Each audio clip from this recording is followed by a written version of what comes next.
A certain man, widely regarded as the useless eldest son of the Param family, bore a reputation that overshadowed him. He was seen as uncontrollable, a reclusive swordmaster confined to his room, often dismissed as a madman. His name was Gin Param. Amidst the chaos, a knight clad in armor trembled in pain, struggling to comprehend the reality of his defeat. He had fallen to Gin, someone he had considered nothing more than human garbage. The thought was inconceivable. As the finest knight in the north, how could he have been bested by such a man? Surrounding him lay the lifeless bodies of several others who had met the same fate. As the injured knight quivered, another figure approached. This newcomer, clad in fine armor and wielding a massive axe, observed the scene with cold detachment. He remarked on the substantial expense he had incurred in setting up the traps, his tone devoid of emotion. His icy gaze bore into the injured knight as he casually asked if the surroundings were to his liking. Enraged, the knight struggled to accept that someone like Gin, whom he deemed a worthless bastard, could have orchestrated such a scheme. Through clenched teeth, he demanded to know if Gin had foreseen everything. Without hesitation, Gin stepped closer, his expression unyielding, and revealed that he had anticipated every detail. He spoke of knowing their numbers, the identities of their spies, and even the source of their reinforcements. With chilling calm, he informed the knight that every move had played directly into his hands. Overwhelmed by the revelation, the knight refused to believe it. Raising his voice, he declared that he always had a hidden ace up his sleeve and demanded to know how someone as insignificant as Gin could have orchestrated such a victory. But before he could finish, Gin silenced him with a brutal kick to the face. "Stop talking," he commanded. Removing his opponent's helmet, Gin made his intentions clear. He would not only win this battle, but every war to come. Smiling, he confidently stated that victory was assured because he held every plan necessary for triumph. The narrative shifted to a year earlier, inside a soldier's camp near the Param estate, within the Kingdom of Lithuania. In one of the tents, Gin awoke abruptly, his heart pounding as he realized he was still alive. Instinctively, he reached for his neck, his fingers trembling as he confirmed his survival. His mind raced, memories flooding back to him. The last thing he remembered was kneeling in defeat, his sword knocked from his grip, blood dripping from his mouth. Above him had stood a knight, distinguishable by his red hair and golden armor. That knight, known as the noble warrior Eden, was one of the 7 strongest men on the continent. With a voice heavy with finality, Eden had declared the war over. Pointing his sword at Gin's throat, he had asked if the defeated man had any last words. Struggling for breath, Gin had admitted his only regret, his failure to fulfill his vengeance. But with defiant resolve, he had added that he hoped Iden would meet his end as well. The noble knight had merely smirked, dismissing Gin's words as arrogance. He had gone on to taunt him, revealing that he knew of Gin's past, the fact that he was the eldest son of the fallen Parum household, the same son who had abandoned his family after the death of his sister. Gin had been taken aback. How could a man from a different kingdom know so much about him? Eden, reading his surprise, had explained that he had worked tirelessly to track him down. Then, with a cruel smile, he revealed something even more shocking. The Parum family's downfall had not been the work of one enemy alone. The Duke Deline household had not acted alone. Iden and his allies had conspired to bring them down. Gin had been stunned by this revelation. His mind reeled, struggling to process the weight of the betrayal. But before he could react, Iden had raised his sword, pressing the blade against his throat. "No need for more words," he had said coldly. "Accept your fate." But Gin had refused. Filled with fury, he had vowed never to forgive him. Unmoved by his defiance, Iden had struck the decisive blow, severing his head with a single stroke. The scene abruptly shifted back to the present. Gin stumbled forward, his breath ragged as he reached for a barrel of water. Gazing into its reflective surface, his hands trembled as he confirmed that his head was still attached. Confusion gripped him. Was he hallucinating? His mind struggled to reconcile what had happened. Looking around, he realized something even stranger. He appeared younger than he remembered. Suspicion gnawed at him. Had he been captured? Used as an experiment by mages? If so, he would make them pay. His eyes fell on a sword resting beside the barrel. His fingers twitched as he considered his next move. But before he could act, a voice called out to him. "Young master!" A figure entered the tent, his tone calm yet firm. He stated that he knew Gin was awake and urged him to come outside. The man, Ricardo, a soldier serving the Param household, stepped closer. Gin reacted instantly. In a flash, he moved behind Ricardo, pressing the sword against his neck. Startled, Ricardo froze, but rather than panic, he simply sighed. "Young master," he said, his tone steady, "you're crossing a line." Gin narrowed his eyes. Despite the blade at his throat, Ricardo remained unfazed. For the first time since awakening, uncertainty flickered through Gin's mind. With surprising nonchalance, Ricardo shoved Gieson back and pointed out that he'd exhausted himself earlier with a tantrum before passing out. He then reminded Gieson of his earlier outburst about wanting to lead a raid against the orcs. Still disoriented, Gieson accused Ricardo of talking nonsense, but Ricardo remained unfazed. Picking up a bag, he instructed Gieson to pack, explaining that others were waiting. Unease crept into Gieson's voice as he asked where they were going. Ricardo, already walking past him, replied without looking back, "The Perum estate." Stunned, Gieson grabbed Ricardo, demanding clarification. "You mean that Perum estate?" he asked, his voice filled with disbelief. The scene shifted. Now standing atop a cliff, Gieson stared at the estate in the distance. It was unmistakably the Perum estate. But something was wrong. It looked untouched, pristine. Yet, in his memory, he had seen it burn to the ground. How could it still be standing? Ricardo, stepping closer, eyed Gieson with suspicion. "What's with you? Having a nightmare?" he asked.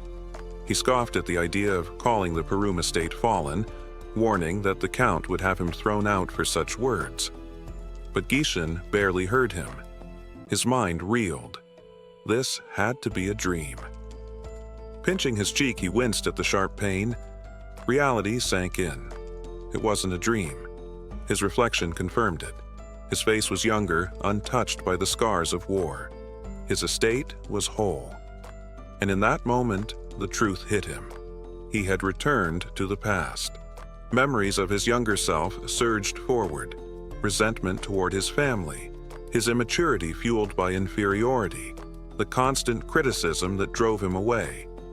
He had left, survived countless battles as a mercenary, and earned a fearsome reputation. But when he finally returned home, there was nothing left. His estate, his family, gone. Now standing before it once more, intact and unscathed, relief flooded through him. A laugh burst from his lips, uncontrollable, teetering on the edge of madness. He almost wanted to sing, but the moment was fleeting. Ricardo's words from earlier resurfaced in his mind. A raid. On the orcs. His blood ran cold. He remembered that raid. The disaster. The deaths. In his past life, he had joined the mission eager to prove himself. Reports claimed there were only 3 orcs. Overconfident, he insisted on leading. But when the squad encountered over 20, it turned into a massacre. Nearly everyone perished. Not this time. He would change the outcome. He would handle the monsters strategically. Orcs weren't cunning, but their brute strength made them deadly. However, earning the trust of soldiers who saw him as a failure would be just as difficult. Lost in thought, he was jolted back to reality by a thunderous crash. a wooden guard post flew through the air and slammed into the ground before him. A soldier screamed, "Orcs! We're under attack!" Chaos erupted. Men scrambled to form defensive lines. Gishin's heart pounded. They're early. This wasn't how it happened before. He watched in horror as massive, hulking figures tore through the ranks, their weapons cleaving through armor with terrifying ease. Among the chaos, a voice cut through the panic. "Hold formation!" It was Skoven, the squad's commander, clad in blue armor. He barked orders, rallying the men to stand their ground. But as he stepped forward to engage, an orc swung its massive weapon. Skoven barely managed to block, but the sheer force knocked him back. His face twisted in realization. This was an ambush. There were far more orcs than they had been led to believe. Before he could recover, another orc loomed behind him, ready to strike. A voice rang out. "Watch out!" A figure shoved Skoven aside just as the axe came down. It was Gishin. Skoven's eyes widened in shock. His young master had thrown himself into the fray. As the orc's weapon descended, Gishin moved with precision. He stabbed the creature's hand, severing its fingers in one swift motion. The beast roared in agony, staggering back. Without hesitating, Gishin followed up with a sharp slash to its thigh, halting its advance. Soldiers froze, staring in disbelief. The orc collapsed, howling in pain. But Gishin wasn't satisfied. His attack had been weaker than he expected. "Mana, I still can't use it yet." Frustration boiled within him. If only he had returned sooner. Turning to Skoven, his voice was firm. "Give me a weapon." Thank you to all our Patreon VIP members who support us and get access to up to 16 episodes early. Link in the description. Amid the chaos of battle, Gin turned to the commander with an audacious request. He wanted command of the squad. Skoven, caught off guard, could hardly believe what he was hearing. He had always seen Gin as reckless, but demanding leadership in the heat of combat, with soldiers' lives hanging in the balance, was beyond reckless. It was outright madness. Standing his ground, Skoven refused. The authority to lead was not something to be tossed aside, especially not during a life-or-death struggle. Gin, though annoyed, understood. If an inexperienced fool had approached him with such a demand, he likely would have reacted the same way. But before he could argue further, an orc lunged at him. "Fall back," Skoven ordered, convinced Gin had no place in the fray. But Gin didn't move. He took a stance.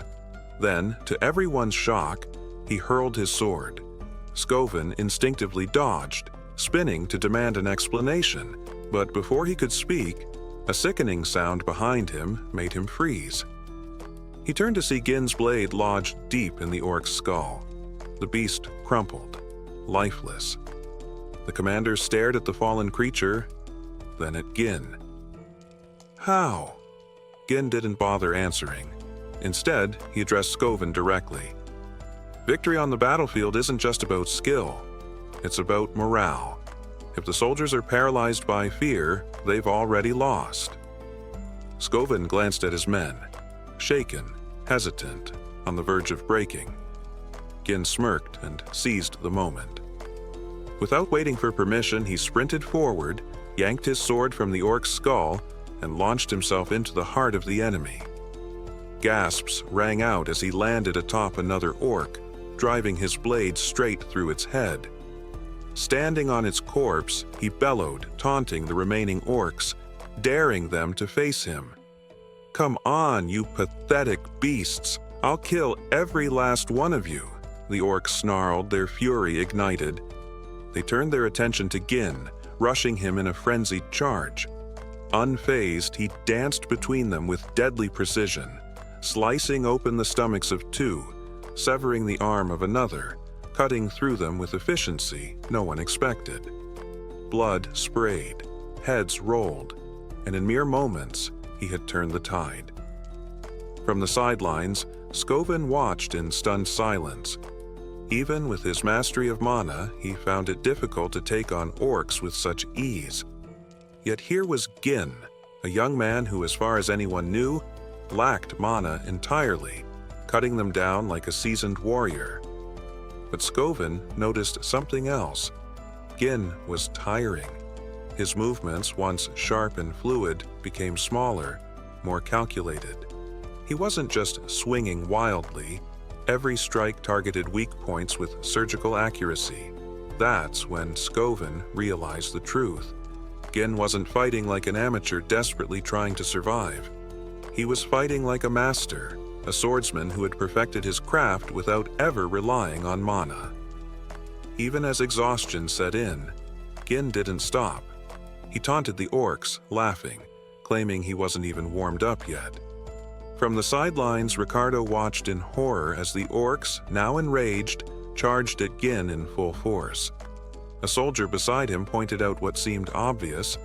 Gin was retreating. Ricardo's heart pounded. Skovin! Skovin narrowed his eyes, watching the battlefield unfold. No, he muttered, he's drawing them in. Gin's sudden sprint toward the cliff puzzled Skovin. The path led straight to the edge, and as realization struck, Skovin understood his young master's intent. Wasting no time, he commanded his troops to form a shield wall and prepare to follow.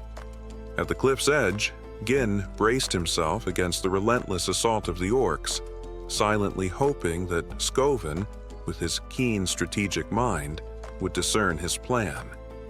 Though he would have preferred to handle the orcs himself, his stamina was nearly depleted.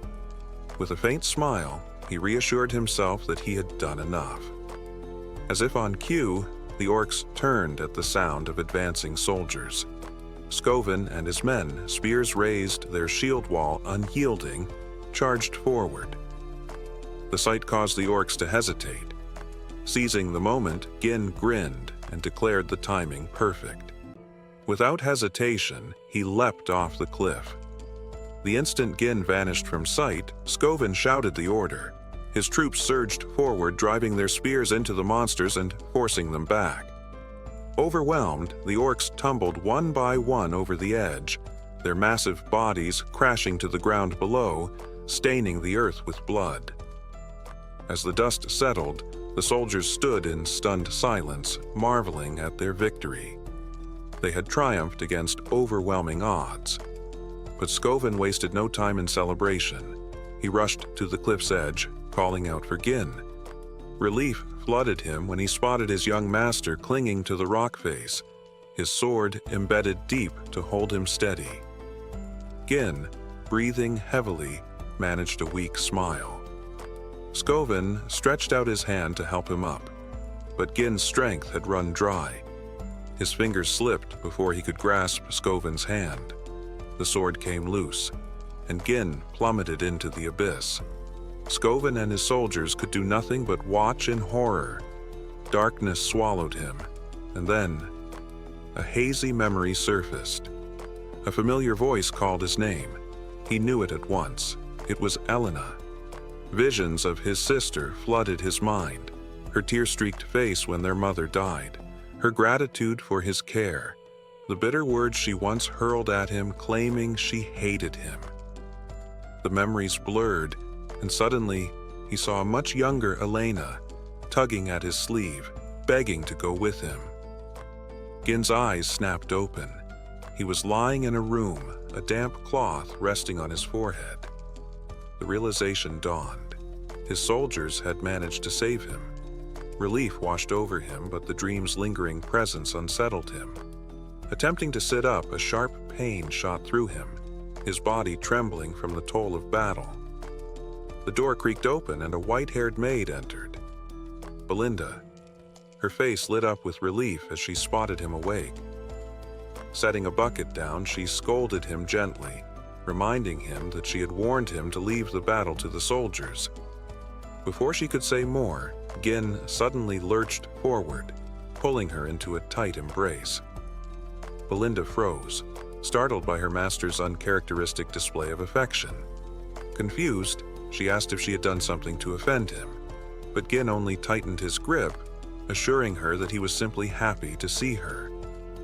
Since childhood, Belinda had been his personal tutor, standing by his side despite his reckless antics. Yet in his past life, after the Perum family fell to ruin, she had vanished. He never saw her again. Belinda, still perplexed, remarked that they saw each other every day. Why was he acting as if they had been apart for years? Gin hesitated. He felt an urge to tell her the truth. His expression grew serious as he urged her to listen carefully. A catastrophe would soon befall their family. Belinda frowned, uncertain of his meaning, and pressed him for an explanation. Gin met her gaze. "I died," he said, "and I came back to life." For a moment, silence hung between them. Then Belinda laughed, assuming he was exaggerating due to his brush with death. Gin shook his head. "I'm not talking about the battle with the orcs." But she dismissed his words, urging him instead to focus on his recovery. Frustration stirred within him. She didn't believe him. Sensing his mood, Belinda changed the subject. She playfully asked what he would have done if his injuries had kept him from attending the upcoming festival. Gin blinked. The festival? Belinda reminded him that Elena had been eagerly waiting for this day, to go to the festival with him. It was the perfect chance for them to mend their strained relationship. Gin's gaze drifted to a framed picture of himself and his sister. Memories of the annual festival surfaced. In his previous life, his trauma had kept him from ever enjoying it. "When does it begin?" he asked. Belinda smiled. "Next week." Gin's breath caught. A week from now. That was the day his life changed forever. Lost in thought, he barely registered the sound of footsteps approaching. The door opened. Gin turned and froze. Elena stood before him. Gin darted forward without hesitation, wrapping his arms around his younger sister. Belinda and Elena both froze, eyes wide with surprise. Elena, taken aback by her brother's sudden display of affection, stiffened before shoving him away. "What are you doing?" she demanded, her expression caught between confusion and suspicion. "I missed you," Gin admitted earnestly. Elena recoiled, dusting off her clothes. "Creepy," she muttered, eyeing him warily. Gin, stunned by both her words and the sheer strength behind her push, barely managed to steady himself. He'd never realized just how strong she was. Shaking off the moment, Elena explained her presence. "Belinda asked me to come," she said, her tone growing sharp. "Now tell me, what game are you playing? You think this changes anything?" Gin blinked, genuinely lost. "What are you talking about?" Elena's gaze hardened. "Don't act like you don't remember. You were the one who told me to stay out of your life. You called me annoying, said even the sound of my breathing disgusted you." The words hit him like a punch to the gut. A terrible memory surfaced, one he wished he could forget. In his past life, he had been distant, even cruel to Elena. He had never appreciated her, never realized how much he had taken her for granted. The weight of regret settled over him like a crushing tide. "I'm sorry," Gin said quietly, sincerity thick in his voice.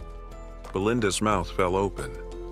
Her master apologizing first? That was unheard of. Elena, on the other hand, looked unconvinced. "Did you hit your head?" she asked bluntly. "I heard an orc landed a solid blow on you during the raid." Gin scowled. "Why does everyone keep saying that? I wasn't beaten. I was the one who took down the orcs." No sooner had the words left his mouth than a sharp pain shot through his body. His legs buckled and he collapsed. Elena smirked, arms crossed. "Oh yes, so impressive. And yet, here you are, trembling on the floor." Belinda snickered, and Elena joined in, the sight of Gin writhing in pain apparently amusing to them both. He stared at them, bewildered, but deep down, warmth stirred within him. He had missed this, missed them. But then a dark thought crept in. He remembered the festival happening next week. In his past life, he had rejected Elena's invitation to go, using the aftermath of the raid as an excuse.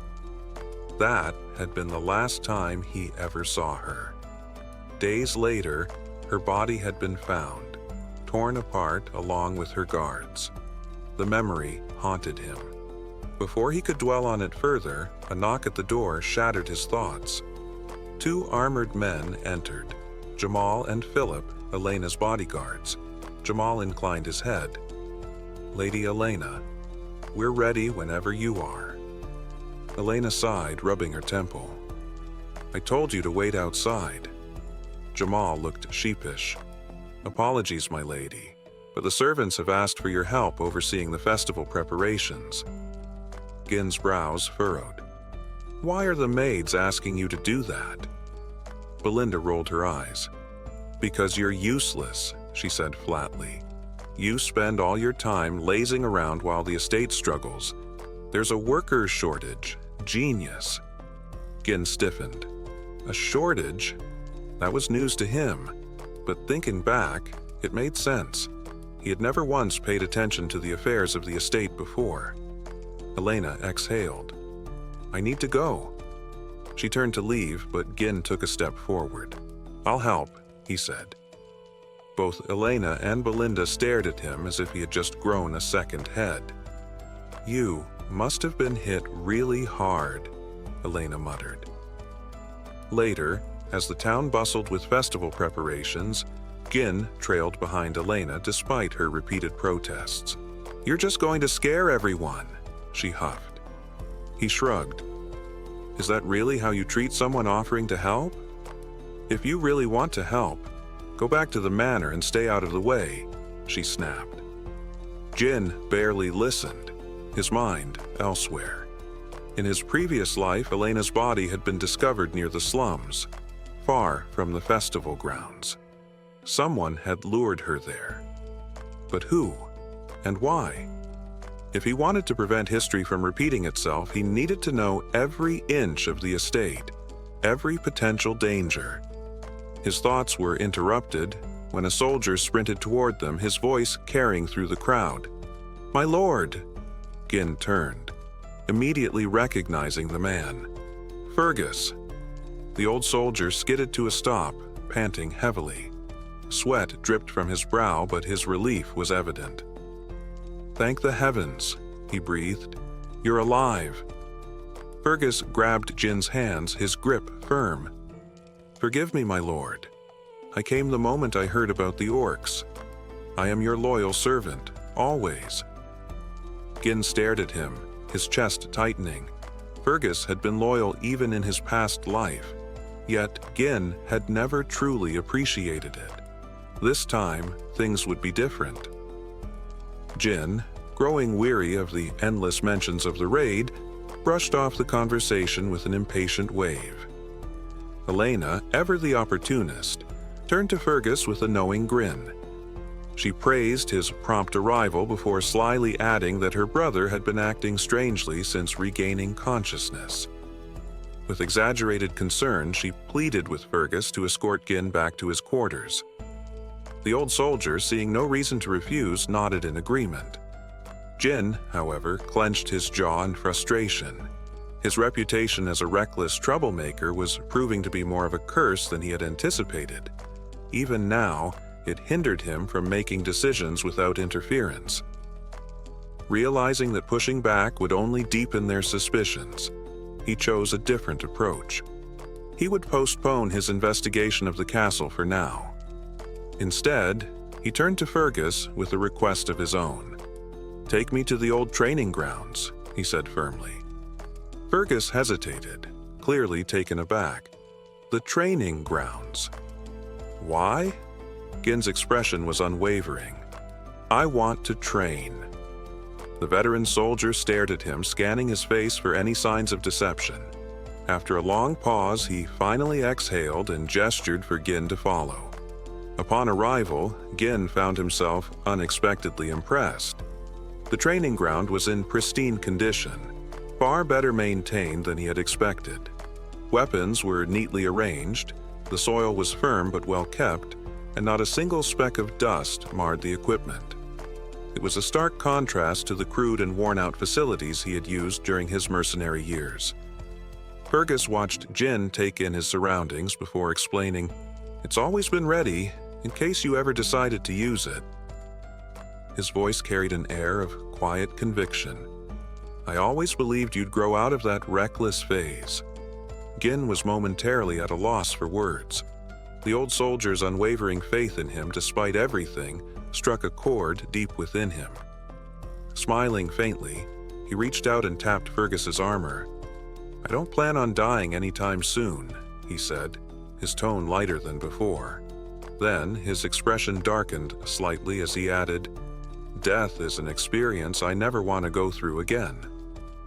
Fergus stiffened at those words, studying Jin with narrowed eyes. "You talk as if you've already been through it," he said cautiously.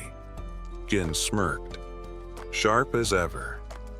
He met Fergus's gaze and spoke plainly. "That's because I have. I died, and now I'm back." Fergus frowned, unimpressed.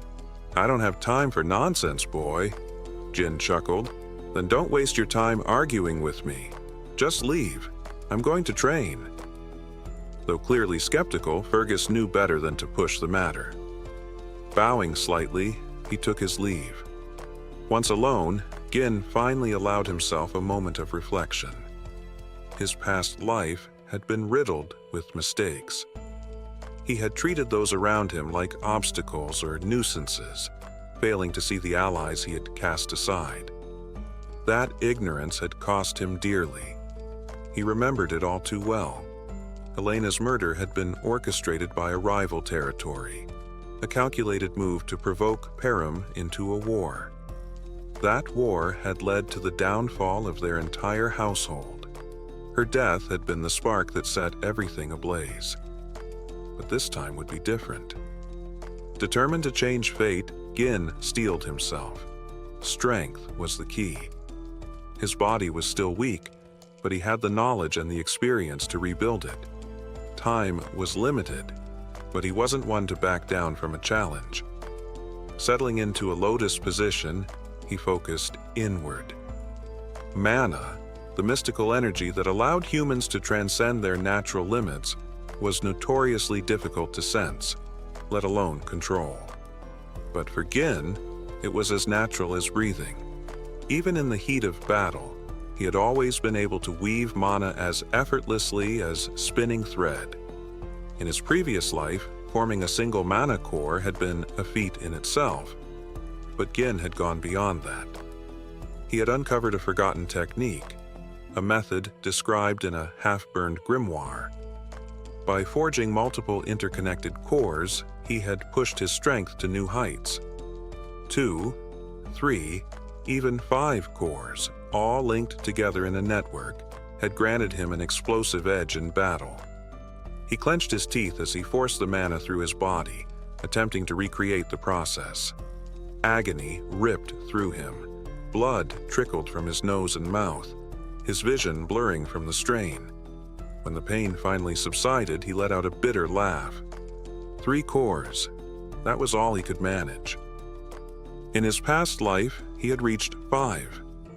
The technique was powerful, but it came with a cost. It demanded an enormous amount of mana, draining him faster than he could replenish it.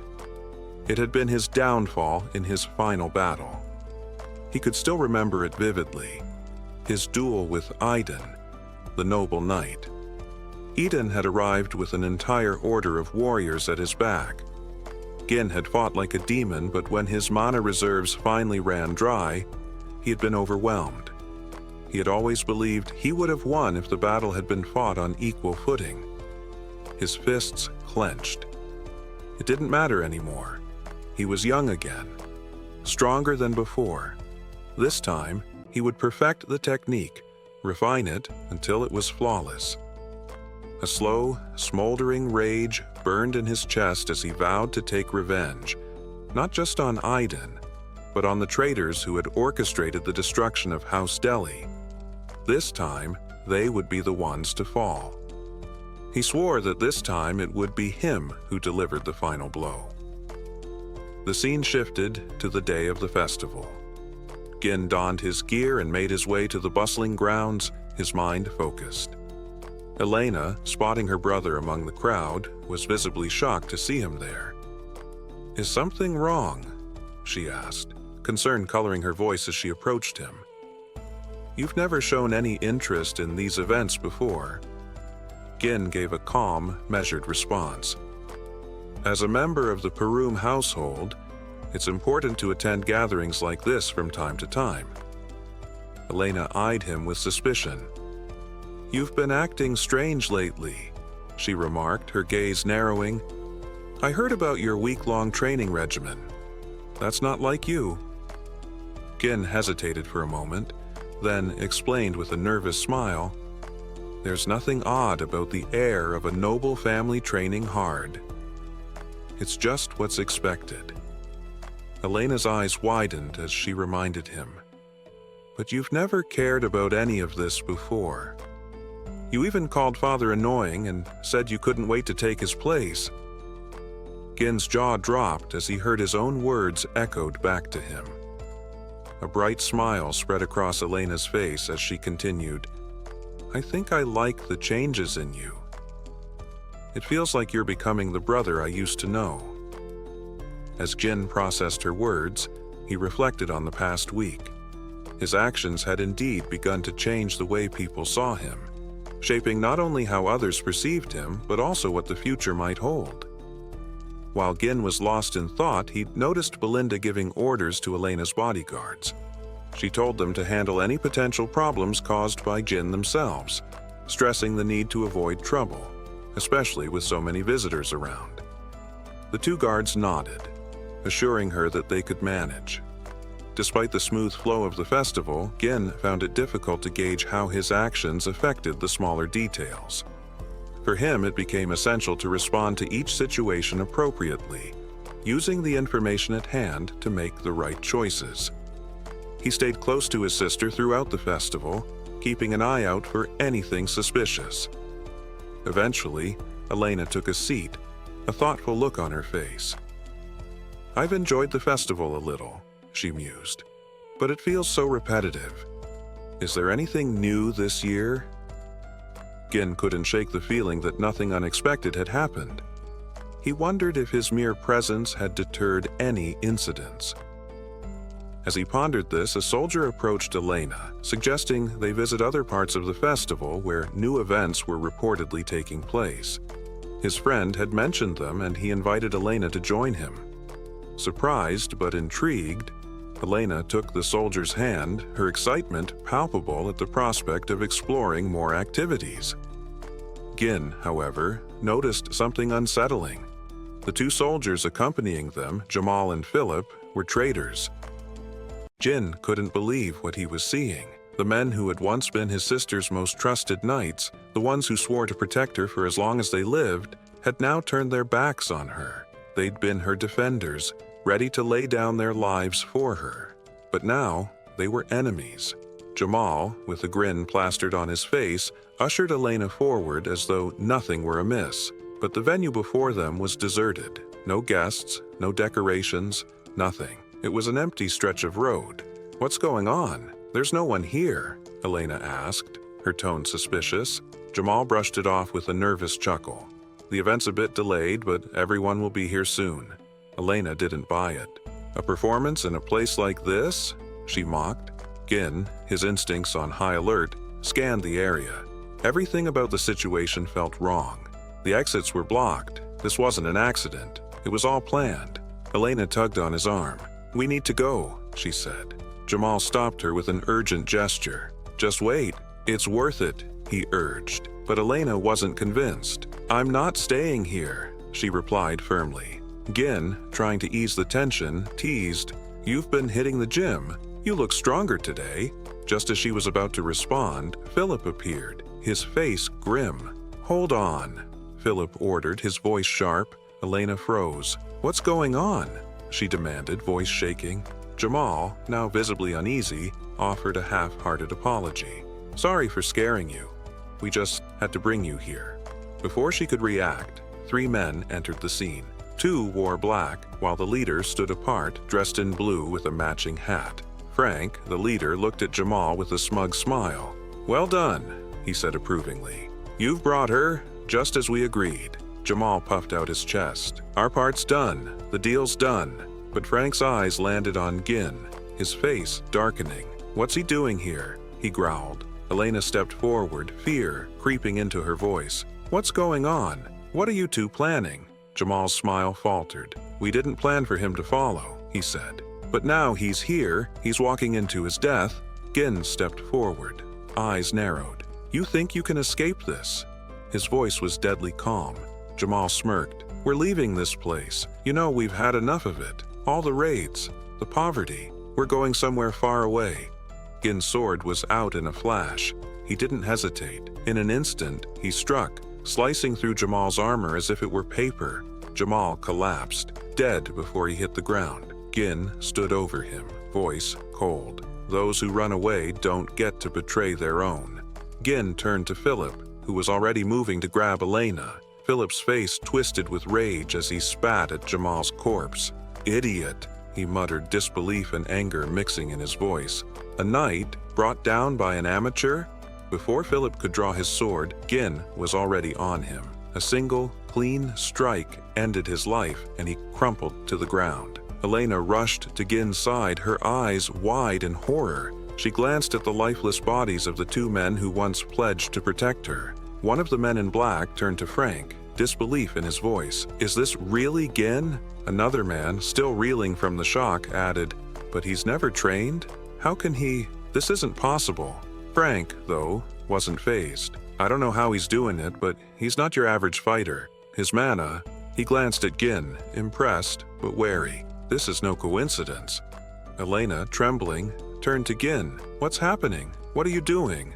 Gin didn't answer. Instead, he struck her neck with a swift motion, knocking her out cold. He gently set her down, his expression cold. "Rest," he muttered. Frank, watching in surprise, took a long drag from his pipe. "Well, I didn't expect that. You've got some impressive tricks hidden up your sleeve."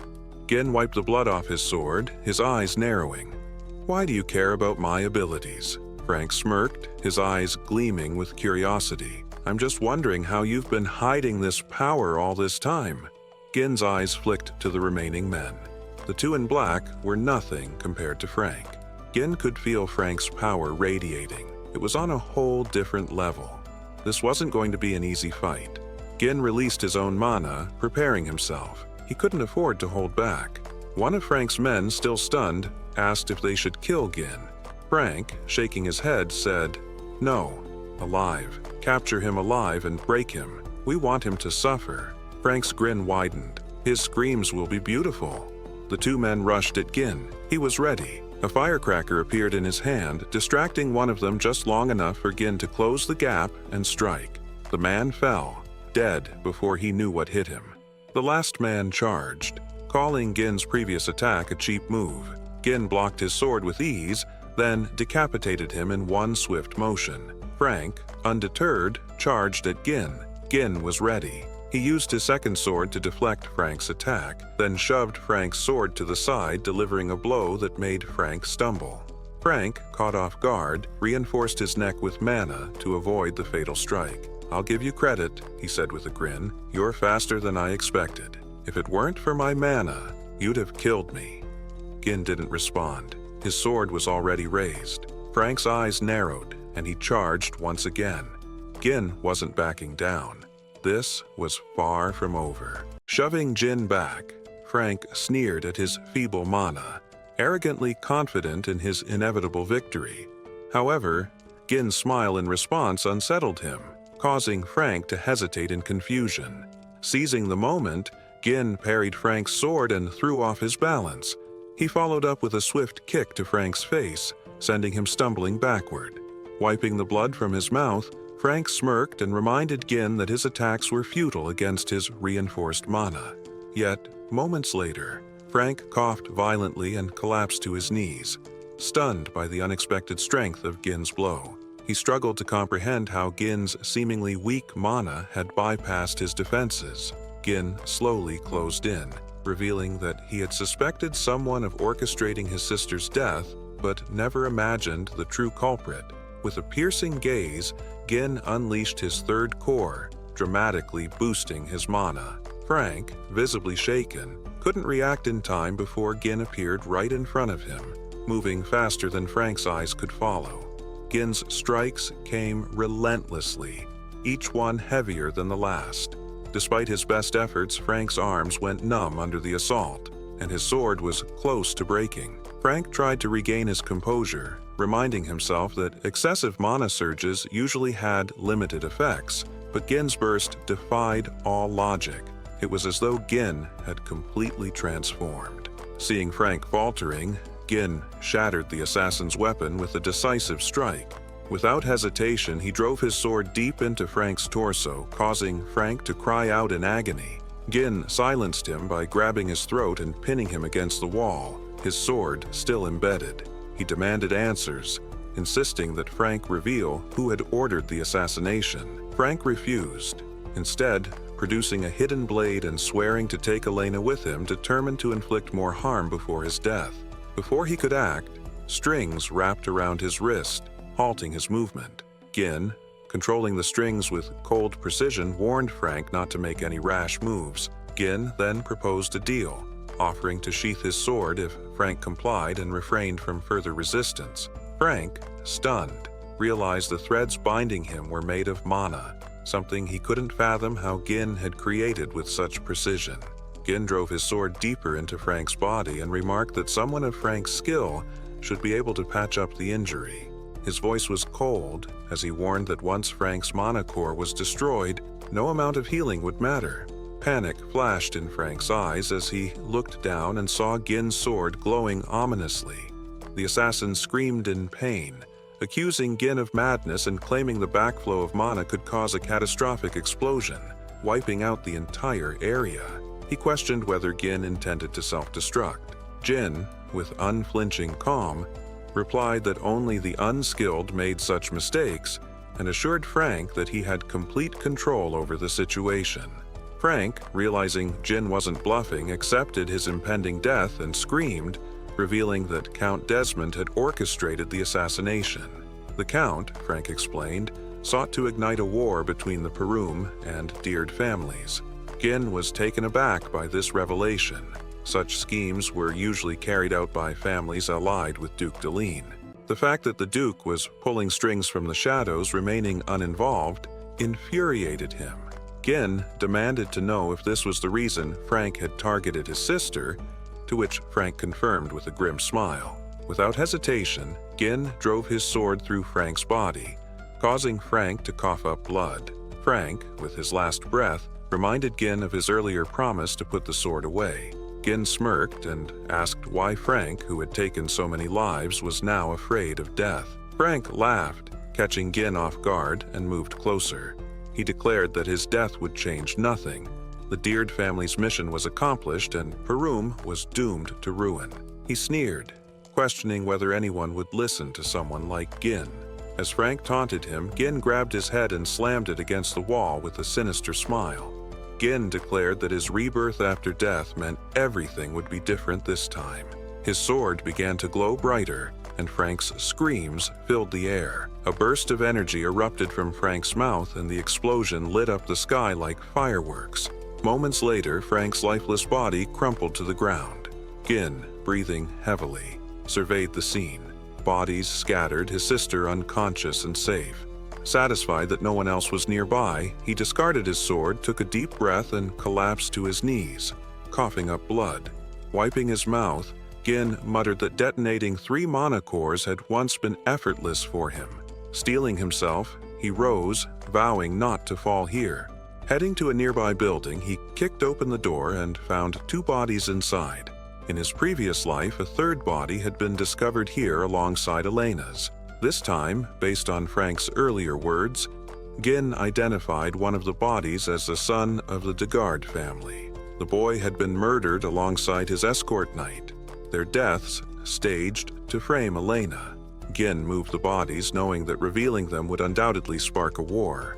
Deciding to eliminate all evidence, he set the building ablaze with a firecracker, watching the flames consume the damning proof. Gin then carried his sister and began walking away, determined to ensure that his enemies would never succeed in their plans. Unbeknownst to Gin, a figure hidden in the trees observed his every move. After watching for a moment, the person disappeared into the shadows. The setting shifted to a round table, where the observer informed a group of high-ranking officials about the failure of the assassination. The members of the council appeared rattled, struggling to understand how Frank and the two knights had failed in their mission. The council members interrogated the spy, accusing him of underestimating the task, assuming it would be an easy success. The spy nervously admitted that their failure was due to Gin, a revelation that stunned the men at the table. They found it hard to believe that the so-called useless bastard of the North could achieve anything noteworthy. One member dismissed the accusation, claiming that blaming Gin was merely an excuse for failure, and demanded the spy stop using him as a scapegoat. However, the spy insisted that Gin was not like the reports and rumors had portrayed him, recalling how Gin had dealt with their men. The spy explained that Gin appeared to be an entirely different person. He reassured his superiors that their plans to eliminate the D-Guard family were still intact, and that starting a territorial war would not be difficult. Pleading for another opportunity, the spy promised to fix his mistake.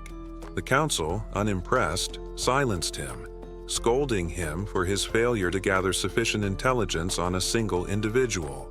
They condemned him for delaying their plans and were outraged by his request for another chance after such a failure. The group decided to eliminate the spy, but before the order was carried out, a man sitting on a throne intervened. His voice cut through the noise, and he dismissed the commotion as tiresome, asking the spy to explain what kind of opportunity he was requesting. The spy confidently assured the man that he could eliminate Gin. When asked how, the spy proposed arranging a duel. He explained that he had someone in mind for the task, and the council demanded to know the identity of this individual. The spy revealed that his choice was Cain Lois, a young man renowned for his strength-based swordsmanship and widely regarded as a paragon of raw power. The spy argued that no one in the North could match Cain's strength and assured the council that setting up the duel would be easy, as Cain was Gin's cousin. The man on the throne, fixing the spy with a cold gaze, warned that there would be no more chances if he failed again.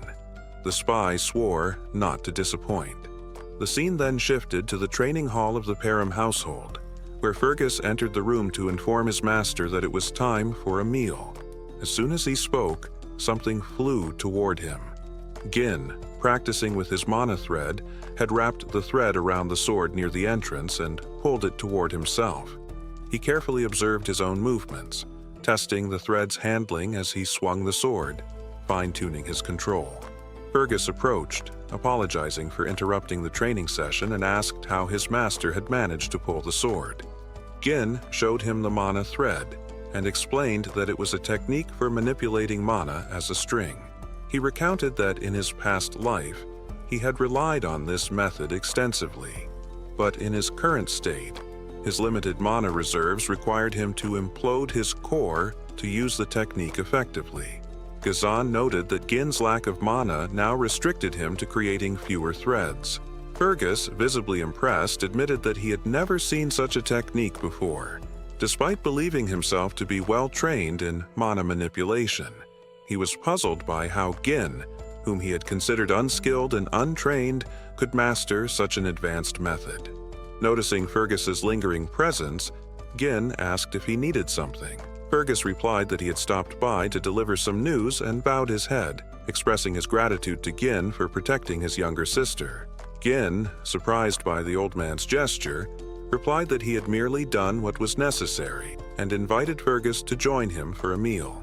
The next day, the festival was temporarily halted, as expected, following the incident involving a knight's attempt to traffic the young lady inside the castle. Helena voiced her frustration to her brother, lamenting that no one believed her when she said he had saved her.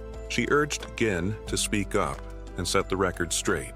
Gin reassured her that it wasn't necessary, adding that no one would believe him either. Belinda, overhearing the conversation, was visibly irritated.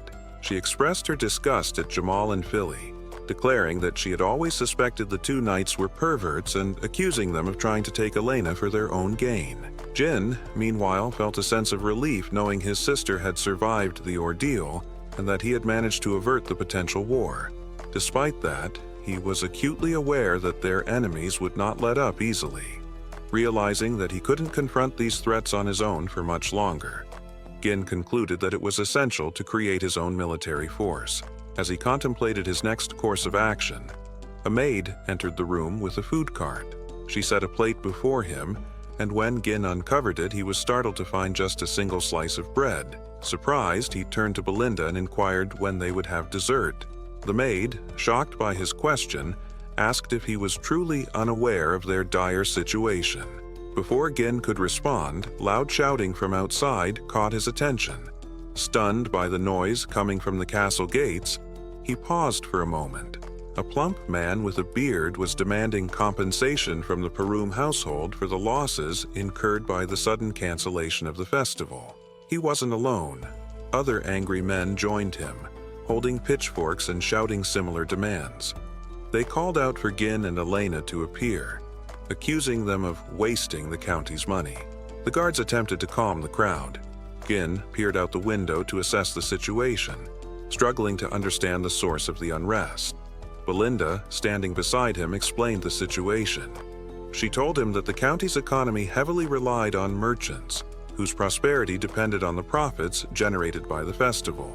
While last year's event had been profitable, this year's sudden cancellation had left many merchants in distress, and their anger was understandable. Gin was taken aback, not realizing how fragile the county's financial situation had become. Recognizing the potential danger if the merchant's anger continued to escalate, he decided to take action. He turned to Fergus and asked about the soldiers' current status, ordering him to deploy them to quell the disturbance. However, Fergus revealed that there were no soldiers available. Gin was shocked by this news, and Fergus explained that most of their forces had been sent to the Forest of Monsters for reconstruction after an orc raid. Frustration spread across Jin's face as he processed the situation. Perum was caught in an ongoing struggle, squeezed between barbarian raids from the north and the looming threat of monsters from the forest on the other side. The difficulties of governing the region were becoming clearer by the day, and Gin realized that swift and strategic action was necessary to manage the growing unrest. Struggling to accept their harsh reality, no money and no soldiers, he pulled Belinda aside and reminded her that she was responsible for managing his finances. He asked her to use any remaining funds to appease the merchants. Belinda, visibly shocked, informed him that there were no funds left. Stunned, Gin demanded an explanation, and Belinda reminded him that the Count had cut off his allowance due to his previous reckless spending. Realizing he was financially broke, Gin pleaded with Belinda to lend him some money, but she admitted that she, too, had no cash. The scene shifted to Gin, gazing out the window at the town below, his mind racing. He couldn't believe how precarious their situation had become. Without money, even his foreknowledge of the future seemed to offer no advantage. Gin began to wonder if there was anything in their current situation that could change their fortunes. As he pondered this, Ricardo suddenly burst into the room, breathless. Startled, Gin asked why he was in such a rush. Ricardo, visibly distressed, informed him that there was an issue. Kane wanted to see him. The mention of Kane shocked Gin. The scene shifted once more to Scoven, who was struggling to stay on his feet. His face was battered and his opponent struck him again, delivering a blow so powerful it pierced his chest plate and sent him crashing to the ground. Outside the tavern, Gin arrived just in time to witness the commander's collapse. Scoven, noticing Gin, weakly called out. Gin, irritated by the sight, turned his gaze to Kane, who greeted him with a wide grin. Want to stay ahead of the story? Get up to 16 episodes early, only on Patreon. Support the channel, unlock exclusive content, and be the first to know what happens next. Click the link in the description and we'll see you way ahead in the story. Now, back to the video. Facing Gin was a towering young man, Cain Lowes, the heir to Lowes County. Jin recognized him immediately, memories of their past flashing through his mind. Cain had always been a mix of friend and rival, a figure who stood both beside and above him. As Cain strode up the stairs, Gin turned to Ricardo for an explanation. Ricardo wasted no time in revealing the situation. He and Sken had come to the tavern to investigate reports of an incident. Upon arrival, they had stumbled upon Cain and his personal knight. Cain, having recognized them, had immediately begun asking questions about the rumors surrounding Gin. When Skav had tried to explain, Cain had cut him off with a sinister smirk, gripping his jaw tightly. Without hesitation, he accused Skav of daring to deceive the heir of Lowes County, then proceeded to pummel him. With Skav subdued, Cain turned his attention to Ricardo, demanding the truth. The rumors claimed that Gin, a man with no formal training, had somehow managed to defeat an orc with his bare hands and take down a group of treasonous knights single-handedly. Cain scoffed, dismissing the story as absurd. He claimed he had only been trying to teach the commander a lesson to bring him back to reality. Then his gaze shifted fully to Gin, his lips curling into a sneer. He accused him outright, saying that none of this chaos would have unfolded if Gin hadn't spread lies. Gin's mind wandered back to his past encounters with Cain. His arrogant cousin had always looked down on him, treating him like an underling rather than an equal. Every time Cain visited Param, trouble followed in his wake, yet no one dared to challenge him due to his status. His confidence and reckless nature were celebrated as signs of a future leader, while Gin's quiet demeanor was seen as weakness. Yet, instead of reacting with anger, Gin did something unexpected. He smiled. Cain's expression faltered for a split second.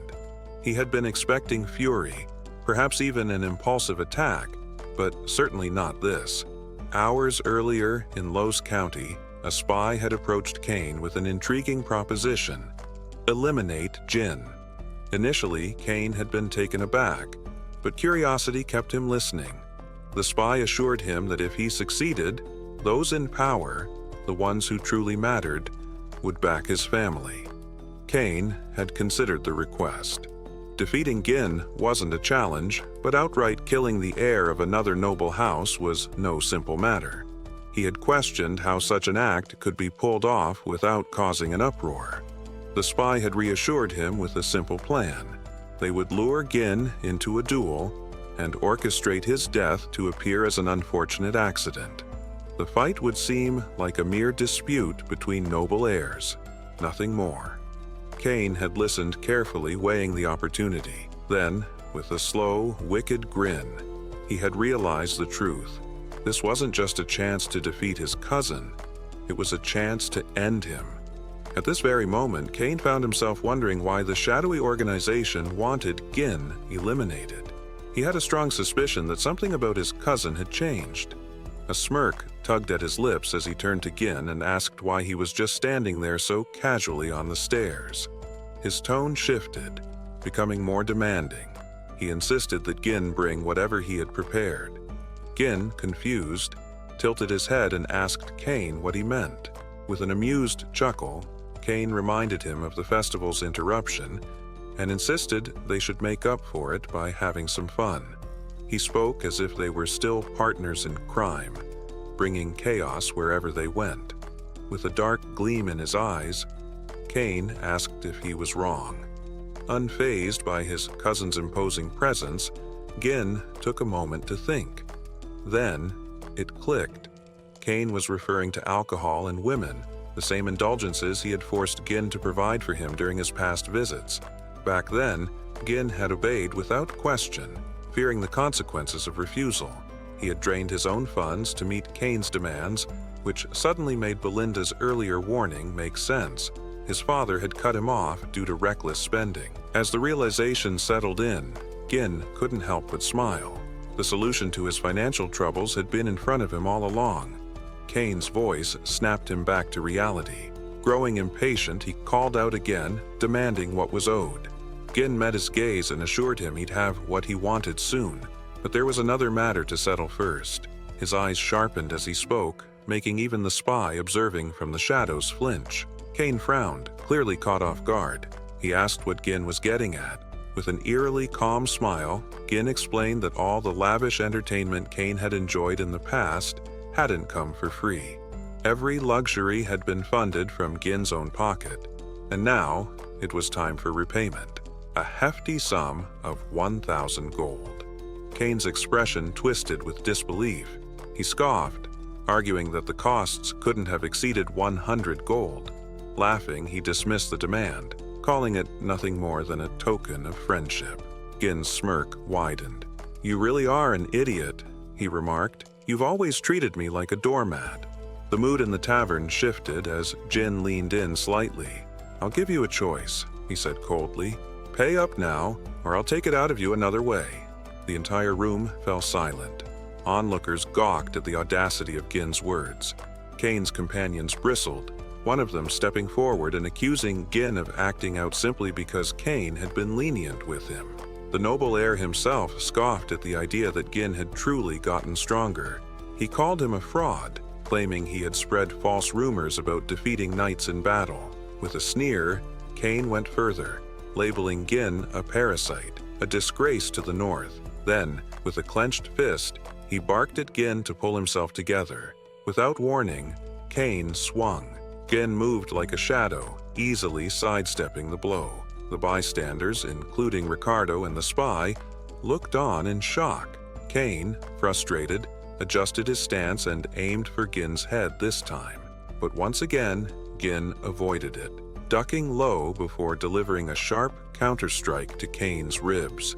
A grunt of pain escaped Kane as he staggered back, disbelief flashing across his face. Gin didn't hesitate. He threw another punch, this time aimed at Kane's head. At the last second, Kane managed to block it with his palm, his lips curling into a triumphant smile.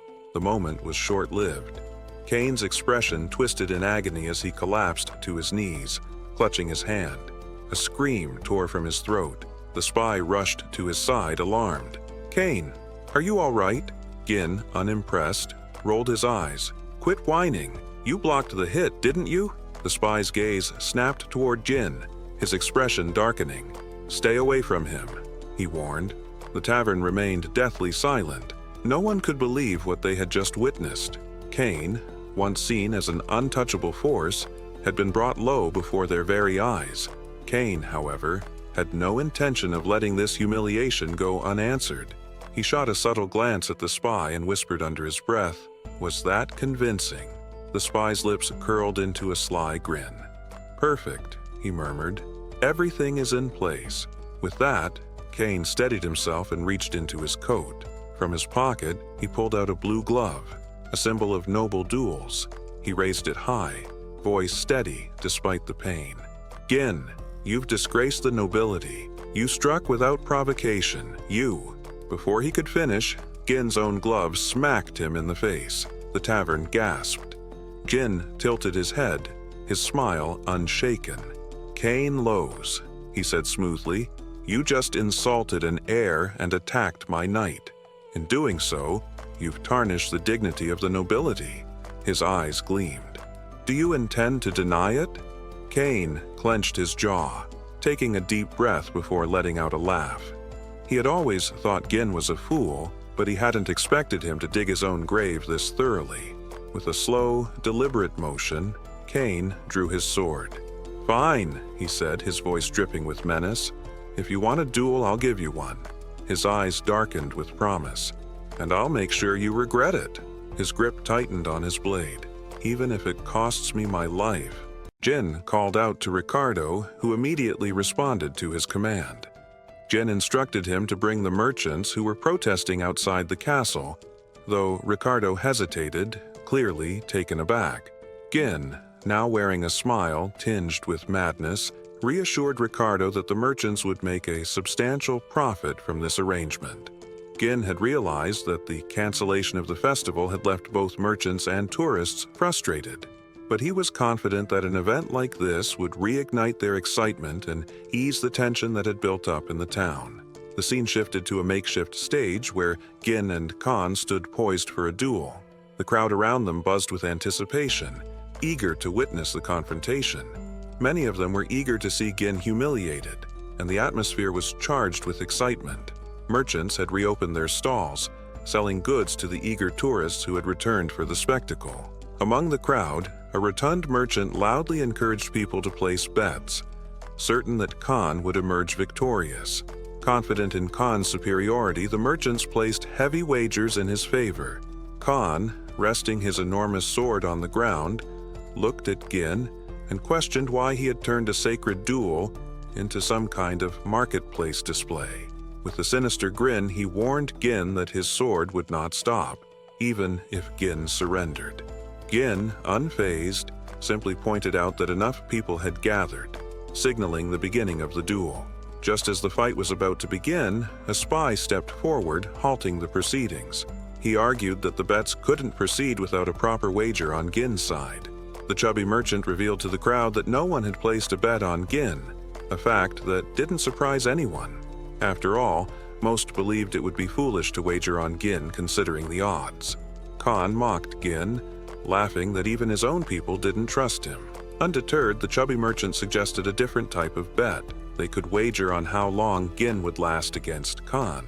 At that moment, Scovin, supported by Ricardo, stepped forward and placed a heavy bag of gold on the table, declaring his bet on Gin. The crowd was stunned by this bold move. Elena, too, approached, dropping an even larger bag of gold, announcing that she was betting on her brother. This move caught even Gin by surprise. When the merchant was asked if the amount was enough, he confirmed it was. Belinda, who had been standing nearby, reminded Elena that she had warned against making such a bold bet. Kane, growing increasingly irritated by the delay, demanded that the duel begin immediately. The referee signaled the start of the fight, and Gin, with a quick glance at his cousin, reminded Khan that, as his elder cousin, it would appear strange for him to make the first move. This statement confused Khan, who retorted that it was far too late for Gin to pretend to be the older brother. As the referee gave the signal, Khan charged forward, using his weight and momentum to swing his massive sword at Gin. Gin was able to block the strike, but he was shocked by the sheer force and weight of the weapon. With a taunting smile, Khan mocked Gin, claiming that he had sunk so low he no longer even acted like an elder sibling. Khan shoved Gin back with the hilt of his sword, then immediately followed up by swinging it toward Gin's head. Gin ducked, narrowly avoiding the blow, but Khan was relentless, following up with a powerful kick. Gin managed to avoid the kick, but the force of Khan's leg shattered the ground beneath them, causing the crowd to gasp in awe. It was clear that Khan's strength was overwhelming, and he showed no signs of giving Gin even a moment to recover or counterattack. With a cocky grin, Khan reveled in his own strength, clearly enjoying the feeling of dominance. Gin, however, remained unshaken by the display of power. He noted his cousin's pride, but it did not intimidate him. On the other hand, Belinda, witnessing the brutal display, began to panic. She grabbed Elena's arm and urged her to stop the fight. Nearby, the spy smiled knowingly, confident that it was already too late. He understood Khan's strategy perfectly. Overwhelming strength combined with relentless attacks would force Gin into a defensive position, leaving him exhausted and vulnerable. The spy knew that once Gin was worn down, Khan would strike the final blow. It was a strategy Khan had honed over time, and he had always emerged victorious using it.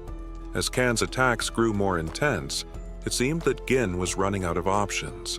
Gin nimbly dodged Kane's attacks with remarkable agility, evading his cousin's strikes. Kane, watching the evasive moves, remarked with a smirk that Gin remained as slippery as ever. He acknowledged that his cousin had certainly grown stronger since their last fight and decided to change his approach. Without warning, Kane grabbed his sword by the blade and swung the hilt toward Gin, mocking him. He reminded Gin that, as always, he had been exceptional at running away ever since their childhood days. Gin managed to parry the attack with his own sword, but Cain used the hilt to push Gin into the air, sending him soaring.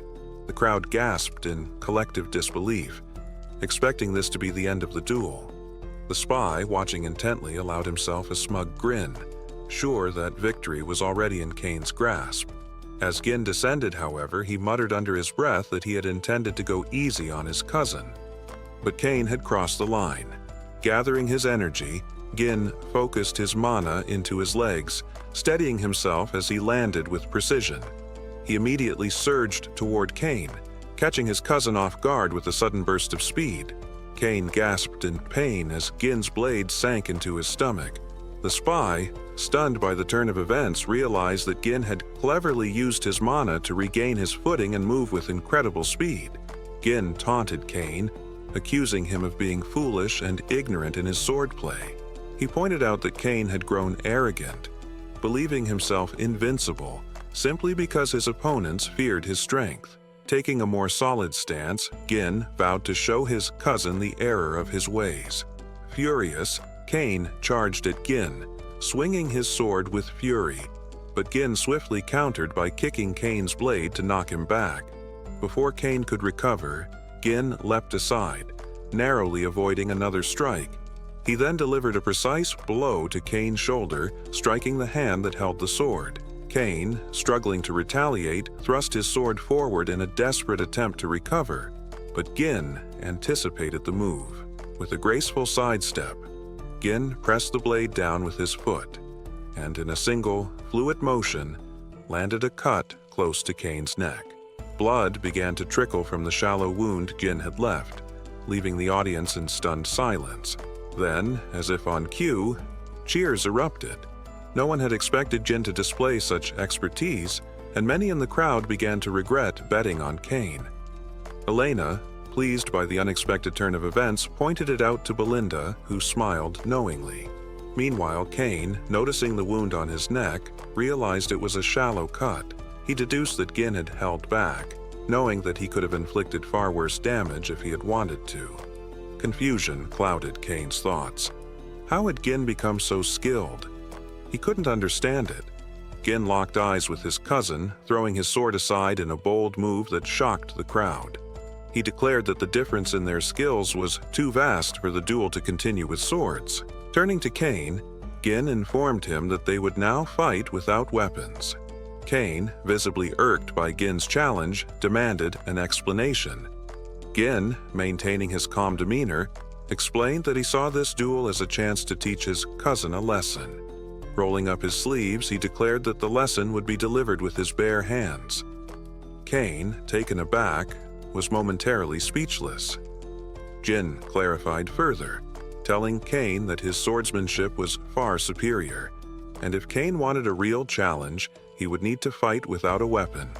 Gin suggested they engage in a hand-to-hand combat duel, an area where Cain was more skilled. With a firm and unwavering voice, Ghazan declared that he would double the original wager, boldly adding 1,000 gold. His confidence in victory was absolute. The crowd gasped at this unexpected turn, struggling to comprehend Gin's audacity in raising the stakes so drastically. Among them, the spy was the most shocked. He found it almost impossible to believe that Gin had the nerve to challenge Cain to a bare-handed fight. Yet, despite his disbelief, he couldn't help but feel a surge of satisfaction, convinced that Gin's recklessness had played right into his hands. As the fight was set to begin, the rotund merchant wasted no time, inviting spectators to place additional bets and announcing that the match had officially become a bare-handed contest. Opinions among the onlookers were sharply divided. Some dismissed Gin's decision as foolish, believing he stood no chance against Cain in raw strength.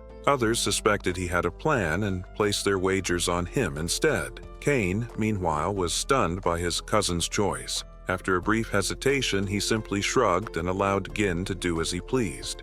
Removing his coat, he lifted his sword, his expression hardening as he made his intentions clear. Without warning, he lunged at Gin. Watching from the sidelines, Belinda clicked her tongue in frustration. "Master, pick up your weapon and end this," she urged, but Gin remained calm. As Kane's sword came slicing toward him with lethal intent, Gin dodged effortlessly, a smirk playing on his lips. It was clear to him now. Kane needed a lesson. Kane swung again, but Gin swiftly dropped to the ground, narrowly avoiding the blade. As Kane tried to adjust, Gin moved to his side in a flash, delivering a solid punch to his thigh. Before Kane could react, another crushing blow landed on his jaw, sending him stumbling backward and collapsing to the ground. For a moment, Kane lay there, dazed. He couldn't fathom how Gin, the cousin he had always considered beneath him, had executed such precise, effortless movements. The crowd erupted in astonishment, murmurs spreading like wildfire. Suddenly, the idea of Gin winning no longer seemed impossible. Standing over his fallen cousin, Gin's gaze was steady, his voice calm but firm. "Get up, we've barely started." Kane's blood boiled at those words. Snarling, he charged again, swinging his sword with reckless fury. But no matter how many times he slashed, Gin evaded each attack with ease. Then, in a single fluid motion,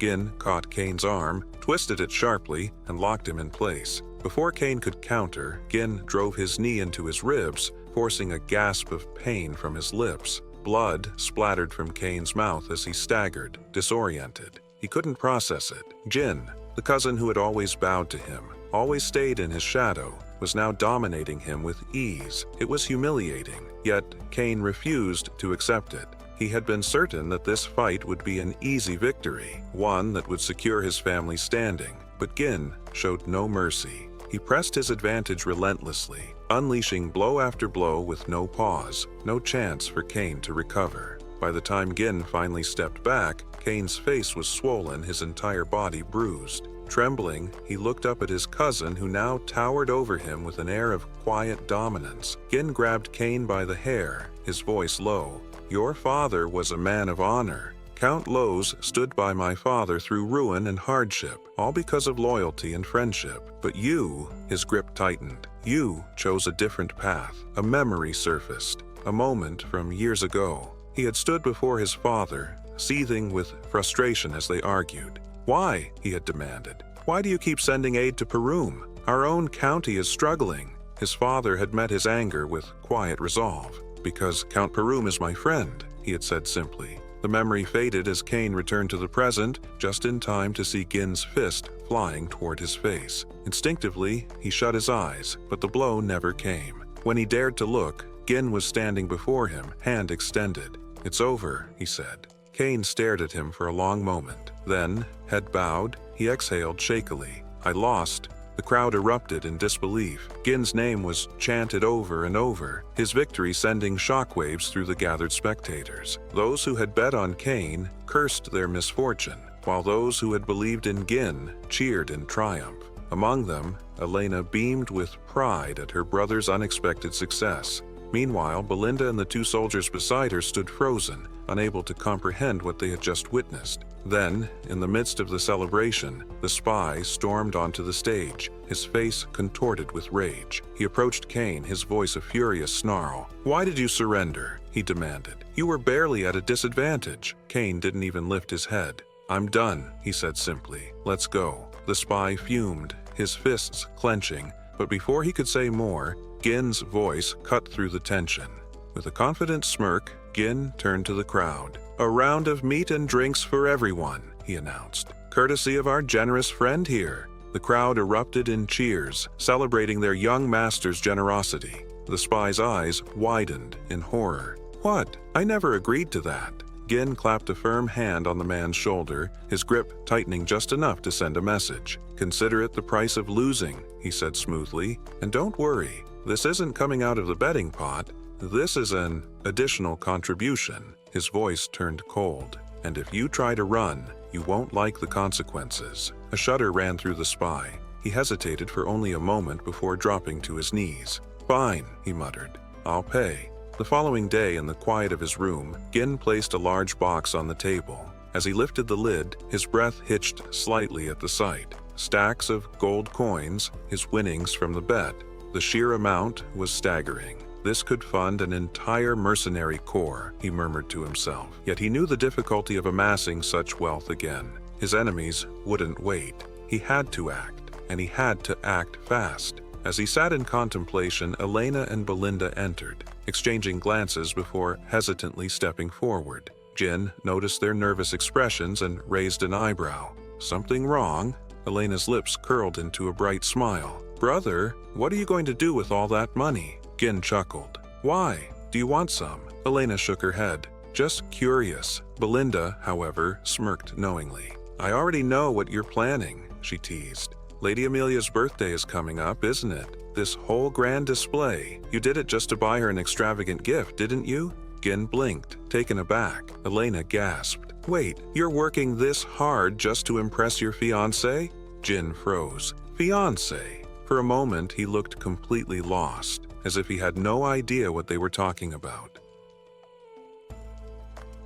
Jin turned to his sister for clarification, but Belinda, clearly amused, urged him to drop the act. There was no need to feign ignorance out of embarrassment. Elena then stepped in, reminding him that they were talking about Amelia from Rail County. The mention of the county's name caused Jin's expression to darken. He vividly recalled Amelia Rold, a noblewoman he once likened to a spider. Amelia Rold had been widely admired for her kindness and selflessness, winning the unwavering support of her people. Yet, in time, she would become infamous for leading a rebellion, earning the title the Witch of the North. Aligning herself with the Deline, she played a crucial role in the downfall of Pam. To Gin, she was nothing less than a traitor. A faint smirk crossed his lips as he turned to Belinda, casually asking when their father was expected to return. She informed him that their father, the Lord, would be back in a week. That time frame was sufficient. Rising from his seat, Jin announced his intention to visit Rold County. Belinda, surprised, pointed out that Amelia's birthday was still some time away and asked why he planned to go. Jin simply stated that he needed to secure funds from the county. The scene shifted to a striking noblewoman stepping onto the ground, her shoes left behind. She had piercing red eyes and a small spider tattoo near her mouth. It was Amelia. She handed her shoes to a ragged young girl who stared at them in disbelief, struggling to comprehend that Amelia was gifting them to her. With a serene expression, Amelia remarked that only she deserved to walk barefoot on this land. Then, turning to her soldiers, she instructed them to provide food and shelter for the people gathered around. Without hesitation, her men set to work distributing provisions, leaving the crowd in awe. As Amelia departed, grateful voices rose in thanks for her generosity. The scene transitioned again, this time to the lush garden of Rold Manor. A man knelt before Amelia, carefully washing her feet.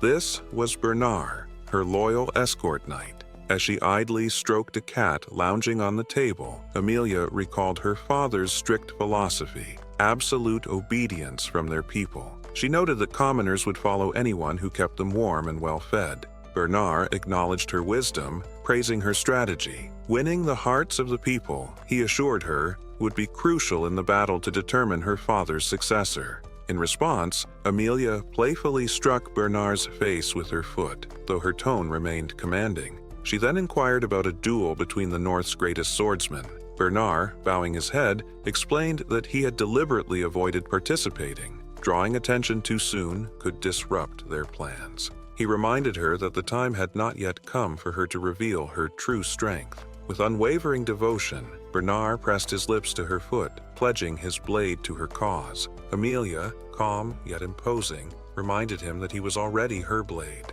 After all, she had personally invested in his development. Lifting his chin, she leaned in closer, her gaze darkening. Her voice dropped into an ominous whisper as she warned him that weakness was unacceptable. Then, letting go of him, she shifted the conversation, inquiring about the merchants. Bernard reassured her that the Arca merchants posed no threat. Their guild had secured contracts for materials needed to rebuild the Bee outpost, recently destroyed in an orc attack on Perum. He further detailed how they were discreetly reclaiming the annual support funds Count Rold had been sending to Perum. Additionally, they had begun recruiting seasoned soldiers and knights from the region, battle-hardened men with experience fighting barbarian tribes, valuable assets to their growing forces. Amelia commended his efforts but reminded him to ensure their guild remained outwardly unremarkable. Their true intentions had to remain concealed until the time was right. As they spoke, a steward entered the garden. Bernard, displeased by the interruption, immediately stood and confronted him, his voice sharp with authority. Unfazed, the steward calmly explained that there was news from the gate. Gin had arrived to see Amelia. Amelia raised a brow, genuinely surprised. What business could Gin possibly have with her? She questioned the steward, who relayed that Gin had claimed he needed to discuss matters concerning the Merchant Guild. Both Amelia and Bernard exchanged glances, caught off guard by this unexpected development. The scene shifted once more to the visitors' room. Amelia entered, her posture poised and composed, and took a seat. Across from her sat Gin, draped in a rough coat, holding a small flower. He greeted her warmly, but Amelia's expression remained cold. She wasted no time chastising him for arriving unannounced, calling his manners disgraceful. Undeterred, Gin smiled and told her he had come to deliver an early birthday gift. He placed the flower on the table, casually remarking on its pleasant fragrance and mentioning that he had acquired it from the local merchant guild. Then he added that he intended to do all his future flower purchases through that guild, specifically the Arkham Merchant Guild. Amelia listened, but her expression revealed no understanding of his underlying message. Rising from her seat, she dismissed herself, claiming she saw no reason to stay now that she had received his so-called gift. But just as she turned to leave, Gin spoke again, his tone cold and commanding. "Sit back down." A chilling energy radiated from him, freezing Amelia in place. She hesitated, startled by the unfamiliar presence before her. This was not the timid young man who once stammered in her presence. There was something different, something formidable about him. Gin lifted his teacup, his gaze never wavering. He spoke with sharp precision. "I won't waste your time. I need 10,000 gold." Amelia blinked, caught off guard. Of all the things she had expected, a sudden demand for such an outrageous sum was not one of them. "You came all this way just to ask for money?" she asked, her voice laced with disbelief. She then questioned whether their father had sanctioned this, but Gin quickly clarified that his father had no involvement. He was simply asking her to hand over the gold. Without breaking eye contact, Gin casually poured his tea onto the floor. A smirk tugged at his lips as he made a pointed remark. "You never intended to marry me, did you?" For a brief moment, Amelia faltered. Gin continued, his words striking like daggers. If rumors spread about her secret efforts to amass power, especially during such a volatile succession struggle, it could spell disaster for her. As he spoke, Amelia's cat leapt onto the table, hissing at him. Amelia scoffed, dismissing his words as nothing more than a poor attempt at intimidation. But Gin remained unfazed. He assured her that, for now, her secret was safe with him. However, his silence was not guaranteed if he left empty-handed. Amelia's lips curled into a cold smile. "That scenario will never happen." Without hesitation, she called for Bernard. The knight entered immediately, placing a hand over his chest in greeting. Gin's eyes flickered with recognition. Bernard was more than just Amelia's escort. He was one of the finest swordsmen in the north, a warrior capable of rivaling legends. Gin turned back to Amelia, his voice calm but firm. "If I die here, a war will break out. Are you ready for that?" Amelia remained unfazed. With a serene expression, she replied, "If a ruffian barged in, caused chaos, and was cut down by my knight, that's the story the world will hear." Then with a smile, she gave Bernard a simple command. "Kill him." The knight moved without hesitation, drawing his sword in a fluid motion. Gin's expression hardened. There was no room for negotiation now. With a steady hand, he reached for the hilt of his own blade, ready to meet the challenge head-on. Just as Gin prepared to act, Bernard's knowing smile caught him off guard. Before he could process it, a sudden clatter shattered the tension.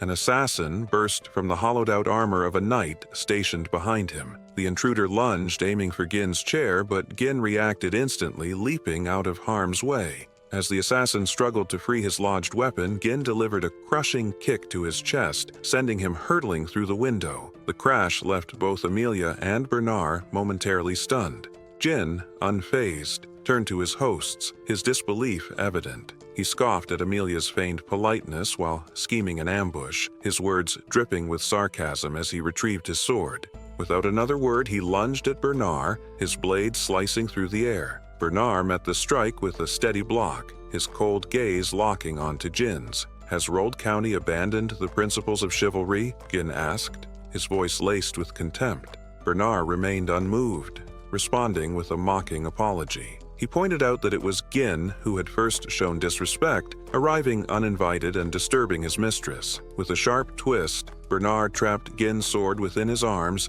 and declared that etiquette was wasted on someone like him. Seizing the opportunity, Bernard launched his own attack, but Gin was quicker. He sidestepped effortlessly, then vaulted into the air, delivering a powerful kick that forced Bernard back. The knight steadied himself, reassessing.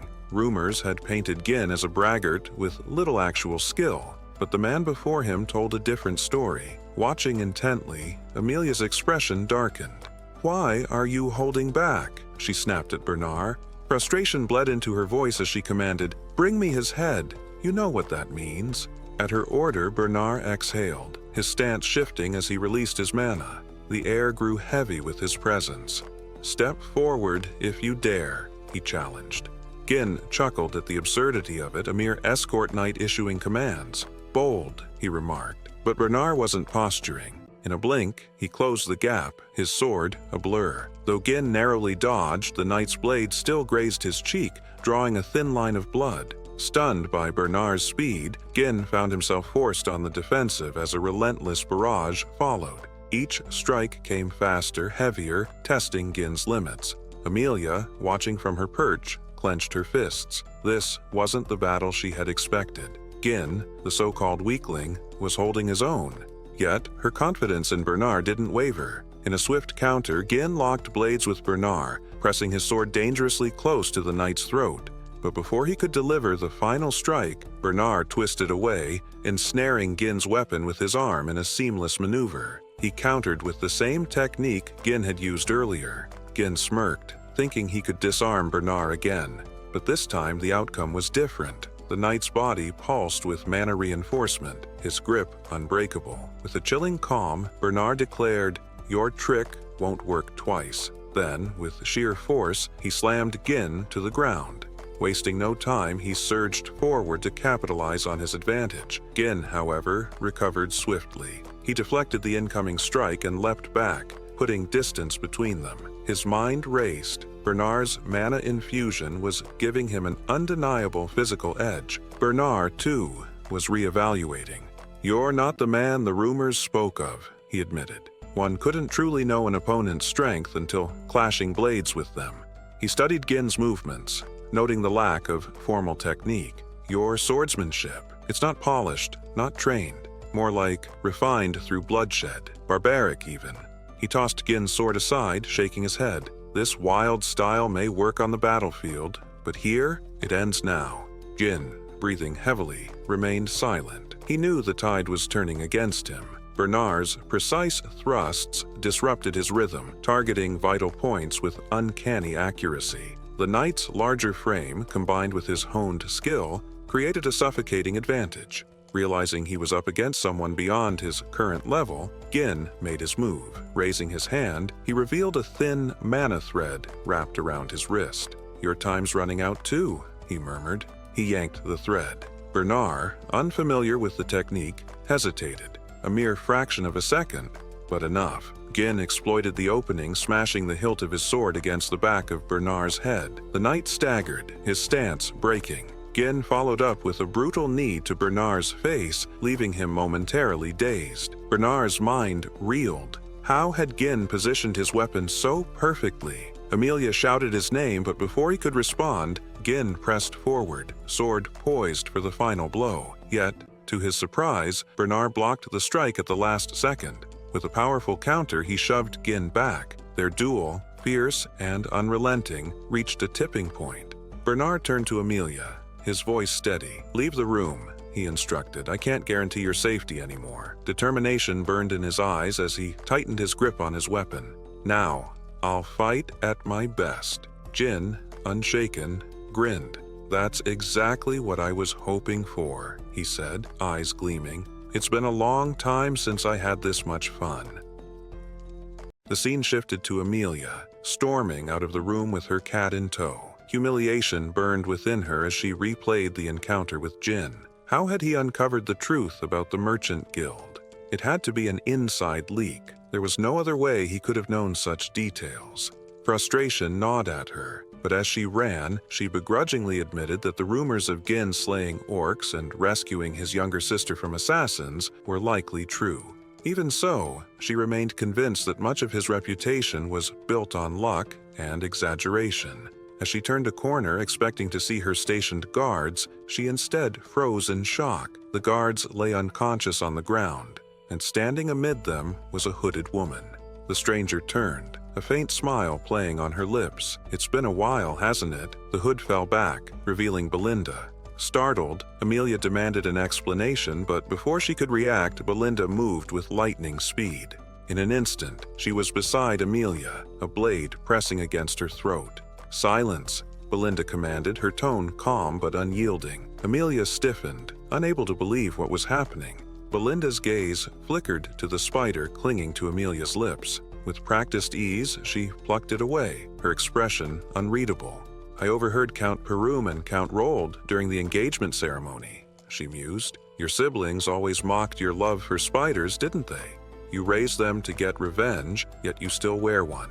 Is it a symbol of overcoming the past, or simple defiance?" Without waiting for an answer, she tossed the spider to the ground and crushed it under her heel with a sharp crunch. "Either way, it doesn't suit you." Her tone remained unsettlingly composed as she leaned in. "Now, cooperate." Back in the room, the clash between Jin and Bernard continued. Gin's instincts sharpened as he sensed the shift in the air. Bernard was now releasing an overwhelming amount of mana. The knight's gaze locked onto him with disdain.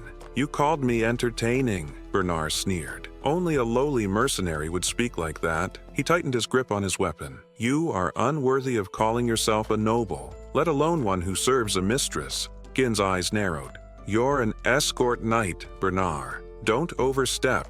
With that, Bernard lunged. His strikes came in a blur, rapid, precise, relentless. Gin barely managed to parry, each impact growing harder to deflect. The knight's expression remained firm. "A noble must carry dignity," he stated, his attacks intensifying. Gin gritted his teeth. This was getting dangerous. "Enough of this," he growled. Summoning his strength, he twisted his sword to deflect Bernard's blade and aimed a decisive thrust toward the knight's head. But Bernard reacted instantly, redirecting the attack and forcing Gin to retreat. Then, with blinding speed, Bernard drove his sword forward, his blade slicing into Gin's shoulder. The knight's confidence wavered when he realized what had happened. Gin had deliberately taken the hit, using the impact to knock Bernard's blade aside and create an opening. Without hesitation, he struck back. Bernard barely blocked in time, the narrow escape making him reassess his opponent. Tightening his stance, Bernard locked down Gin's sword, then delivered a brutal kick, sending him backward. "This is the difference between a true warrior and someone who treats battle as entertainment," he said coldly. Gin, breathing heavily, couldn't help but smirk.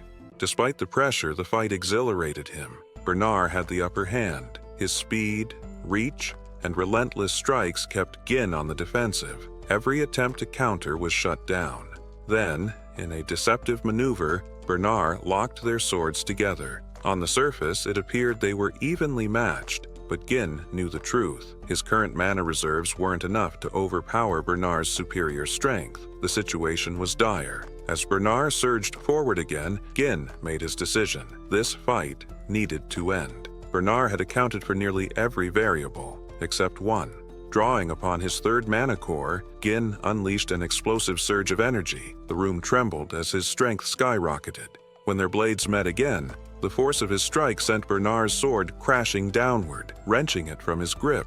The knight froze, stunned beyond belief. "Impossible," he muttered. Before he could recover, Gin raised his sword, ready to end the fight. But then, "Stop!" Gin turned his head. Amelia stood nearby, fury radiating from her expression. "Take the 10,000 gold and leave," she snapped. Irritated, Gin lowered his weapon and took a step back. "Would have been easier if you just handed it over when I asked nicely," he remarked dryly. Belinda, watching from the sidelines, chuckled. "Gin, this is way past a lover's quarrel." Gin shrugged. "Just a difference of opinion." With a deliberate stride, he approached Amelia, resting his sword on his shoulder. His voice was calm but firm. "There's been a change of plans. The fee has doubled." His gaze locked onto hers. 20,000 gold. Amelia hurled a vase against the floor, the sharp crash echoing through the room as shards scattered in every direction. Bernard stood beside her, his head bowed slightly in apology. He admitted his failure. Jin was far stronger than expected. The rumors had vastly underestimated him. Bernard explained that Gin had unleashed mana surpassing even that of an advanced knight. Amelia's expression darkened.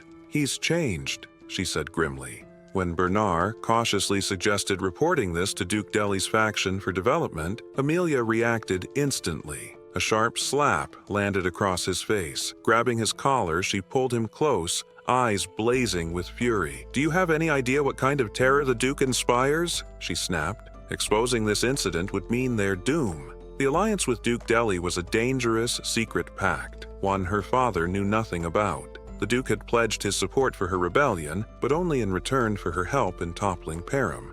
If word of this deal ever got out, her own siblings would not hesitate to kill her. Her anger deepened as another thought crossed her mind. Jin might already know.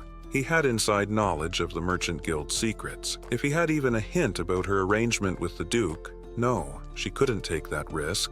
She turned to Bernard, her voice cold and resolute. Gin must be eliminated, no matter what. Bernard nodded without hesitation, accepting the command. Amelia then inquired about Gin's injuries. Bernard explained that while he had inflicted minor cuts across Gin's body and a deeper wound on his shoulder, the explosive burst of mana Gin had used would likely leave him weakened for some time. However, using knights from their own forces would be too risky. It would leave a trail. Amelia acknowledged the problem. "That's why I trained them," she murmured. Bernard immediately understood. "The Wild Cats?" She nodded. This elite group was composed of war orphans, outcasts, and those without noble status. Only the most naturally talented in mana control had been selected. Amelia placed a flag on the map before her, marking a specific location. "Send a dozen of them here. Only those with mastery over mana." Bernard studied the map. The ravine she marked was the only narrow passage between Rail Territory and Parum County, a remote, treacherous landscape. It was the perfect place for an ambush. "Understood, my lady," he said. Amelia's eyes burned with determination. "Jin will pay for what he did to me." Meanwhile, inside a carriage, Gin sat quietly, wrapping a cloth around his injured arm. His mind churned with thoughts. He could feel it. Amelia was already planning her next move. Across from him, Fergus studied his face. "You all right?" Gin offered a small, reassuring smile. "Just surface wounds." Reflecting on his recent battle, Gin acknowledged he had pushed himself to his limits, but it was worth it. The 20,000 gold he had taken from Amelia was more than enough. It would serve as the foundation to rebuild Parum. For his struggling territory, it was the equivalent of years of savings. Despite his anger toward Amelia, he had chosen not to kill her. That would have sparked a war, and Parum was in no position to handle that right now, not with the looming threat of barbarians. Retreat was the wiser choice. Besides, the information he had on the Aram Merchant Guild was already a heavy burden for Amelia. As he shrugged on his jacket, Belinda, his ever-watchful maid, observed him closely. "So, is everything going according to plan?" She reminded him of his previous orders, how she and Fergus were to subdue the guards upon hearing fighting noises and to take Amelia hostage if she stepped out of the room. Gin smirked. "I left that part to Fergus." Before he could say more, a sharp pain ripped through his body. His vision blurred and suddenly, he coughed up blood. "Jin!" Belinda and Fergus rushed to his side. Jin gritted his teeth. He recognized the sensation. This was the recoil from opening his third mana core. Though the pain wasn't as crippling as before, it was still significant. He needed a solution.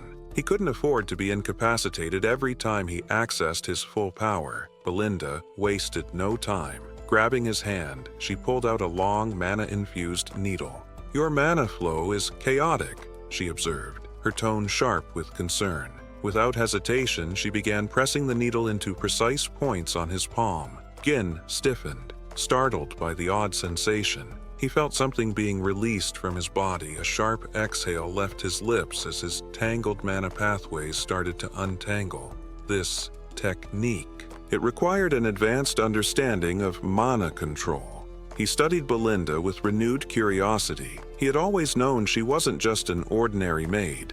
His mother had brought her into their household, but even now, her true origins remained a mystery. Why would someone with such rare skills choose to serve as a mere headmaid in the countryside? Gin pushed the thought aside. It didn't matter. Skilled people in his territory were always an asset, and the challenges ahead were only beginning. Belinda, finishing her work, met his gaze. "No matter what happens, you have my loyalty," she assured him. Gin smirked. "Then help me spend some money," she blinked. "What?" He leaned back. "Amelia was the richest person I knew. It made sense to take from her." Belinda and Fergus exchanged stunned looks. "You ended your engagement over that?" Belinda asked, incredulous. "If Count Rayfold finds out..." Gin waved her off. "Amelia won't tell her father, that much I know." Belinda huffed in frustration. "Then at least tell me what you plan to do with it." Gin's expression shifted. "I'm going to conquer the forest of beasts." Silence filled the carriage. Belinda's eyebrows shot up. Fergus scoffed. "That's been impossible since your great-grandfather's time." Gin merely smiled. "That's why we need him." Fergus hesitated before speaking. "The man you asked me to find, he's at the designated location, but..." He hesitated. "Gin, he's not stable, he's not in his right mind." Gin's eyes gleamed. "Doesn't matter. If he's alive, he's useful." Belinda crossed her arms. "You're in no condition to travel." Gin sighed. "You think Amelia will just let us walk away?" Belinda clenched her fist. "I can fight. So can Fergus," Gin agreed. "But this isn't about battle. It's about expertise, and for that, we're going to meet the vanguard."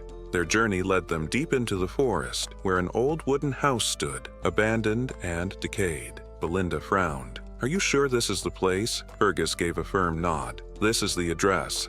They knocked. The door creaked open, revealing a massive, disheveled man with long, unkempt hair. His bloodshot eyes studied them with suspicion. "Who the hell are you?" Belinda leaned toward Gin, whispering, "He looks like he's barely surviving." But Gin remained unfazed. The man scoffed, dismissing Gin as just another bored noble. "Go away," Gin's voice cut through the air. "Ex-captain of the Ratatosk mercenaries. Gillian." The man froze. Slowly, he turned back, eyes narrowing with a mix of caution and recognition. Gin smiled. "I've been looking for you." The group stood frozen in shock, struggling to process the revelation before them. The man they had believed to be a mere vagrant was none other than the former leader of the Ratatosk mercenaries, a once legendary force whose members were required to master nearly every weapon. Though the group had long since disbanded, their reputation endured, their name still whispered with reverence even in foreign lands. Without warning, Gillian suddenly hurled an axe straight at Gin. The blade missed by a hair's breadth, slicing through his jacket. Alarmed, the group instinctively drew their weapons, stepping in to defend their master. But Gillian, his expression dark and unreadable, demanded Gin state his purpose. Belinda, wary of Gillian's erratic behavior, urged Gin to retreat, warning him of the man's instability. Yet Gin remained unmoved. Instead, he uttered two words, "eternal punishment." At that, Gillian froze, his eyes widening. Gin then revealed that he knew the cure for the disease afflicting Gillian's daughter, describing the terrifying symptoms: relentless fever, bloodied coughs, and red spots spreading like flower petals across the skin. The illness was so excruciating that it had earned the name Eternal Punishment. Gin's voice was calm but firm as he asked Gillian if he was willing to listen.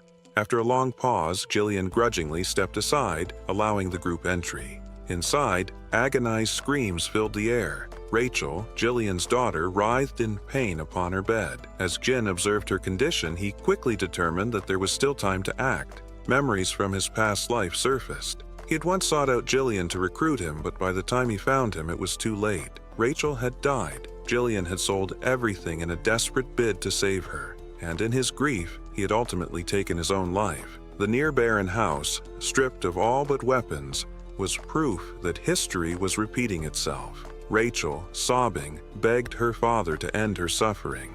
Realizing there was no time to waste, Gin removed his jacket and announced that treatment would begin immediately. Before he could act, Belinda grabbed his shoulder, urging him to reconsider.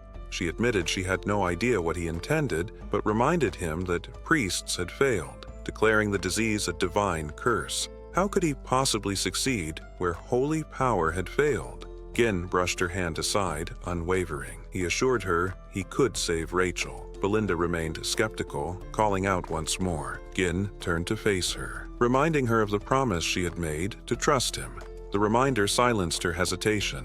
Without further delay, Gin handed her a list of medicinal herbs and instructed her to procure them at once. Though surprised by the requested ingredients, Belinda obeyed, swiftly returning with the necessary supplies. Survival, for mercenaries like Jillian, often depended on knowledge. Though eternal punishment was deemed incurable in the present, Gin knew that a cure would be discovered in the future. Armed with this foresight, he prepared to put it into practice. The remedy itself was surprisingly simple to create, though obtaining its key component, the rare and costly fairy's blessing, was the greatest challenge. With precise movements, Gin finely chopped the herbs, packed them tightly into a bottle, and submerged them in distilled alcohol. He shook the mixture thoroughly, letting it settle before adding the remaining ingredients and stirring them together. The final product glowed with an eerie purple hue. Gin handed the vial to Jillian, instructing him to administer the medicine to Rachel immediately. Desperate and out of options, Jillian complied. Within moments, the red splotches on Rachel's skin began to fade. The group stood in stunned silence, barely able to believe what they were witnessing. Jillian, more shaken than anyone, stared in disbelief at his daughter's transformation. Gin, composed as ever, simply remarked that the outcome had been expected. With a trembling voice, Jillian demanded to know how this was possible. Even divine magic had failed. How could Gin succeed where the gods themselves had not? Gin explained that while divine power could bolster a body's strength and aid in recovery, it was not a true cure. The disease required more than just holy intervention. It needed the right remedy. Jillian's hands trembled as he clutched Gin, his voice raw with emotion. Then, "She will be healed," Gin reassured him. Rachel would recover completely, though it would take a few months. Overwhelmed, Jillian stepped back, lowering his head in gratitude. He understood now. Gin had come to this place with a purpose. Stripped of everything, Jillian had nothing left to offer but himself. He dropped to his knees and swore his loyalty, pledging to become Gin's servant, or even his dog, if that was what was required. But Gin shook his head. "I don't need a servant," he declared. "I need the captain of the Ratatosk mercenaries." Jillian lifted his head. For the first time, he truly saw Gin, not just as a healer, but as a man filled with unshakable ambition. Something within him stirred. Without hesitation, Jillian seized an axe and severed his long ponytail. As the strands fell to the ground, his entire demeanor shifted. He no longer looked like a broken man. He was reborn, exuding an aura of strength and determination. Moving toward his weapons, Jillian asked if Gin had brought others. Gin confirmed that his group was the only one present. Jillian then asked if Gin had enemies. Gin smirked. "Plenty, and I'll be making more." Jillian picked up a spear, expertly tying a rope around its shaft. Without hesitation, he hurled it straight through the wooden wall of the house, sending it deep into the forest beyond. A sickening crunch followed. The wall splintered, revealing an unseen assassin pinned to a tree, impaled through the chest. The room fell into stunned silence. Jillian yanked the spear back with a swift tug of the rope, dragging the dying man into the house. He seized the assassin by the throat, his grip unyielding. "Who sent you?" he demanded. The assassin, barely able to speak, recognized Jillian instantly. He was a member of the Wild Cats, a group not easily taken by surprise. And yet, Jillian had detected him with ease. Jillian turned to Gin, awaiting his command. Gin, already suspecting the source of the attack, rested a hand on his sword. He sighed. "I really don't feel like drawing my blade again today." At that, Jillian grinned. Placing a hand over Jin's sword hilt to stop him, he nodded. "Leave it to me." Without hesitation, he snapped the assassin's neck. Belinda, witnessing the scene unfold, could barely contain her shock. The sheer ruthlessness, the swift and effortless way Jillian had executed his target, she struggled to understand why her master wanted someone this dangerous by his side. Yet Gin had no doubts. Jillian, dropping to one knee, pledged his life to Gin, vowing absolute loyalty. Gin, recognizing the power of having such a formidable ally for the battles ahead, smiled. "Good," he said. "There was much work to be done." Sorry for the interruption, but if you're loving this series, you don't have to wait. Get up to 16 episodes ahead right now on Patreon. Support the channel, unlock exclusive content, and stay ahead of the story. Links in the description. Now back to the video. Deep within a secluded cabin in the woods, a group of wildcats traffickers had gathered. A tense silence filled the room as a member of their ranks delivered grim news. One of their own had been killed. The revelation sent a ripple of shock and unrest through the group. Vigo, their leader, swiftly demanded silence. Apologizing for the disturbance, the traffickers explained that Bernard had assured them Gin would neither discover their reconnaissance unit nor possess the strength to eliminate them. Doubt crept into Vigo's expression as he questioned whether the team had erred or if they had been misled with false intelligence. A subordinate, trembling, hesitated before revealing a shocking detail. Jillian had joined Jin's group. Startled, Vigo seized the man by the neck, demanding confirmation. Struggling for composure, the subordinate insisted he had seen it with his own eyes. Upon hearing this, Vigo's lips curled into a smirk. He expressed his satisfaction, remarking that his former captain had finally decided to act. The scene then shifted to Jillian, traveling through the forest alongside Jin and the others in a carriage. Inside, Belinda groaned about the sheer number of weapons Jillian had brought along, complaining that they had even been forced to buy another carriage to fit his entire arsenal. Turning to Gin, she questioned whether all of it was truly necessary, remarking that a sword or two should have sufficed. Gin, unbothered, reminded her that an extra carriage had already been needed to ensure Rachel's comfort. He assured Belinda that it wasn't an issue and urged her to endure it for now, emphasizing that their primary focus was escaping the ravine. Curious, Belinda then inquired about the assassin they had captured, suspecting Amelia was behind the attack. Gin confirmed her suspicions. At this, Belinda revealed that the assassin's mask bore the symbol of the Wild Cats, an infamous and highly dangerous trafficker guild enrolled. Gin, intrigued, pressed for more information. According to Belinda, the Wildcats were not just traffickers. They specialized in smuggling, assassination, drugs, and human trafficking. Former mercenaries made up their ranks, granting the guild formidable combat prowess. Their reputation as a shadowy, ruthless organization made them feared across the land. Gin was surprised that Belinda knew such details, given her time spent mostly in the castle. She admitted that before becoming the head maid, she had learned about such matters. She urged him to be cautious, warning that the Wildcats were relentless. Smiling confidently, Gin reassured her that there was nothing to worry about. They had Jillian on their side.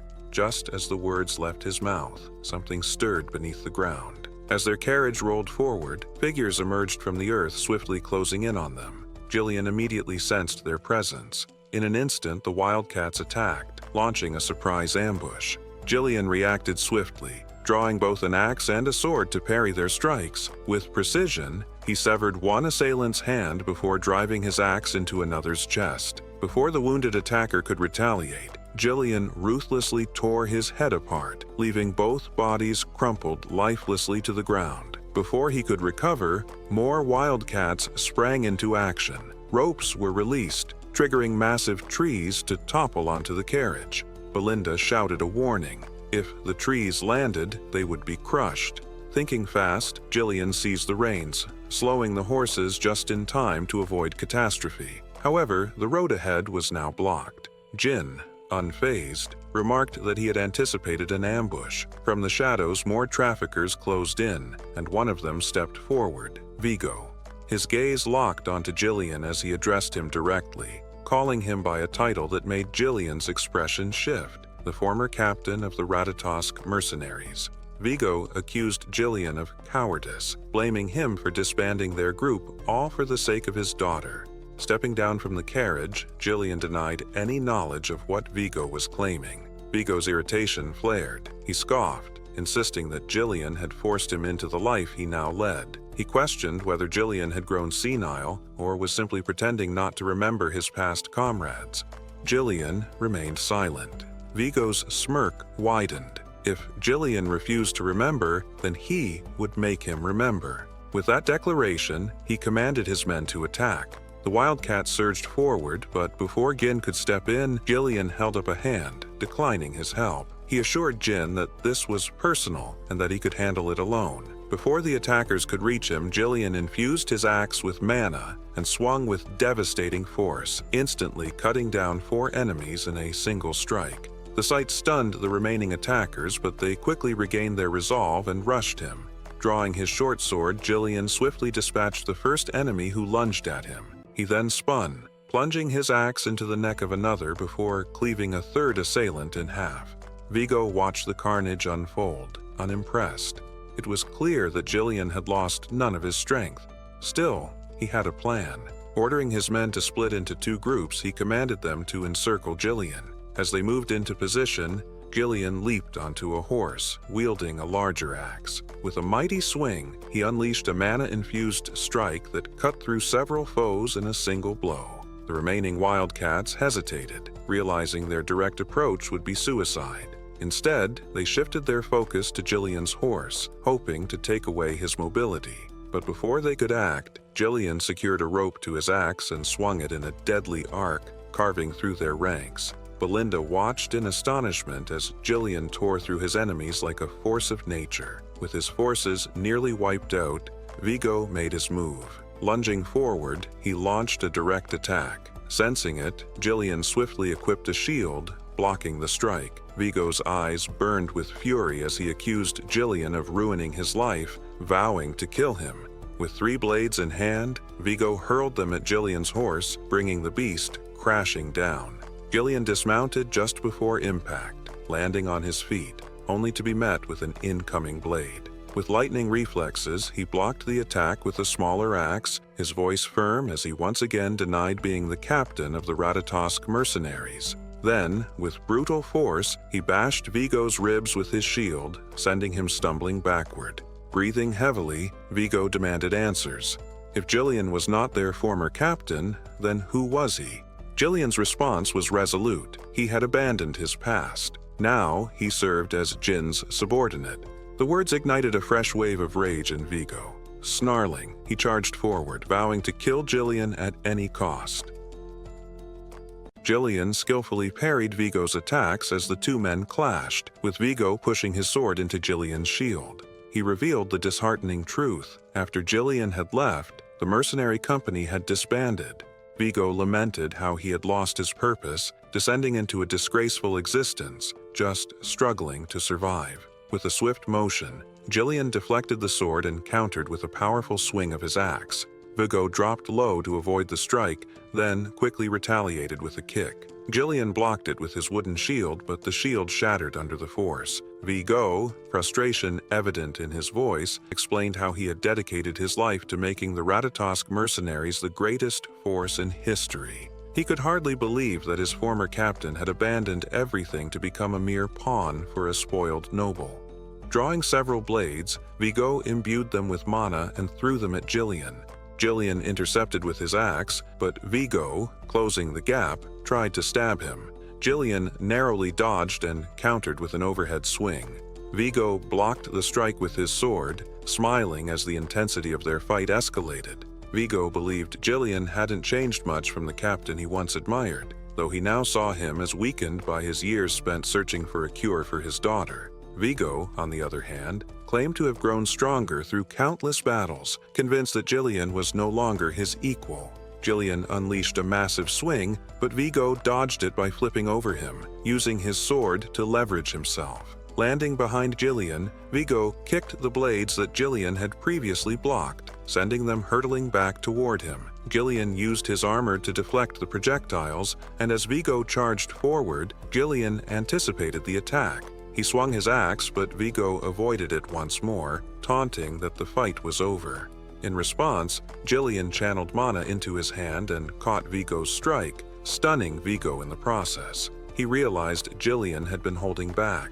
Jillian then asked if Vigo's pursuit of vengeance was driven by hatred. Vigo, still stunned, didn't answer. He just stared at Jillian's display of mana. unable to comprehend the shift in his former comrade. With a swift motion, Jillian slammed the head of his axe into Vigo's face, sending him flying into a nearby tree. Standing over his fallen opponent, Jillian questioned why Vigo had waited so long to act. Vigo bitterly admitted that he had already visited Jillian's former residence, only to find a feeble old man, unworthy of death.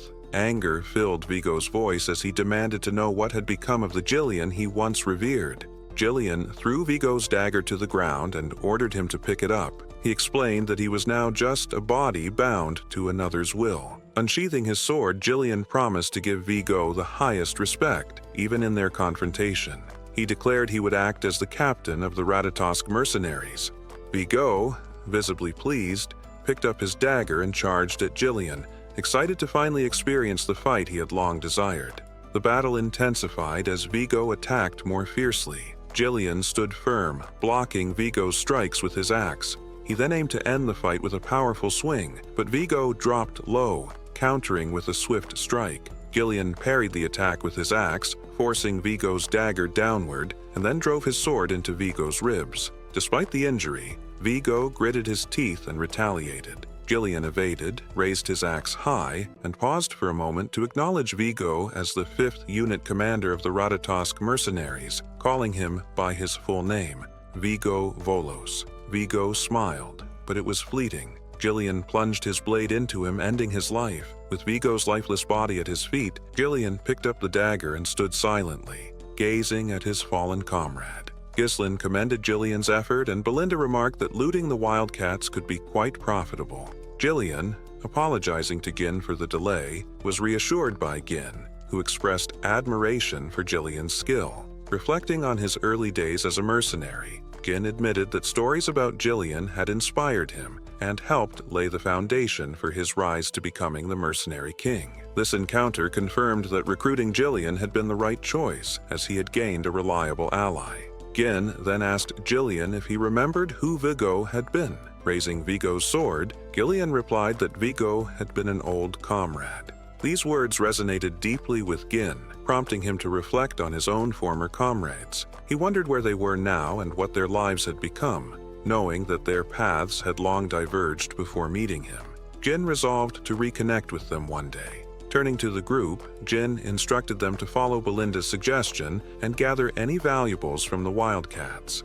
Belinda ordered Jillian to lead the effort, but Jillian curtly reminded her that he was not her subordinate. 2 days later, the group arrived in Param territory. Belinda, visibly relieved, commented on their arrival. Jillian looked at the city ahead and asked Gin if it was Param. Gin confirmed it, feeling a sense of contentment at returning home. He reflected on how, when he had first run away, he had believed he could return any time. Jillian, studying the county, was asked for his opinion.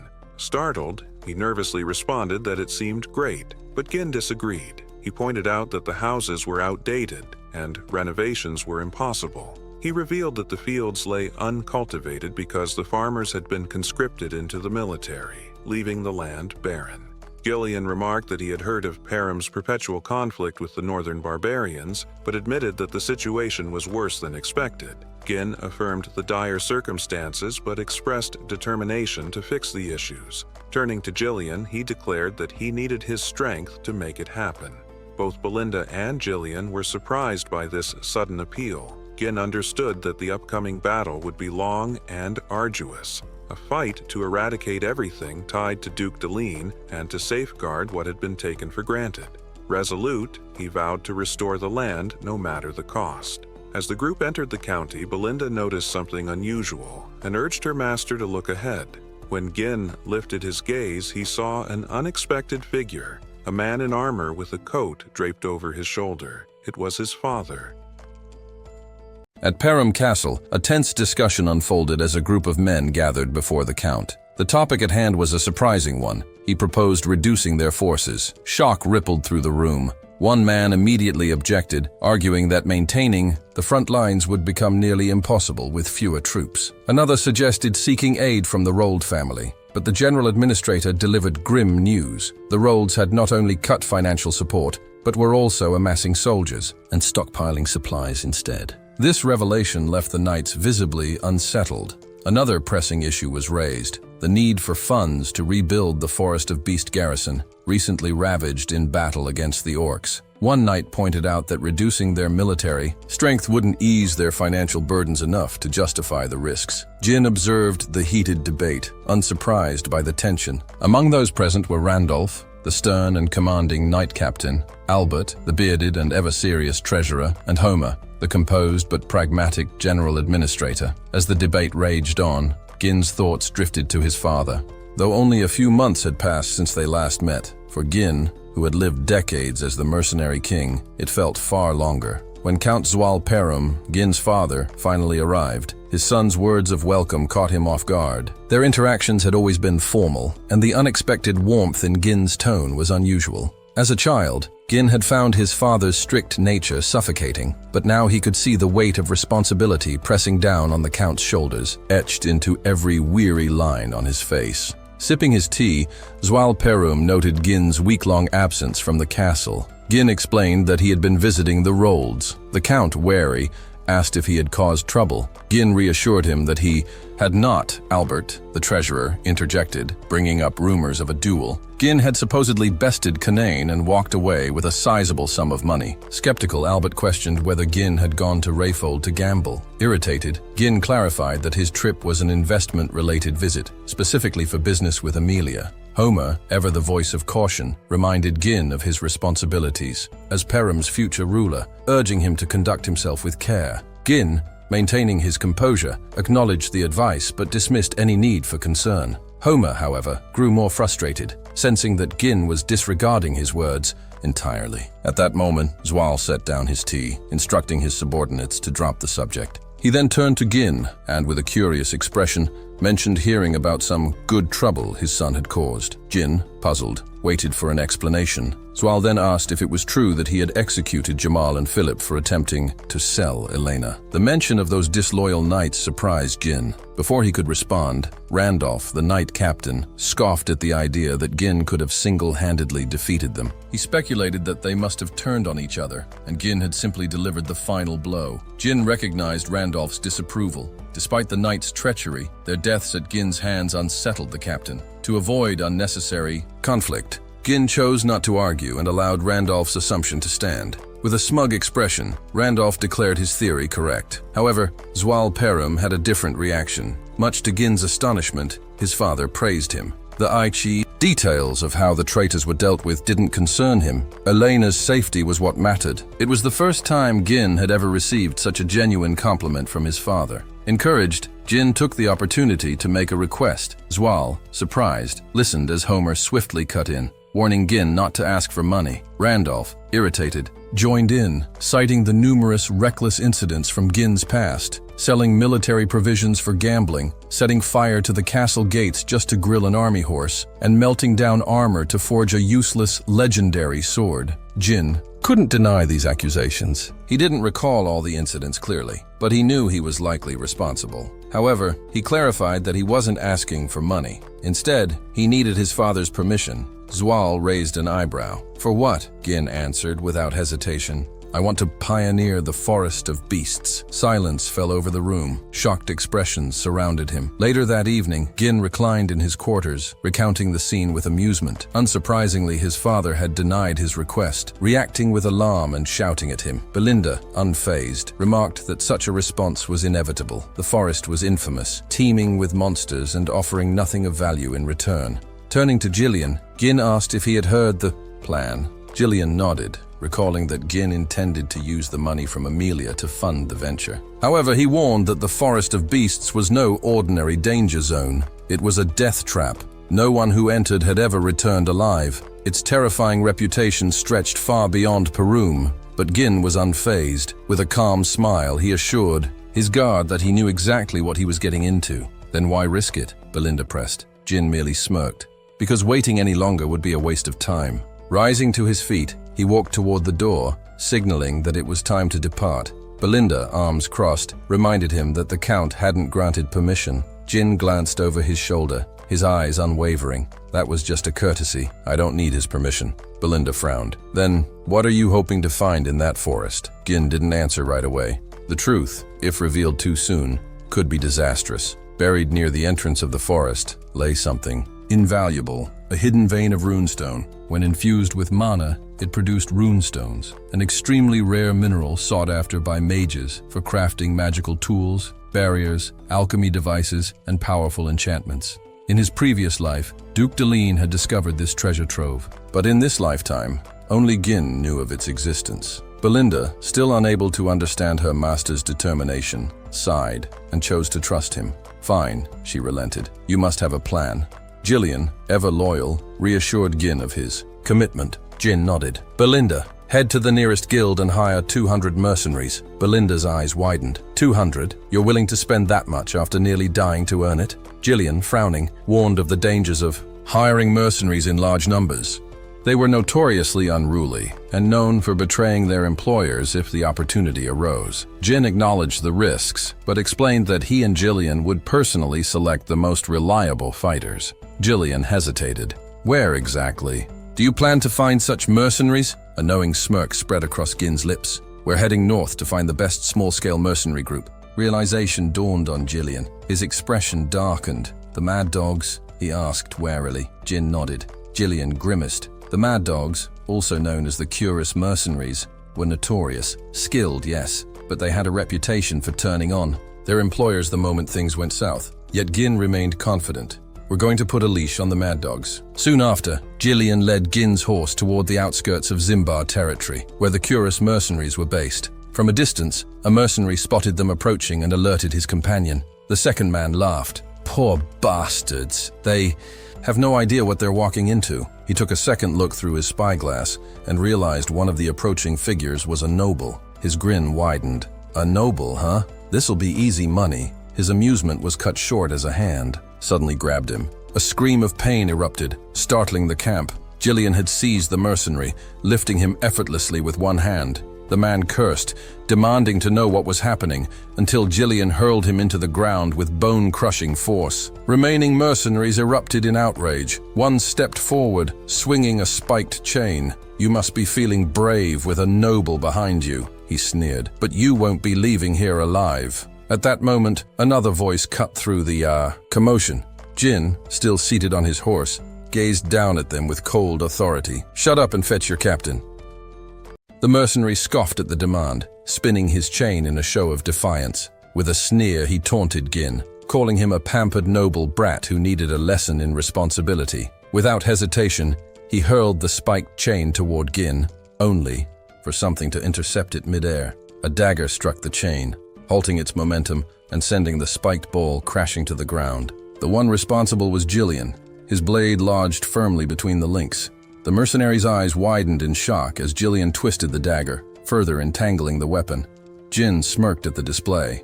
Words alone won't be enough, he remarked. Handle this, Jillian, but no fatalities. Acknowledging the order, Jillian seized the chain and yanked hard. The mercenary had no time to react before he was sent hurtling toward him. As he came within reach, Jillian struck him in the stomach with the spiked ball. The man howled in pain, collapsing to his knees. His comrades erupted in rage at the sight, shouting that Jillian's status as a noble servant meant nothing to them. Without a word, Jillian twisted his dagger deeper into the chain, using it as leverage to hoist the injured mercenary into the air. With a powerful throw, he sent the man crashing into the approaching group, knocking several off their feet. The remaining mercenaries hesitated, stunned by his strength. From atop his horse, Gin sighed. How much longer are you going to keep me waiting? He asked, his tone laced with impatience. Dismounting, he ordered them to summon their captain. Before they could move, a voice cut through the tension. What's all this commotion? The mercenaries instinctively parted, making way for a man with fiery red hair and an imposing presence. He exuded authority, his sharp gaze sweeping over the scene. I'm Ka, he introduced himself, captain of the Cerberus mercenaries. Now tell me, why are you looking for me? Gin found the question absurd. Isn't it obvious? He said flatly. I have a job for you. Ka raised an eyebrow. You attack my men and then expect me to listen to a request? He scoffed. A noble should know better manners. Gin merely smiled. This is how I greet people, he replied. It's the most effective way to tame them. Ka let out a chuckle. Then I wonder what would happen if you greeted us twice. The scene shifted to Ka's tent, where he sat across from Gin and Gillian, surrounded by his men. Leaning back, he folded his arms. "All right, let's hear it. What exactly do you want?" Gin's answer was simple. "I want to hire your mercenary group to pioneer the Forest of Beasts." Silence fell over the room. Then, incredulous laughter erupted from Ka's men. "Did he just say the Forest of Beasts?" one mercenary muttered.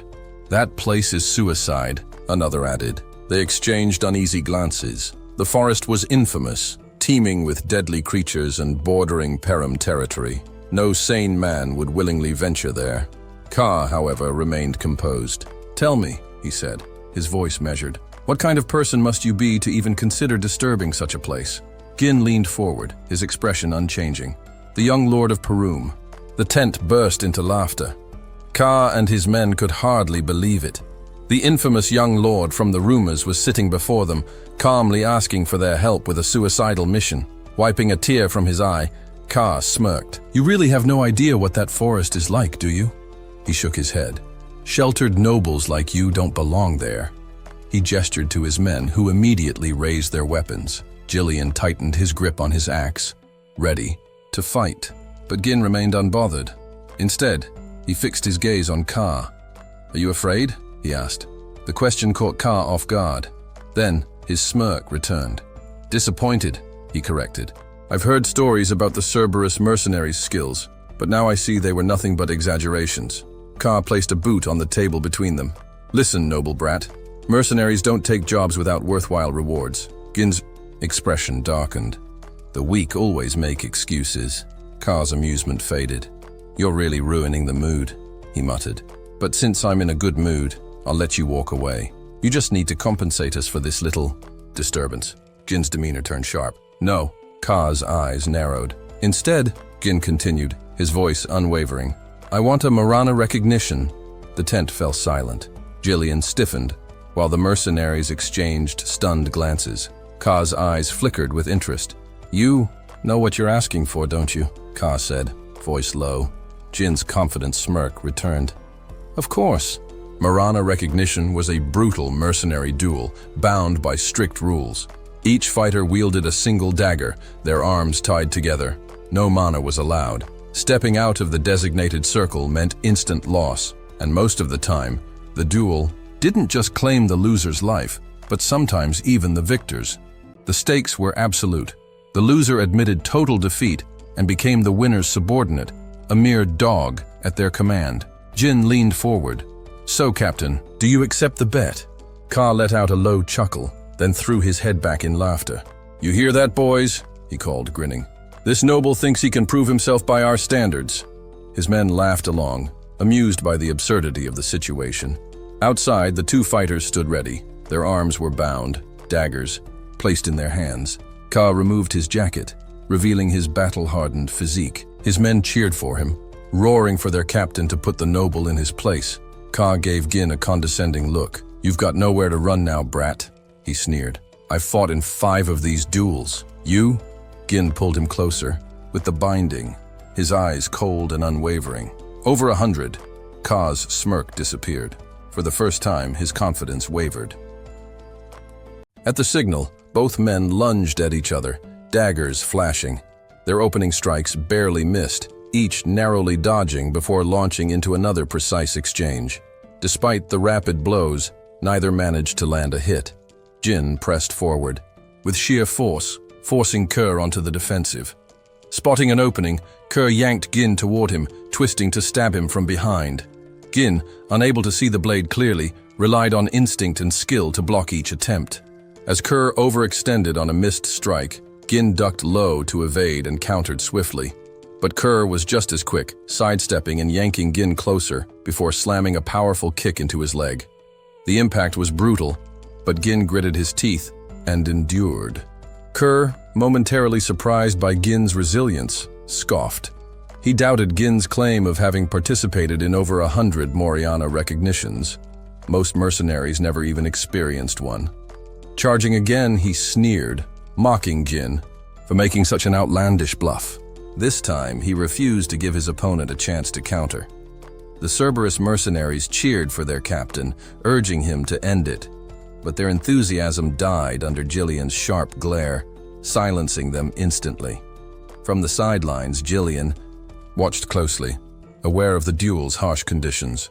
The confined space barely allowed room for one person to lie down, and with mana and external forces prohibited, only raw skill and physical strength mattered. Gin was at a disadvantage.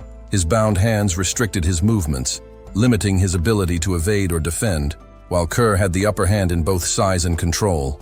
Kerr capitalized on this, grabbing Gin's arm and forcing him down before swinging his dagger toward him. Gin narrowly escaped, rolling to the side, but landed unsteadily.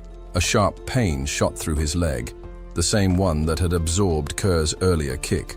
Without mana to dull the pain, the accumulated damage was beginning to wear on him. Kerr noticed the brief flicker of discomfort on Gin's face and smirked. "You look pale," he taunted. "Already at your limit?" He pressed the attack, driving Gin into a desperate defense. Despite his disdain for nobles, Kerr acknowledged Gin's determination, more than most of his kind ever showed. Even so, he remained, convinced that Gin lacked real skill. He had observed Gin's strategy, deflect dagger strikes while absorbing lesser blows. But in Moriana recognition, endurance meant little. Without mana, each injury added up, and now it was catching up to Gin. Kerr spun his dagger and lunged. Gin blocked, but Kerr immediately followed up with a strike toward his head. Gin dropped, low to dodge and countered from below, but Kerr easily deflected it. Seizing Gin's arm again, he forced him down and delivered another brutal kick, this time to his already wounded leg. Gin winced, and Kerr, seeing the reaction, assumed victory. Raising his dagger, Kerr declared the fight over. His men roared in triumph, certain of their captain's win. From the sidelines, Jillian tensed, gripping his axe, ready to intervene. But then, Gin smiled. In an instant, he dropped lower than before, evading Kerr's blade in a move that caught his opponent completely off guard. Before Kerr could react, Gin shifted and delivered a precise cut near his ribs. Gasps erupted from the watching mercenaries. Even Jillian was momentarily stunned. Enraged, Kerr charged blindly, but Gin was faster. Moving low again, he weaved past the attack and struck, this time slashing across Kerr's chest. The gathered mercenaries fell into stunned silence. Moments ago, their captain had dominated the fight, tossing Gin around like a plaything. Now, he was the one bleeding. The men shouted for Kerr to prove his strength, demanding he finish the fight. Meanwhile, Jillian watched intently, now realizing that Gin's skill was far greater than he had anticipated. Kerr lashed out, aiming for Gin's head, but Gin ducked, then rose swiftly, ramming his shoulder into Kerr's face. With his dagger clenched tight, he delivered a rapid barrage of strikes. Before Kerr could recover, Gin twisted his grip and drove his blade into Kerr's hand. Yet, despite the injury, Kerr did not cry out. Instead, he roared in defiance and charged once more. But Gin sidestepped easily. The shift was undeniable. Kerr, who had once dominated, now struggled. Jillian's eyes narrowed in understanding. Kerr had relied too much on brute strength, stiffening his body with every swing. His movements had become predictable and sluggish. Meanwhile, Gin had never tried to match him head-on. Instead, he remained fluid, letting Kerr's own momentum turn against him. Recognizing the inevitable outcome, Jillian quietly rested his axe back in its sheath. Kerr panted, his stance unsteady. His men jeered, telling him to stop playing and finish. Jin, watching his opponent struggle, nodded in approval. "I'll give you credit. You didn't break the rules and resort to mana," he said. "Most would have."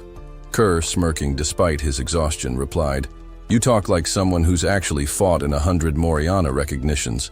He admitted his disadvantage in a straight fight, but reminded Gin that victory wasn't just about overpowering an opponent. There was another way. Jin's eyes narrowed as Kerr suddenly grabbed him and hoisted him into the air. Stepping out of the circle meant automatic defeat, and Kerr intended to throw Gin out. With confidence, he flung Gin toward the edge, certain of his win. But just before Gin's foot could touch the ground, he twisted mid-air, tightening his grip on Kerr's arm. Using Kerr's own legs as leverage, he reversed the momentum, pulling his opponent toward him instead. Gasps rang out as Gin maneuvered behind Kerr and locked his arm around his neck. Then, in one swift motion, he slammed Kerr's head into the ground, just outside the circle's boundary. Silence. The mercenaries stood frozen, unable to believe what they had just witnessed. Kerr, realizing his loss, glared at Gin in frustration. Jin smiled. "I win." Kerr, still in disbelief, turned to him. "Who are you?" he demanded.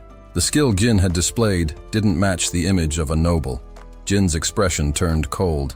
"That attitude of yours," he said, his piercing gaze unwavering. "You're speaking to your new master now."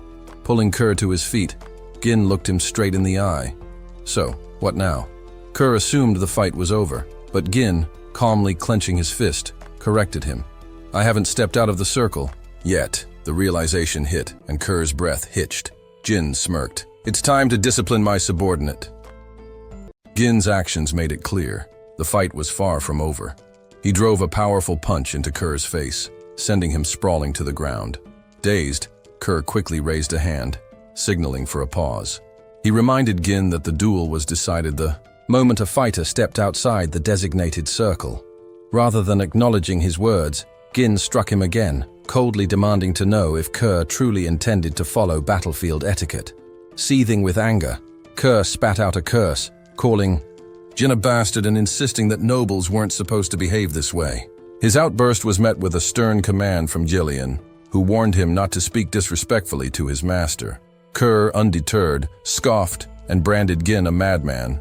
That insult earned him yet another punch.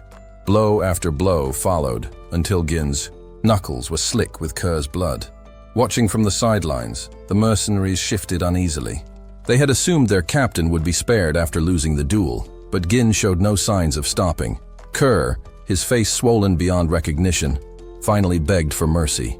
Instead of relenting, Gin hauled him to his feet and, with a chilling calm, reminded him that he had yet to leave the circle.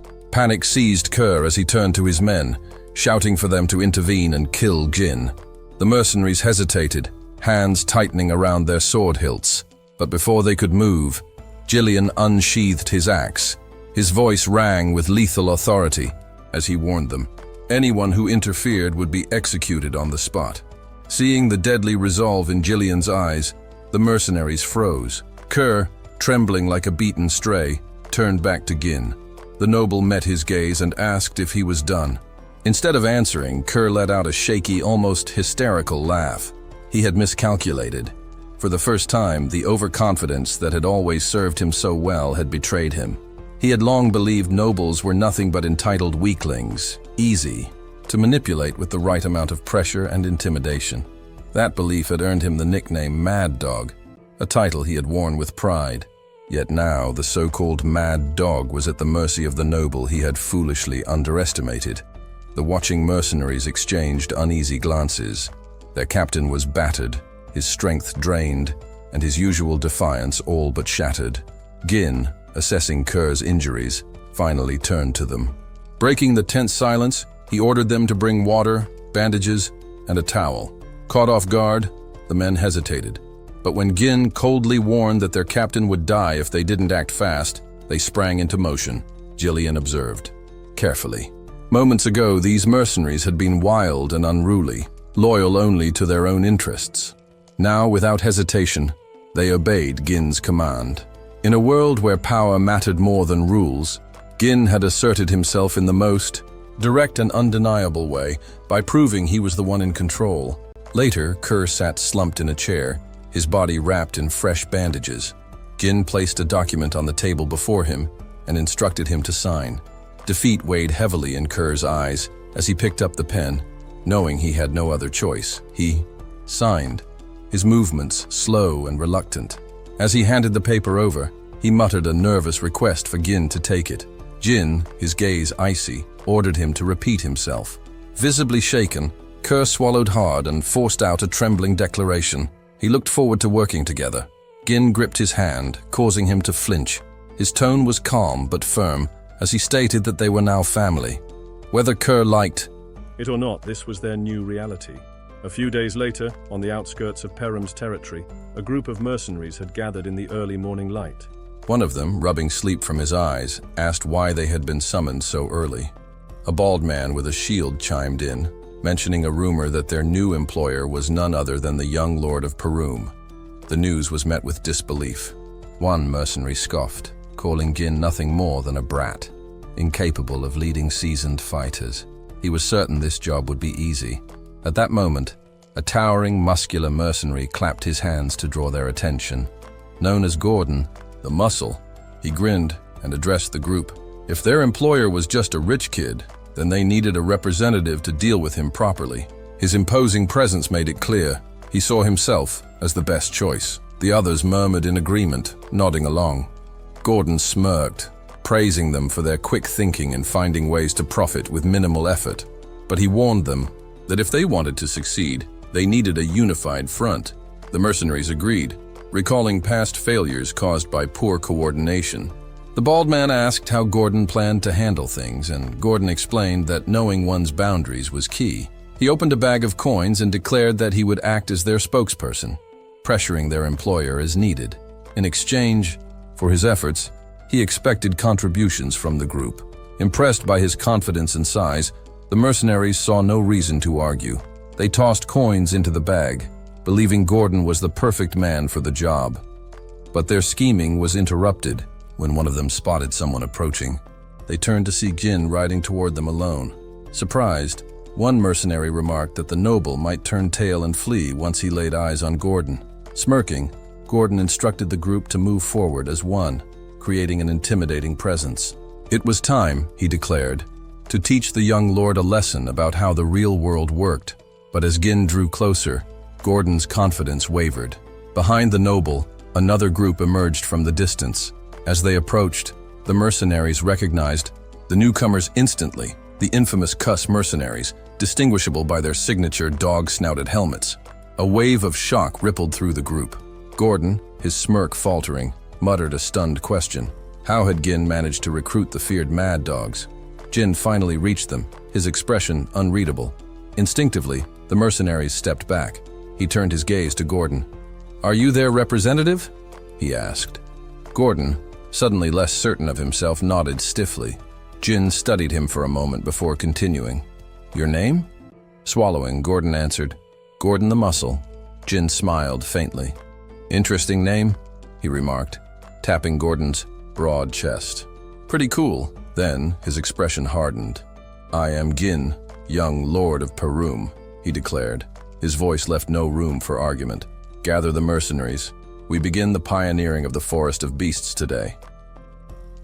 Belinda fastened the last piece of Jin's armor, ensuring he was fully equipped. The expedition was finally ready. Their temporary base had been established, supplies secured, and most importantly, the troops had been gathered.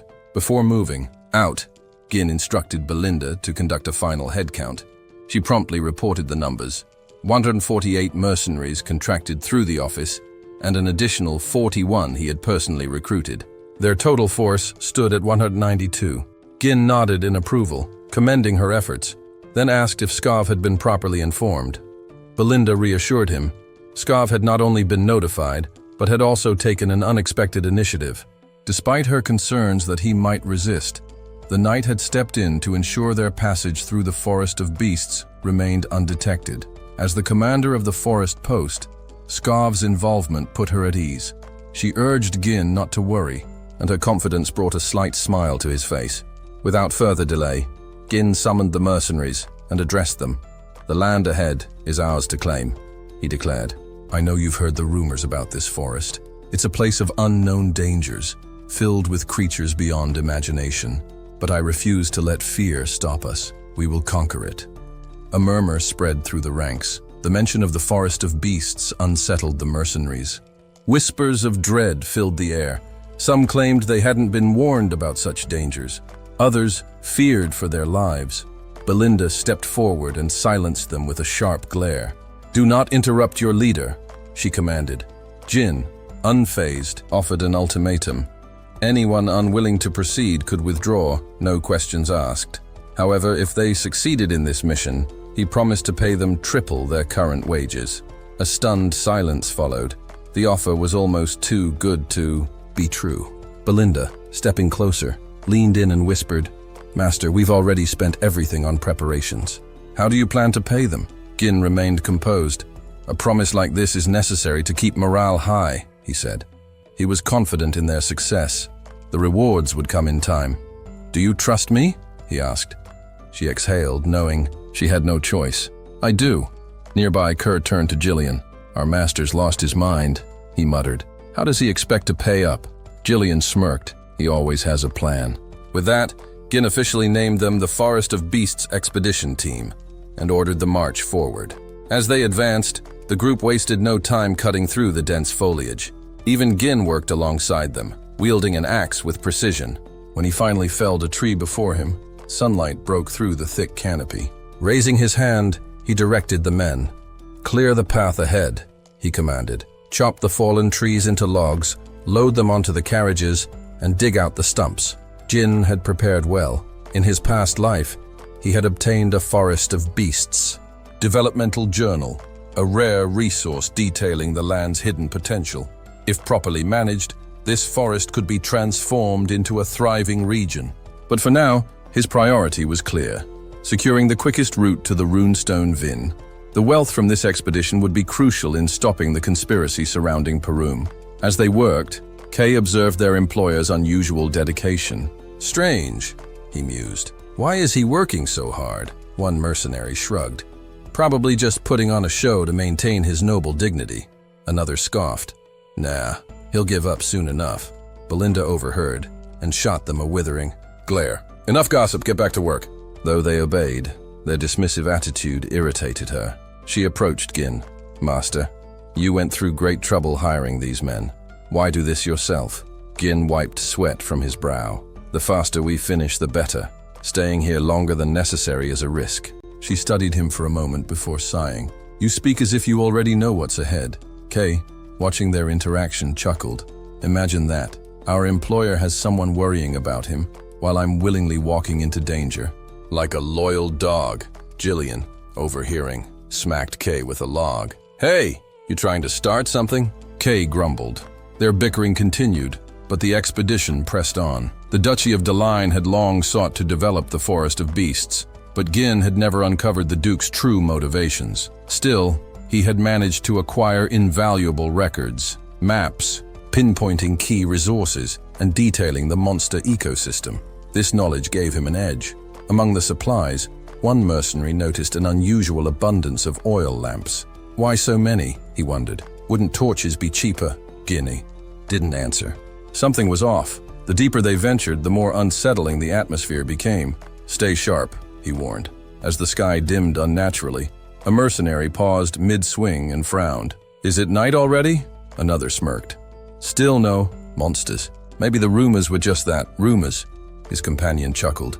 "At this rate, we're getting triple pay for an easy job." A bald mercenary slapped Gordon on the back as he carried a log.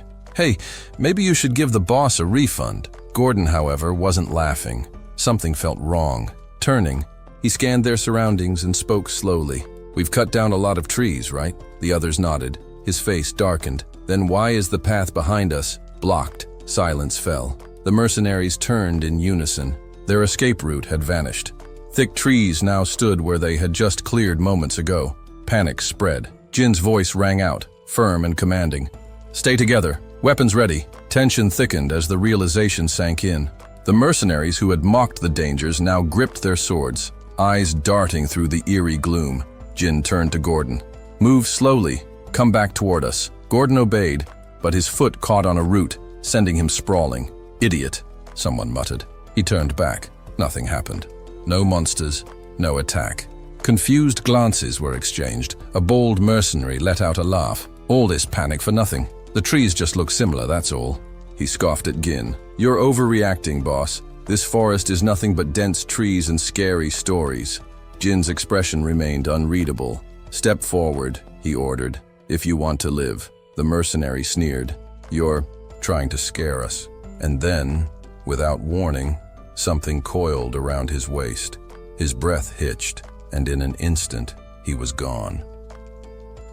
Before he could react, the vines coiled around him and yanked him upward, lifting him high into the air. His frantic struggles were futile as he was dragged toward the top of a towering tree, where a monstrous, gaping maw lined with razor-sharp teeth awaited.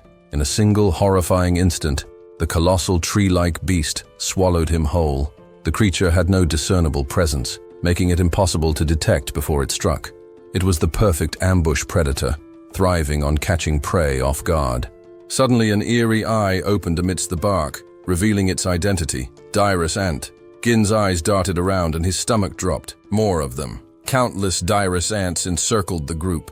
Panic erupted among the mercenaries as they scrambled to escape, their terror escalating as the creatures extended their vine-like limbs, snatching several unfortunate men and dragging them into their cavernous maws. Gordon, clutching desperately onto a tree trunk, screamed for help. One of his comrades rushed toward him, axe in hand, urging him to hold on. Swinging the axe with all his strength, the mercenary's expression turned to horror as the blade merely glanced off the vine, leaving it unscathed. While deep cracks splintered through his weapon, he barely had time to process his failure before the vine yanked Gordon even higher, inching him closer to his doom. Just as Gordon's fate seemed sealed, Gin sprang into action. Channeling his mana, he infused his sword with raw energy and slashed cleanly through the vine. As he landed, he drove his blade directly into the creature's eye. A deafening shriek erupted as blood sprayed from the wound. The mercenaries, frozen in awe at their employer's display, quickly realized the truth. Their best chance at survival lay in targeting the Dirus Ant's eyes. Drawing in a sharp breath, Gin barked a command that cut through the chaos. He ordered the mercenaries to stop running and form a tight shield formation. Scattering would only make them easier prey. His decisive tone snapped them out of their panic, and they hastily complied, one of them muttering through gritted teeth that he refused to die here. Jin sprinted toward the carriage and demanded an update from Kerr. "Do we have the oil lamps?" Kerr nodded, realizing immediately what Gin had in mind. Without hesitation, Gin ordered him to light them and hurl them at the creatures. As the flames flickered to life, the purpose behind bringing so many lamps became painfully clear. Just as Kerr and his men prepared to throw, a warning rang out. "They're watching us!" There was no time to hesitate. "Throw them now," Gin commanded. One by one, the lamps were hurled toward the monstrous beings, but the Dirus Ants reacted swiftly. Their vines lashed out, swatting the projectiles away before they could make contact. Stunned, one of Kerr's subordinates muttered in disbelief. "It's not working." A vine lashed toward them, but before it could reach, Jillian intercepted it with a powerful cleave of his axe. Belinda, steadying her aim, fired her shots directly at the creature's eyes, each impact causing an agonized shriek. Jin seized the moment. "Jillian! Belinda! Get ready for a coordinated attack!" He turned back to the mercenaries, raising his sword high. "I'll draw their attention. Cover me!" Without another word, Gin charged forward. The Dirus Ants responded instantly, vines whipping toward him from every direction. Belinda shouted a warning, but Gin was already moving, weaving through the onslaught with remarkable agility, his blade slicing through the relentless tendrils. Then, one of the creatures raised a massive leg, preparing to bring it down and crush him. The mercenaries held their breath, convinced their leader was done for. But Gin did not falter. Channeling his mana once more, he slashed upward with all his might, severing the colossal limb in one clean strike. Using the momentum of his leap, he drove his sword deep into the monster's eye. A ripple of horror passed through the remaining Dirus Ants as their attention snapped toward him. Gasps echoed among the mercenaries, but Belinda kept her composure. "Now, throw the lamps again." This time, the mercenaries acted without hesitation. The lamps shattered against the creatures, flames erupting upon impact. Ear-piercing shrieks filled the air as fire crawled across their bark-like bodies. A cheer rose from the Cerberus mercenaries, but Gin was quick to cut it short. "Don't stop. Keep throwing until they're all burning." The fire spread rapidly, engulfing the monstrous creatures, their agonized howls ringing through the battlefield. A nervous murmur ran through the group as one of them voiced a new fear. At this rate, the whole forest might go up in flames. Gordon, attempting to mask his own unease, scoffed. "They're just weak to fire. Nothing special." Gin's sharp command snapped them all back to reality. "Stay focused. This fight isn't over yet." The urgency in his tone sent a fresh wave of tension through the mercenaries. Then, as if responding to his words, the Dirus Ants unleashed a dense cloud of steam, blanketing the battlefield. Confusion rippled through the group. "Did the fire go out already?" someone muttered. Belinda and Jillian rushed to Gin. "What's happening?" His expression was grim. "Their outer shells burn easily, but inside, they're different. The fire reached their moist cores. That's what's causing the steam. As the thick vapor dissipated, the mercenaries recoiled in horror. The Dirasant stood transformed, their grotesque true forms emerging from the burnt husks of their previous appearances. The creatures released guttural, bone-chilling screams, more terrifying than before. Disbelief spread like wildfire among the men. "They're still alive?" Gin wasted no time. Raising his sword high, he called out with unwavering resolve. "Ready? Your weapons. We're taking this fight to close quarters." With a battle cry, he launched himself toward the creatures, leading the charge, his unshakable determination igniting the will of those who followed. The true battle had only just begun. Gin advanced alone with unwavering confidence, while the mercenaries behind him hesitated, the weight of their task pressing down on them. Fear was evident in their eyes. One voiced his disbelief. Attacking such a colossal beast at close range seemed beyond reason. Another muttered that a single mistake would mean certain death, while a third admitted outright that facing such creatures felt impossible. Yet Kerr didn't hesitate. He sprang forward, shouting for Kerberos to advance, his energy bursting forth as if he had been waiting for this moment. The others followed, drawn by his fearless charge. Belinda, worried for her young master, moved after him, while Hurley kept close. Gillian turned to the frozen mercenaries, his voice cutting through their fear. "What are you waiting for?" he demanded, his tone sharp. He reminded them that the order had come directly from their young master, Gin. Trust him. Obey him. His words carried reassurance, promising safety if they followed Gin's lead. The sight of Gin standing alone against the advancing Dyrus rekindled their courage. A mercenary raised his weapon, rallying the others with a defiant cry. What would happen? Would happen. Another added that if disaster struck, the young master would find a way to save them. Gordon roared a battle cry, and the group surged forward, forming squads to take on each dais. Jin's instructions rang clear. Strike the creature's burned shells. Without mana, they were now vulnerable. "They're nothing but oversized scarecrows," he said, dismissing their fear. At the front, Kerr, Gillian, and Belinda took position, weapons ready. The battlefield erupted into chaos, yet their attacks were systematic. Mercenaries struck wherever they could. Jin soared into the air, his superhuman strength allowing him to land powerful blows on their weak points, while Belinda stayed close, guarding his back. Gillian met the herd head-on, unwavering, while Kerr darted between the creatures, felling them one after another. Jin steeled himself. Hesitation meant death. With unshakable resolve, he lunged toward the gaping maw of a dais and delivered a devastating upward slash, splitting its jaws apart. His final strike signaled the end of the last creature in their path. For a moment, silence hung in the air. The mercenaries stood tense, scanning for more threats. Then, realization set in. They had won. Heavy breaths filled the clearing. Jin stepped forward, addressing the group. He acknowledged the dangers of the forest of beasts. They had barely crossed its threshold, and had already faced such formidable foes. A somber tension settled over them, but Gin's voice was resolute. "I'll always be at the front," he assured them. "Trust me, follow me."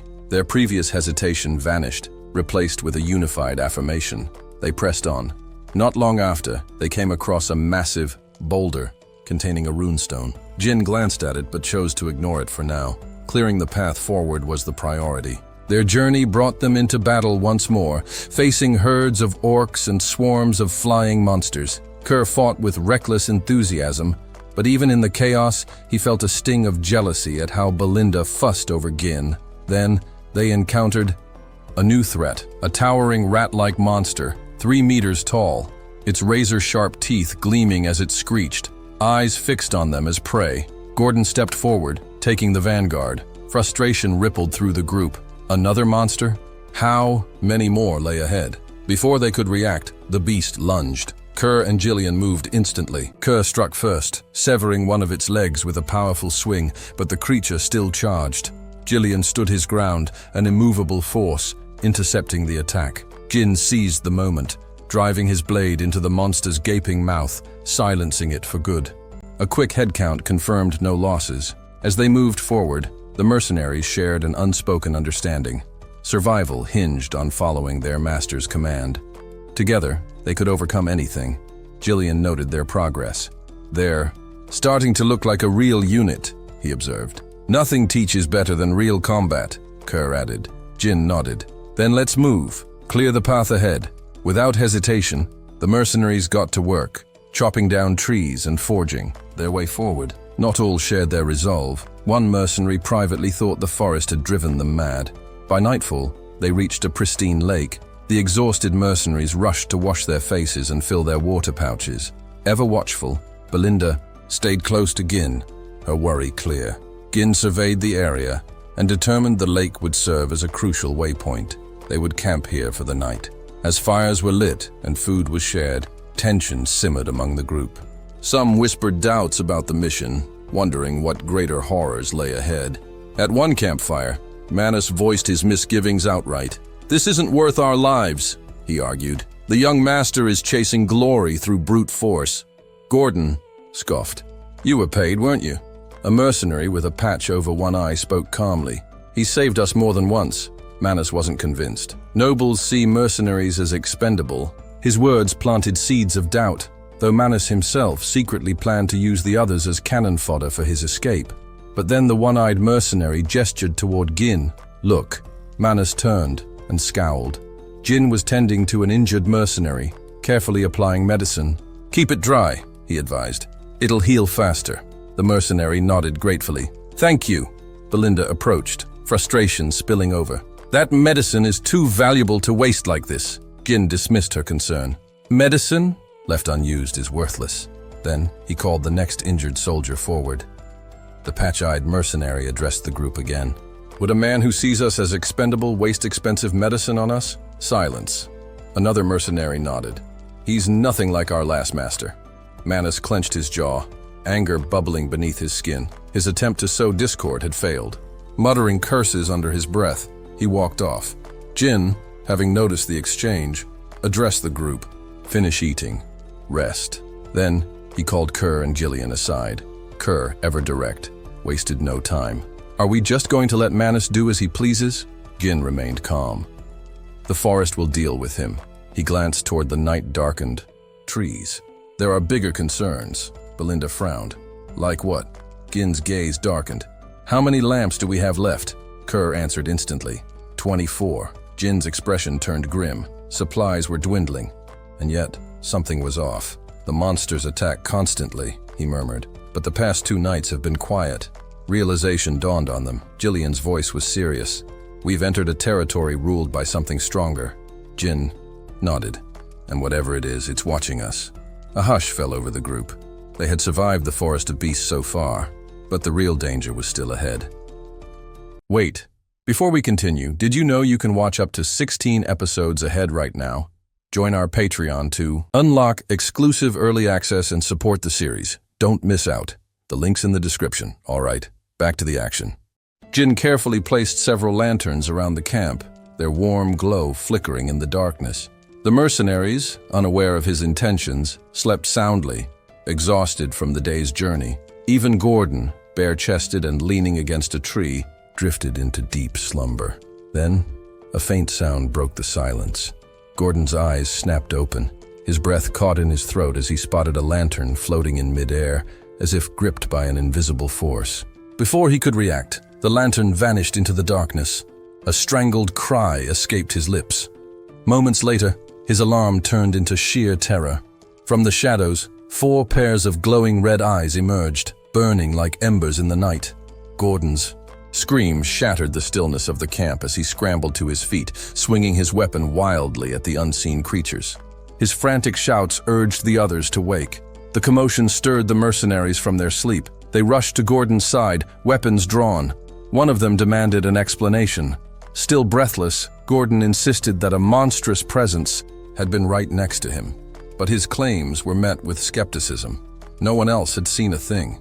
Some exchanged confused glances, while others groaned, convinced that he had been dreaming. Gordon's pulse pounded as he scanned the darkness. He knew what he had seen, but as his eyes adjusted, the creatures were gone.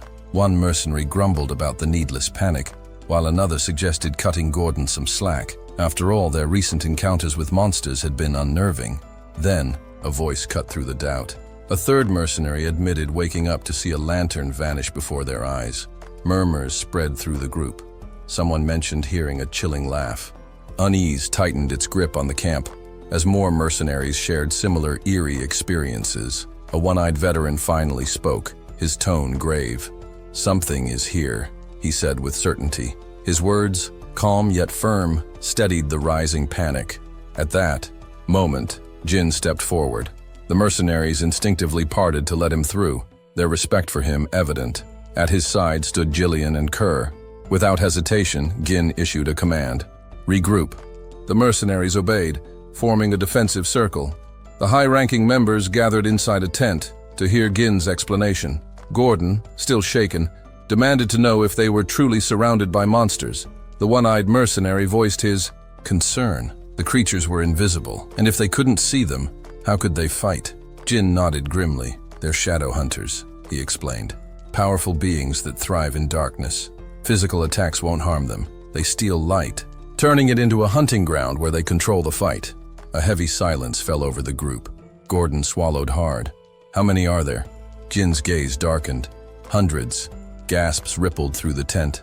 Belinda's eyes darted to the remaining lanterns, her voice barely above a whisper. "The light. It's dimming." Kerr clenched his fists. "They're toying with us," he growled. "We should strike first." Gin shut the idea down immediately. "Attacking blindly will only escalate their harassment. We need to wait for the right moment to counterattack." Belinda frowned. "But if we wait, the light will be gone." "If we act recklessly," Gin countered, "they'll force us into a battle we can't win.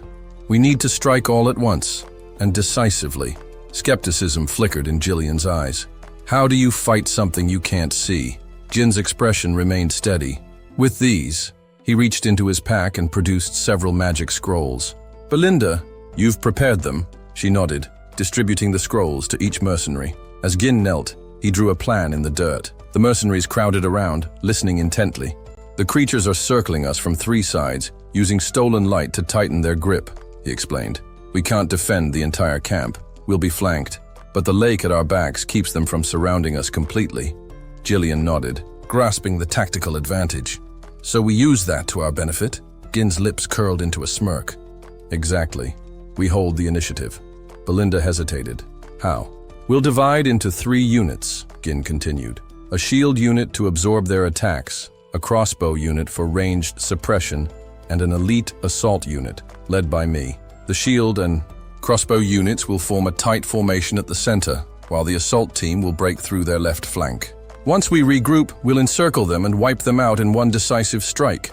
Gordon furrowed his brow. "Will that really work?" Kerr clapped him on the back. "As long as the center holds, we can pull it off."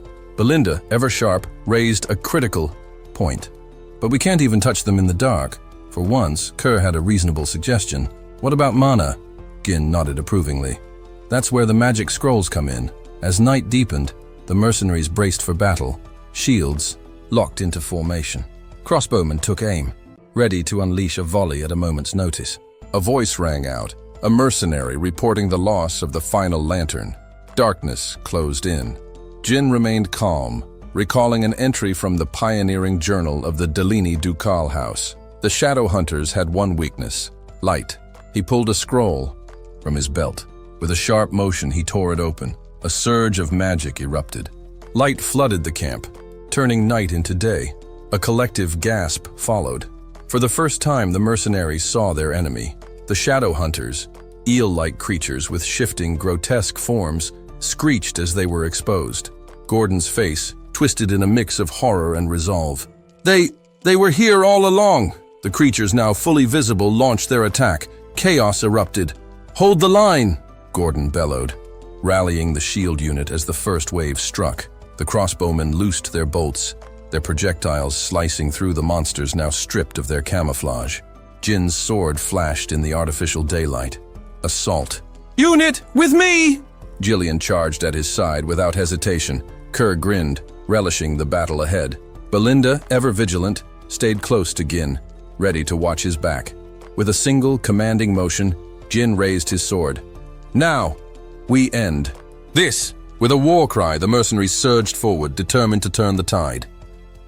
Kerr's desire for battle burned brighter with every strike, his passion for combat igniting with each blow. His heart raced as he fought fiercely, his blade cutting through the air like a whirlwind. Jillian, with her tactical brilliance, moved fluidly across the battlefield, her weapons held with purpose. With a swift thrust, she pierced through several monsters in one motion, and with a quick swing, her blade swept through more foes in a wide arc. The pale creatures, adept at blending into the darkness, were no match for her sharp precision. Their fragile bodies crumpled under her strikes, unable to withstand her relentless assault. Jin, observing the situation, quickly assessed the battlefield. With this formidable team, he knew they could break through the enemy's defenses in the blink of an eye. He raised his hand, signaling his forces to press on and reduce the number of monsters in their path. Jillian, skilled as ever, engaged in battle with both her sword and axe, drawing the monsters' focus while expertly deflecting their attacks. Meanwhile, Kerr moved with fluid precision, disrupting the enemy's formation, cutting through their ranks with his blade, his every strike intentional and decisive. Despite his strength, the sheer number of monsters soon began to overwhelm Kerr. Sensing the danger, Belinda acted quickly. She hurled 8 daggers with deadly accuracy, each one finding its mark and clearing a path around Kerr. Once she had done her part, she called to Gin, signaling it was time for him to step in. Jin responded without hesitation, leaping high into the air,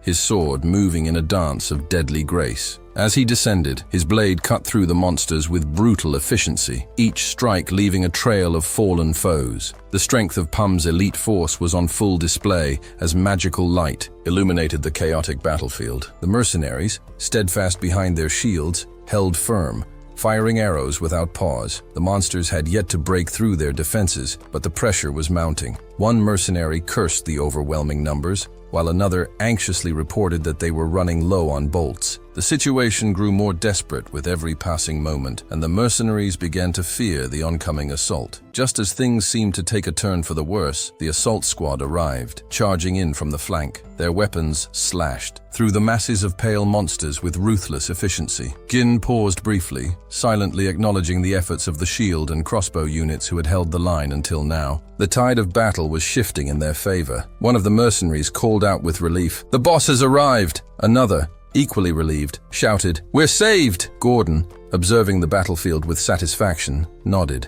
Gin, however, remained focused. He ordered his forces to spread out and encircle the remaining monsters, tightening the noose. The mercenaries moved forward with precision, charging at the remaining enemies in an organized fashion. But then, something unexpected happened. A horned pale monster issued a loud, eerie scream, signaling a retreat. The mercenaries hesitated, confused by the strange turn of events. The pale creatures were not known for their intelligence, and it was unusual for one to give orders to retreat. Jin quickly deduced that the horned monster was their leader and immediately ordered Belinda to track it down. "Find the one with the horns," Jin commanded. "That's the one calling the retreat."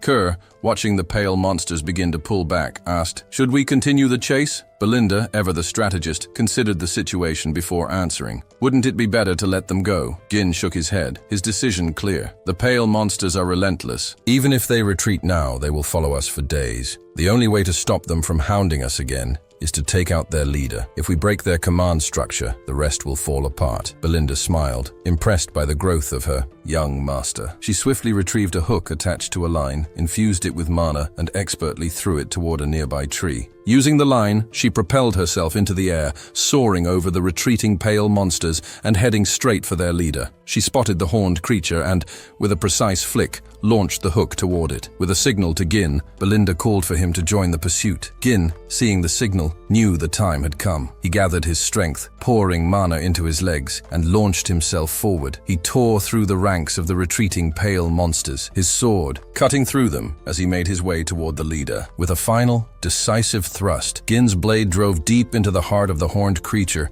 ending its life in a single, swift motion. "It's over," Gin muttered, his sword cleaving the leader's body into two. With the leader down, Gin turned to the remaining mercenaries. "Finish them," he ordered. The mercenaries wasted no time, charging at the remaining monsters with all the fury of their recent victory. Gin stood resolute, watching the mercenaries charge into the fray. One mercenary, filled with anger, shouted, "Let's make these monsters regret ever crossing our path." Kerr, eager to prove his strength, joined in the rallying cry. "We'll show them we're stronger than the last remnants of the Ratas." Jillian, overhearing Kerr's challenge, let out a soft sigh but said nothing. The battle was far from over, but the victory was now within their grasp. As the first rays of the sun bathed the battlefield, casting a golden hue over the chaotic remnants of the fight, the mercenaries stood victorious. They had fought through the night with unwavering determination, using light scroll magic to aid their efforts. Jin, standing tall among his men, delivered the final blow to the last of the pale monsters, his sword cleaving through its body, signaling the end of the battle. The mercenaries, exhausted but triumphant, erupted in cheers, their voices filled with both relief and the sweet taste of victory. The air was thick with the satisfaction of a job well done. The big three, Jin, Jillian, and Belinda, gathered together, exchanging words of praise and gratitude. Jillian, ever the tactician, offered a few kind words to Gin, commending him for his leadership and the precision with which he executed his plans. Jin, ever humble, acknowledged the compliment with a nod, but quickly redirected the praise to his mercenaries, recognizing their commitment and teamwork. Belinda, ever the protector, immediately noticed Jin's worn appearance. Her eyes scanned him for any signs of injury. "Are you hurt anywhere?" she asked, her voice laced with concern. Jin, always focused on the task at hand, gave a quick wave of dismissal. "Check the head count, Belinda," he instructed, his voice steady. He then turned to Kerr. "Get the Cerberus mercenaries moving, no rest. We need to clear the area." He looked to Jillian and continued, "We'll scatter the corpses of the pale monsters around the camp to drive off any other creatures." Kerr, confused by the plan, asked, "What's the point of scattering the bodies?" Jin, with his usual calm demeanor, explained, "The scent of these corpses will repel other monsters. The pale are high-ranking creatures, especially around the forest of beasts, and their remains will act as a natural deterrent." Jillian, with a mischievous glint in her eye, added, "And it'll keep this camp safe. I wouldn't want to sleep in a place full of these monsters, would you, Kerr?" she teased, calling him Kid in her usual playful manner. Kerr, always ready to rise to the challenge, shot back with a grin. "You want to settle this today, Gillian?" His posture was ready for a challenge, but it was clear that he relished the banter more than the fight. Jin, relieved to be distracted from his heavy thoughts, let out a long sigh. He couldn't help but reflect on the time spent in the forest of beasts. 10 days, he realized. 10 days of constant danger and uncertainty. Now that the pale threat was neutralized, only the task of mining the runestone veins remained. As the sun climbed higher, Gin couldn't shake the feeling that the worst was behind them. Belinda approached him with her report. "The Cerberus Mercenary Corps has 41 members. 3 contracted mercenaries were lost, leaving us with 126. Gin nodded thoughtfully, noting that Cerberus had suffered no casualties. Kerr, clearly pleased with his leadership, puffed out his chest and smugly declared, "No surprise there. Who else could lead such a fine group of mercenaries?" He shot a pointed glance at Jillian, almost daring her to disagree. Jillian, always calm and composed, merely raised an eyebrow, her lips curling into a faint smile. Jin, more focused on the task at hand, asked about the 3 mercenaries who had perished. Belinda was quick to answer, though her news wasn't as straightforward. "Their bodies are missing. We don't have confirmation of their deaths," Gordon added grimly. "Manus is also unaccounted for. Some speculate he perished in the fight, but there's no evidence of that." Another mercenary offered an alternate theory, suggesting Manus had sneaked off during the battle. It wasn't surprising to anyone familiar with Manus's track record. It seemed likely that Manus had convinced 2 other mercenaries to abandon the group and leave. As Gin processed this, 2 of Manus's former followers began talking. One mercenary, shaking from the intensity of the battle, remarked, "We would have died if Manus hadn't urged us to run." The second one added, "Now that we're safe, we can afford to slow down." But Manus, ever the pragmatist, snapped back at them, "Keep moving. The monsters are distracted, but we need to get as far away as possible while we can." It was too late. When Manus turned to check on his companions, he saw them frozen in fear, their eyes wide in terror. The 2 mercenaries pointed behind him, and Manus, still unaware of the danger, turned around. What he saw made his blood run cold. Looming over them was a gigantic serpent, its crimson eyes glowing with hunger. Its massive body was coiled, ready to strike, and Manus realized, far too late, that they had provoked something far beyond their ability to escape. The 3 mercenaries stood, frozen, knowing they had no chance against the terrifying creature. The blood python, instead of devouring the 3 fleeing mercenaries, carried them in its powerful coils. It tossed them carelessly into a massive heap of corpses at the heart of its lair, nestled within the runstone vein Jin had been searching. For Gin had been right all along. His journal, the one he had retrieved from his memories, proved accurate. The runstone vein lay just a short distance deeper into the forest, as he had suspected. The mercenaries, once grumbling and irritable, now worked with surprising discipline as they forged a path through the dense woods. They began by cutting down trees and carefully trimming them into manageable logs. Kerr stood back in astonishment, watching them work with no need for instructions. It was the first time he'd seen these mercenaries display such focus and efficiency. They had always been lazy, but today they were methodical and determined. Gillian muttered under his breath, sensing that this moment had been inevitable. Curry nodded in agreement, noting the irony. He then voiced a thought aloud, wondering if the mercenaries would disband once the mission was over. It would be a waste to use them only for this one expedition. Gin, focused on chopping through a tree, casually replied that he planned to hire them all as his personal soldiers. The mercenaries, through their experience on this journey, had shown potential beyond their usual roles. Gin believed they could form the core of a new force that could help him expand his influence. Gazelle approached with a report, informing Gin that monster corpses had been scattered near the clearing, as per his orders. Kerr acknowledged the report and nodded in approval. The tactics had worked. There hadn't been any signs of monsters between their camp and their current position. It was a good sign, a confirmation that their approach was effective. His gaze flickered briefly toward Gin. While the animosity from their past encounters seemed to have faded, an uneasy feeling lingered with Gin. He couldn't shake the sensation that something wasn't quite right, but he tried to ignore it. Suddenly, Belinda appeared, swinging from a tree before landing gracefully and kneeling. Her excitement was palpable as she spoke a single word that made Gin's heart race. There was something ahead. Instantly, Gin understood the significance. He ordered the mercenaries to clear the path quickly. Their goal was within reach. Energized by the command, the mercenaries pushed forward with renewed strength. Not long after, they arrived at the site of what they had been searching for. The Runstone vein, radiant and alive with shimmering crystals, lay just beyond the final line of trees. The sight of it took their breath away. The crystals, jutting from the earth like a towering mountain, were beyond anything they had imagined. The mercenaries, for the first time in a long while, were speechless. One muttered in disbelief, "This can't be real." Another echoed the sentiment, stunned by the sight. Gin, calm as ever, explained that this was precisely why they had embarked on this expedition. The Runstone vein before them was top grade. It was a discovery of immense value. Kerr marveled at the sight, realizing that the forest had hidden something far more valuable than he had expected. Nearby, Gillian couldn't help but smirk, offering a rare compliment to Gin for his foresight. But before anyone could celebrate further, Belinda, ever the enthusiastic one, sprang to Gin's side. Without hesitation, she threw her arms around him in a tight embrace, asking excitedly how he had known about the vein. One of the mercenaries, still in awe, wondered aloud if the scattered crystals were truly runestones.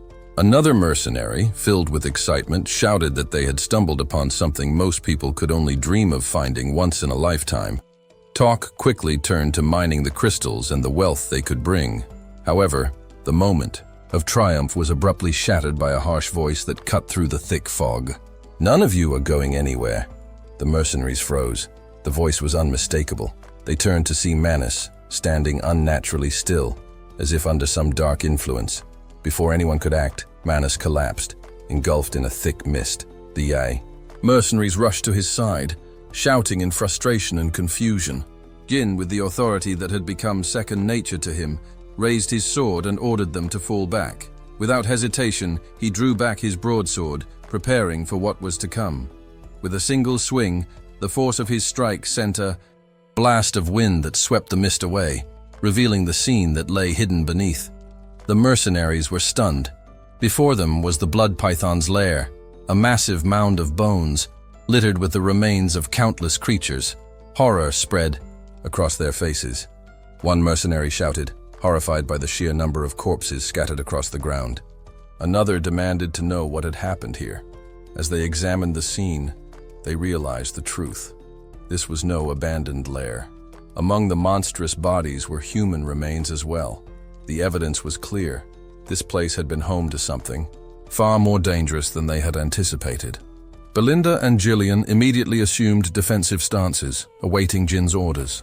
Jin's gaze swept across the scene, his mind racing. Peaceful mining of the rune stones was no longer an option. The scale of the carnage around them suggested that this was the nest of high-ranking monsters. The presence of fresh, undecayed bodies indicated that this place had not been abandoned for long. Jin's mind worked quickly.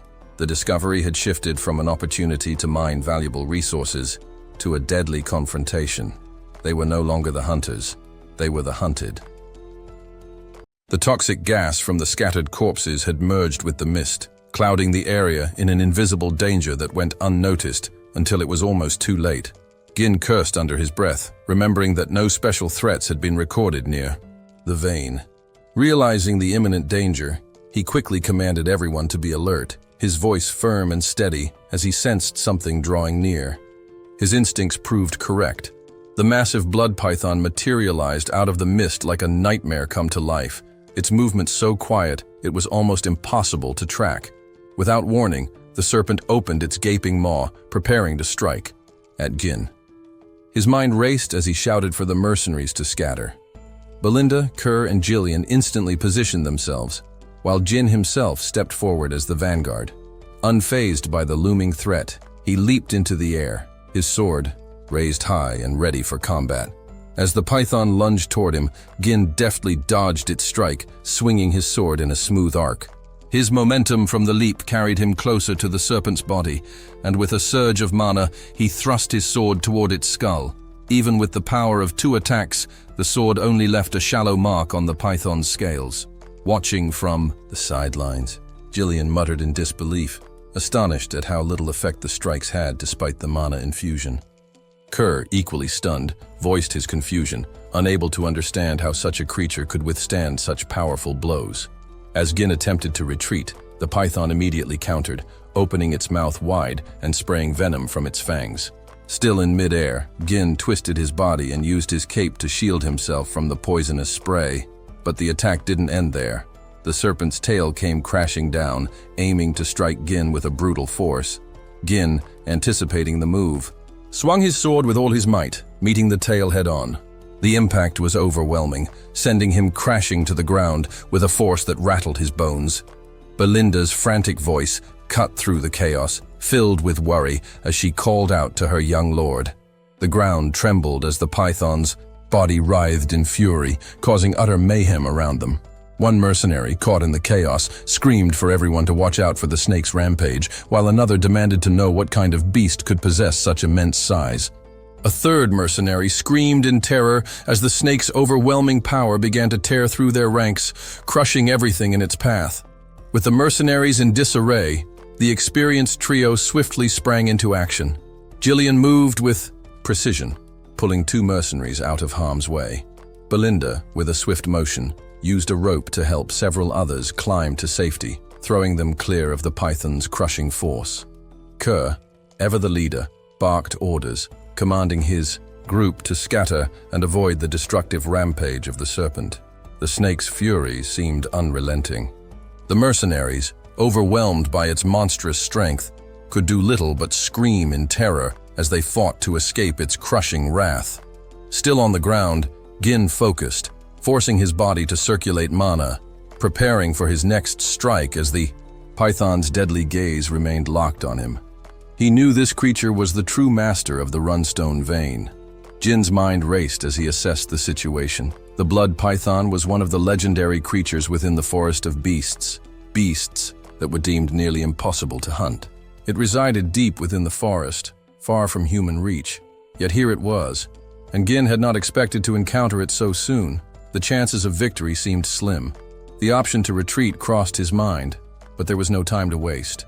He clenched the runstone tightly in his hand, steeling his resolve. If he turned back now, everything he had done thus far would be meaningless. He had come too far to give up now. Gin's mind was made up. He was not just fighting for himself. He was someone burdened with far greater responsibilities, and he would not back down. With a determined breath, Gin activated the 3 mana cores in his upper body, his sword raised in defiance of the monstrous creature before him. His eyes blazed with unyielding resolve as he summoned all the power he could muster. Considering his next move, Gin opened his 3rd mana core, wondering if he could muster enough strength to defeat the blood python. The serpent, having already wreaked havoc on the mercenaries, set its sights on him once again. Sensing the rising power within the seemingly insignificant human, the creature's mouth opened wide as it charged toward Gin, its massive form bearing down on him. Gin's sword flared with the mana he infused into it. With a quick sidestep, he deflected the python's strike, sending the creature's attack to the side. Without hesitation, Gin ran his blade along the serpent's head, but its scales proved far too tough to penetrate. Adapting his stance, Gin swung his sword upward like a dancer with a broadsword, before bringing it down with precise force, managing to gouge out one of the serpent's eyes. But the battle was far from over. The blood python retaliated, swinging, its massive tail down to crush Gin. Standing firm, Gin blocked the attack with his sword, the force of the blow reverberating through him as if he were a fortress. Mana surged through his veins, pushing him beyond his limits. Meanwhile, the serpent opened its mouth again, preparing to devour him whole. The blood python unleashed a rapid barrage of attacks, each strike made heavier by its colossal weight. Gin, relying on both his strength and the power of his third mana core, managed to hold his ground, refusing to yield. With a fierce scream, Gin pushed back against the overwhelming odds, determined to stand his ground. The odds of survival were slim, but Gin knew there were some battles that had to be fought. Just as his father had borne the weight of their family's territory, Gin now carried the burden of his estate and its future. Kerr, Belinda, Jillian, and the rest of the mercenaries stood in awe as they witnessed their young lord fighting with everything he had. It was the first time they had seen Gin unleash all his strength in battle, and they couldn't help but marvel at the sheer intensity of his will. Gin moved closer to the snake's head, raising his sword to strike at its open mouth. This was the moment he had been waiting for, the moment he would fulfill his responsibility.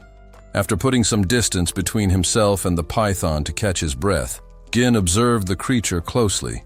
It showed no signs of faltering. The thought crossed his mind that keeping his third mana core open for too long was dangerous. He might run out of energy before he could finish the creature off. To his surprise, the mercenaries, whom he had led into battle, charged forward to help him. Belinda shouted for him to turn toward her, and Gin saw Jillian standing in front, ready to face the enormous serpent. Even Kerr stepped forward, preparing to fight alongside him. Belinda checked Gin for injuries and urged him to fall back to safety, pleading for him to retreat while they held off the serpent. Jin's response stunned them all. He commanded the mercenaries to leave immediately, to retreat from the battle. Kerr and Jillian paused, confused by the unexpected order, and Belinda was left bewildered. She wondered what Gin meant, her mind racing. Gordon questioned aloud whether their boss had truly given that command, while Jillian also spoke up, seeking clarification. Gin explained calmly, his voice resolute. He knew that even with all his power, he couldn't guarantee everyone's safety. Against such a monstrous foe, he couldn't afford to lose anyone here, not after everything they had done to get this far. He made it clear that he valued their lives far more than the battle itself. Belinda was still in shock. She couldn't believe he was willing to push himself even further, especially when surviving this long already felt like a miracle. She silently wondered why Gin would go to such lengths, but her question went unanswered. Jin's aura flared. Once again, mana surging through his veins and into his sword. The blood python responded by releasing a cloud of poison, aiming to overwhelm the group with a deadly spray. Gin shouted for the mercenaries to flee immediately, but instead of retreating, they moved forward, raising their shields to protect him from the onslaught. Gin was taken aback by their unexpected response, unable to comprehend why they had chosen to fight rather than run. One mercenary shouted, expressing their willingness to fight alongside him. Another declared that they had never met an employer like him before. Gordon chimed in, affirming their loyalty, saying that they had survived countless battles thanks to Gin, and they would do so again. Kerr, with excitement in his voice, added that the treasure waiting for them was theirs for the taking if they could bring down the serpent. Belinda, with a voice full of conviction, vowed that she would not leave him behind. Jillian, the first to swear his loyalty, offered to create an opening by distracting the serpent. He told Gin that just as they believed in him, he should now believe in them. Gin steeled himself, fully understanding the risks. He knew that he might lose one of his men in this fight, but retreating was no longer an option. He warned them of the blood python's size, its poison, and the impenetrable scales that could deflect even mana-imbued blades. If the serpent landed, even a single blow, one of them would surely die. But Gin was resolute. This battle was his, and he would finish it, no matter the cost. Belinda was still in shock, struggling to comprehend why Gin was so determined to defeat the serpent. Her mind raced, but then Gin's gaze shifted toward the blood python's mangled right eye and the exposed wound. In that moment, the opportunity became clear to him. He knew he could strike. Raising his blade, Gin called out to the mercenaries with authority, commanding them to fall into formation and act as one. His voice rang with determination as he ordered them to heed his command. Without hesitation, the mercenaries rallied. Together, their resolve unwavering. The blood python towered before them, a terrifying force of nature, but the mercenaries were undeterred. Its gaping mouth opened wide, ready to strike, but the mercenaries raised their shields in preparation. Belinda, dagger in hand, positioned herself behind Kerr, who held his oddly shaped blade, both preparing to strike the serpent's right eye. Gillian, axe raised, aimed for the creature's vulnerable mouth, while Gin carefully moved, his blade searching for an opening. Together they restricted the serpent's movements, using every ounce of strength they could muster. Kerr thrust his blade into the serpent's right eye, drawing its attention. Furious, the snake reacted swiftly, swinging its head and opening, its jaws in a deadly snap, aimed directly at him. But Belinda was quick to act, yanking Kerr out of harm's way with a forceful pull that saved him from the serpent's lethal bite. Gillian saw his opening and leapt forward, his axe crashing down with tremendous force. Though the blade couldn't penetrate the serpent's tough scales, the sheer strength behind the strike drove the creature's head to the ground. Seizing the moment, Gin darted in from the side, heading straight for the remaining eye. The snake attempted to stop him, but it was too slow. With precise accuracy, Gin plunged his blade into the serpent's eye, causing it to shriek in agony. Gin's mind raced as he carried out the strike. He knew what would happen next, but the thought of standing by while others perished was unbearable. He had no choice but to finish the fight. The mercenaries, seeing their young master's resolve, attacked with everything they had, Gillian continuing to pin the serpent down. In its final moments, the blood python's remaining strength surged, and it jerked its head upward, sensing Gin's powerful mana rising above it. With fury, the serpent charged. Gin leapt into the air, his blade raised high, determined to end the battle once and for all. He had no choice but to finish it now. He was the only one who could protect the estate, and failure was not an option.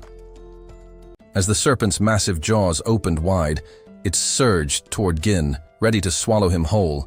The mercenaries and Belinda watched in stunned horror, convinced that the young master had been devoured. But then, in a shocking turn of events, Gin's blade emerged from the serpent's head, piercing through its skull from the inside. He split the serpent's upper head in two, emerging from the wreckage, drenched in poison but victorious. The blood python was dead. Kerr and Gillian couldn't hide their smiles, relief flooding over them at the sight of their young master standing tall and unharmed. Belinda, overwhelmed with joy, was just as relieved. Gin had survived the impossible. He had done it for them, for the future of Perum. Gin knew that he couldn't allow the expedition to fail. As the mercenary king, he couldn't let those who followed him die without purpose. With the blood python defeated, the expedition to the Runestone Vein was a success. But back at Perum Castle, Albert was in a fury. He raged about Gin's defiance, condemning the young lord's actions as nothing short of treason. Entering the forest of beasts without permission was a direct challenge to authority. Walter, the Count of Perum, and Homer both tried to calm Albert's rising anger. Homer, knowing full well the young lord's reckless nature, mused that if Gin thought he was now the ruler, they'd have to handle it. Albert's accusations were sharp, his voice full of frustration. Homer sighed, trying to reason with him, explaining that there was no point in getting worked up now. Gin had been in the forest for over 2 weeks. If Skov had not falsified his report, they could have intervened earlier. Homer still couldn't understand why Skov had risked his knighthood to help Gin, though he understood the young lord's impulsiveness. Albert, growing more furious, insisted that they could no longer ignore Gin's actions. The Lord had to act swiftly before Gin caused even more chaos. Homer reluctantly agreed, adding that once Gin returned, he would need to be imprisoned and severely punished. Walter remained silent, his mind racing. He couldn't fathom why his son had stirred up so much trouble. Suddenly the door swung open, and Rand, the captain of the Perum Knights, rushed in with urgency. The atmosphere shifted immediately, and everyone in the room sensed the weight of his words. Rand revealed startling news. The young lord had returned. Outside, Gin strode confidently toward Perum Castle, fully aware that meeting his father would come with consequences. But as he walked, he was certain that once his father saw the results of his actions, everything would be fine. He had secured the future of the estate, and no matter the consequences, he would stand by his choices. Gin walked into the room, his expression calm, as he approached the seat before his father, Z. Walter, and the other officials, including the Knight Captain Albert. Though Albert was seething with fury, he remained silent, waiting for the Archduke to speak. Even Randall and Homer were at a loss, unsure of what the young man had planned. Z. Walter, though visibly relieved that his son had returned safely from the Forest of Beasts, couldn't conceal his displeasure. Gin had blatantly disobeyed his orders, and that was not something easily overlooked. Gin, unbothered by the tense atmosphere, spoke first, his voice light and almost childish as he explained his return. He casually reminded his father that he had done what was necessary. Z. Walter, his face hardening, calmly reminded Gin that he had explicitly told him not to go into the forest. Gin, in turn, apologized, but stood firm in his reasoning, stating that it was something that had to be done. Homer, still confused, demanded clarification. What exactly did Gin mean by, "it had to be done"?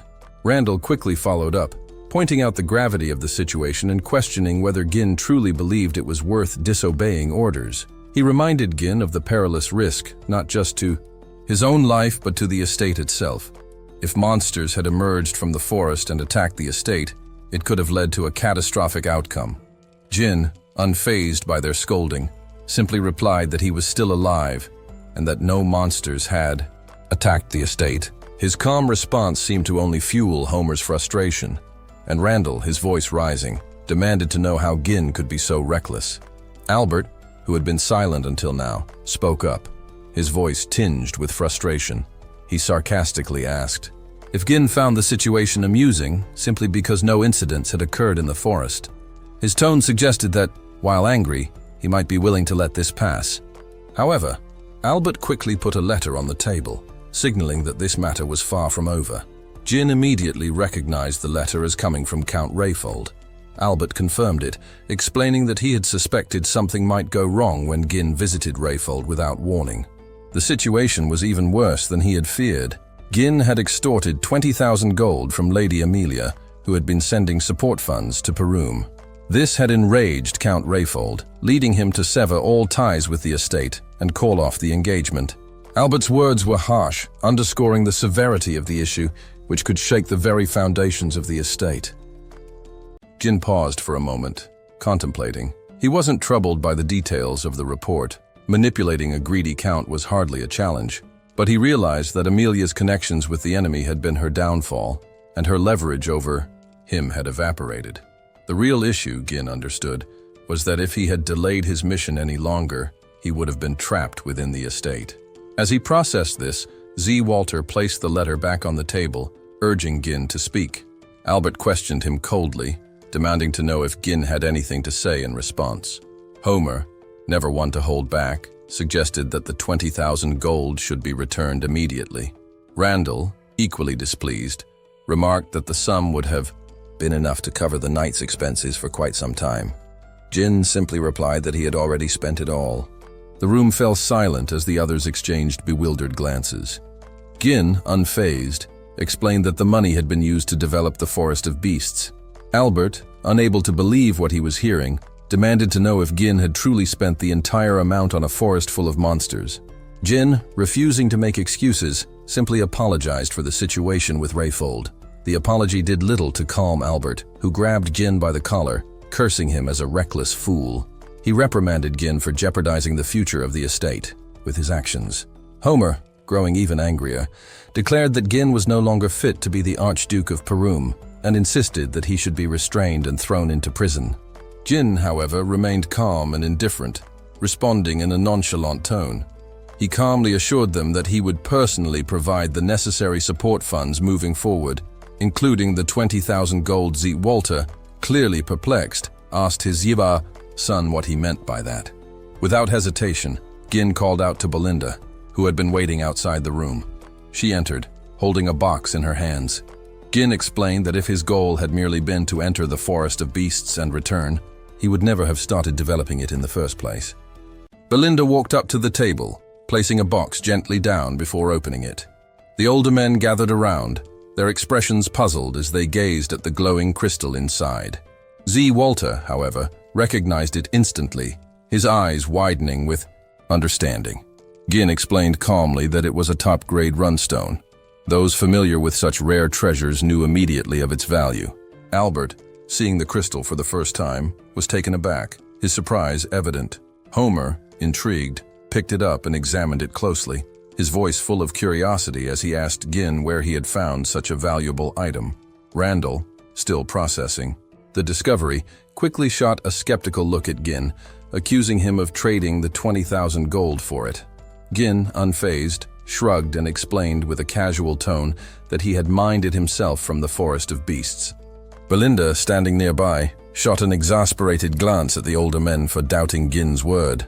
Albert, still recovering from the surprise, commented that while the runstone was indeed precious, it wouldn't be nearly enough to sustain the estate on its own. Gin nodded thoughtfully, agreeing with Albert but assured them that this was only a small part of the haul. With that, he led them outside to the estate's outskirts, where the full extent of his expedition was laid out before them. Massive piles of high-grade runstone were stacked up, with more being brought in by carriage. The bodies of various monsters, valuable for their remains, were being sorted by the mercenaries Gin had hastily gathered for the mission. Homer, astonished by the sheer scale of the operation, asked Gin how much of this had been collected in just 15 days. Randall, his eyes wide with disbelief, questioned whether he was seeing things correctly. Walter, equally surprised, turned to Belinda, seeking confirmation that all of this had indeed been gathered during the expedition. Belinda nodded firmly, stating that Gin had personally led the effort and secured everything himself. Gin, his voice full of pride, explained that the haul included the remains of dangerous creatures like the Dirus Int and the Blood Python, though the runstones were just a fraction of what had been mined from the vein. He stressed that the goal of all this was to benefit the estate, and as such, everything collected should be used for its advancement. Albert, taking in the situation, estimated that with this much material, they would no longer have to worry about financial support. The realization hit Randall and Homer, leaving them both stunned and impressed.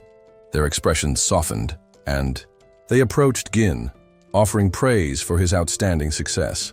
Randall, acknowledging Gin's exhaustion from the expedition, spoke first, offering his admiration. Homer quickly followed suit, adding his own compliments. Both men even massaged Gin's shoulders in gratitude. However, before he could fully accept their praise, Gin outlined his conditions. The first was that Scoven and Ricardo, who had only followed his orders, be immediately released. His second condition was that access to the Forest of Beasts remain restricted to prevent harmful rumors from spreading about the estate. Homer, after a brief moment of thought, agreed that these requests seemed reasonable. But Gin's third condition was more contentious. He insisted that he should personally recruit and manage the mercenaries and security forces, arguing that any interference with troop movements would only cause delays. Alarmed by this, Homer immediately raised his objections, demanding to know if Gin was suggesting the formation of a private army. Randall, equally concerned, questioned what Gin might do with such a force.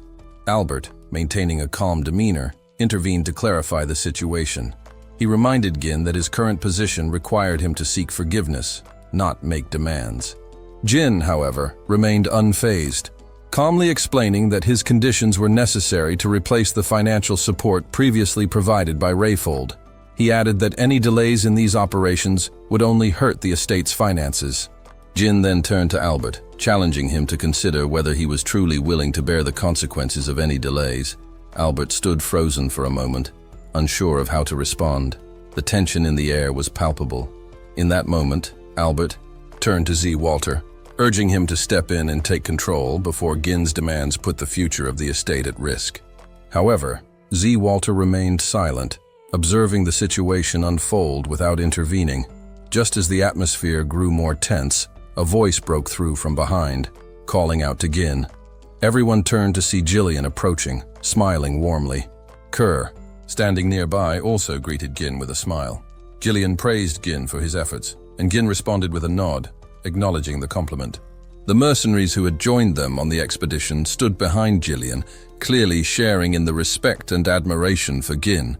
Jillian then reported that the loading of the runstone was nearly complete and that they were waiting for further instructions. With a single command, the mercenaries were prepared to move at a moment's notice. Kerr, speaking with newfound respect, reported that, as instructed, the Diracint bark had been stored without preservatives. He then asked for guidance on what to do with the blood python.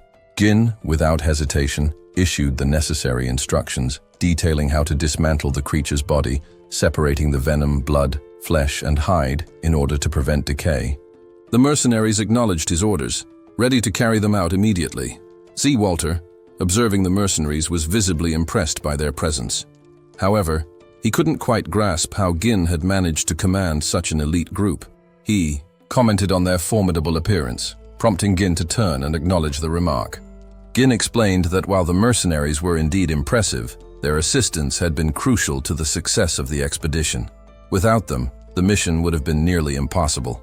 As Z. Walter looked at his son, he saw him in a new light, recognizing his growth and capabilities. The moment was brief, but it marked a turning point in their relationship. Z. Walter then gave the command for the officials to return to the estate. As he began walking away, the others hesitated momentarily, but Z. Walter gave no chance for argument, and they followed swiftly behind him. Before departing, Z. Walter addressed Gin, choosing to overlook his recent actions. He reminded his son that if he ever defied his orders again, there would be consequences.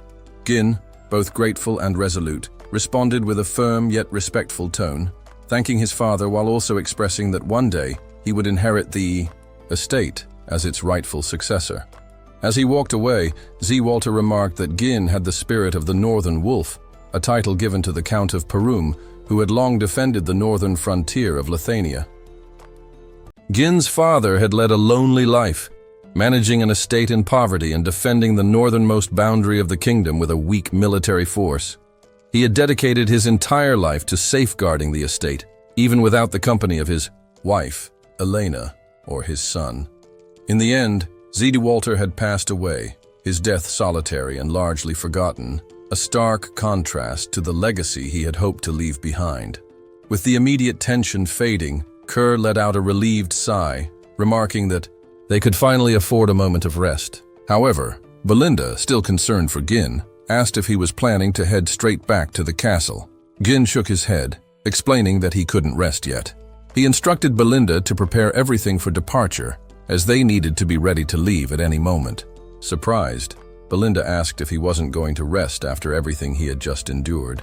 Jillian, noticing the weariness in Gin's demeanor, suggested that he take some time to recover, pointing out that it was nothing short of miraculous that he had survived being inside the blood python. Belinda, recalling the effort it took to detoxify him from the venom, sternly reminded him of the toll it had taken on his body and urged him to rest.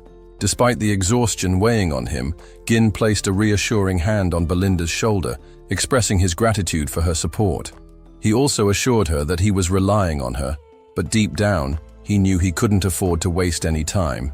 The mining operation was a crucial part of securing the estate's future, and he was aware that word of the runestone vein would spread fast. Soon, it would reach the ears of those who might seek to take the estate for themselves. Determined to press on, Gin turned to leave, though each step grew more difficult. His breathing became shallow, and his body felt heavier with each passing moment. The urgency of strengthening their forces weighed heavily on his mind, as he knew they needed to reach a level of power where no one would dare to challenge them. But just as he was about to take another step, his body betrayed him. With a sharp intake of breath, he collapsed, unconscious, to the ground. Belinda cried out his name in panic, and though there was no immediate response, a wave of pain washed over everyone who had witnessed Gin's sudden fall. The sight of the once unyielding Archduke now lying motionless on the ground struck a deep chord in their hearts. In the dim glow of a candlelit chamber, a lone pigeon descended through the shadows, a scroll clutched tightly in its talons. It landed gracefully on the arm of a man seated upon an imposing throne. The room was vast, the air thick with the scent of old parchment and burning incense. As the man untied the scroll, his sharp eyes flickered with intrigue. Partial reclamation of the Forest of Beasts confirmed, the message read. Commence territorial war with the Daigold family and wipe out Perdium. After that, the ducal house will step in. A smirk played on his lips. The destruction of Perdium, huh? He mused aloud. Are you saying we should turn it into a lordless land? A voice from the shadows answered. The time has finally come.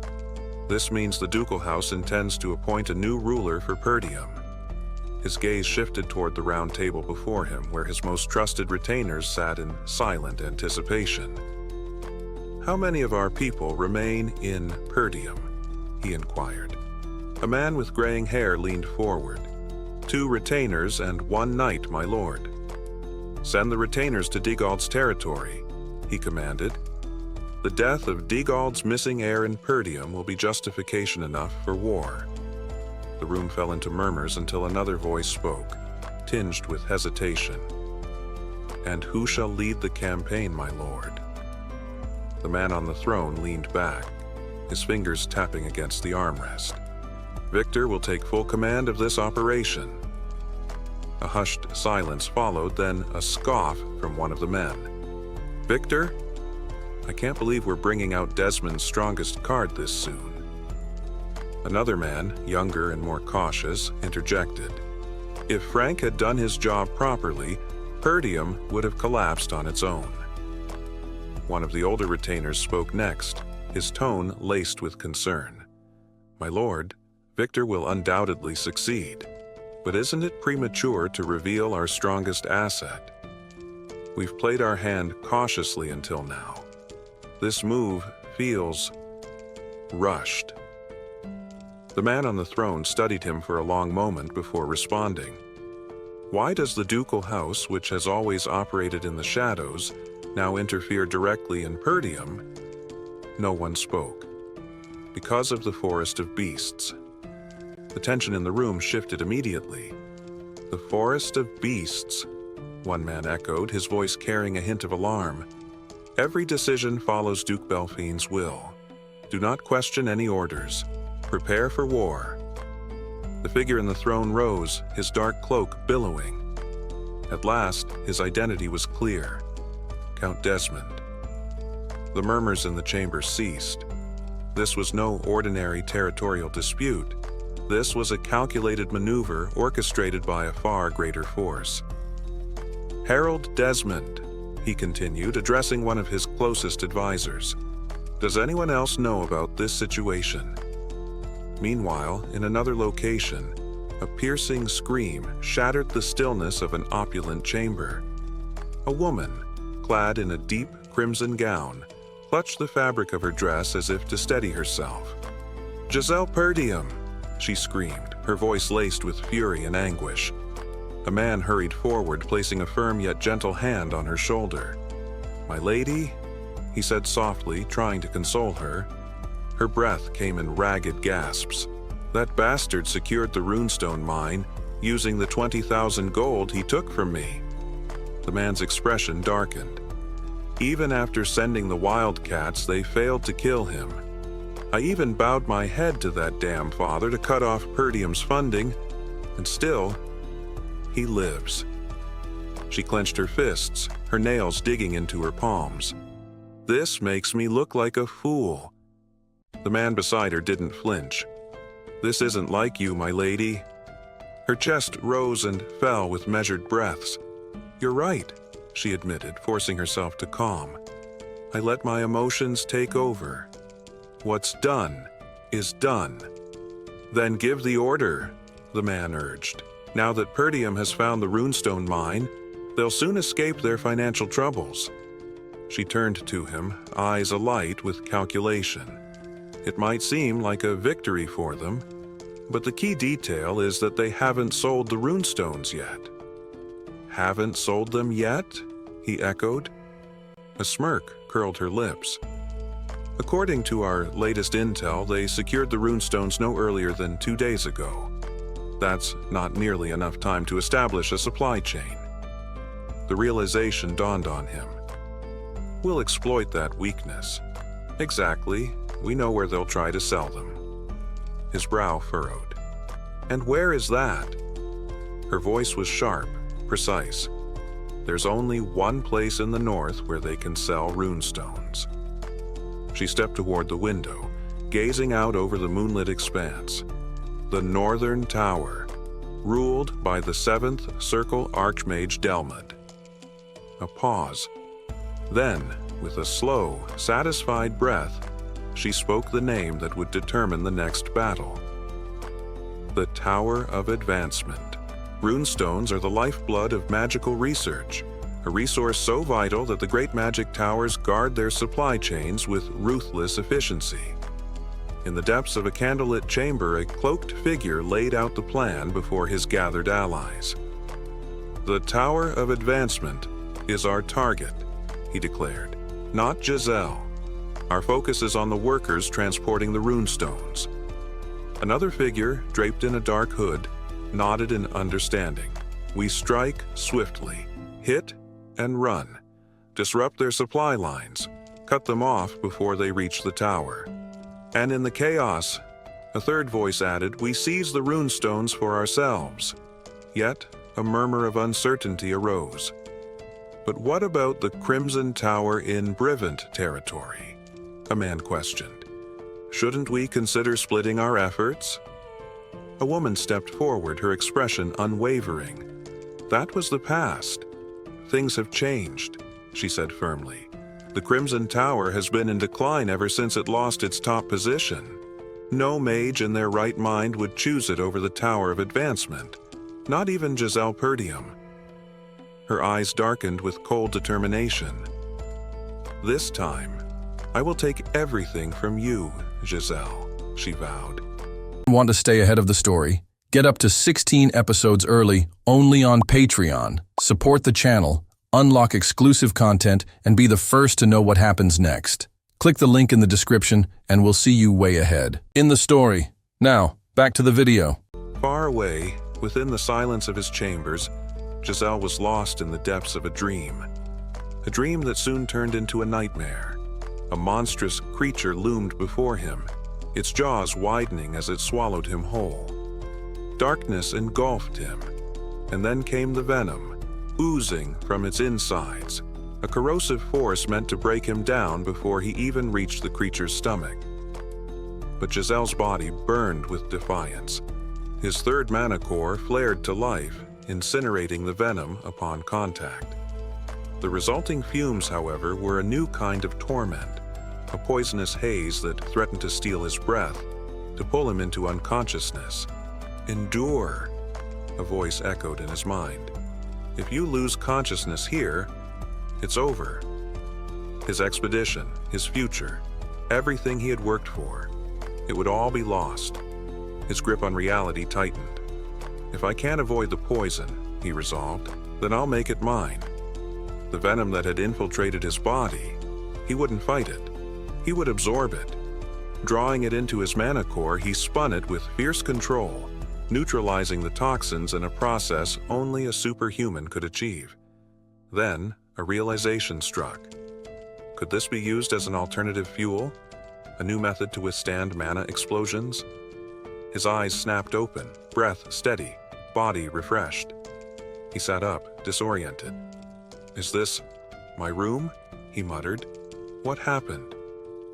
He remembered making amends with his father, but after that, nothing. A voice broke the silence. You're finally awake. He turned to his left and found Elena watching him intently. You left without a word and collapsed the moment you returned, she said, her voice tinged with concern. Elena? Giselle asked, still dazed. Without warning, she pushed him back onto the bed and bolted from the room. Belinda, she shouted down the hall. Brother is finally awake. Giselle remained still, processing her words. 2 days. He had been unconscious for 2 whole days. I pushed my body to the limit, he thought. I barely received first aid after emerging from the python, and yet I feel fine. He flexed his fingers. His body should have been battered, but instead, he felt stronger. No, more than that. His mana capacity had increased. Its very nature had shifted. His gaze darkened in thought. Could the blood python's energy have fused with me? A possibility he had never considered in his past life. I didn't plan for this, but the risk I took has paid off.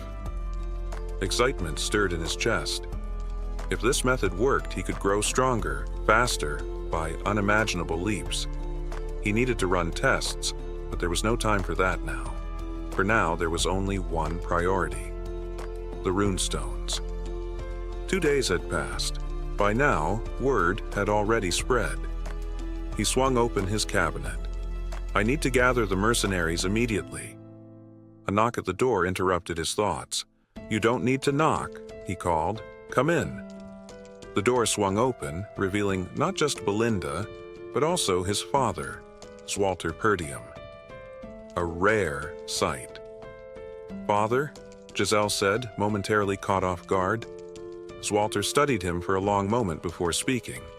I heard from Belinda, he said, that you jumped into a python's body and got poisoned. His tone was steady, unreadable. Are you all right? Giselle met his gaze. As you can see, he replied evenly. Zwalter exhaled slightly, a subtle sign of relief. Good. Belinda stepped forward, touching his face lightly. You suddenly collapsed, she murmured. You know how worried we were? I'm fine, he reassured her. But then his father's voice cut through the moment. Giselle, he said, we need to talk. A pause. I have a request for you. Giselle's eyes narrowed. A request? He repeated. Father and son strode toward the training grounds, their steps the only sound in the still air. Each carried a sword, their grips firm, but Gin's attention was drawn more to the man beside him. It was rare, almost unheard of, for the two of them to be alone like this. In his past life, Gin had always avoided these moments, fearing the inevitable reprimands that would follow. But now, he held his ground, determined to face whatever came next. When they reached the center of the arena Zed, Walter finally broke the silence. He apologized for summoning his son so soon after his recovery. Gin waved off the concern, casually mentioning that 2 days of rest had left him feeling better than ever. But his father's words lingered in the air, and Gin could sense there was more to this meeting. Growing uneasy, he decided to address the topic himself, asking directly about the request his father had made earlier. For a long moment, Z. Walter simply studied him. Then, as if making a deliberate effort, he averted his gaze. Gin narrowed his eyes. His father's uncharacteristic hesitation set off warning bells in his mind. The silence stretched between them, heavy and unspoken. Jin's thoughts drifted to a distant evening from his childhood. He, his mother, and Eleanor had sat atop a grassy hill, looking out over Perum. That day, his mother had shared something about his father, something Gin had barely understood at the time. She had called him a man who rarely showed his true emotions, who always placed duty before himself. But when it came to her, she had said with a quiet laugh, he was different.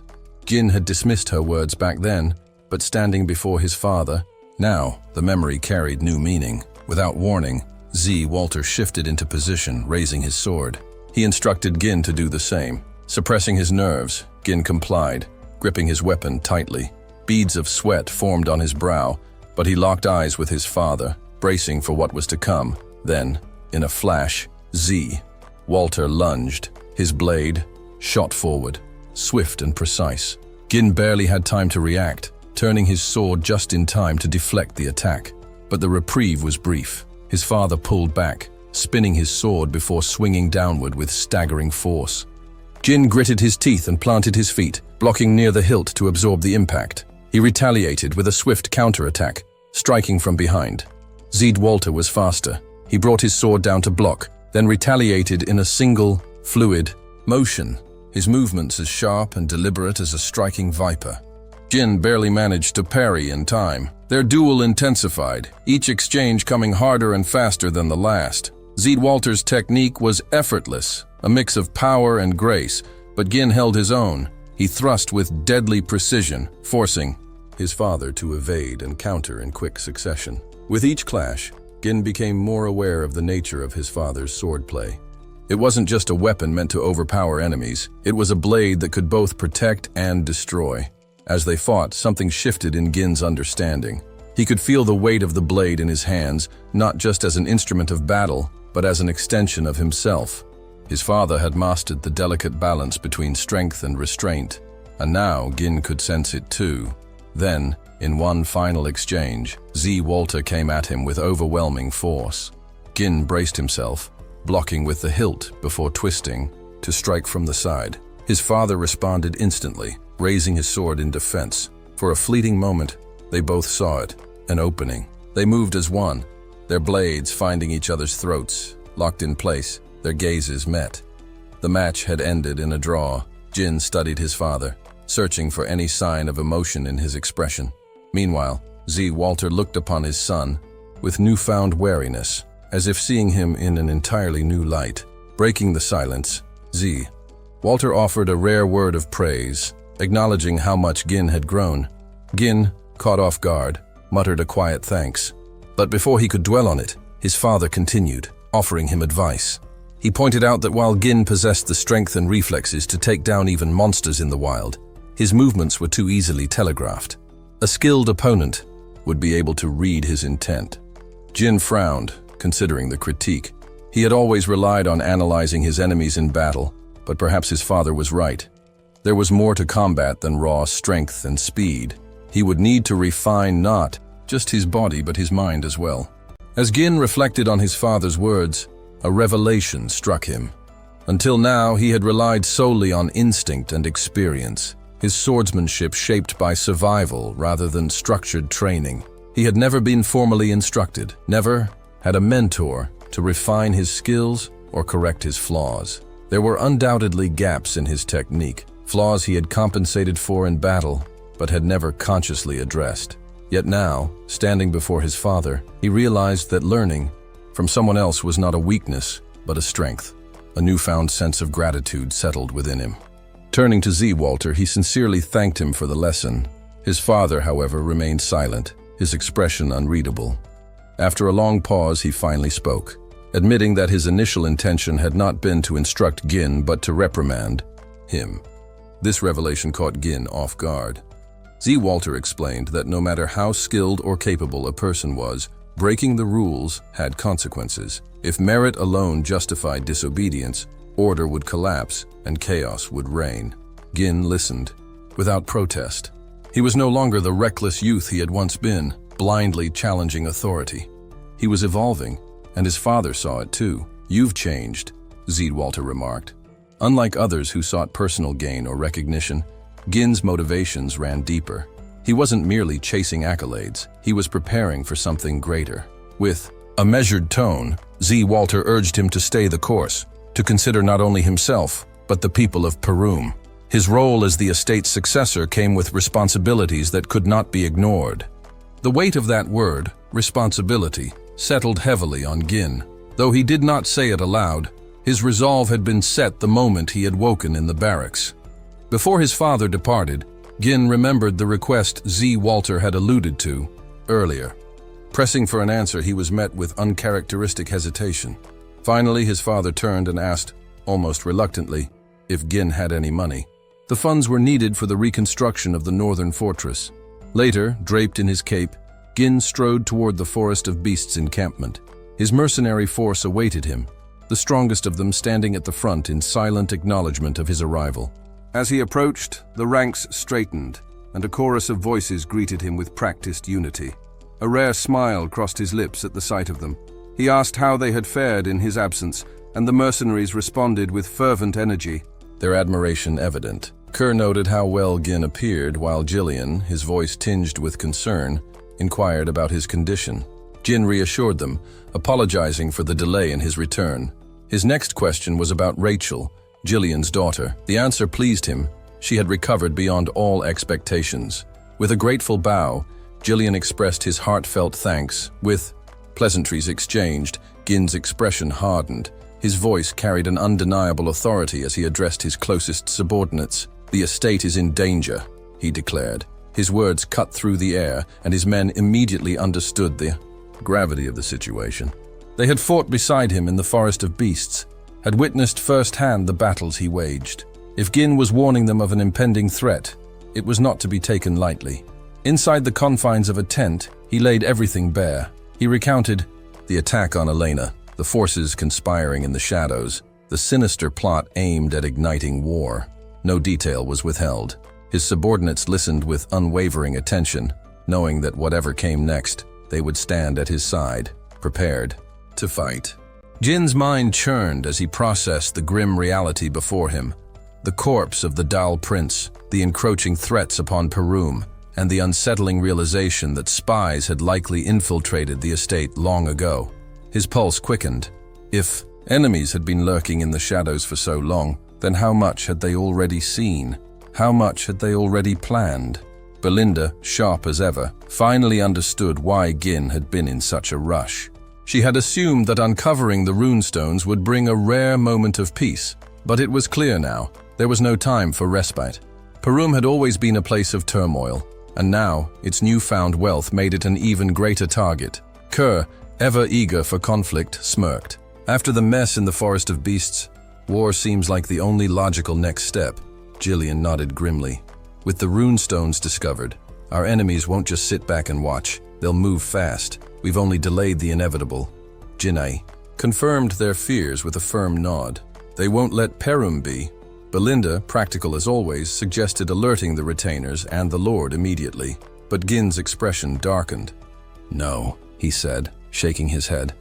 Even Elena's own knights turned on her. There could be spies among the retainers as well.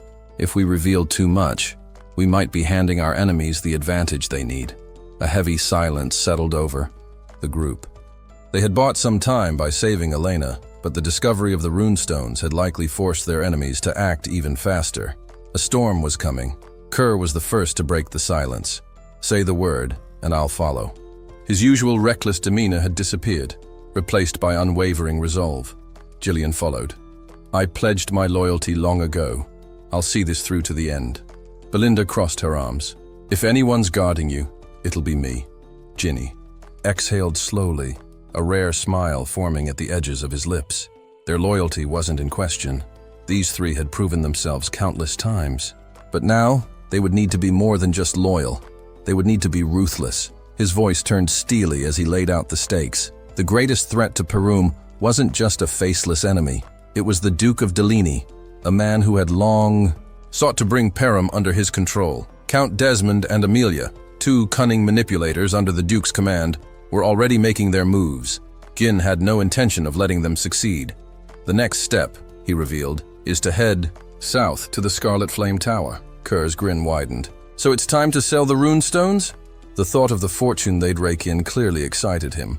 Belinda, however, furrowed her brow. "The Crimson Magic Tower is closer. Wouldn't they pay more?" Gin shook his head. "Perhaps. But dealing with them would create more complications than we can afford right now. The Scarlet Flame Tower will be the safer bet." Jillian, always the tactician, nodded in agreement. Handling high-value goods like this requires more than just a good price. It requires careful planning. We should assume we won't be the only ones interested in this transaction. Belinda tensed at the implication. An ambush? Gin's gaze sharpened. "It's possible. Last time we tried something like this, we barely escaped unscathed. The Scarlet Flame Tower had once been the dominant force in the south, but after Delmont of the Crimson Magic Tower achieved the level of a 7th Circle mage, the balance of power had shifted. Now, the Scarlet Flame Tower struggled to maintain relevance, but Gin's interest in them wasn't just strategic, it was personal. There was someone there, someone from his past life, someone he needed on his side. The towering Scarlet Flame Tower loomed ahead, its imposing silhouette cutting through the sky like a monument from a forgotten age. The structure, far more advanced than anything around it, stood as a testament to an era of magical prowess. Inside, Its vast library, nestled between towering shelves lined with ancient tomes, a lone woman sat trembling, her fingers clutched tightly around a staff as she whispered her teacher Wanat's name, her voice barely audible. She gazed into the distance, wondering when the light her mentor had spoken of would finally pierce through the darkness. Meanwhile, the party pressed forward toward the Scarlet Flame Tower, their expressions shifting as they took in its grand presence. Belinda and Kerr were visibly astonished, their eyes tracing the tower's immense height. Jin took the lead, ensuring he would not be burdened with paying the merchant's share. Among them, Gordon, the seasoned warrior, could hardly contain his awe. He had heard of the tower countless times, but never imagined he would witness it in person. One of the mercenaries echoed his sentiment, marveling at finally seeing the legendary structure up close. As they walked, Gordon made an observation. There was a stark divide between the lives of those within the tower and the struggling people of Perum. The world beyond the tower's walls seemed vastly different, almost like a separate reality. Magic. Towers often fostered thriving trade, and the Scarlet Flame Tower was no exception. Unlike the dirt-ridden streets of lesser settlements, the surroundings here were pristine, reflecting the wealth and influence of the mages who resided within. This tower, still standing among the great magical strongholds, was known for producing powerful magic scrolls. On the bustling streets, mages moved with effortless precision, weaving spells to repair roads and set down fresh street tiles. They worked not as mere scholars, but as craftsmen of the arcane, their gestures as fluid as master artisans. One mercenary gaped in disbelief, questioning how such labor could be done purely through magic. Another was even more astounded, having only ever seen magic channeled through scrolls, never as freely wielded as this. As the party continued onward, the mages working nearby took notice. Their gazes, cold and scrutinizing, briefly settled on the mercenaries with an air of quiet disdain. Then, without warning, their hands moved in unison, conjuring blue flames that crackled through the air. The fire coiled around them, not with destructive fury, but with an eerie, consuming intensity. Within moments, the mages vanished from sight, dissolving into thin air as though they had never been there at all. The mercenaries exchanged stunned glances. One muttered in amazement at what they had just witnessed. Gin, ever composed, explained with a measured tone. It was merely a concealment spell. The mages had no intention of being observed. Kerr scoffed, unimpressed. He chastised the others for their reaction, rolling his eyes at their amazement. Belinda, though shaken, could not deny her admiration. Even if the Scarlet Flame Tower had lost some of its former prestige, its influence remained undeniable. Jillian, the pragmatist, interjected. Bryant was among the wealthiest regions in the kingdom, after all. It was only logical that such a tower still commanded importance. But Jin remained deep in thought. Outwardly, the tower still carried an air of grandeur, yet something beneath the surface told a different story. A tale of decline, hidden beneath its polished exterior. At last, they reached the massive gates of the Scarlet Flame Tower. Standing before its formidable entrance, they paused, taking in the sheer scale of the structure before them. Gin allowed himself a small nod of satisfaction. They had finally arrived. Kerr craned his neck upward, struggling to take in the tower's full height. With a wry chuckle, he muttered that if he kept looking, he might just snap his neck trying to see the top. Lines of mana etched into the air, snaking toward the armored figures. At once, the lifeless suits of armor sprang to life, shifting into defensive stances. Their axes gleamed menacingly as a deep, hollow voice bellowed from within the enchanted. "Steel! State your names and purpose." Belinda observed the moving armor with suspicion. "They're like puppets," she muttered. Kerr snorted. "Lazy mages. Can't even be bothered to come down and speak to us in person." Jillian stepped forward, speaking with authority. "This is Gin, Archduke of Perum. We request an audience with the Trademaster." The mages on the gate sneered. One scoffed, his voice dripping with disdain. "Perum, that backwater place. You expect us to waste time dealing with shoddy materials and third-rate potions? Leave." Belinda bristled at the insult. "You cowards! At least face us properly." The mages ignored her, motioning for the enchanted guards to take an offensive stance. The axes gleamed as they raised them higher. Jillian turned to Gin. "What now?" Jin studied the mages calmly before reaching into his coat and retrieving a small stone. He held it up, letting the light catch its intricate runic carvings. The mages squinted, unimpressed at first, until realization dawned on them. Their expressions shifted from scorn to disbelief. An entire carriage of runestones? Jin smirked. "Are you sure you want to turn this away?" The mages exchanged hurried glances before the gates creaked open. Moments later, Gin and Belinda were escorted inside to meet the trade master. Two men greeted them with respectful bows, one introducing himself as Cylon, the tower's trading overseer. Cylon was quick to assure them of his assistance, but Gin was uninterested in pleasantries. "I need someone with real authority. I want to meet the tower master." Cylon faltered for a moment before nodding. "I will arrange it at once." Belinda, still fuming, whispered bitterly, "They should have treated us with respect from the start." Before another word could be spoken, a deep explosion shook the tower's foundations. Jin's gaze sharpened. "What was that?" Cylon waved it off. "Nothing unusual. Just another experiment in the research lab." Jin didn't press the issue, but his mind lingered on a particular thought. Elsewhere, deep within the research lab, a heavy door creaked open. 3 figures strode in, their robes marking them as high-ranking disciples of the tower. The air was thick with residual magic, and on the ground, a lone figure lay motionless. A blonde-haired mage stepped forward, his voice sharp with condescension. "How many times have you been warned? You don't belong here." His sneer deepened as his gaze fell upon a black-haired girl. "You have no magic, and yet you think you deserve a place here?" He glanced to his side, where another disciple stood, a man with dark hair, his smirk matching the blonde's. He chuckled. "I suppose we shouldn't be surprised. After all, she was taken in by that teacher." The girl remained silent, her grip tightening on her staff. The air in the lab grew heavy. Something was coming. A blonde-haired man sneered, his voice dripping with arrogance. "You should be grateful we even let you set foot in the Scarlet Flame Magic Tower," he scoffed. The black-haired girl lay crumpled on the cold stone floor, her body weak and disheveled. She gasped for air but managed to force out a reply. Her voice, though strained, carried defiance. "As a mage, I have just as much right to use the research lab as anyone else," she declared. Aloy let out a cruel chuckle, his lips curling into a smirk. "Calling yourself a mage? How amusing." With a flick of his wrist, crimson flames burst to life around his staff, the heat distorting the air. He raised his hand and cast his spell, fire gathering into a deadly sphere. "If you're truly a mage, then block this," he challenged, hurling a blazing fireball toward her.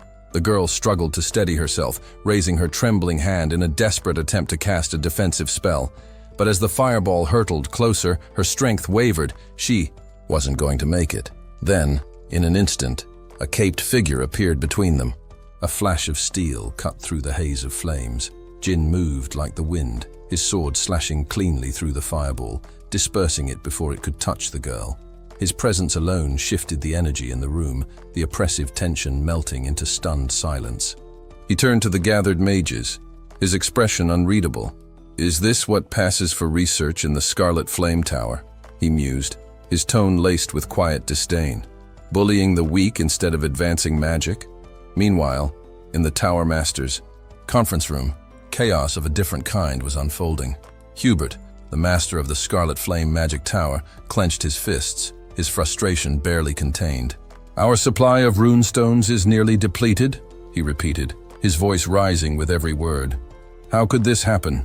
His head throbbed as he stared down the elders, who stood before him in uncomfortable silence. The reality was dire. Without runestones, their magical research would stagnate. Worse yet, the gap between their tower and the Crimson Magic Tower would only widen. "Didn't I order you to secure enough runestones in advance?" Hubert snapped, his patience unraveling. One of the elders, a man in a yellow hat, resisted the urge to roll his eyes. Hubert had spent more time rubbing shoulders with nobles and indulging in luxuries than managing the tower's resources. Yet now he had the audacity to lash out at them. Another elder, donning a red hat, shared a knowing glance with his peers. The problem wasn't just the lack of runestones, it was the tower's master himself. A third elder, dressed in green, spoke up, his tone measured but firm. "Even if we secure more runestones, Our master remains only a six-circle mage. Meanwhile, Delmud of the Crimson Magic Tower has already reached the seventh circle. The mere mention of Delmud sent a vein pulsing at Hubert's temple. He slammed his fist against the table. "If I had more runestones, I would have reached the seventh circle by now," he bellowed. "That lowborn mage isn't superior to me. He's just hoarding resources." His anger spiraled further, his accusations growing more desperate. "There's nothing special about those runestones. The Crimson Magic Tower shouldn't have such an edge over us." The elder in the green hat pressed on. "Then what do you propose we do if we run out completely?" Before Hubert could unleash another tirade, the door burst open. San, the tower's trade manager, rushed in, breathless. "Master Hubert, elders, you need to come down immediately." Hubert scowled. "San, this is not the time." "It is," San cut in urgently. "A massive shipment of runestones has just arrived." The room fell silent. For a moment, the weight of the situation seemed to shift. The elders exchanged glances, their initial skepticism turning into cautious hope. Back in the research lab, the fight raged on. Aloy, his frustration mounting, launched another series of fireballs at Gin, determined to overwhelm him. Yet Gin moved effortlessly, his blade cutting through every attack with infuriating ease. Each failed strike only fueled Aloy's anger. Grinding his teeth, Aloy poured every ounce of his mana into a final massive fireball. Flames roared as he hurled it toward Jin with all the force he could muster. Jin, unshaken, simply raised his sword. With a single downward slash, the fireball split cleanly in half, its energy dissipating harmlessly around him. The room fell into stunned silence. The gathered mages watched, wide-eyed, unable to process what they had just witnessed. Aloy's strongest attack, rendered useless. Aloy staggered back, his face a mix of rage and disbelief. "Who the hell are you?" he demanded, before he could receive an answer. A thin wire of energy coiled around his limbs, tightening with lethal precision. His breath hitched as he realized he was completely immobilized. From the shadows, Belinda stepped forward, her cold gaze locked onto Aloy. "Attacking." "My young master," she mused, her voice as sharp as a blade. "A mistake you won't be repeating." She pulled the wire tighter, watching as Aloy's earlier arrogance crumbled into fear. Aloy struggled against his restraints, panic creeping into his voice. "What? Who are you people?" Before anyone could respond, a commanding voice rang through. "The lab! Enough!" The room tensed as Hubert strode in, his expression a storm of barely contained fury. The four elders trailed behind him, their eyes scanning the chaotic scene.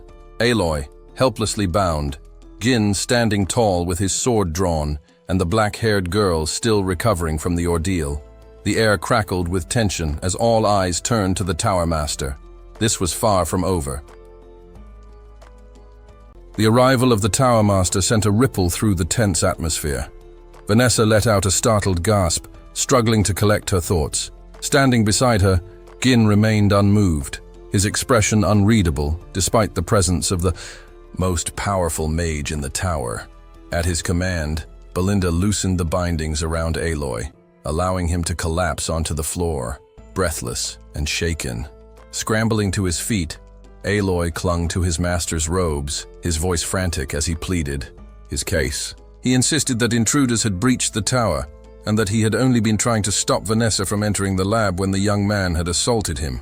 His words quivered with desperation, as he painted himself as the noble defender, shielding a helpless girl from danger.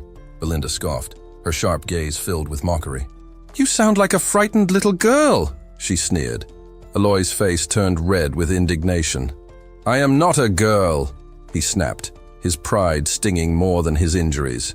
Meanwhile, Vanessa, still seated on the cold stone floor, mustered a weak explanation. "I only wanted to use the lab," she murmured.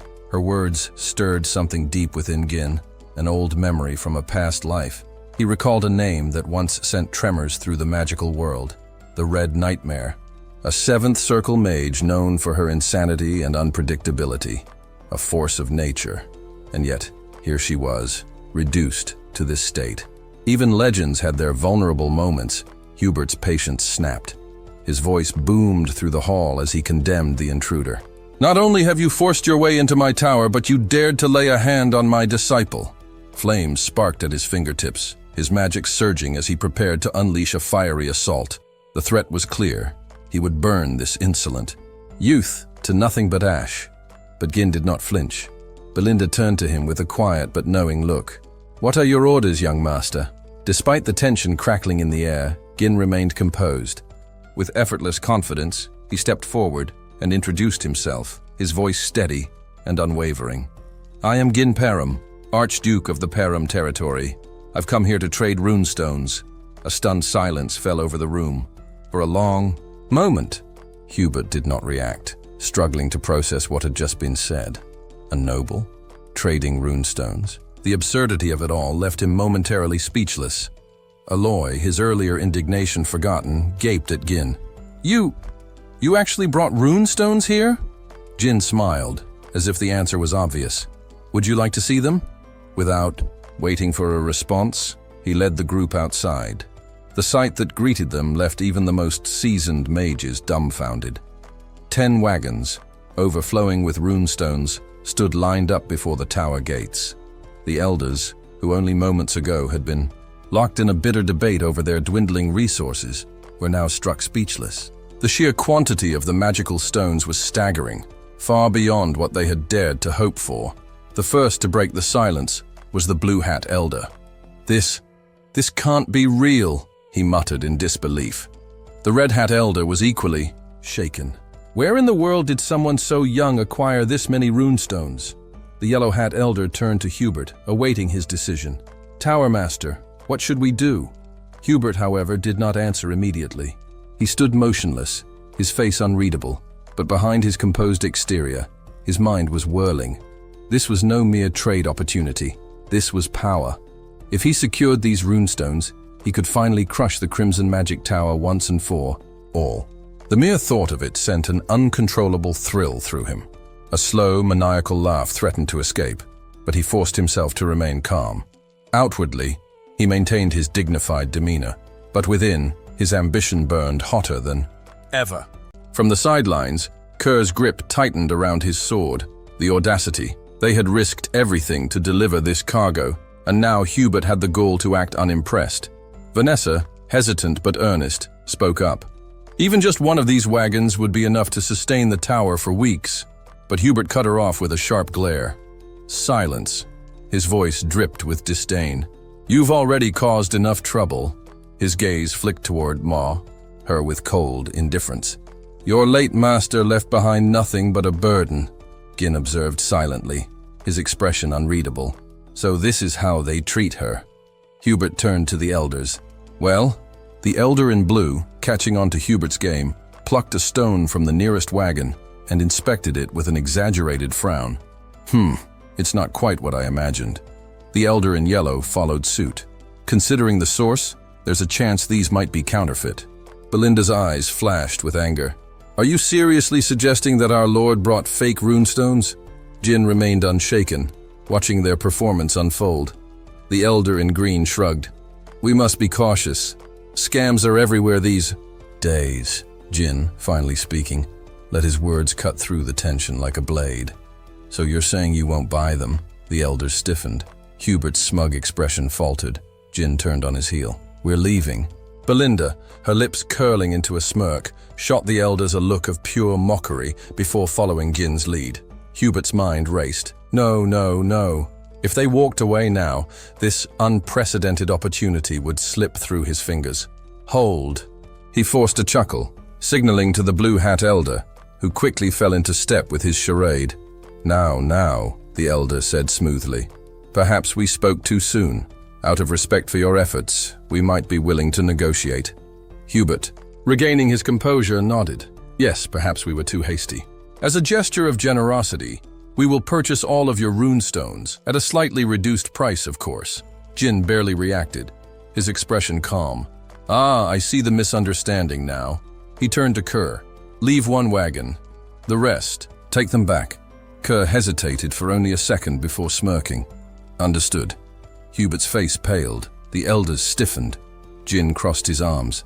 "We only ever agreed to sell one wagon's worth." Panic rippled through the Scarlet Tower's ranks as realization sank in. If they let the rest slip away, their chance at securing the upper hand against the Crimson Tower would vanish. Seizing the moment, Kerr turned to the mercenaries. "Move the wagons. Now." The mercenaries obeyed immediately, their efficiency catching the elders off guard. Hubert, suddenly desperate, barked, "Wait! What is the meaning of this?" But Gin merely smiled. "I believe we're done here." And with that, the wagons, save for one, began their slow but steady departure, leaving Hubert and his elders scrambling to regain control of the situation they had so carelessly thrown away. Gin sighed, shaking his head as he offered an explanation. "It seems there was a simple miscommunication about the quality of the runestones. One of my subordinates misjudged them," he said smoothly. "In any case, our real destination is the Crimson Magic Tower. We just need liquid funds for travel expenses."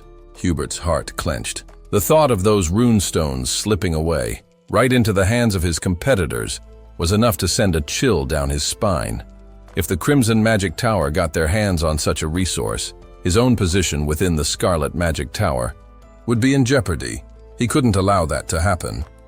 Forcing a chuckle, Hubert waved a hand dismissively. "Ah, my earlier comments? Just a little humor to lighten the mood," he said, plastering on a grin. "Come now, no need for hostilities. Let's discuss this properly." Gin smiled, knowing full well that he had the upper hand. Without hesitation, he accepted the invitation, and soon they were seated in the Tower Master's office. Hubert, the four elders, and Gin sat around the table while Gin's most trusted stood nearby, observing. Trying to reassert authority, Hubert formally introduced the elders. "These men are all Fifth Circle mages," he said, pride lacing his words. "The most powerful in the tower aside from the master himself." Gin nodded as if impressed.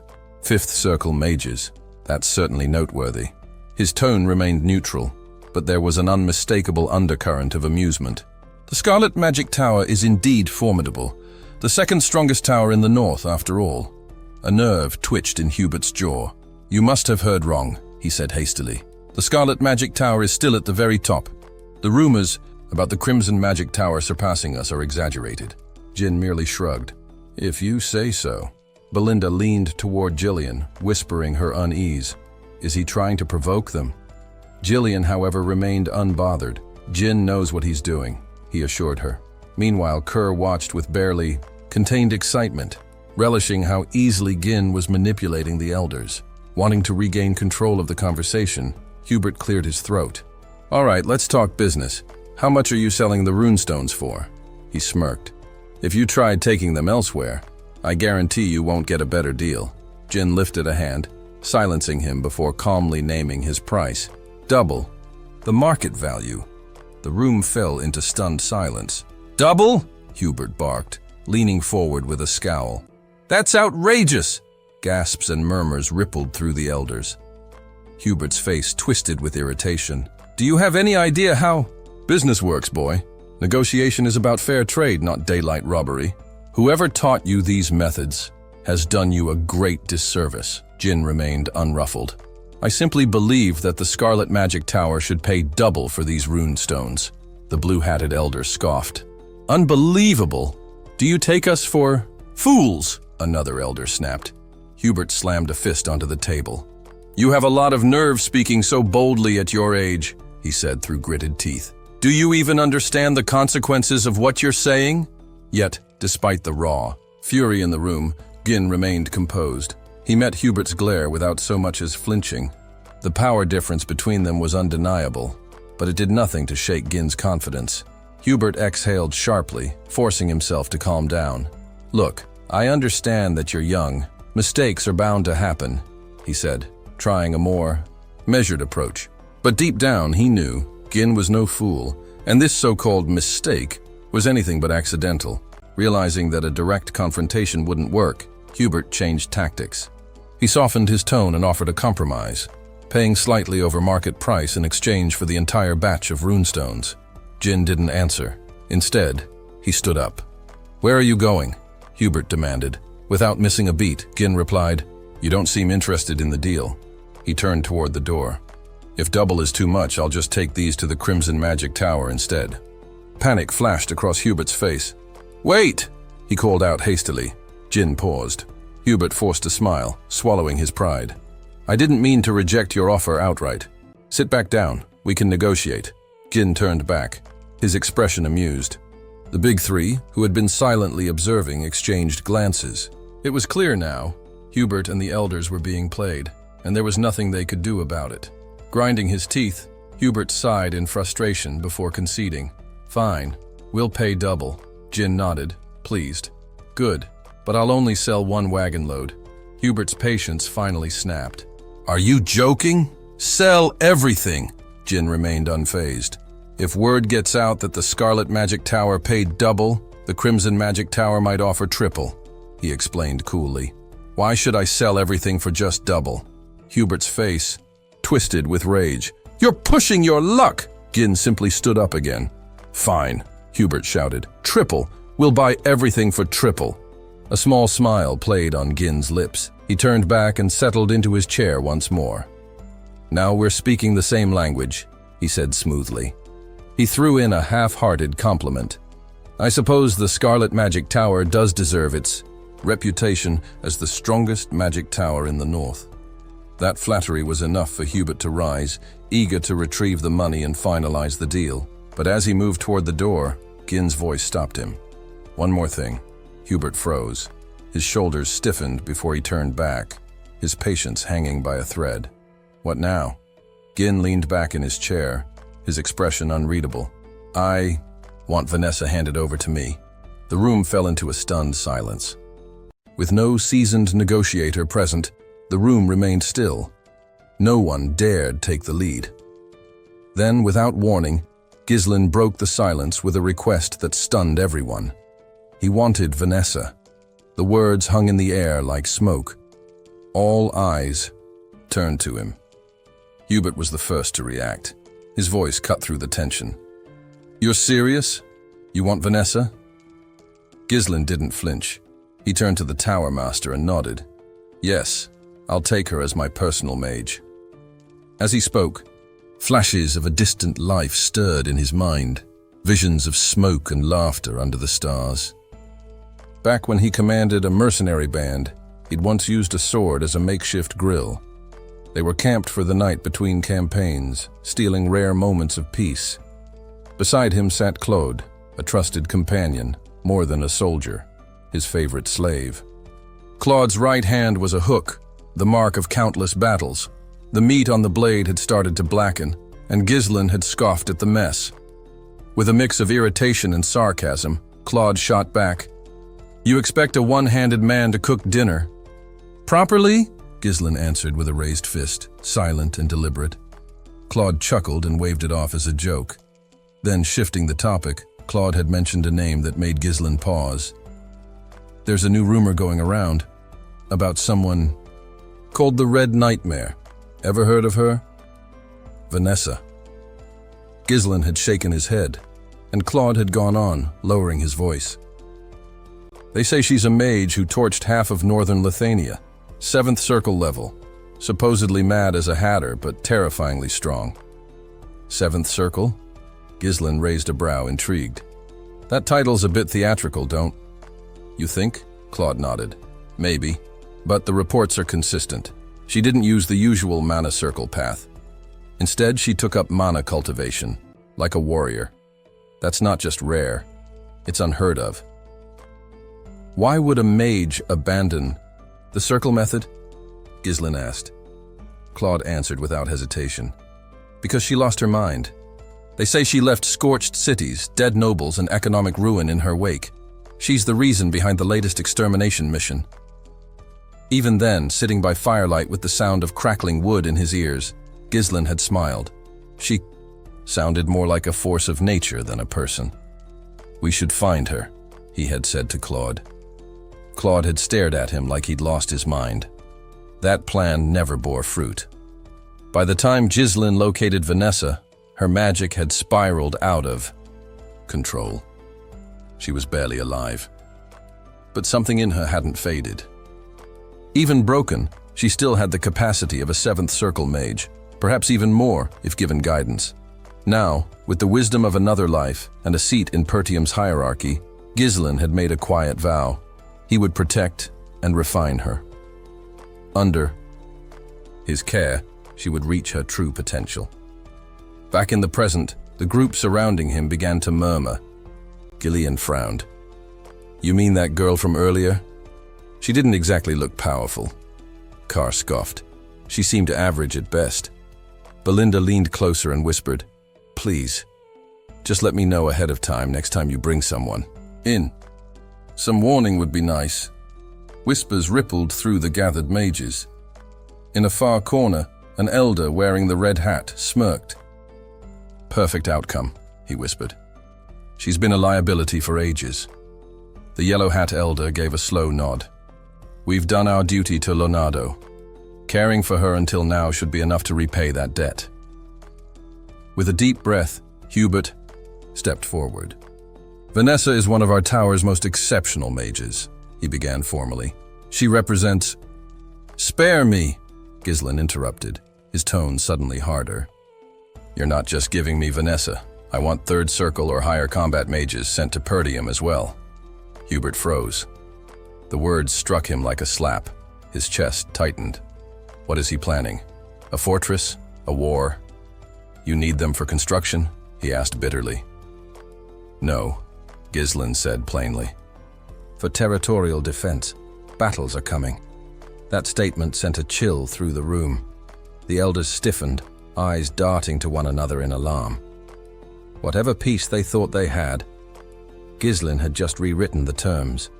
Combat mages were not cheap. They earned hazard pay for a reason.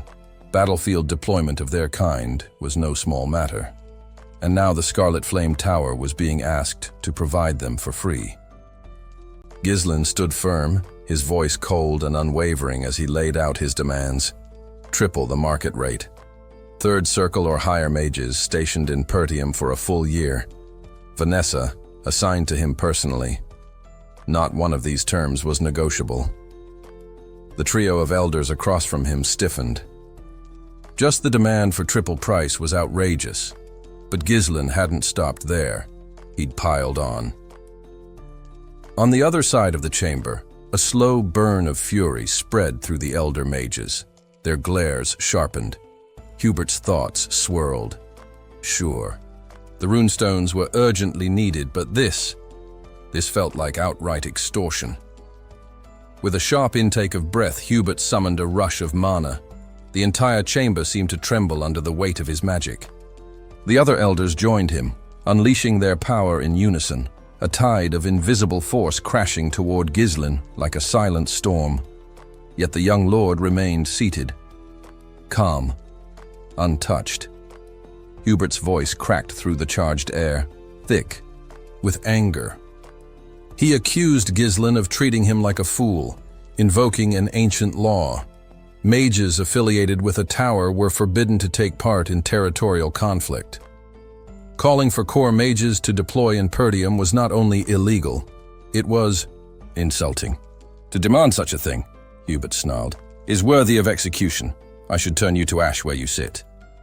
And on paper, Hubert had a point. Ghislain had made the first aggressive move. The tension in the air rose to a breaking point. Belinda, Ghislain, and Kaer readied themselves, magic brimming at their fingertips.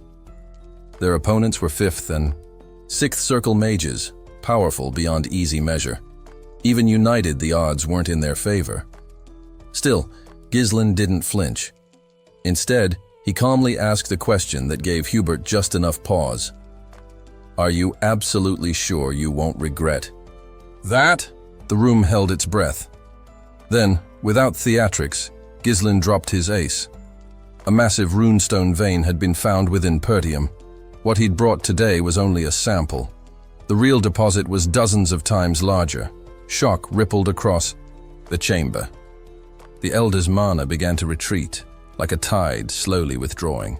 Ghislain continued, his voice measured. News of the find was already spreading across the northern territories. He didn't have to spell out what that meant. Soon, others would come. Ghislain's tone softened, almost cordial. The Scarlet Flame. Tower has the opportunity to act first, help us endure this phase of growth, and will offer exclusivity. All of it, the full vein, yours alone. Hubert's eyes narrowed. Exclusive rights? He echoed. Ghislaine stood, extending a hand. It was a gamble, but a calculated one. If the deal went through, the Scarlet Flame Tower could surpass Crimson and reclaim its seat at the summit of magical power. Hubert's pride wavered. Greed crept in to take its place. A steady runestone supply, a chance to restore his tower's legacy. It was everything he'd dreamed of, and Ghislaine knew it. He'd hit the pressure point flawlessly, offering power, prestige, and security in one irresistible package. The fire in Hubert's eyes dimmed. He clasped Ghislaine's hand with a faint, satisfied smile, and for a brief moment, Ghislaine felt a flicker of unease. After the meeting, Hubert pulled Alfoy aside. "You'll go to Perdium with him," he said plainly. Alfoy blinked. "Me? Surely." "There are others more suited." "There is no one more suited," Hubert cut in. "The greatest talent our tower has seen in a century isn't being sent as an errand boy. You're going because our future depends on it." The praise landed with force. Alfoy straightened, pride swelling in his chest. As the runestone crates were unloaded by mercenaries outside, Hubert added, "This mission isn't just support. It's preparation. One day you'll sit where I do. This is your proving ground." He laid out the task: monitor the estate, safeguard the runestones, prevent any attempts to redirect or smuggle them. If conflict broke out, Alfoy was not to fight, only to retreat. 1 year, that was all. Just endure, and the tower would rise again. Alfoy bowed, determination blazing in his gaze. Yet when he finally arrived in Perdium, his enthusiasm died a swift death. The estate was underwhelming, to put it mildly. As the gates opened and Ghislaine welcomed his new guests alongside a small force of mercenaries and local aides, the mages exchanged quiet remarks. One noted the castle's old-fashioned design. Another commented on its practicality, despite lacking flair. A third complimented its structural symmetry. But Alfoy? He seethed in silence. To him, this was no noble stronghold. It was a remote dump, a pathetic shadow of the grandeur he was accustomed to. The thought of the tower's future heir stationed in such filth filled him with contempt. Only the weight of Hubert's command kept him from turning around, and so the heir of Scarlet Flame Tower began his reluctant journey, not in triumph, but in grime. When it came time for introductions, Alfoy straightened his posture and delivered his credentials with practiced authority. He declared himself a Third Circle mage and heir to the Scarlet Flame Tower, officially appointed to lead the group of dispatched magic users. Before his words had fully settled in the air, Ghislaine cut him off sharply. No need for grandstanding. "Stay alert. This isn't the academy." The interruption struck Alfoy like a slap. His jaw tensed, his pride bruised. Treated like a subordinate in front of the others. How dare he? Resentment curled tightly in his chest, coiling into a quiet vow. Once he inherited the tower, Ghislaine would pay dearly for this slight. But Ghislaine didn't grant him time to stew. "Where's Vanessa?" Alfoy turned half-heartedly and replied with a shrug. "Probably trailing behind with the luggage." As if summoned by the words, Vanessa appeared moments later, breathless and struggling under the weight of heavy bags. Her cheeks were flushed, sweat glistening at her brow as she stumbled into view. The instant she spotted Ghislaine, the young noble himself, she froze, wide-eyed, then dipped into a respectful bow. Behind clenched teeth, Alfoy muttered just loud enough for her to hear, "You actually made it. I had my doubts." Ghislaine shot him a glare, already debating how best to handle the arrogant fool. Humiliating the heir of a powerful tower could cause political backlash, but ignoring such disrespect was out of the question. Instead, he turned to Vanessa and beckoned her forward. "Set those down. Come here." Vanessa hesitated. "I haven't finished moving everything." Before she could finish, Ghislaine stepped forward and grabbed one of the bags himself. Alfoy scoffed. "She's always done chores. What else is she good for? The girl can't even use magic." But Ghislaine had had enough. Without a word, he hurled the bag, straight into Alfoy's face. The impact knocked the mage off balance, silencing him with a shocked yelp. Ghislain didn't flinch. "She's no longer of the tower," he said coldly. "From this day forward, Vanessa is under my protection. Any mistreatment from now on will not be tolerated." He let the warning hang for a beat, before continuing. "This time I'll let it go. Next time there will be consequences." Vanessa stood frozen, heart racing. No one had ever stood up for her, not like this. Her vision blurred slightly as a blush crept up her cheeks. For a moment, she forgot the weight of the bags at her feet, but Alfoy was far from subdued. Face burning with fury, he erupted. "Have you lost your mind? I'm the heir of the Scarlet Flame Tower, a third circle mage. How dare a backwater noble treat me this way?" His voice rose, rallying the other mages. "This estate could be reduced to ash if we so much as raise a hand. Are we to swallow this insult? Rise, mages, don't let them disgrace us." But Ghislain merely sighed and raised a finger. Instantly, the mercenaries stationed nearby moved. Hardened veterans from the Forest of Beasts campaign, they encircled the mages in a tight, silent formation, their movements mechanical, disciplined, and swift. Alfoy paled. "You'd raise arms against us? Against mages?" Ghislain cut through, his outrage with calm finality. "The contract is clear. You're mine to command for 1 year, signed and sealed by your own tower master." He let that sink in before continuing. "Refuse, and it won't be you who pays the price. It'll be the tower. You lose access to the runestones, and that's a loss your master can't afford." Sorry for the interruption, but if you're loving this series, you don't have to wait. Get up to 16 episodes ahead right now on Patreon. Support the channel, unlock exclusive content, and stay ahead of the story. Links in the description. Now back to the video. The fight drained from Alfoy's stance. He stared at Ghislain, knowing the truth of it. The Scarlet Flame Tower needed those rune stones. You're here to serve as mana reservoirs. That's your role. Accept it or leave. Alfoy seethed, teeth grinding. But there was nothing he could do. Humiliation settled over him like ash. Ghislain turned away, issuing new orders. "Kyre, Gileon, make sure they understand their position." Kyre's eyes gleamed with amusement. "Life must have been soft in that tower." Gileon smirked. "They'll adjust. Quickly." Alfoy clenched his fists, trembling with barely contained rage, but still, he did nothing. Off to the side, Vanessa watched the scene unfold, torn between shock and something dangerously close to hope. Then Ghislain turned to her again. "From now on," he said, "you answer to me alone." Her breath caught. She blinked in disbelief. "Me?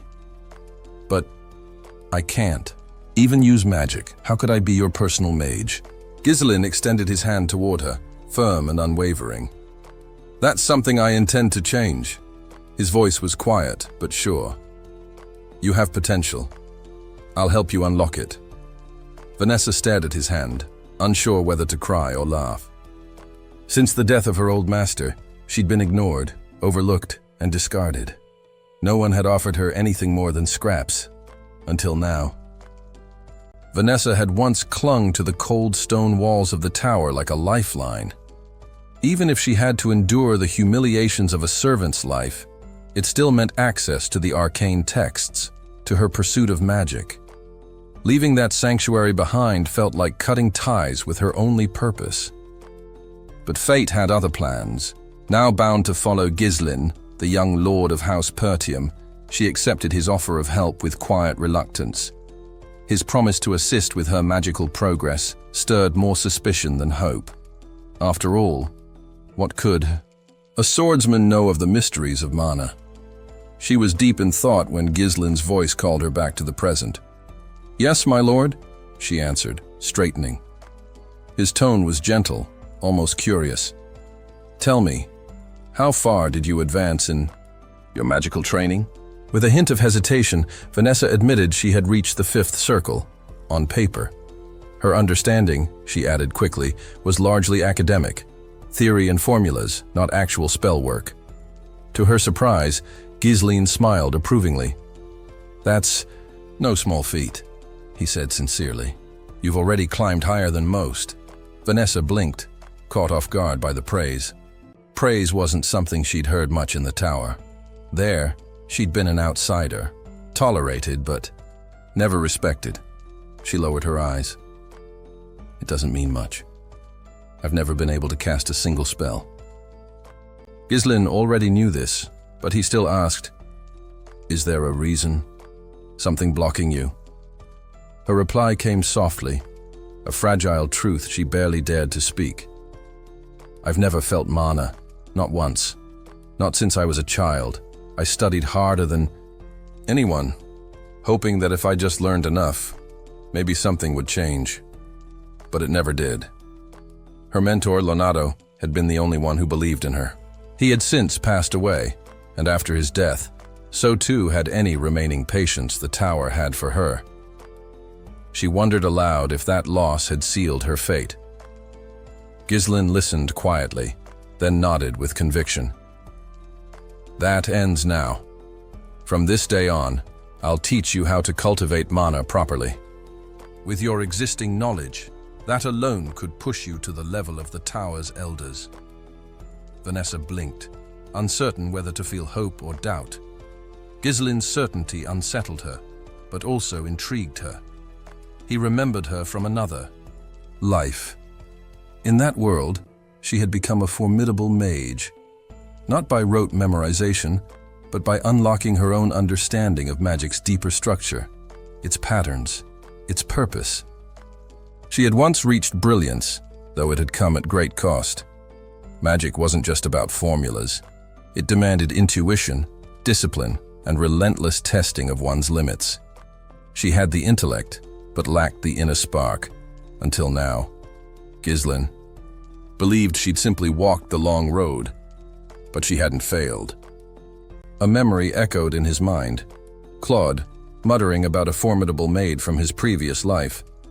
A woman from northern Lithuania who'd reached the 7th circle, only to fall to madness. Her error? Mixing mana cultivation with magic without mastering either. She had become infamous, her power matched only by her instability. Ghislaine swore he wouldn't let Vanessa meet the same fate. "I'm going to show you how to cultivate mana properly," he said at last.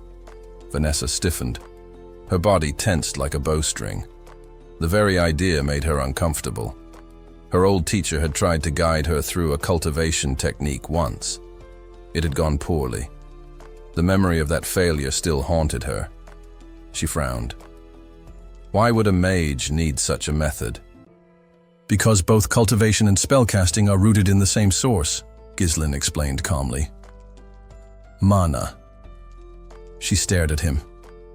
He was a noble, a swordsman, and yet he spoke like someone who understood. Still, her skepticism held strong.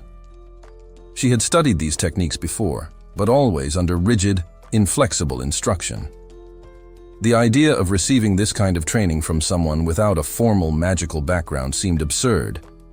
She shook her head. This is madness. To her, attempting to channel magic through cultivation seemed like a gamble with too high a cost. The risks, internal injuries, permanent damage, weren't just theoretical. They were real. Ghislaine simply smiled and offered her his hand. "Vanessa," he said, his voice calm and steady. "It's time." There was a tenderness in his gaze, a certainty that steadied the chaos inside her. He wasn't dismissing her fears, but he was asking her to trust him. And beneath that invitation was something more. A promise that this time, her journey would be different. He understood what had happened to her before, how flawed techniques and buried resentment had twisted her path. He had seen knights fall into the same spiral, overwhelmed by their own inner demons. But this was a new life, and he would guide her down a new path. Vanessa met his eyes. The sincerity she saw there made something stir inside her. Could this truly be her chance to become what she had always dreamed of? Once, in the tower, she had been called a failure, a burden, nothing more. Now, standing before this strange but resolute nobleman, she hesitated, not because she doubted the path, but because for the first time it might lead somewhere real. Her eyes dropped to the ground, masking the emotion threatening to spill forth.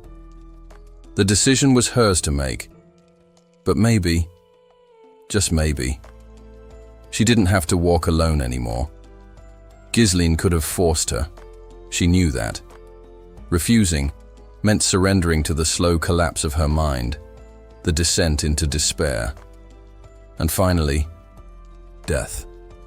So, trembling but resolute, Vanessa chose instead to accept his help. If there was even a sliver of hope to touch real magic, she would take it. Nervously, she turned away from him and sat down, her back exposed. With fingers that only slightly hesitated, she loosened her collar, pulling her shirt down to reveal the pale skin of her back. Ghislaine, watching her silently, saw something familiar in her eyes, the same desperate longing he'd witnessed in another lifetime, an insatiable thirst for magic, tainted by grief, fury, and sorrow. In that other world, she had clawed her way toward power with bloodied hands, ultimately becoming a creature consumed by it. But this time, he was here, early enough to change that fate. Without a word, he placed a steady palm against her back.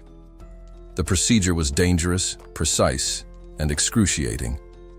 A single misstep could tear her apart from within. But Ghislaine's hand didn't tremble.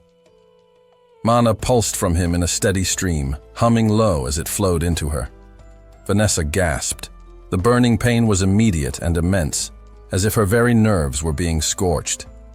The current traveled like fire through her veins, spiraling down into the space just below her navel. Ghislaine guided it carefully, his voice sharp and urgent. Silence. Your channels are starting to tangle, he explained. This mana was not her own. She had to anchor her focus to it, trace it, feel it, and stay connected to its rhythm. If she lost track of it, the transfer could destroy her. Nodding through clenched teeth, Vanessa shut her eyes and focused.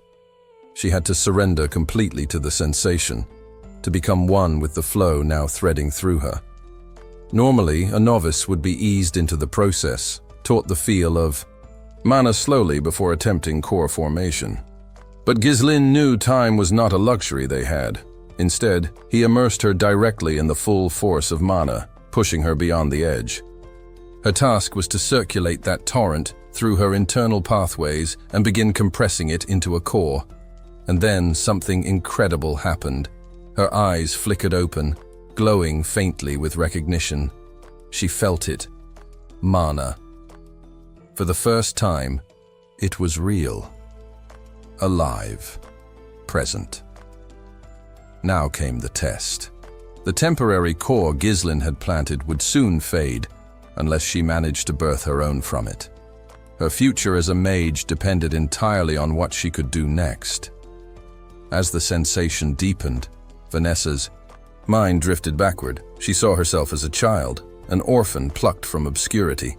It was Leonardo who had found her, recognizing not raw talent, but an intellect sharp enough to challenge theory itself.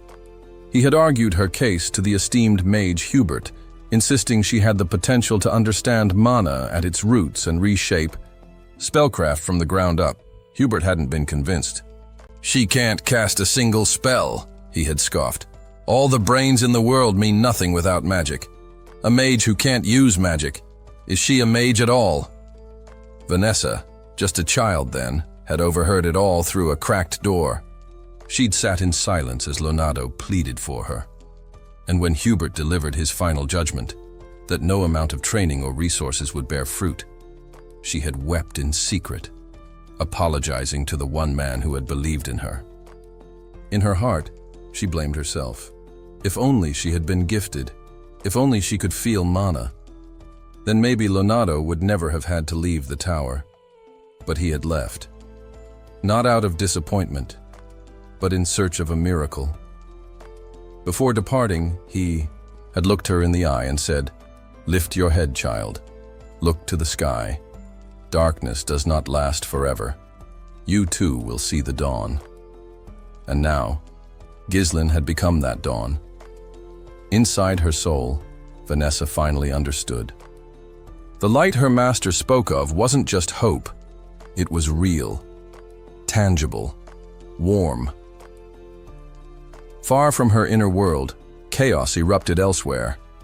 A lone warrior clashed with a patrol of armed soldiers, his movements fluid and brutal. One soldier cried out in alarm, 4 of their comrades already down. "What is this man?" he shouted. "He's not human." With a mocking sneer, the wild-eyed warrior beckoned. "Come on then, try me." A soldier lunged, blade glinting. The warrior sidestepped effortlessly, grabbed the attacker by the arm, and slammed him into the ground with bone-rattling force. Another soldier tried to exploit the moment and attack from behind.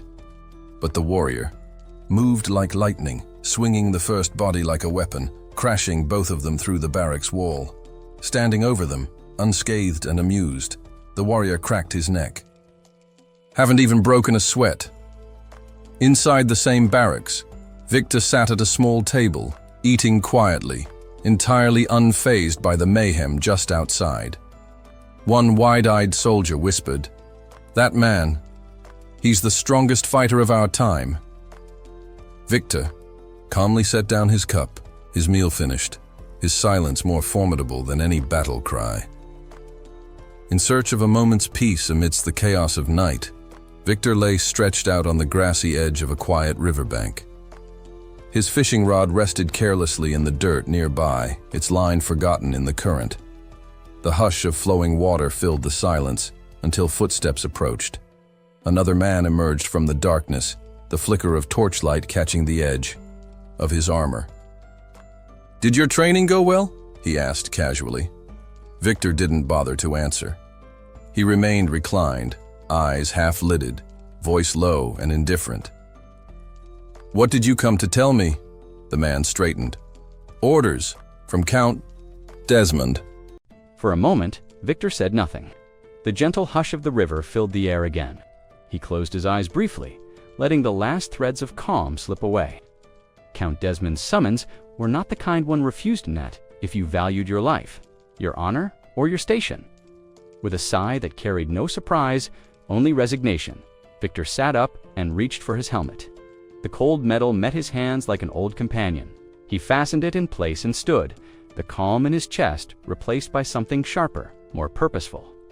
Back at the barracks, the aftermath of violence greeted him. His men, bruised and bloodied from a recent scuffle, loitered in disarray.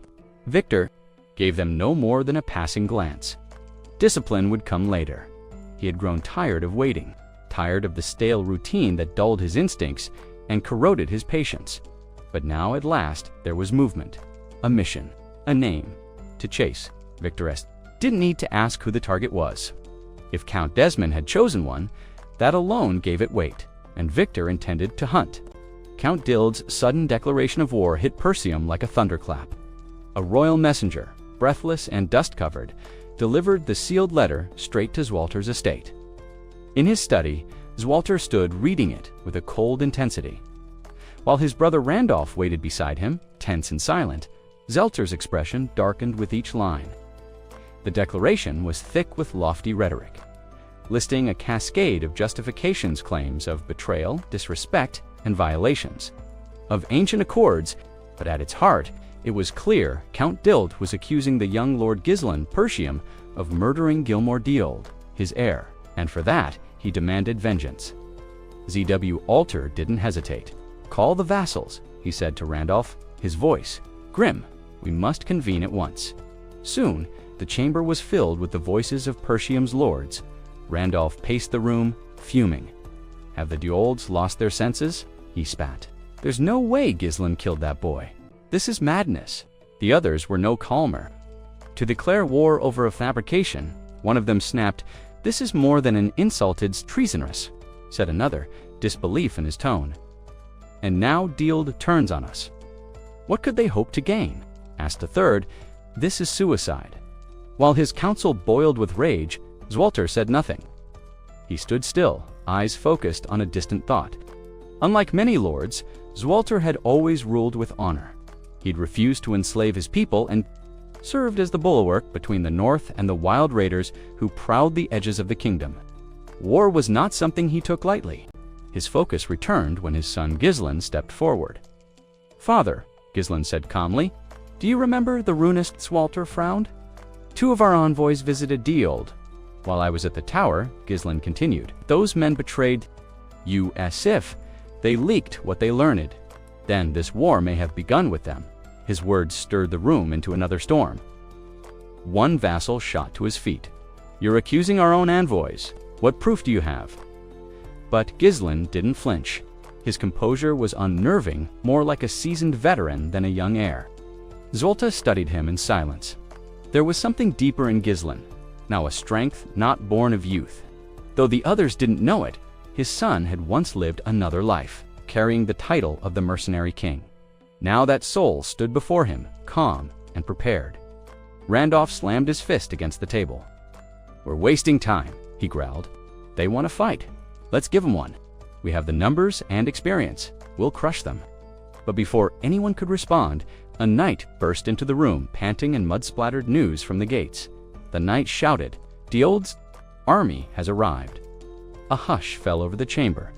Then disbelief turned to dread. Leading the vanguard was Victor Eyre, to Count Desmond, a knight said to be on the verge of transcending humanity. Clad in resplendent silver armor, Victor had been trained from boyhood to master the blade. Now, he marched under Diold's banner, his blade destined for Persium soil. Though Diold's lands were modest, the same couldn't be said for Desmond's. His house had quietly aligned itself with the duchy's growing influence. Meanwhile, in Raymond, Emilio, backed by the same duchy, was fanning the flames of rebellion. One by one, Persium's enemies were being drawn into the fray, all under the thin veil of revenge. Randolph stared, incredulous. How did they arrive so quickly? How long have they been preparing this? Albert, usually stoic, shook his head. It's as if this was set in motion long before Gilmore even died. Still, Zwalter remained pensive, calculating. The pieces were falling into place. Another soldier arrived, breathless. 6,000 confirmed troops, he reported. A supply division of at least 1,000 more is marching behind them, and siege engines, a full deployment is underway. Panic rippled through the room. Homer, pale and stricken, turned to Randolph. This is a full-scale invasion, he said, voice quivering. What in the God's name is happening? The disparity in power was staggering, impossible to ignore. Albert, equally baffled, broke the silence. How is this possible? He asked. Diold is just as destitute as Persium. How could they field an army this size? Still grappling with the unfolding disaster, Randolph slammed his fist against the table. This is exactly why I told you not to reduce our forces, he snapped, anger coloring every word. Before the tension could spiral further, Zolter's voice thundered through the war chamber. Enough. All of you pull yourselves together. The arguing nobles fell silent as Zolter stepped forward, eyes cold with the weight of countless northern campaigns. This squabbling helps no one. Get every soldier to the walls. Evacuate the civilians into the inner keep. Seal the gates and hold position. This is no longer a disputed war. Far from Persium's ramparts, Tomos de Gold surveyed the massive fortress from atop a hill, a quiet hum escaping his lips. His gaze was calm, almost amused. With Count Desmond's backing, he was certain Persium would crumble, the death of his son. Gilmore hadn't bothered him much. The boy had been a failure lazy, entitled a waste of inheritance. But Gilmore's death served a higher purpose. It gave Tomos a perfect excuse to strike. Sons, after all, could be replaced. Opportunities like this, however, were rare. Turning to his ever-silent companion, Victor Tomos, said smoothly, "Come with me. I have something to say to Count Persium." Before the towering walls of the fortress, Zwalter appeared, standing defiantly atop the gate. "Tomos de Gold," he shouted. "Have you gone mad? What is this treachery?" Tomos chuckled darkly. "Treachery?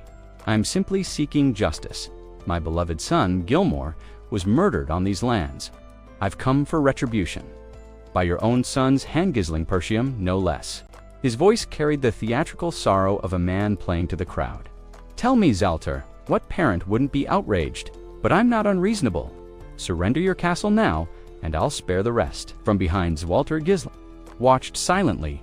He knew Thomas's words were twisted half-truths, and worse. He knew that Count Desmond's involvement meant this was no skirmish, it was a calculated assault. Randolph couldn't hold back any longer. Lies, he roared. All of it, Homer nodded grimly beside him. There's no use talking to him, but Gislen said nothing. His thoughts were elsewhere. Saving Alina had bought them time, but not much. Gilmore's death had made conflict inevitable. The siege weapons below confirmed his worst fears. Diold wasn't here to negotiate. They intended to obliterate Persium. Zwalter stepped forward once more, voice like steel. Gislen did not kill your son, but even if he had, I wouldn't. Hand him over. If you care for your life, Tomos, turn back. The look in his eyes was fierce, forged by years of fending off barbarian raids in the unforgiving north. Tomos faltered, if only slightly. Victor, as ever, remained silent, though a flicker of respect passed through his gaze. So this is the Northern Wolf, he thought. Zwalter Persiam, guardian of the frontier, a man worth fearing. Tomos cleared his throat, trying to regain his composure.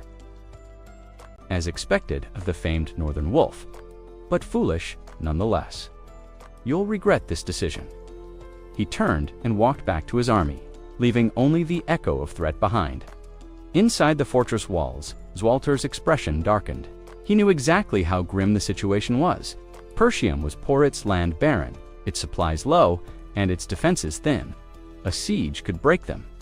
Randolph turned to him, voice filled with urgency.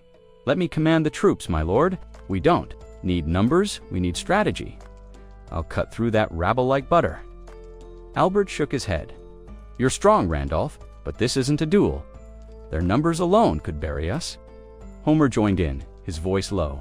One misstep, and we lose everything. But Randolph wouldn't back down. We can't just wait for death. Zwalter said nothing. The weight of leadership hung heavy on his shoulders. The vassals began to speak all at once, pleading for reinforcements, proposing alliances, even suggesting they abandon the castle and retreat to the northern keep. Their voices blended into a storm of desperation. Zwalter stood still in the eye of it all, silent but thinking. Always thinking.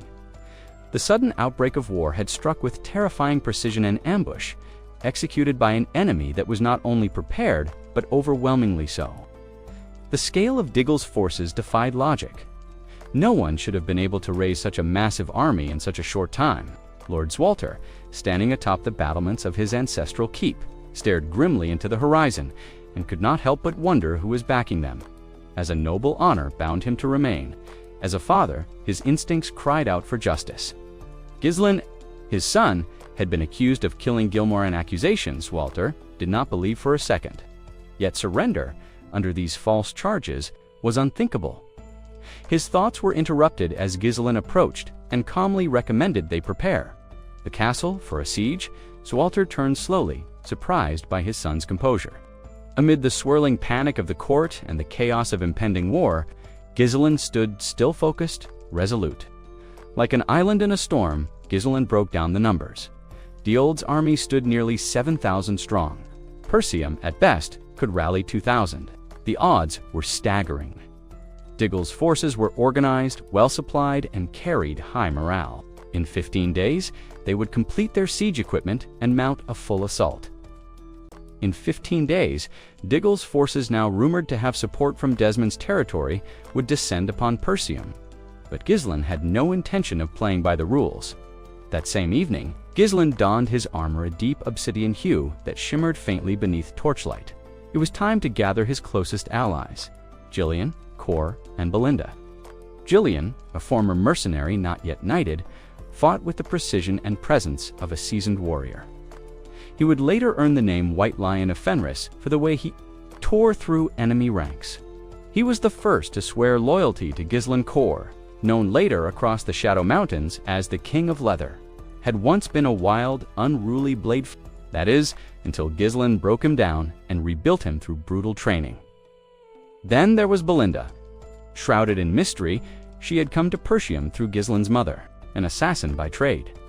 Belinda had been entrusted with watching over Gislin and his sister Alina after their mother's passing. Her loyalty was as deep as her secrecy. The war, as far as Gislin was concerned, had already begun in his previous life. Gislin had risen to the title of Mercenary King, one of the 7 most dangerous individuals on the continent.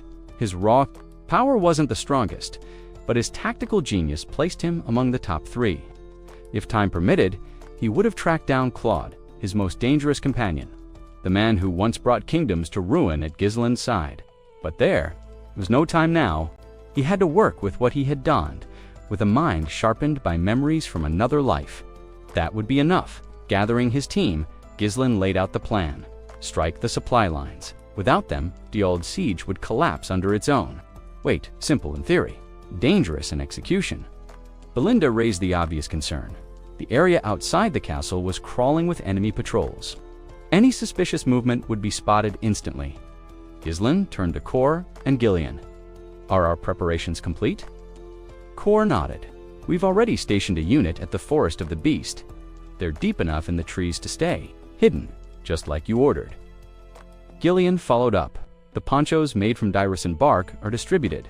The material blends perfectly in darkness, ideal for night ops. Gislin pointed to a map spread across the table. A large force would be noticed, but a small, elite unit in camouflage. That's our window. We strike fast, vanish faster. Even with his unwavering tone, Belinda couldn't hide her worry. She'd watched him grow. Beneath his armor and tactics, he was still young, still human. Yet the fire in Gislin's eyes made her hesitate to voice further concern.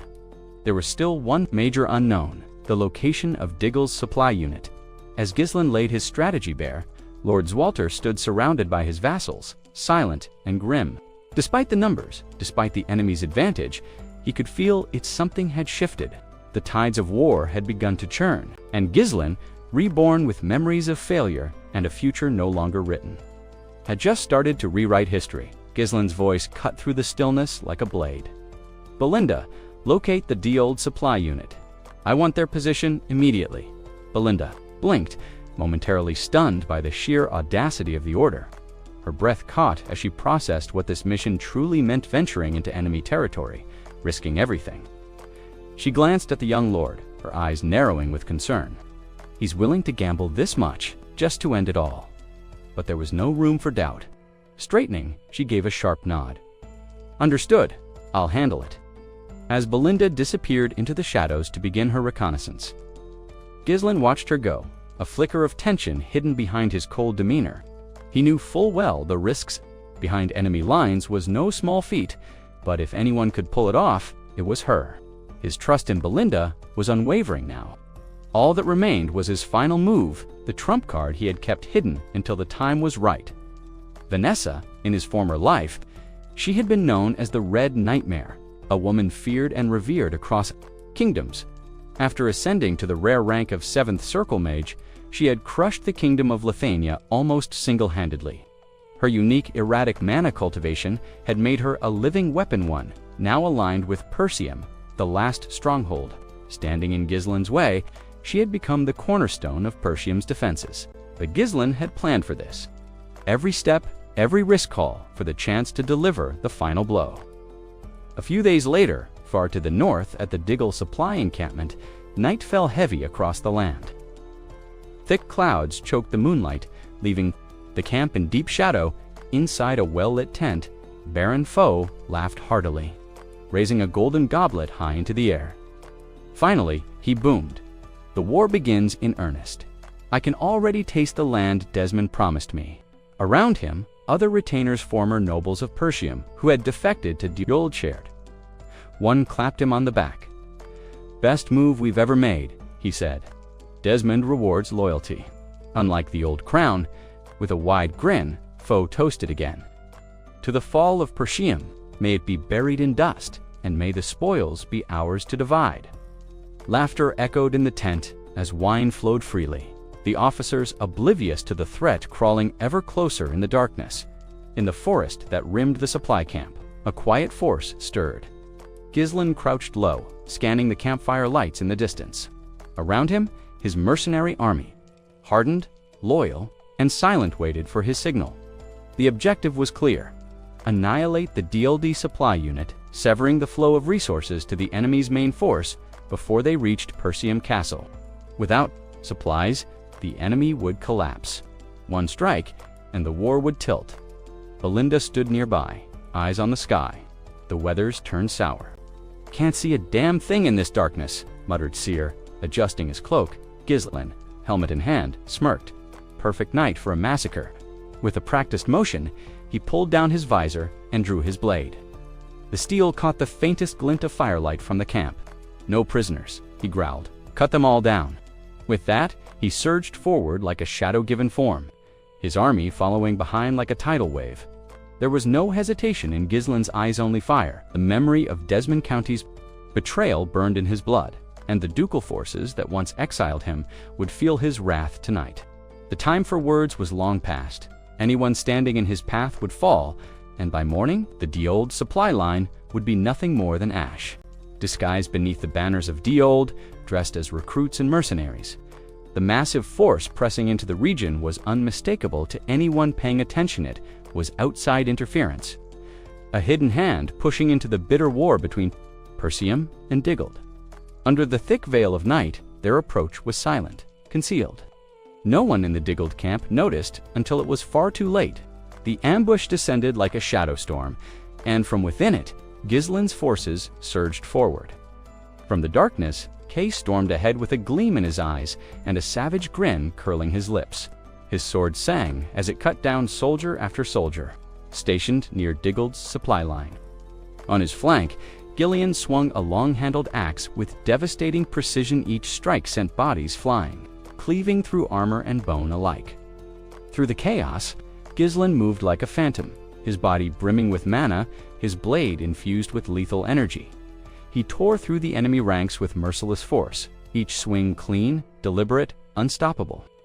Fear might have gripped the hearts of lesser men, but he pushed through it with unrelenting focus. Behind him, Belinda closed in, ready to defend her young lord.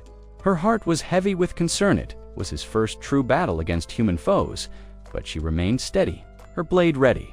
She would not let anything reach him.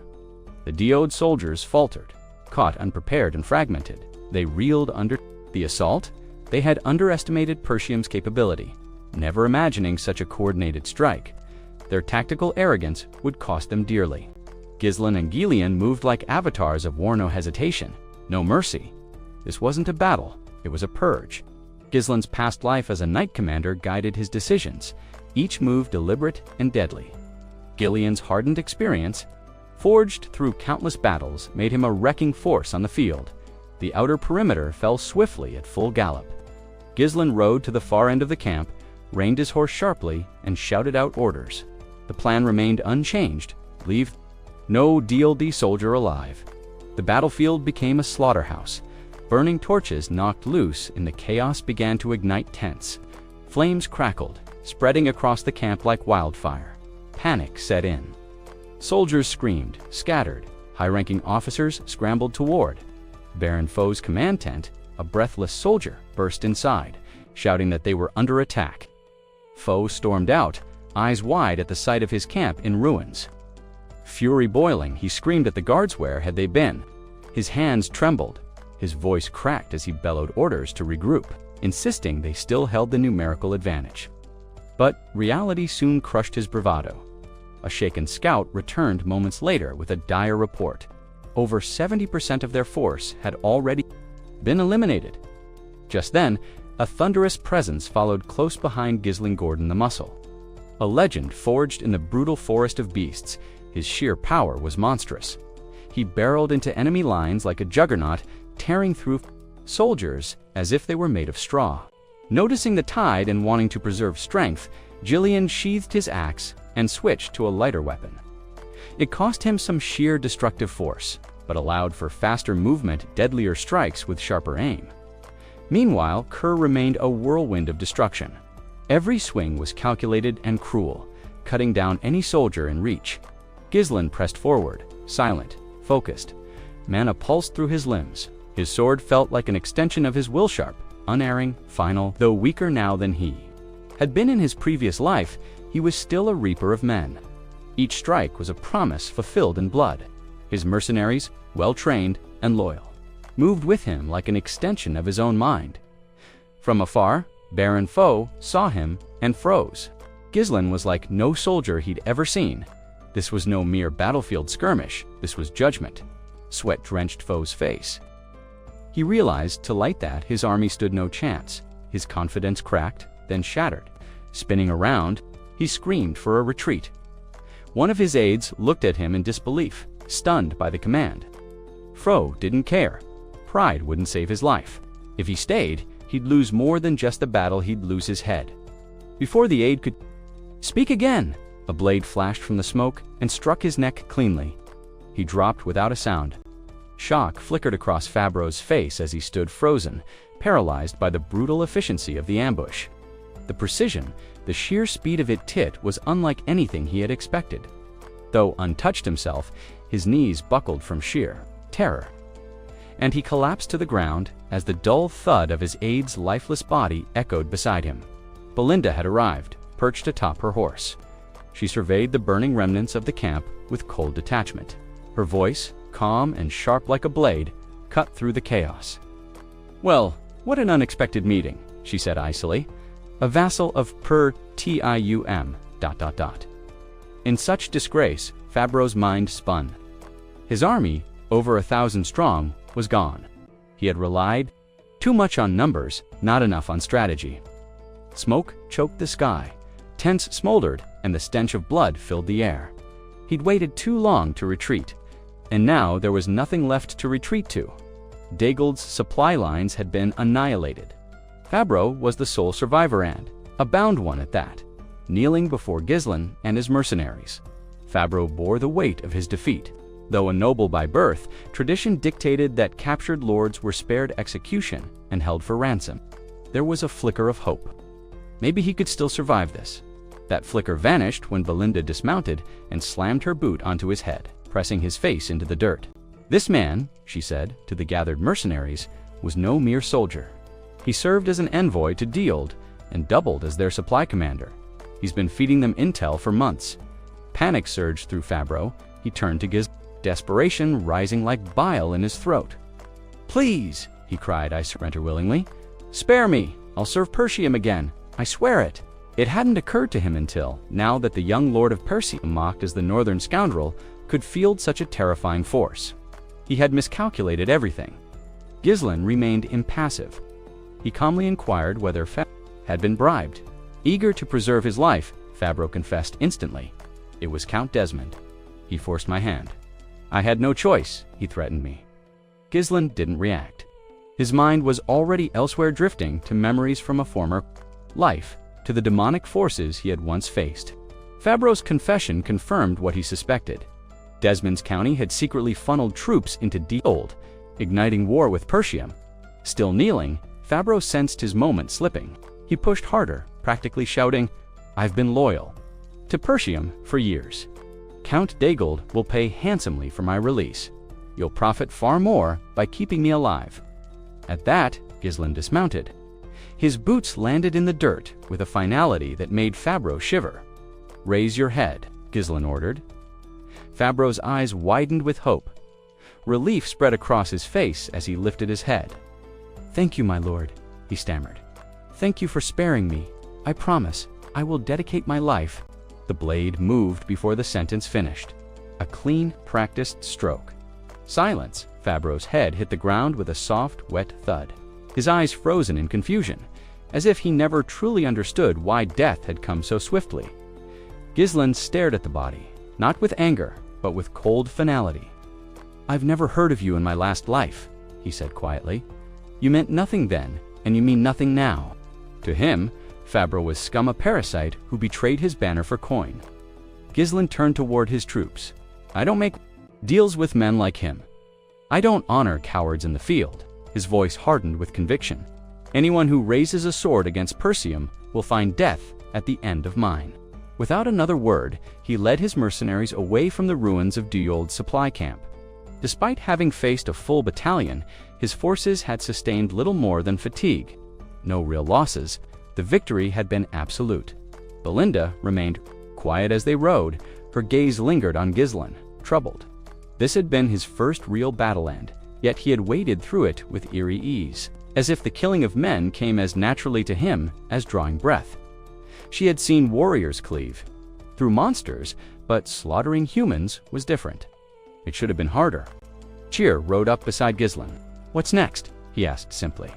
Ghislain didn't answer right away. His eyes were fixed ahead, somewhere far beyond the battlefield, locked on whatever war was still to come. With calm intensity, Ghislain announced their next move. They would return immediately to the castle. His instincts told him that the enemy wouldn't wait. An attack was imminent, and he was right. From the distance, the thundering crash of stone echoed across the battlefield. Daegel's army had begun bombarding Persium's outer defenses with massive siege weapons. The stones hurled through the sky with frightening precision, smashing into the castle walls. Such heavy artillery wasn't something Daegel had on his own. It was clear now Count Desmond had provided them the means to launch a full-scale assault as the catapults roared. Diold's infantry surged forward like a black tide, aiming to overwhelm the castle before Persium's limited forces could organize. But Ghislain was no amateur. As a seasoned tactician, he responded swiftly. Once they arrived, he directed Kerr and Belinda to reinforce the left flank of the castle walls, while he himself would command from the right. Then, turning sharply, he called out to Gillian. "You'll strike their camp directly," Ghislain ordered. "It will be a surprise attack. You'll have far fewer men than they do, but the goal is to hit fast and hard." He locked eyes with Gillian. "Think you can handle it?" A quiet confidence spread across Gillian's face. His lips curved into a faint smile, eyes glittering with a dangerous excitement. "Of course," he said. No hesitation, Ghislain allowed himself a rare smile. Gillian was no ordinary mercenary. He was a dormant predator, silent and lethal. Waiting for the right moment to pounce off to the side, Kyer scoffed. "The old man always gets the fun jobs," he grumbled. "Blinder? More practical. Raise the obvious concern, then who's defending the gate?" "Leave it," Ghislain said flatly. "No explanation." Despite the uncertainty in his tone, none dared question him. Ghislain wasn't just a noble playing at Moor. He was once known as the Mercenary King, a man who had raised kingdoms and survived where others had perished. There was always a plan buried beneath his silence. Still, among his aides, confusion lingered. Ghislain was young, after all famous for his ruthless past as the Northern Scoundrel. Yes, but this was his first time officially leading an army. They had expected him to falter.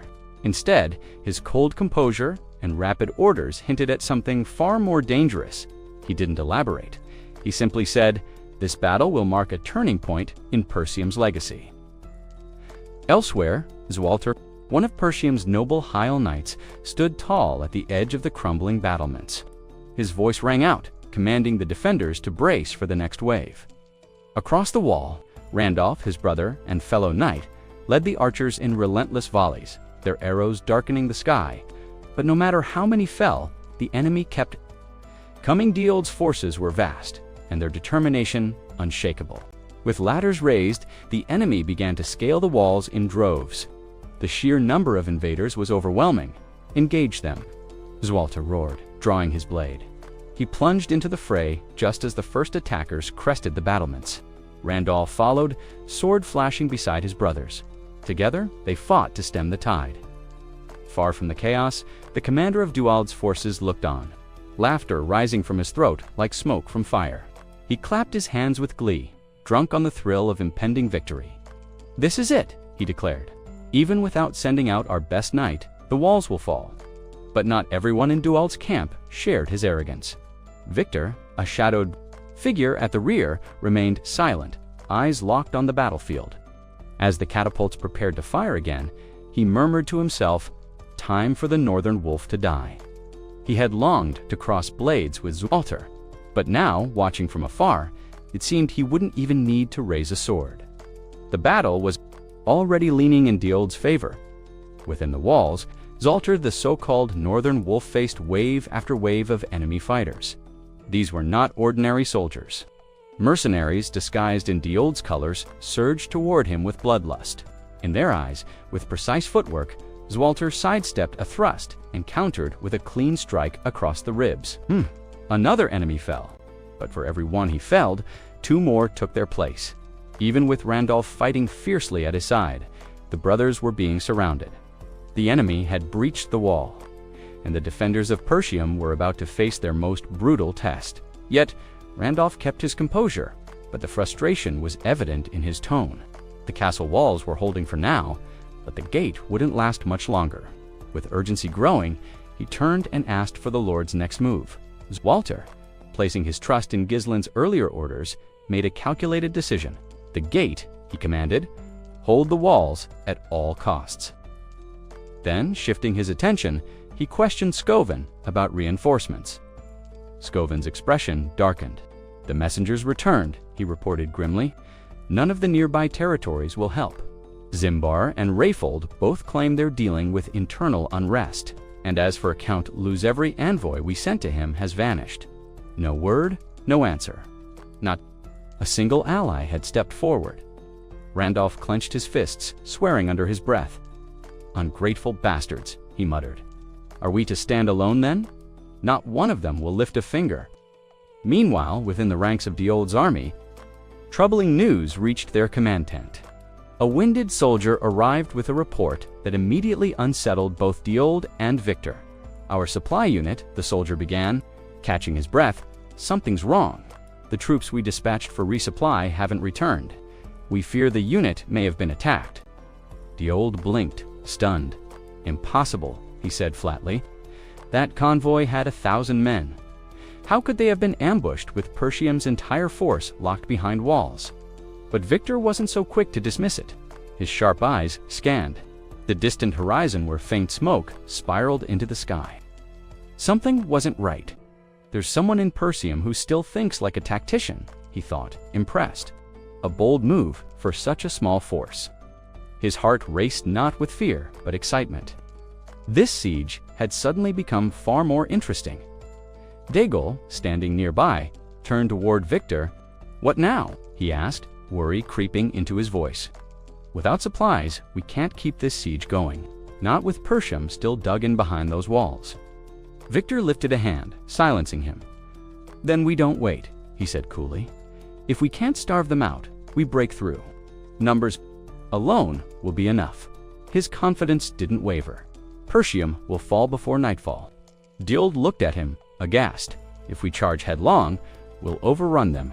Yes, but at what cost? We'll lose too many men.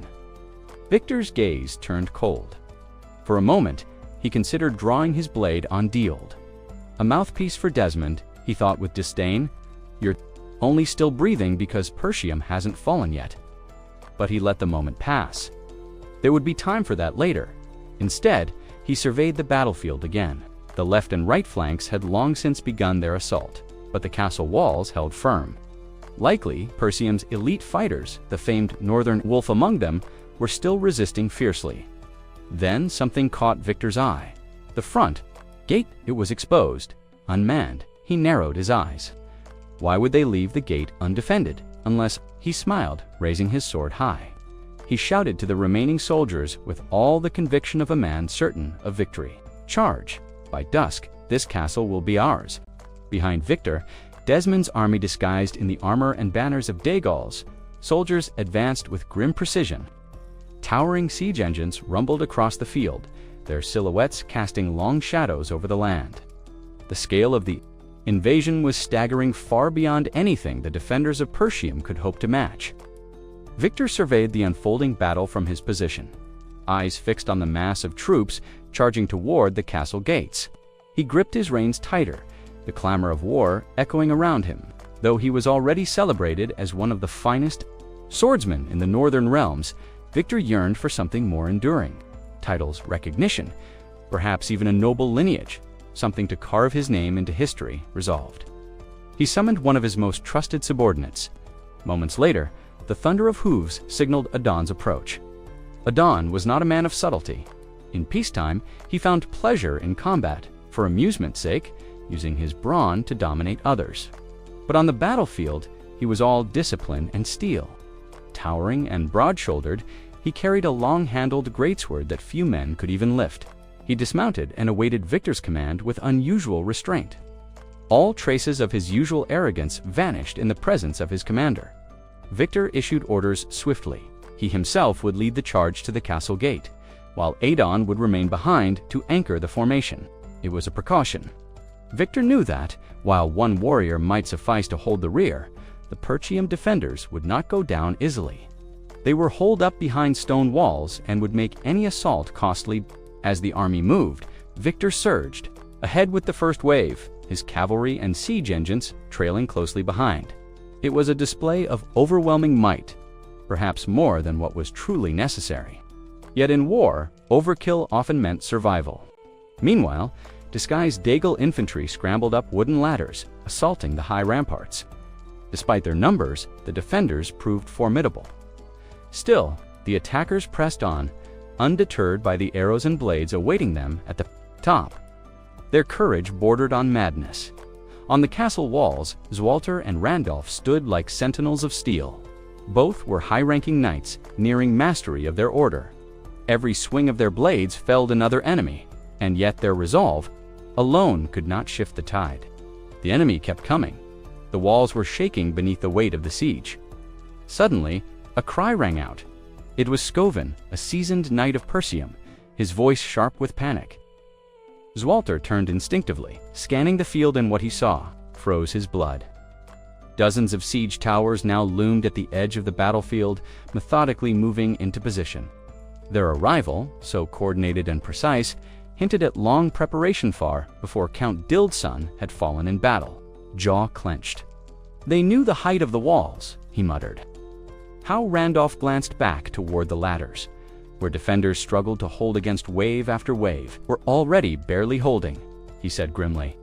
With those towers, it won't matter how well we fight. The walls will be theirs. Desperation mounting, Zwalter shouted for the catapults.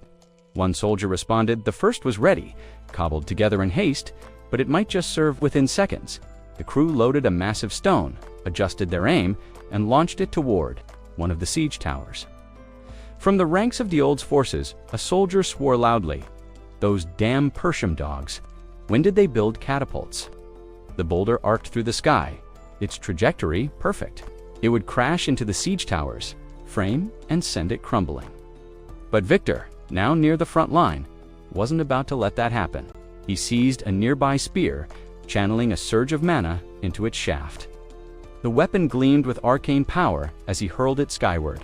The air cracked as the spear struck the stone mid-flight. The resulting explosion was thunderous. The stone fragmented into dust, dispersed by the force of Victor's magic.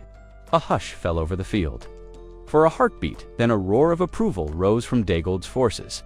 Their commander had turned back death itself, and with that, the tide pushed forward once more. On Persium's side of the battlefield, shock rippled. Through the ranks, a projectile had been stopped. Midair, something only possible with the skills of a Heil Knight. That revelation alone sent a chill down their spines. Swalter's eyes narrowed in disbelief. Diold wasn't supposed to have anyone of that caliber. Among all the Heil Knights known across the Northern Territories, none were aligned with Deoldat, at least not until now, and with that, the grim reality settled in. This wasn't just a minor regional conflict, it was the machination of a powerful Northern Lord One playing a much larger game. Leading the charge, Victor surged forward on horseback, his voice cutting across the battlefield like a blade. "No resistance you offer will matter," he declared. "Persium will fall." Without waiting for a reply, he raised his arm and gave the signal. The siege ram thundered ahead, its massive form charging toward the castle gates with earth shaking. Force Diggle's army pressed in behind it, a juggernaut backed by superior strategy and weaponry crafted specifically for this siege. To make matters worse, the presence of the Heil Knight made the power imbalance even more pronounced.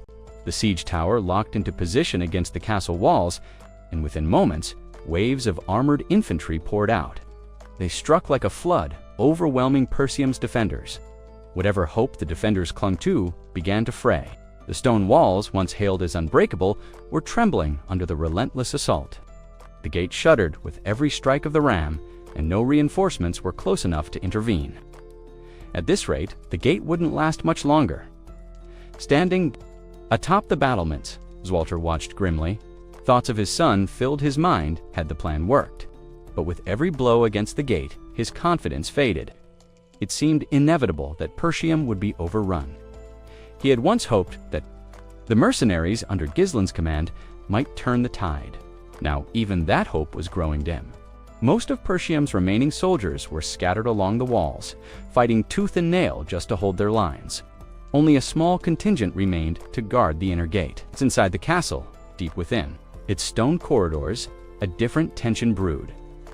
The mages sent from the Scarlet Flame Magic Tower were bound in a ritual circle, seated on the cold stone floor.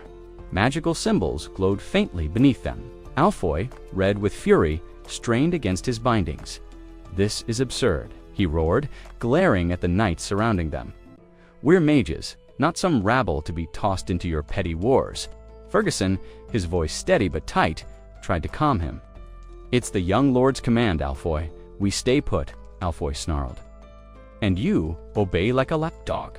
Don't you see what's happening out there?" Vanessa stood nearby, clearly anxious. But resolute, her hands trembled slightly, but her eyes held fast. She followed Gislin's instructions to the letter, trusting in the plan, even as the sound of the battering ram echoed louder with each strike. Alfoy's anger only intensified. "They've reached the gate. Do you understand what that means? Persium is done. We should be out there doing something, not sitting here like prisoners waiting to die."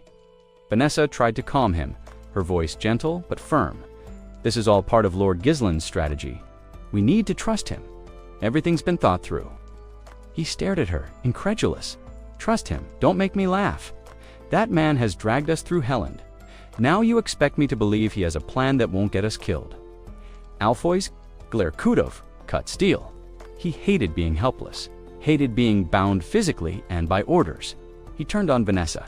"Don't you dare say his name again."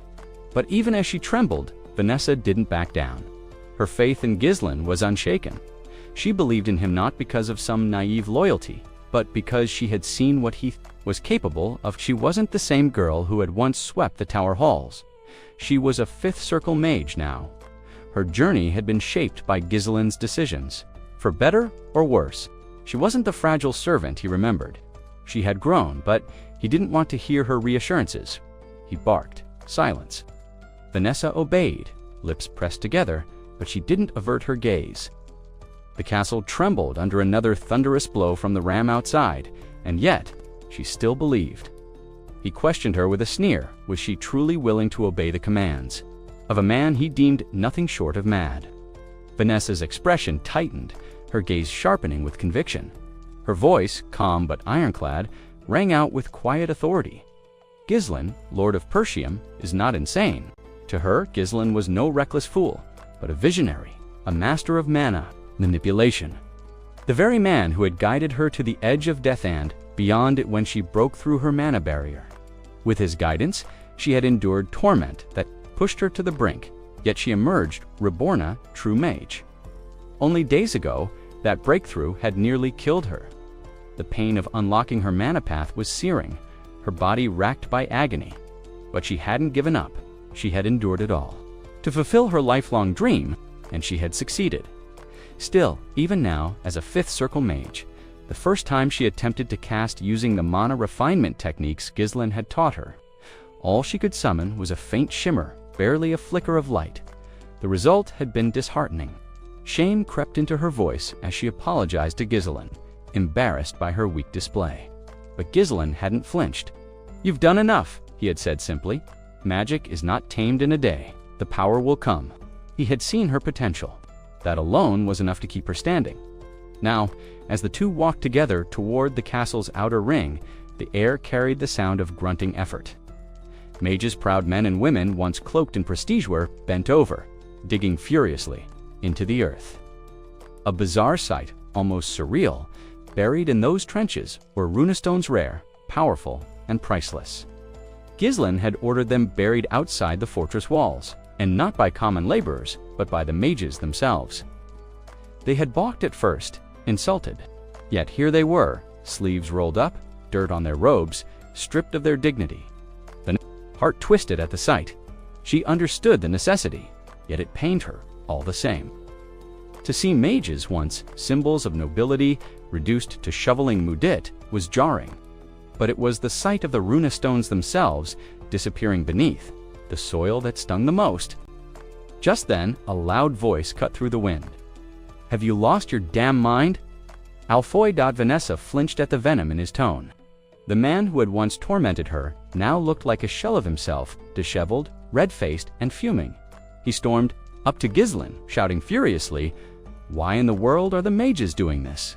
We have soldiers. If the runestones must be hidden, why not move them outside our borders?" But before Ghislain could utter a word, another voice interrupted. The man, the myth, the headache. Gordon stepped between them with a smirk, chiding Alfoy for speaking so brashly. Alfoy spat curses under his breath, but backed away. Vanessa turned to Ghislain, unsure. "What's all this for?" she asked softly. Unbothered, Ghislain responded without hesitation. "This is war preparation. I didn't sell all the runestones to the Scarlet Flame Tower. I kept them for this moment." He gestured to the earth being filled in around the glowing stones. War isn't won through pride or theatrics. It's won by numbers. Strategy. I know Persium won't hold the gates forever. They'll break through eventually. He turned to her, his gaze steady. "But that doesn't mean we're helpless." Ghislain's voice grew heavier, more serious. "Your power. Vanessa, the strength of a fifth circle, mage paired with these runestones and the mana reserves of the other mages. That's our edge. With that much concentrated force, we won't just defend, we'll devastate them." Vanessa looked down at the churned earth, her hands curling into fists. She had become a mage to chase her dream. Now, she was being called to fight for something far greater. Vanessa understood exactly what Ghislain was asking of her. His quiet words carried a heavy implication, one that couldn't be ignored. To follow through with his plan meant death. Not just of soldiers or strangers, but the taking of lives by her own hands. And for what? For the sake of the people of Persium, people she had never met. Her chest tightened with doubt. She had always held immense gratitude toward Ghislain. Without him, her dream of becoming a mage would have remained just that, a dream. But gratitude wasn't the same as conviction, and she wasn't sure if she had the strength to kill for others, no matter how noble the cause. But refusing him now could mean Ghislain's death. The war would consume him as it had countless others. The responsibility he'd placed on her felt suffocating. And yet, when the time came, Vanessa stepped forward. She stood before the ancient runes etched in the stone floor and activated the magic circle. Her fingers trembled only for a moment before a surge of determination took over. There was no more room for hesitation. The estate stood on the verge of ruin, and she, once the girl who couldn't even summon a spark now, stood in the eye of the storm, attempting one of the most dangerous forms of arcane precision, mana convergence. Across the battlefield, Alfoy's face twisted in disbelief. He watched the impossible unfold. Vanessa, initiating a mana transfer, the rare and volatile spell that siphoned power from multiple mages into a single conduit. The reward was unmatched power. The price, however, was often death. Should the spell's vessel falter even slightly, it wouldn't just drain the mages, it would rip their life force from them completely. Few dared attempt it. Fewer survived, yet Vanessa's gaze was calm, her concentration unbreakable. As arcs of raw energy surged around her, she heard Ghislain's voice in her memory, steady, certain, full of belief in her. His faith anchored her, and as the blinding blue glow of mana surged through her eyes, she pressed onward. The circle blazed to life. Streams of magic twisted through the air, coiling around the gathered mages like ethereal serpents. Their energy flowed into her, feeding the storm. And then, as if on cue, Ghislain's mercenaries thundered into motion, charging from the rear lines like a tidal wave. He placed everything, his strategy, his army, his trust in Vanessa's hands. If she failed, they would all fall. But Ghislain believed in her, and that belief was unshakable. Within the estate walls, chaos reigned. The defenders, overwhelmed, scrambled to block the broken gate with anything they could find: crates, stones, shattered furniture, while archers loosed volleys through the cracks. The sound of screaming steel filled the air. Then, above the chaos, a cry rang out. "Zwalter!" Randolph's voice pierced through the din. Zwalter turned instinctively, pulling his attention away from the melee. His eyes scanned the horizon. Dust, a roiling, thunderous cloud kicked up by hooves, a cavalry unijet black armor, glinting like obsidian charged straight at the enemy's rear. There were barely 300 riders, but their advance was unstoppable. Zalter's sharp gaze locked onto the figure at the front. Gizll in .4, a fleeting moment. Zalter wished that Ghislain had fled. If Persium was doomed, then at least he and Alina could have survived somewhere, hidden among the allied forces. But Ghislain wasn't the kind of man to run. Not after everything he'd suffered in the past. He had watched his world collapse once before. He would never let that happen again. The black cavalry crashed into the enemy lines like a hammer striking glass. Though vastly outnumbered, their charge was precise and devastating. Ghislain led the vanguard with unwavering focus, his blade a silver arc against the sea of red. Further, chaos erupted when Victor, one of the enemy commanders, was alerted to another incoming attack. "They've flanked us." Both sides, he whirled in disbelief. On one side of the ambush, Kair carved a path through the enemy with brutal precision. Behind him, Belinda's spells erupted like wildfire, creating openings for the mercenaries dressed in ponchos of bark and dust. They moved like a stormfast, wild and merciless. Meanwhile, Ghislain pushed deeper into enemy territory, his eyes cold and unwavering.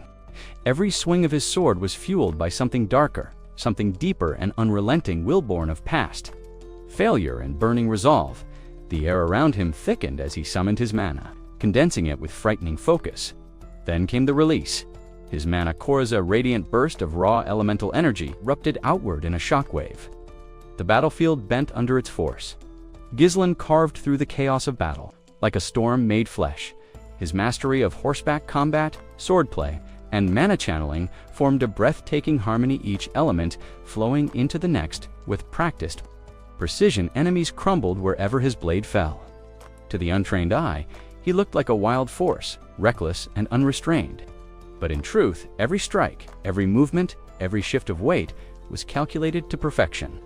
Not a single enemy could land a blow, not even on his galloping horse. Though far from the peak of power he had possessed in his previous life, Ghislain's sheer presence on the battlefield was devastating. Once the enemy bowmen realized they were being flanked, panic rippled through their lines, cries of confusion broke out. Impossible Persium has reinforcements. But before any order could be restored, hoping to bring him down by targeting his mount, arrows flew fast, precise, deadly. But then the impossible happened.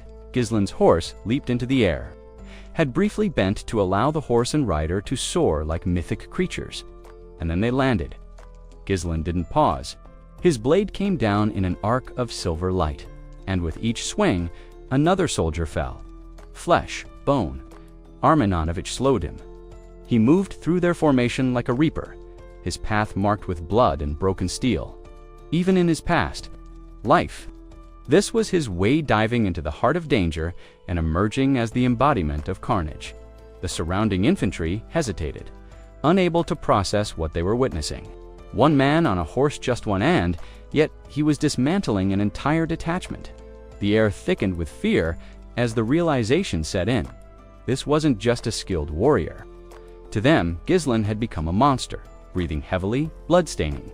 His armor, Ghislain raised his sword high. Sunlight caught the steel, and the signal was unmistakable. His mercenaries saw it.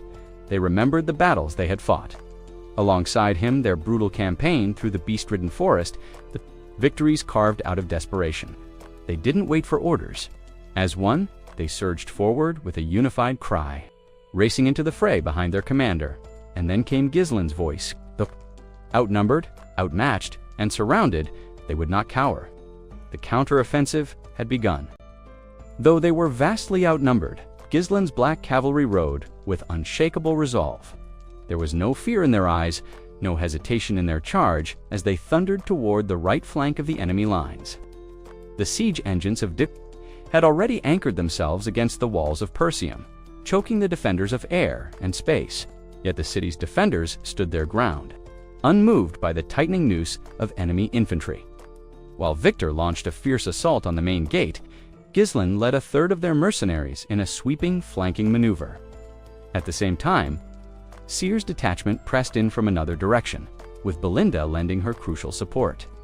Meanwhile, at the enemy's rear, Gillian led the final strike team on a bold and brutal ambush aimed directly at Diold's command encampment.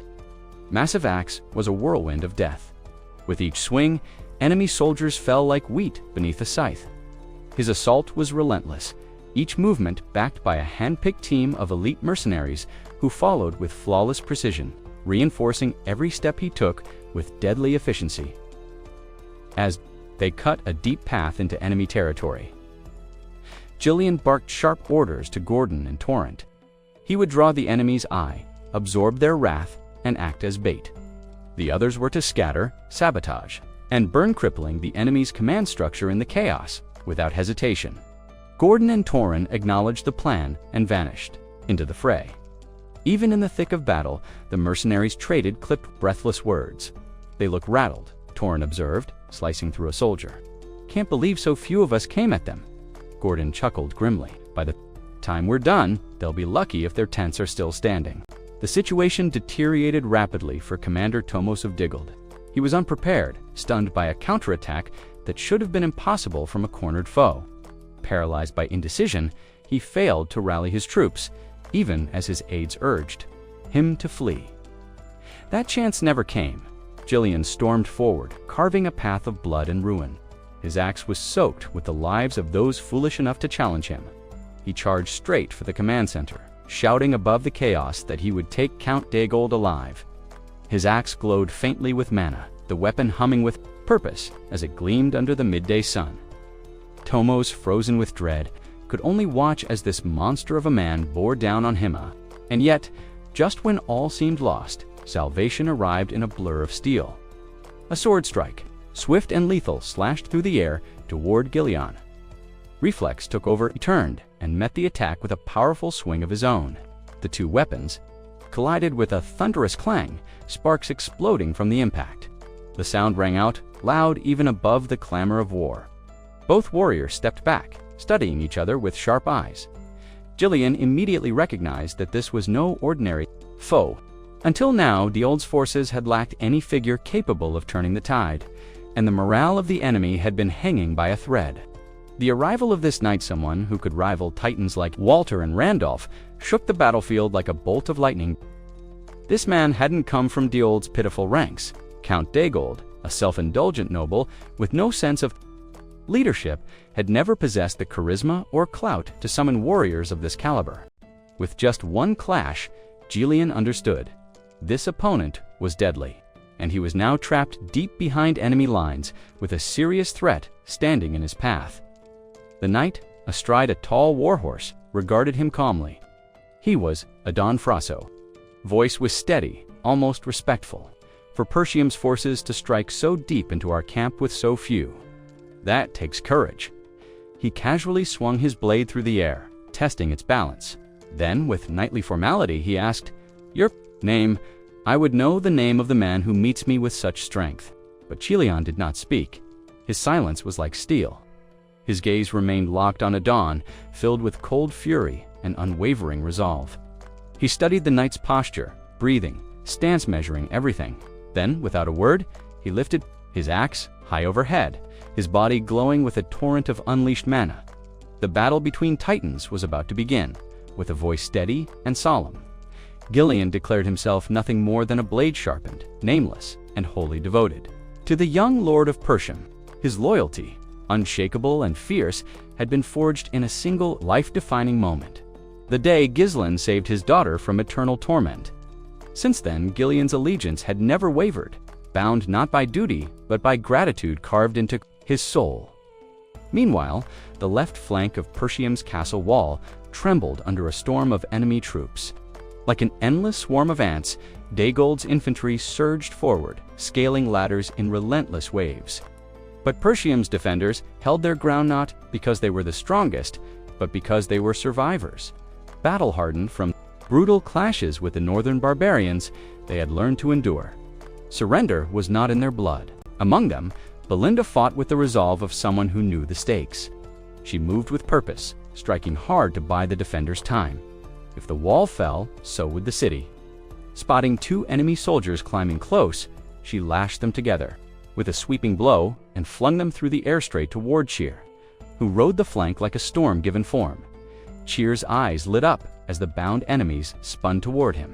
With one fluid motion, he stepped forward and brought his blade down, cleaving both men as if it were a dance. Blood fanned out behind him like red mist across the sky. The doubts that once plagued him had vanished in the chaos of war, replaced by the certainty of purpose.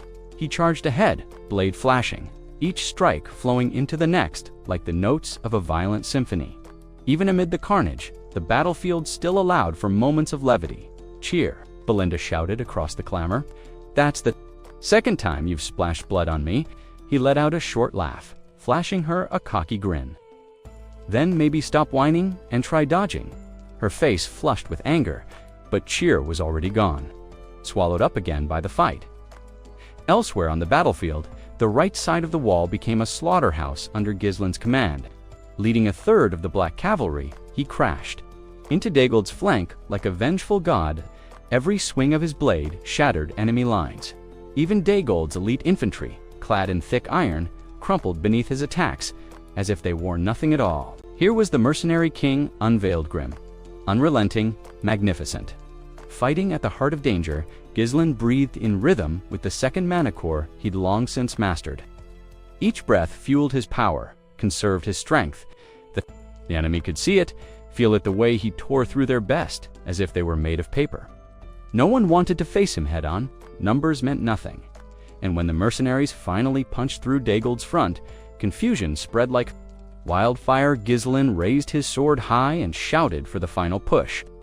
His soldiers obeyed without hesitation, trained by countless battles in the Beastwood. They knew what survival required: absolute faith in their leader. They charged with fury, fear forgotten. A Dagold captain watched helplessly as his formation disintegrated. Cursing under his breath, he saw once-proud warriors flee in panic before the unstoppable tide of black armor. Gislin pressed on, spurring his mount toward the siege tower now fixed to the castle wall. As he neared it, he exhaled a calm before the storm, his eyes narrowed with ice-edged focus.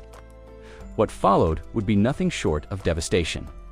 The Black Cavalry rallied behind him, closing in. Not one slowed, not one doubted. Ahead, a line of spearmen braced themselves, the last barrier before the tower. Blood stained the earth in Gislin's wake, yet still he advanced. His horse moved like an extension of his will. With elven grace, the spears struck out in perfect unison, a wall of death. For the first time that day, they made contact. Gislin had chosen not to evade, and then he was gone. The spearmen blinked, confused. The rider they struck had vanished into the air. His horse continued on, untouched, slipping between spearheads like mist. Before the soldiers could even shout, Gislin came down from the sky like a falling star, landed atop one of the spearmen with crushing force, locking the man in his legs as he dropped. Using the stunned body as an anchor, he twisted mid-air and unleashed a devastating arc with his blade, cleaving through the ranks like wheat before a scythe.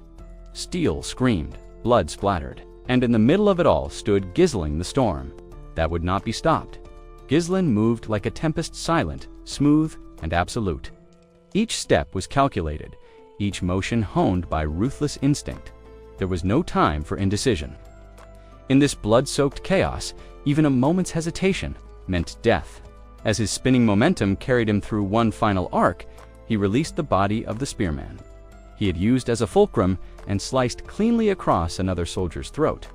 The man's eyes widened for a second, then the blood came. His sword dripped, crimson and heavy, coated in the lives he had stolen. Not one had survived his path. The battlefield behind him was a shattered grave, strewn with corpses, mangled limbs, and the brutal aftermath of his unleashed might. Formations had crumbled before him. No tactics or steel walls could withstand the power of his fully awakened second mana core ahead. His next obstacle loomed a siege tower, massive, grotesque, a metal beast vomiting Digold's heavy infantry onto the crumbling ramparts. At its base, a thick wedge of enemy soldiers had formed, their bodies a wall of flesh between Gislin and the tower. He showed no fear, no hesitation. His gaze was pure, honed like a blade. There would be no mercy. Not here. Not today. He assessed the battlefield in a glance. The outer wall was deteriorating faster than he'd expected. At this rate, it would collapse before the main gate even fell. His black-armored cavalry had fought like demons, breaking through wherever they could, but the tide of enemies was endless. If they stumbled even slightly, the entire front would be swallowed whole. But there could be no retreat. Drawing a slow breath, Gislen steeled himself once again. His will hardened. Even if the sky fell, he would not break. Not until every last enemy was ash under his boots. A voice rang out over the clash of steel-diggled corps captain rallying his forces. He had seen the Black Knight. He knew who needed to die. The siege tower had reached the walls. The moment of collapse was near. They charged. Gislen raised his sword, its edge stained and eager. He closed his eyes briefly and reached inward, brushing the volatile energy of his third mana core. It was wild, unpredictable, especially after the blood python's venom had fused with his body. It hadn't yet achieved the fabled state of transcendence, but the mana refinement it offered made his blade unnaturally sharp, capable of slicing through iron as easily as cloth. His eyes snapped open. The first enemy lunged at him, a soldier armored in steel. Determined, the blade flashed. There was no resistance. The sword split helmet and skull with terrifying ease. The man collapsed like a puppet whose strings had been cut. Another attacker took his place, howling, shield up, sword raised. Gislen didn't. Let him finish the curse that spilled from his lips. One clean cut. The man's head dropped from his shoulders like a ripe fruit. And still, they came. A heavily armored fighter advanced, thrusting with mechanical precision. Gislen slid to the side, narrowly avoiding the strike, and carved a deep gash across the man's ribs. The enemy fell, screaming. Another attacker was on him instantly, blade whistling through the air. Gislen blocked it with brutal efficiency and countered with a spinning slash, cutting clean through the man's back. He was getting close now. The siege tower was within reach. But new danger arrived from above. Arrows of volley rained down, hissing death from above. The enemy had realized who he was and where he was going. The archer's commander roared, "Kill him! Do not let that knight reach the tower." But Gislen was already gone. His figure blurred, streaking through the storm of arrows. Not one found its mark. Only the faint shimmer of his murderous aura remained in the wake he left behind at the tower's base. His next opponent waited, a diggled corps captain astride a nervous warhorse, eyes wide with terror. The man tried to muster courage, but whatever valor had once lived in his chest dissolved under the weight of the black. Knight's glare, the captain's grip trembled. Didn't wait, he surged forward. His blade pierced through the captain's torso before the man could even lift his weapon. The captain stood frozen in place, his courage dissolved by the overwhelming pressure radiating from the figure before him. Fear had locked his limbs. Resistance was no longer an option. With a brutal grace, Gislen seized him, lifting the man as effortlessly as one might lift a lifeless animal. He spun his victim in a savage arc and flung both man and sword as a single deadly projectile toward the central beam of the siege tower. The crashing impact shattered the resolve of the defense line. The captain's body slammed into the wood with a sickening crack, the blade burying itself deep into the structure. Crimson sprayed across the platform, a grotesque mural drawn in blood and bone. Archers on the upper levels, still struggling to notch fresh arrows, paused in disbelief. One of their own leader had just been hurled like refuse, used as a weapon to punctuate the Black Knight's wrath. No one dared move. Silence fell, but Gislen did not wait. With a flick of his fingers, he pulled on a thread of manan, invisible tether that connected him to the hilt of his blade. In an instant, the cord tightened, and his body launched upward like a shadow in flight. What the defenders witnessed next defied comprehension. The dark figure soared through the air, rising like a summoned nightmare toward the tower's peak. As he reached the summit, his hand met the embedded sword. Without pause, he tore it free, and with the same motion, brought it crashing down in a sweeping arc. Terror gripped the soldiers above. They remembered the tales of the slaughter he had left in his wake. The corpses piled where resistance once stood. None had stopped him then. None would stop him now. With a surge of raw force, Ghislain invoked his third mana core. Fury erupted through his veins. His eyes gleamed with pitiless clarity as he split the tower's upper platform in two. The entire top buckled and collapsed beneath the weight of his strike. There was no counter, no answer to his power. This siege tower, so critical to Victor's battle strategy, positioned with meticulous precision, was suddenly, devastatingly, useless. Its defenses had been spread too thin across the front lines, and Ghislain's intervention had arrived in the narrow window where chaos had peeled back the veil of order to the soldiers on the ramparts still struggling for survival. His action was nothing short of divine intervention. A small, crucial reprieve, but among the invading forces, shock rippled through the ranks. The tower had been brought down not by artillery or sabotage, but by one man in black armor. Yet not everyone viewed it as a triumph. Some whispered it was Reclusive's desperate gambit that would leave him exposed. Once the tower fell, they believed he'd be overwhelmed and cut down. Just a man, after all, alone amid enemy lines. Victor, observing the scene from a distance, betrayed no emotion. He studied the crumbling ruin, quiet and pensive. His thoughts turned to a question. Was this the same black-armored commander who had shredded their flanks earlier?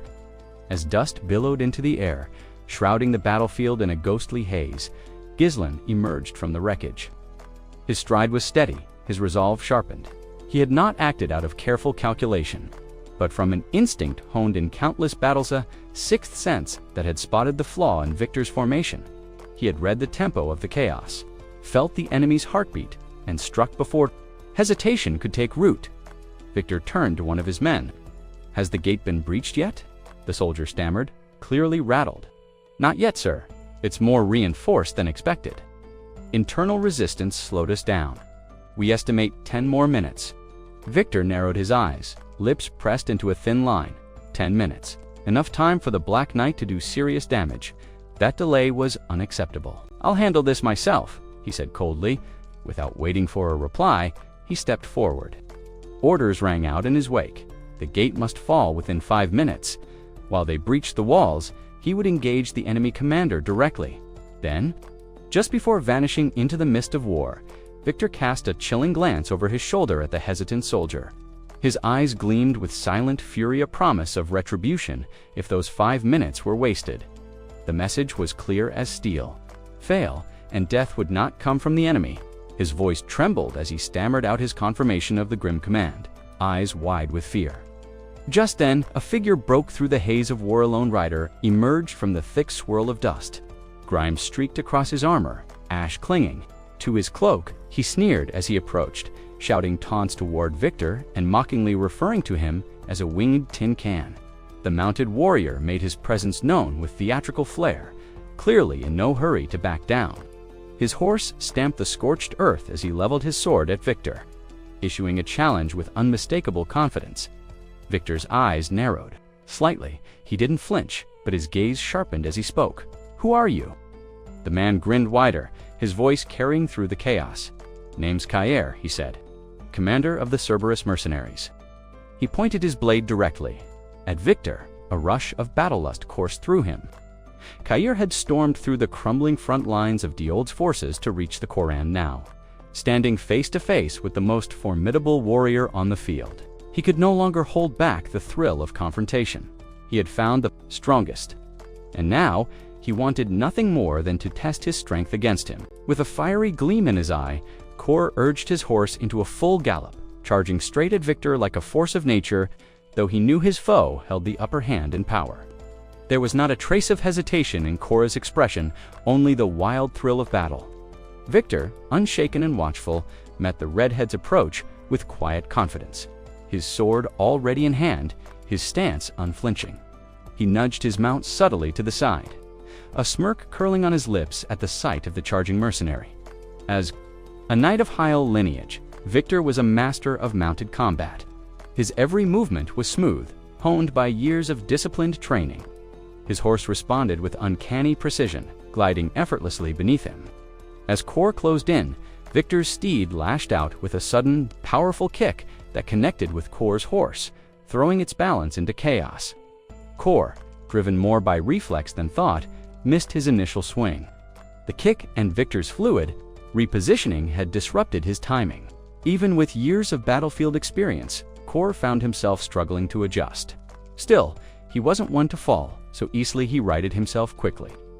But Victor was already upon him with a vicious counterstrike, his blade aiming straight for Kor's exposed neck. There was no time to block. Thinking fast, Kor hurled himself from his saddle, allowing Victor's strike to cleave through his horse's neck instead. The beast went down hard, but Kor hit the ground on his feet, rolling to a stop and immediately refocusing on his opponent.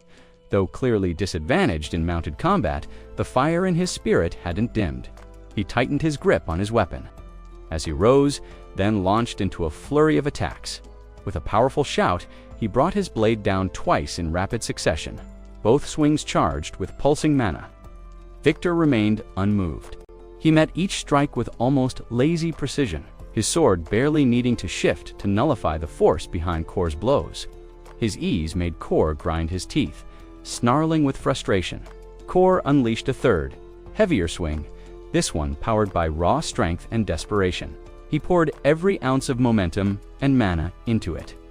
But Victor, calm as ever, simply raised his blade and met the strike without a hint of strain. His confidence never wavered, as though he considered the mercenary nothing more than a bothersome fly.ca. You are cursed inwardly. He had assumed a knight fighting from horseback would be limited in movement, but Victor defied those expectations. Every one of Kor's blows was turned aside without effort. His rhythm began to falter. Victor read him with uncanny accuracy. He knew the type-brash sells words who relied on instinct and brute force, believing they could overcome technique. With aggression, they never lasted long. With a sharp twist of his wrist, Victor spun his blade and batted Kor's sword aside, killing its momentum entirely. Then, with almost surgical grace, he readied a final blow. He had no intention of dragging the fight out any longer. Kor, still mid-air from his last strike, barely managed to lift his sword to defend. He had been warned about Victor's prowess. Ghislain had spoken of a high elf knight hidden among the old's ranks. A man named Victor, said to be Desmond's hidden ace butt words, had done little to prepare him for the reality. Their blades collided, and the clash of mana between them exploded with force. Kor's entire body shook under the weight of Victor's strength. His feet had yet to fully land when Victor's strike carved clean through his defenses, slicing into his shoulder with precise force. Pain bloomed instantly, searing and deep. Kor staggered, his earlier bravado now reduced to a grim effort to remain standing. The ferocity that had once lit his every move was now a flickering shadow. Victor, still seated atop his horse, looked down at him with condescension, a smug glint in his eye. To him, Kor was just another reckless warrior who mistook recklessness for strength. Sprawled on the ground, Kor gritted his teeth against the pain and humiliation. Victor said nothing, but the way he held himself with regal composure and calm superiority made his silence more cutting than any words. Struggling to breathe, Kor clenched his fists in frustration. He understood now more clearly than ever.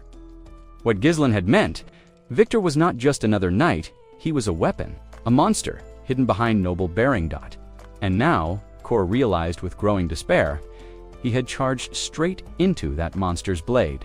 Desmond County, one of many shadowy regions surrounding the war, quietly orchestrated a scheme to topple Perseum. To ensure their victory, they dispatched their most lethal weapon, Victor. When Kair asked whether Victor surpassed Perseum's young lord in strength, Ghislain offered only a blunt reply. Victor was the fiercest opponent Seer would ever face, except for Ghislain himself, who once left Victor battered and broken during the Marana trials. No one had ever matched Victor's sheer might. Ghislain explained that Victor was using Diagal's overwhelming forces, not just to batter the walls, but to fix Perseum's focus. It was a misdirection while they defended the gates. Victor would carve a path straight through them. Knowing this, Ghislain had deployed Vanessa inside the castle to prepare a devastating surprise.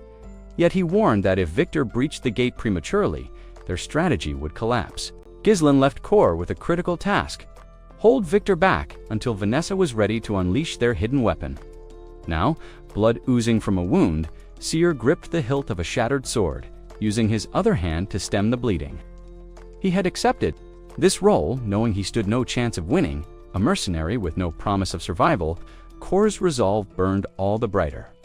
Victor towered above him, a dark, looming figure in steel's his presence alone, enough to make the earth seem unsteady beneath Seer's knees. For a fleeting moment, nothing seemed more lethal than the night before him. Yet Seer braced himself. Mana flickered along the broken blade, and he chuckled bitterly. "At least, try to be beatable," he muttered, with defiant laughter. Wiping blood from his lip, elsewhere, chaos ruled the battlefield. On the walls, Digold's forces held strong, even with the young Lord of Persium and his mercenary horde pressing hard. At the rear of Digold's camp, Gillian clashed with a mysterious and unyielding opponent. Blow after blow, Gillian's axe smashed toward the knight, but nothing got through Adon the knight, parried with a towering shield, striking only when the timing was perfect. From behind, Count Diggle called out to Adon in admiration, but one of his attendants quickly urged him to retreat before the fighting swallowed him too. The mercenaries were relentless. Carving into Diggle's reinforcements, they fought not just for coin, but for Ghislain, their loyalty forged in fire. Steel met steel in a cacophony of battle cries and desperate clashes, but Gillian's problem remained. No matter how ferociously he struck, Adon's defense held firm. It was as if he were trying to crack stone with a stick. Frustration built within Gillian. He questioned whether he was worthy of serving the noble-blooded heir of Persium, but his doubts didn't weaken him. He roared and brought his axe crashing down against Adon's shield again. "I don't have time to waste on you," he bellowed. Still, Adon didn't budge. With eerie calm, he said, "That was a good strike, but you'll never break through."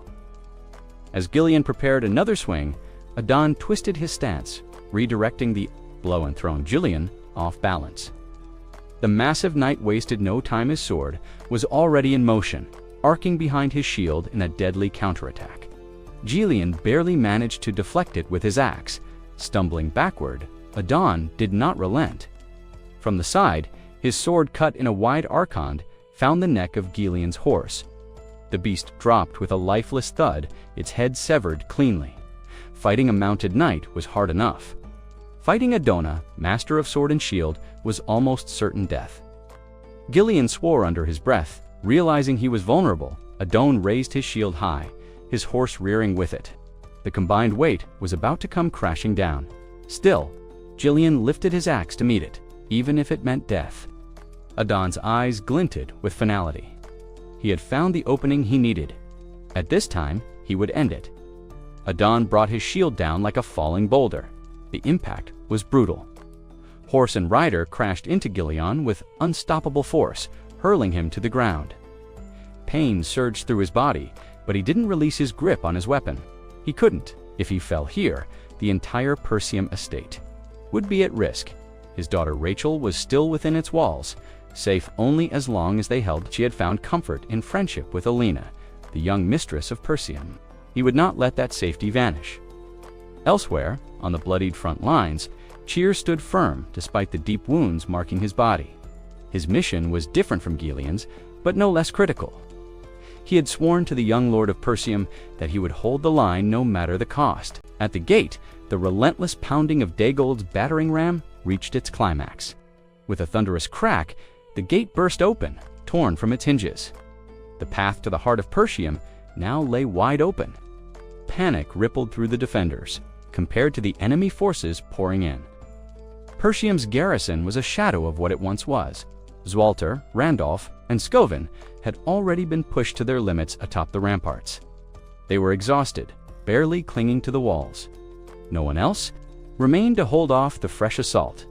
Victor watched from a distance, eyes narrowing. The moment had come. The final act of the war was at hand. Behind him, Ghislain stood quietly, having done all he could. Cheer battled Victor directly, while Gillian struck from behind enemy lines, turning Diald's rear into chaos. And then there was Vanessa the Last. Desperate hope, despite her newly awakened power as a fifth circle mage, Vanessa's mana pool was pitiful, hardly more than that of a first circle novice. Still, she had been tasked with delivering a devastating blow that could shift the battle. Ghislain had placed his faith in her inside the keep. Vanessa sat surrounded by fellow mages, whose only role was to lend her their mana. She took it all in, steadying herself, fighting to control the volatile power not her own. When the gate fell, Alpo, pale and near collapse, shouted at her. "The gate's down," he yelled, voice hoarse. "You're draining us dry. You have to do something." Her eyes shimmered with light. Calmly, she answered, "Just a little more. I can do it." Her voice held no hesitation, only quiet resolve. Beyond the ruined gate, Victor lifted his sword and barked orders. The full assault was to begin. Heavy infantry surged forward like a dark tide. Before moving to lead them, Victor called an aide. "Bring Count Diald forward," he ordered. "I'll deal with their commander myself." He still believed Zwalter to be the black-armored knight wreaking havoc in Duald's camp. He hadn't realized it was Ghislain all along. Meanwhile, Kirbad, bloodied, stood in the path of Victor's forces. His sword was cracked, his limbs trembling, but his eyes burned with defiance. Channeling the last of his mana into his blade, he raised it once more. Victor approached, unimpressed. "Kaer, isn't it?" he said. "At your level, you should know better. This isn't where you die. Why keep charging into battles you can't?" When, in the rear, Adon echoed Victor's sentiments. "While engaging Gillian, the gate's down. Your side has lost. You chose poorly." Victor glanced toward Cheer, speaking of Kor's daring surprise attack. "It was bold," he admitted, "but numbers decide wars." Adon turned his focus to Gillian, disapproving. "You filled your elite force with mercenaries. That was your downfall. They'll never stand against trained soldiers." Victor nodded. "A mercenary should know when to run. There's no shame in living." Adon finished the thought. "Even the most skilled fighter is no match for a disciplined knight." Both men, standing on different fronts, issued the same judgment to Kair. And Gillian, there was nothing left in this battle worth dying for. But whether they were right, only the next moments would tell. Kair stood his ground with a wry smile. "And if it is true," he asked, unconcerned, "this life is mine alone. None of you get a say." He and Gillian stood united only by the battlefield, but their motivations couldn't be more different. For Kair, defeat was intolerable, a wound. To his pride, Gillian, by contrast, was resolved to give everything, even his life, in service of the young lord he protected. Their eyes met across the chaos, each glinting with an animalistic resolve. Titles meant little here. Knight or mercenary were equals in the arena of war. What mattered now was who would survive. Separated by the churn of battle, Kair and Gillian each launched toward their respective adversaries. The weight of the moment bore down on every stride. Pain howled in their minds, yet neither man slowed. They had no space for hesitation, and Adon steadied themselves atop their steeds. Adon readied his sword, drawing it back for a wide arc. His voice cut through the din, cold, absolute. A loser's words are worth nothing. Steel met steel once again as Adon's sword clashed against Gillian's long-handled axe. But this time, Gillian subtly shifted the angle. Only the shafts connected. He ducked beneath the incoming blade, his movement fluid and calculated. Using the torque from his axis spin, he redirected Adon's sword downward. Forcing his opponent off balance, Adon realized too late Gillian had used the inner curve of his axe to pull the sword toward the ground. Before he could recover, Gillian's axe surged upward in a roaring arc. Their weapons howled as they scraped past each other. Adon dropped his sword, instinctively raising his shield. But it wasn't enough. The axe didn't stop, it cleaved. Through the neck of Adon's horse, with a sickening crunch, the beast collapsed, sending Adon crashing to the earth in a mass of limbs and armor. His voice rang out, furious and disbelieving. "You wretched dog of a mercenary." He had always been the executioner, never the condemned. Now, flat on his back. He looked up to see Gillian's figure looming, axe raised high for a killing blow. Gillian's eyes blazed with relentless purpose, a fury reserved for those who dared threaten the young lord he'd sworn to protect. The axe slammed into Adon's shield, a thunderous impact that would have shattered a lesser man's defense. Even in disgrace, Adon's form held strong proof of his status as a Hyal knight. But Gillian knew how to break even the mightiest. "Even the strongest wall has its cracks," he said evenly. He reached back and drew a sword from the sheath slung across his back. I've surrendered everything for the young Lord of Perch. I exist to carve his path to victory." He raised the blade and thrust forward with deadly precision, pinned to the ground. Adon saw through the slit in his helmet, saw the terrifying clarity in Gileon's eyes. This wasn't just a man. This was a weapon given purpose, attacking deep within Duald's stronghold with no care for survival.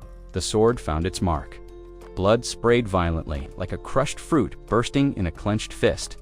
Not far from the gates, Carr stormed toward Victor. His body ached, his form battered and bruised, but there was no sign of hesitation. He knew Victor was far stronger. He knew that facing this man might cost him everything, but he remembered Gileon's order: stall Victor until Vanessa was ready. Even in the face of overwhelming odds, the fire in Carr's eyes didn't waver. Chaos danced within them, wild, unrelenting. He needed only one thing to land a single blow on Victor. A flicker of memory stirred in Seer's mind. He remembered the day he shyly approached Ghislain, asking him to explain a few of his elusive techniques.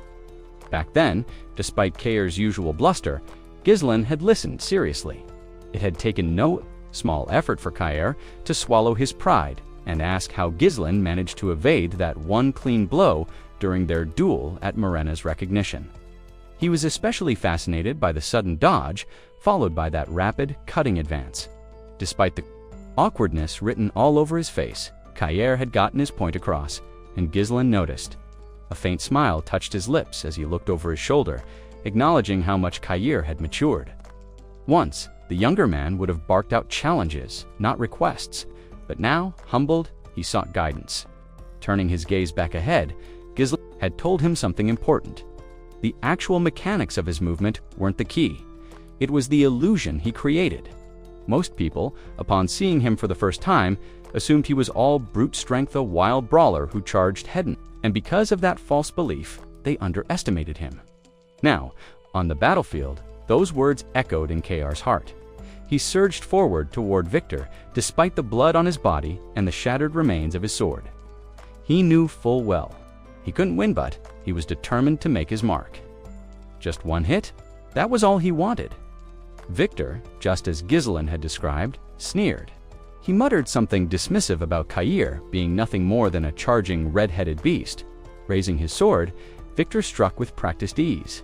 But Kair was already in motion. He closed the distance and unleashed a relentless barrage of sword strikes.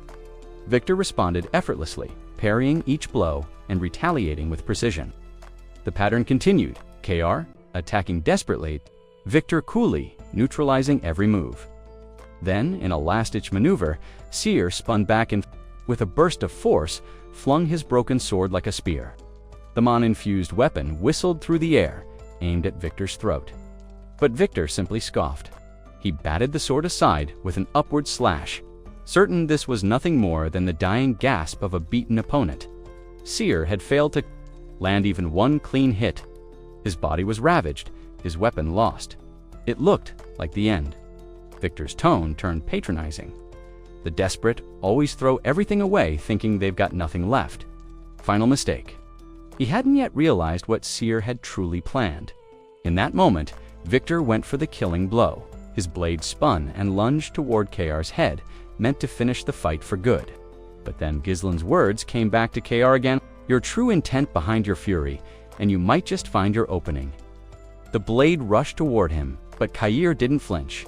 His eyes stayed fixed, fearless. At the final second, he angled his head just enough to avoid the strike.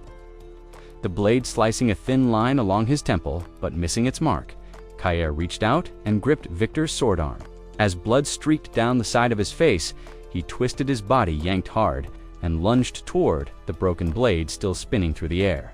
He caught it. Victor, momentarily stunned, found himself unable to recover his own weapon. Movement had thrown off all his timing. In one swift motion, Kair raised the broken sword and brought it crashing down. Victor, still mounted, had no room to evade. He knew it in that instant. Kair was about to land a real hit. But instead of striking Victor directly, Kair's blade arced downward, grazing the surface of Victor's gleaming silver armor and slicing deep into the spine of Victor's warhorse. Blood erupted as the creature buckled. Victor had assumed his sword would always be enough. Victor never anticipated the redhead's unpredictable gambit. He could only watch, stunned, as Seer's wild, almost reckless movements brought down his horse, literally. The beast crumpled with a sickening thud, lifeless before it hit the dirt. Forcing Victor to dismount with a rough, agile leap. Nearby, Kay landed face first in the mud with a graceless thump. The last of his strength drained after his explosive. Offensive. His chest heaved with each strained breath. His limbs betrayed him, unwilling to rise again, despite his ragged state. Victor couldn't help but recall the astonishing move the moment Seer had snatched a blade from midair after deflecting it. It had been more than desperation. It was strategy born of someone willing to die for even a sliver of hope instead of ending it. Victor hesitated. He approached slowly, sword raised, but voice come almost curious. "You're not just a mindless brute after all," he said, almost impressed. Kyre still couldn't lift himself, his body stubbornly refusing to obey. Victor had every opportunity to strike him down. And yet, he paused, standing over the red warrior. Victor spoke of how warriors sometimes transcend their limits when the veil of death closes in. But Kay's final attack had missed just barely. His sword, now broken, remained clean of Victor's blood, except for when it pierced the horse. In contrast, Victor's own blade gleamed red, baptized by Seer's blood. The grounded man, asking if he had any last words, Seer whispered something under his breath. Barely audible, but Victor flinched. Even through his heavy iron helm, the twitch in his body betrayed him, and Seer caught it. A triumphant, almost gleeful smile spread across the redhead's bruised face. Got you. Despite everything, he had landed a solid blow. Had Victor not been clad in full armor, that shattered sword could have been buried deep in his chest. Then came the knives. They sang through the air, sharp, precise, deadly. Victor's instincts kicked in, and he pivoted just in time, dodging them with minimal effort. The blades embedded themselves into the earth a breath away from Seer's skull. Belinda appeared as if from nowhere, a specter in a maid's garb, swinging effortlessly above the battlefield with a hooked line. It was a bizarre sight. Attire in the chaos of blood and steel, but every step she took was honed and lethal. With a snap of her wrist, the hook latched onto Seer's torn clothing, and she gave Victor a scoffing glance. Given the chance, she would have gladly taken on Desmond County's shadowy killers. But today, she had another mission. Belinda landed expertly on her horse, then surged forward, dragging the wounded Seer along with her. Despite his weight, she moved with ease thanks to a deadly mix of assassin training and potent mana cultivation. In moments, she vanished from the battlefield, leaving Victor standing alone amid the smoke and ruin. Victor's thoughts circled around Seer's final words. What had it meant? That last strike, from a tactical standpoint, it was reckless, not worth his life. But for the redhead, the blow was everything. A message. A victory carved out of certain defeat. Victor lifted his gaze, surveying the war-torn landscape. Flames climbed the stone of Pyrium's outer walls. Daegel's forces poured in, overwhelming the defenders with sheer numbers. The tide had turned. The castle's fall felt inevitable. He saw it. The redhead's suicidal strike hadn't been an act of desperation. It had been a delay tactic, buying time for the gate. The realization struck Victor like a second sword. Seer's gambit was never about killing him. It was about something far bigger. Daegel's army clustered tightly before the shattered gate, hemmed in by stone and steel. The choke point allowed only a single squad of heavy infantry to enter at once, bottlenecking their advance. From Victor's elevated position, his gaze locked on a flicker of arcane energy forming in the heart of the breach. Narrowing his eyes, he tried to make sense of it. Within the breach, surrounded by unconscious bound mages, stood a woman in a plain white robe. Her weathered staff gripped with purpose. She radiated fierce determination. Vanessa, girl she once was, had vanished. This moment was no longer about her past or loyalty to Persium. It was a reckoning she had chosen for herself for the sake of her young lord. Then Victor understood. The wild red-haired warrior was nothing but a distraction, a shield meant to delay him. Inside, beyond the reach of blades, magic stirred. It had all been a trap painstakingly constructed to bring Daegel's assault to ruin. A flicker of brilliance lit Vanessa's eyes as Gislin's voice echoed in her memory. He had told her that if the enemy reached the threshold, she held the key to changing everything. She remembered standing beside him during the burial of countless runestones along the path leading to this very gate. Doubt had weighed heavy on her then. "Can I really do this?" she had asked. Jestlin's confidence had not wavered. "With your strength, yes, I believe in you." That faith now anchored her. As Seer held Victor at bay under the same crushing burden of responsibility. Vanessa whispered a single incantation, her lips barely moving, and then the mana surged controlled. Immense and utterly focused, the energy ignited with breathtaking precision. Glowing runic symbols began spinning around her, forming an intricate halo of power. Time seemed to halt. Everyone's soldier and sorcerer, friend and foe stood still as a vision unfolded before their eyes. From the ground beneath Vanessa, where the buried runestones waited in silence, a crimson veil rose like a living tide. It shimmered with the last rays of the setting sun. The barrier pulsed once, then erupted. A wave of flame burst forth, roaring with untamed fury. The gate, now open, became a furnace. The spell Jestlin's final gambit had only ever been possible through Vanessa's unique talent. A spell, born of the Eighth Circle, far beyond the reach of most mages. Flames consumed Dagel's vanguard instantly. The earth trembled beneath the unrelenting blaze. But the inferno did not strike blindly. Every measure had been precisely tuned. Persium's defenders remained untouched as the torrent of fire crashed outward, swallowing siege engines, ladders, and the unlucky souls caught between retreat and advance. It wasn't a single explosive detonation. Instead, the magic built steadily, emanating power like a living entity. A pillar of fire stretched skyward, growing taller with each heartbeat. Walter said nothing. Randolph could only gape, struck. Dumb by awe, Belinda gripped the reins of her mount, keeping herself from being thrown off by the heat blast. Kair had to steel his body just to keep watching, as the smoke and light danced skyward. Gillian stepped toward the gate, calm and curious, studying the aftermath. Nearby, Gistlin watched quietly, as if this was always the outcome he expected. Vanessa had shattered her limits, channeling the magic of a mage who had reached the outer edge of what humans could become in a single breath.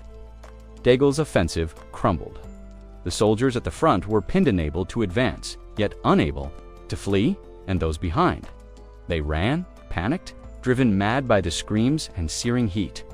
What had begun as a breach now burned as a monument to Vanessa's power and Jestlin's faith in her. From the side of the battlefield, a storm of black thunder surged cavalry. His riders burst through the haze of smoke and flame, crashing into Dagel's fractured ranks with unrelenting fury. The enemy's morale shattered. Soldiers bolted in all directions, discarding weapons and comrades alike in a mad dash. To escape, Gistlin carved through the panicked crowd like a scythe through dry grass. Those who hadn't already been consumed by the fire were swiftly claimed by his blade. Without hesitation, Gistlin called out crisp, brutal orders to his mercenaries. He directed them like a conductor leading an orchestra of death, circling withdrawing units like wolves, hemming in weakened prey. The battle's rhythm had changed, the outcome now unmistakably tilting toward Persium's favor. But Gistlin didn't let up. His eyes held the cold finality of a man who believed mercy was for fools. From here on out, only a cat and its master had any hope of walking past him unscathed. The scattered remnants of Diggle's forces staggered from the inferno, only to be met by the iron tide of the black cavalry bearing down on them. Each man had entered the fray hoping to earn honor or acclaim. Now they were fleeing for their lives, faces twisted in terror. Victor, one of their few remaining high knights, gasped for breath. The heat pressed in on him like a wall of molten iron, though his knightly armor gave some protection. It wasn't enough to halt the creeping panic. He scanned the battlefield with grim calculation. If they moved quickly, perhaps a retreat through the outskirts might save what was left of his force. Just then, a soldier stumbled toward him, eyes wild, his breathing ragged. "Sir," the man rasped, barely able to stand. "They're all gone." The fire? It took nearly everyone. He dropped to one knee, pleading, "We must fall back now. There's nothing left to fight with." Victor clenched his jaw, muttering a curse under his breath. Everything had gone wrong. His once mighty The army of 6,000 had been reduced to a pitiful 1,000, and even those were barely holding together. The battle must have appeared the culmination of years of careful planning. Chess pieces moved slowly, deliberately into place. Victor had spent so long cutting off Persium's paths, ensuring their destruction. Yet here they stood, still defiant, as if some unseen hand had rewritten the script entirely. And then there were the wild cards, Persium's Black Cavalry, the ruthless mercenary commander known as the Mad Dog of Sybaris, and the mage Victor still saw the image of his spell, a single blast incinerating thousands in one stroke. He exhaled. Slowly, this wasn't mere misfortune. It was as though the gods themselves had turned against him. Wiping ash from his face, Victor steadied himself on his blade. The battlefield had betrayed him, but he was not yet broken. He issued a sharp command for a full withdrawal, ordering his remaining troops to regroup beyond the scorched plain, there near the base and away from the burning forest. They could breathe plan anew. He wasn't done. Not yet. "Send word to Aden," he said, voice sharp with restrained fury. Before his messenger could move, a figure appeared emerging from the smoke like a specter. Victor turned. Through the narrow visor of his helm, his eyes widened in disbelief. The figure approached, slowly, deliberately. Blood dripped from the massive axe resting on his shoulder. In his other hand, he carried the unmistakable remnants of something horrifying. Adon's severed head and hand, still clad in armor and soaked in crimson. The helmet was smashed and glistening, as though mocking what it had once protected. It was Jillian. He didn't speak. He didn't need to. Every step he took was a sentence. Every drop of blood, a declaration. Diggle was finished. Jillian stood, unwavering before the imposing Heil Knight, his voice steady as he asked the question that made the battlefield hold its breath. "Are you the commander of Diggett's army?" Victor's eyes stayed glued to the severed head of Adon, shock coursing through him. The sight alone chilled him. Adon, one of the most stalwart and powerful knights, struck down like a mere pawn. Whoever this man was, he had just shattered the illusion of Diggett's invincibility. The implications were devastating. Until now, Piriam's true strength had remained hidden in the shadows, unreported, elusive, and now terrifyingly real. Without a word, Gillian let Adon's head fall from his grip. It hit the blood-soaked earth with a dull, final thud. In one fluid motion, Gillian lifted his giant axe, leveling it at Victor, eyes cold and merciless. He gave his warning plainly. The main camp had been obliterated, and if Victor had any sense, he would surrender before he too was reduced to Ashdod. Victor hesitated. Was this another ploy? A feint to draw him out? But no matter how he tried to rationalize it, the reality was undeniable. His troops were being decimated by the minute, and that infernal wall of fire. How had a mage sustained it for so long? The flames had not flickered, had not dimmed. They raged, unrelenting. For Victor, the battle had already slipped through his fingers. At least, the battle as commander. A dry, bitter laugh erupted from his throat, twisted by disbelief and fury. Madness danced in the edges of his gaze as he summoned his mana, forming a powerful barrier around himself. If this was his last stand, he would face it not as a leader, but as a warrior. Gillian didn't flinch. He met Victor's fire with silence, his ancient frame braced for death. The rank and title of his opponent meant nothing to him. This wasn't about glory, it was about resolve. Victor inhaled deeply and steadied his hands. Then, with a sneer, he barked out a defiant challenge. "Don't make me laugh, Gillian," he roared. "You think this is the end? I'll burn Perium to the ground myself." With that, something shifted in him. The wildness gave way to purpose, a terrible clarity born of desperation. "The real war," he said with grim certainty, "is just beginning." He knew what he must do now. There were no troops left to lead, no grand strategies to execute. If he was to gain the knowledge of a true commander, he would have to seize it with blood and fury, alone. The path ahead was singular: either die by Piriam's hand, or transcend the limits of mortality and forge himself into something more. Victor's body surged with power as he prepared to cross that final threshold, not just to fight, but to ascend. As Diggle's troops were swallowed by a raging inferno, Zwalter seized the moment. Sensing Perseum's surge in momentum, his voice thundered across the battlefield with unflinching authority. All units were to rain bolts upon the retreating. Enemy no mercy, no hesitation. Cloaked in the heavy armor of the Dirus, Perseum's elite black cavalry charged forward like a tide of vengeance. Their advance was relentless, sweeping through the ranks of Diggle's soldiers with deadly precision. Any who dared resist were swiftly struck down, their efforts crumbling against Perseum's iron resolve from the heart of the battlefield. Ghislain echoed the same merciless order. His voice, cold and resolute, rang over the chaos. No, the old warrior was to be spared. The command was not one of anger, but of absolute certainty. As if summoned by wrath itself, the flames consumed everything, transforming the field into a blazing prison. The inferno offered no escape and no hope of regrouping. Diggle's forces faltered, trapped within the blazing perimeter and powerless against the ferocious onslaught of the Black Cavalry. Their movements were disciplined and precise, their bodies shielded from the searing heat by the thick hides of the Dirus through the smoke and ruin. Belinda emerged, half carrying Kay. His body hung limp, bloody and broken, as though barely clinging to life. She called out to Ghislain as she approached, prompting him to rein in his steed and take a breath. He was surprised when her words brought no news of tactical developments or impending threats. She had simply come to check on him. Her worry wasn't for the battle, it was for Ghislain himself. He met her concern with quiet composure, assuring her that he was untouched, not even grazed. With a faint smirk, he asked how they were faring. Belinda, ever the irreverent one, even amid slaughter, responded with her usual sarcasm. She cast a look at Kay, silently prompting him to say something. Kay, drenched in blood and barely conscious, managed to lift a trembling thumb, his silent confirmation that he was, somehow, still alive. Ghislain let out a low chuckle. The fire in his gaze remained, but his expression softened briefly. There was a strange comfort in the stubborn survival of his companions. Belinda kept her tone sharp, remarking that if they had delayed Ghislain's plan even slightly, it would have ended in disaster. She remembered how mad it had sounded at first. He gave a simple nod, satisfied that it had worked. She added with a weary sigh that she never wanted to attempt something like that again. The cost had been monstrous. Burning through so many runestones had taken a toll on her conscience.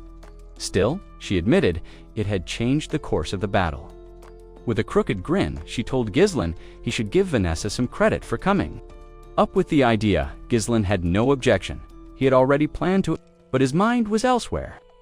He asked about Gillian, puzzled by his absence. Gillian had been tasked with assaulting Diggle's main camp, and there had been no sign of failure. Ghislain reasoned that he had probably found another enemy force too. Engage. Belinda's face tightened with concern. She had no answers, but she too reached the same assumption.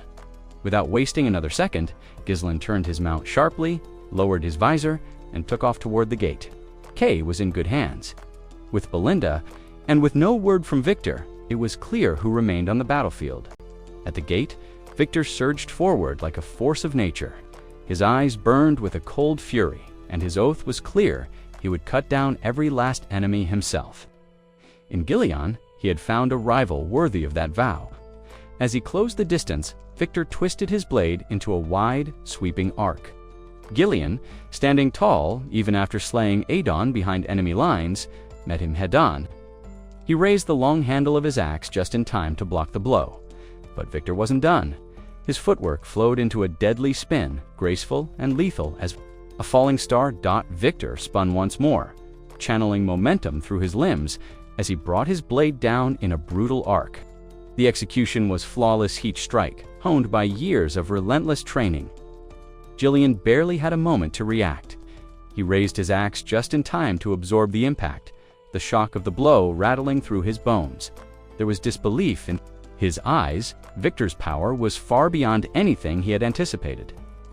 Each strike landed heavier than the last, as if fueled by a compounding force. This wasn't brute strength, it was rhythm turned deadly. Victor pressed forward, his assault, a flurry of rapid, punishing strikes that left no room to counter. Though both men were battle-hardened, Victor moved with the efficiency of a man built for war. his blade an extension of a killer's will. Gillian, in contrast, was the weathered lion's guard by a life of mercenary toil.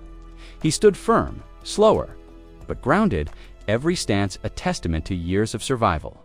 His body bore the punishment, but his spirit refused to yield. Just when it seemed the tide would consume him, Gillian found an opening. With sheer grit, he retaliated. His massive axe, whipped through the air in a wide, calculated arc, came squarely at Victor's neck as the swordsman closed in. But Victor moved like lightning. In an instant, he leaped into the air, soaring above the killing blow. His body turned mid-flight, the sword spinning with him, gathering deadly inertia. Before his feet touched the ground, he had already aligned, his blade for an upward slash. His eyes gleamed, sharp, cold. Certain the strike came the moment he landed. Gillian twisted just enough to avoid a fatal hit. But the blade ripped across his shoulder, blood spraying as the force tore away the iron guard from his arm. He let out a guttural growl, a mix of pain and defiance.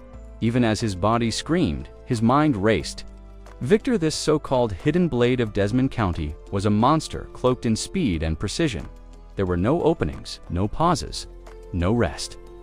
Victor surged forward once more, blade already in motion, forcing Gillian to raise his defenses again. At their level, a single misstep was death. There was no room for hesitation. Each strike from Victor came faster, harder. Once disgraced, as a commander, he now fought like a knight reborn in the crucible of blood. Every forward step drove Gillian backward, step by punishing step. Though battered, Gillian held the line, but Victor's patience began to unravel. He had thought to break the old warrior easily. Now, frustration crept into his thoughts, tainting them with contempt. Inwardly, he cursed Gillian, called him a filthy rat, a pest clinging to life. But Gillian ignored the venom. He knew the battlefield, knew pain, and swung his axe again steady and fierce. The weapons clashed. Victor's sword angled upward, deflecting the crushing force. In a flash, he twisted his blade into the notch of the axe, seizing control. Too late, Gillian realized what was happening. His grip faltered. The axe wrenched free from his hands, spinning away and crashing onto the ground out of reach. Behind them, firelight flickered, casting monstrous shadows over the duel. Victor stepped forward with grim purpose, blade lifted high for the final blow. His thoughts brimmed with disdain. This would be the end. Yet Gillian's eyes didn't waver. He tracked every muscle in Victor's frame, calculating the next move, grasping for any chance. Then it came. The thrust. Victor drove his blade forward, straight into Gillian's midsection. Blood burst from the exit wound. But Gillian hadn't stood idle. His instincts, forged in 100 close calls, had screamed just in time. He twisted mid-strike, guiding the blade away from his vital organs. The pain was searing. Blood poured from his mouth, but he lived, and Victor saw it too. Gillian's sudden movement dulled what would have been a killing blow. Now wounded and weary, the mercenary clung desperately to the sword, impaled in him, gripping it with raw defiance. For the first time, Victor hesitated. He reassessed everything. This wasn't mere luck. Gillian had defeated Adon, not by chance, but by strength and sheer will. Adon had been no minor foe. To survive that battle and still resist now, battered as he was, revealed something deeper. Perhaps it was recklessness, perhaps desperation, but to Victor, it demanded respect.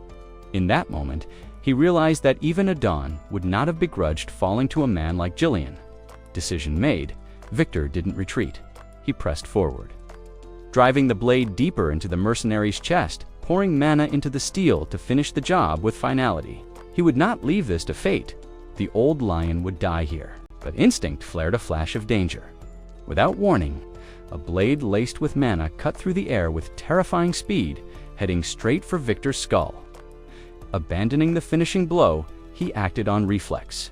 He lashed out with a vicious kick, hurling Gillian's body away, and ripped the embedded sword from the mercenary's weakening grip in the same motion. He vaulted backward, landing hard, breath heaving as he turned to face the source of the attack. And then he saw him. A figure approached from the smoke-choked battlefield with measured grace, confident, unyielding. Victor's mind raced. This man, he wasn't in any of the intelligence reports. No name, no warning, not even a whisper. Yet he moved with the composure of a veteran and the threat of a storm. Gillian crumpled and bleeding on the scorched earth, exhaled in relief. He recognized the approaching warrior at once. It was the young Master Ghislain. Silent, focused Ghislain paused only to lift the massive, long-handled axe that had once belonged to Gillian. He spun it once in his palm, effortlessly adjusting to its weight, then rested it against his shoulder as he strode forward. Each step sent waves of pressure through the ground. His breathing was steady, his eyes cold and resolved. Behind him, the firestorm blazed, but Ghislain didn't flinch. This chaos was where he belonged, to those who had survived his fury before. He was more than a warrior. He was an omen of ruin. Victor's eyes widened with dawning recognition. This was the force that had annihilated Duwald's lines alongside the dreaded Black Cavalry. This was the unaccounted-for anomaly that had shattered the balance of the battlefield. Then, without visible command, a surge of power burst from within. Ghislain, his third mana core, ignited. Mana coursed through him in a refined pattern forged by years of discipline. His gaze locked onto Victor, no words needed. Retribution burned. In those eyes, he moved Dot to ordinary soldiers. It was as if he vanished, reappearing 30 paces closer in the blink of an eye. But to warriors like Victor, time slowed. In those seconds, every shift in muscle, every ounce of intent became visible. The axe in Ghislain's hands glowed with deadly promise. Its edge gleaming crimson from the blood of past battles. He leaped upward. Rising with the poise of a predator, drawing back the axe, he harnessed momentum beyond anything Gillian had ever mustered. A flicker of satisfaction passed over his face. He had grown stronger since the regression, strong enough to strike down any threat to Pertiem. Victor responded in kind, instincts driving him. His sword came up, colliding with the descending axe in a roar of steel and flame. The explosion of their clash ruptured the very air. Mana shields absorbed the blistering heat, but the force alone would have crushed lesser fighters. Still, Victor didn't yield. Now he understood. This was no mere ally of Pertium. Ghislain was its shield, wrath made manifest, and Victor knew the burden of ending this war lay with him, or no one. Just as the clash erupted, Victor realized with a jolt that his adversary's strength rivaled his own. With a sudden burst of mana-fueled might, he surged forward, his blade pushing back the tide of power surging from Ghislain. The force of Victor's counter sent Ghislain skidding several paces across the scorched ground. But there was no pause. Without a breath's hesitation, they threw themselves back into the fray. Sword and axe danced in a deadly rhythm, metal singing as it struck metal. Victor's technique was honed and precise, a masterclass in discipline, while Ghislain moved with wild unpredictability, feral and instinctive, yet no less lethal. They spun around one another, weapons carving graceful arcs through the smoke-filled air, each blow driven by purpose and strength. Again their weapons met, a clash so fierce it echoed across the battlefield. This time, Ghislain pressed harder, allowing the weight of his axe and a fresh surge of mana to drive his assault. Victor, rather than confronting the strike head-on, opted for agility. He leaped upward, narrowly avoiding the attack as the axe roared beneath him. Then, as gravity reclaimed him, he raised his sword high, aiming to hammer down with the momentum of his descent. But Ghislain was ready. Calm and unmoved, he simply lifted his axe's handle, bracing it like a polearm. It absorbed the brunt of Victor's blow with ease. The fiery heat around them seemed distant, drowned out by the shriek of clashing steel. Though Victor's attack had been mighty, Ghislain held his ground without flinching. Victor's blade locked against his opponent's flank, unable to press through. Then, with cold precision, Ghislain made his move. He shifted sideways with deceptive speed, denying Victor the chance to disengage. In one fluid motion, he launched himself into the air, hooking a leg around Victor's neck. The maneuver stunned Victor, his vision blurred as Ghislain twisted. Mid-air, locking Victor's head between his legs. In a vicious spiral, they plummeted downward. The impact shook the earth. Victor cried out as he hit the ground, pain shooting through his limbs. There was no evading it. He had taken the full brunt. Struggling to his feet, he stumbled back several steps, his sword hand trembling. Across from him stood the black warrior axe, now stained with blood. Victor's mind raced. Who was this man? Since when had Perseum harbored a warrior of this caliber?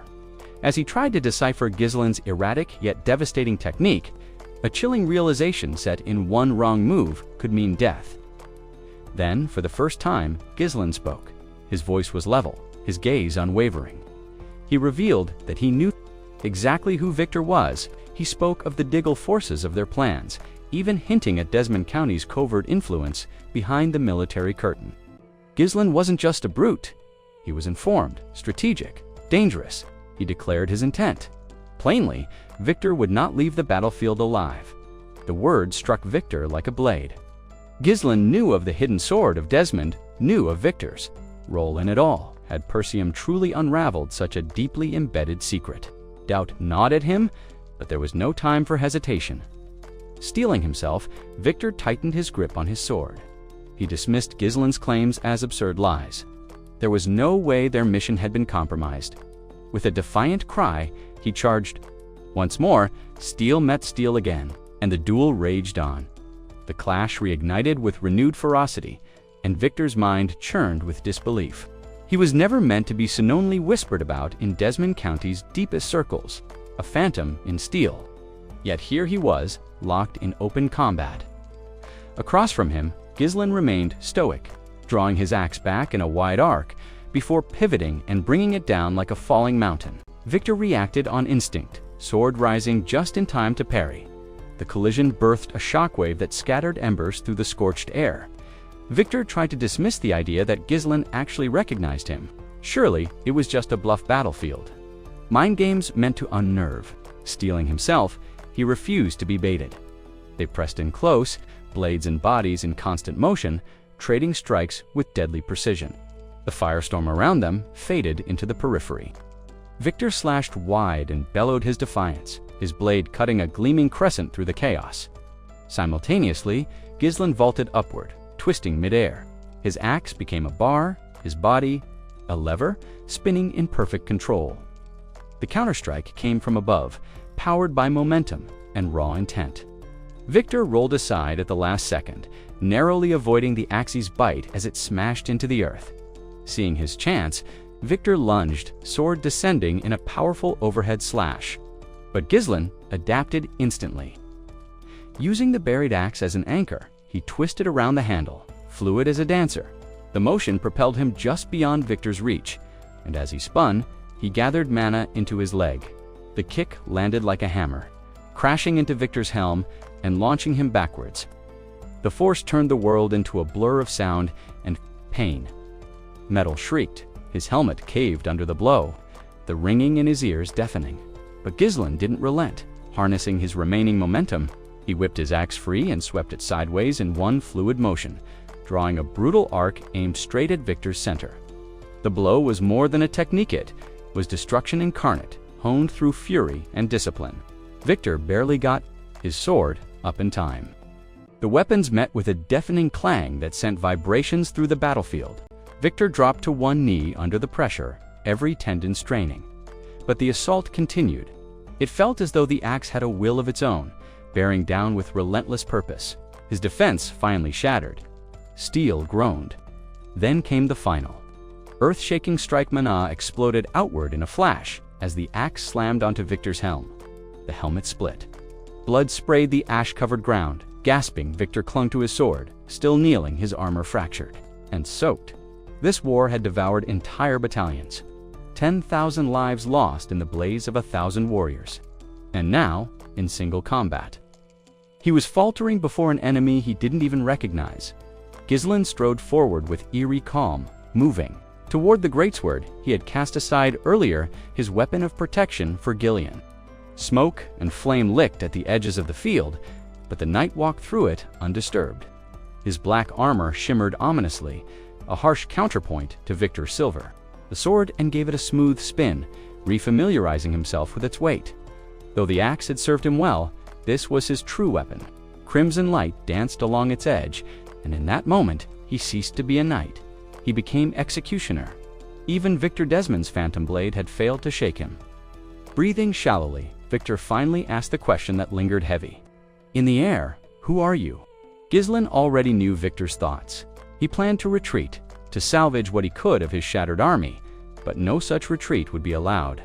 The trap was already sprung, the end inevitable. So Gislen answered. He removed his helmet and cast it aside. Revealed beneath was the face of a young noble serene, untouched by war.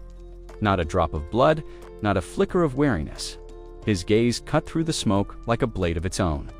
"And the young lord of Persium," he said quietly. "The scoundrel of the north." Victor stood motionless, the weight of the revelation crashing down on him like a collapsing fortress.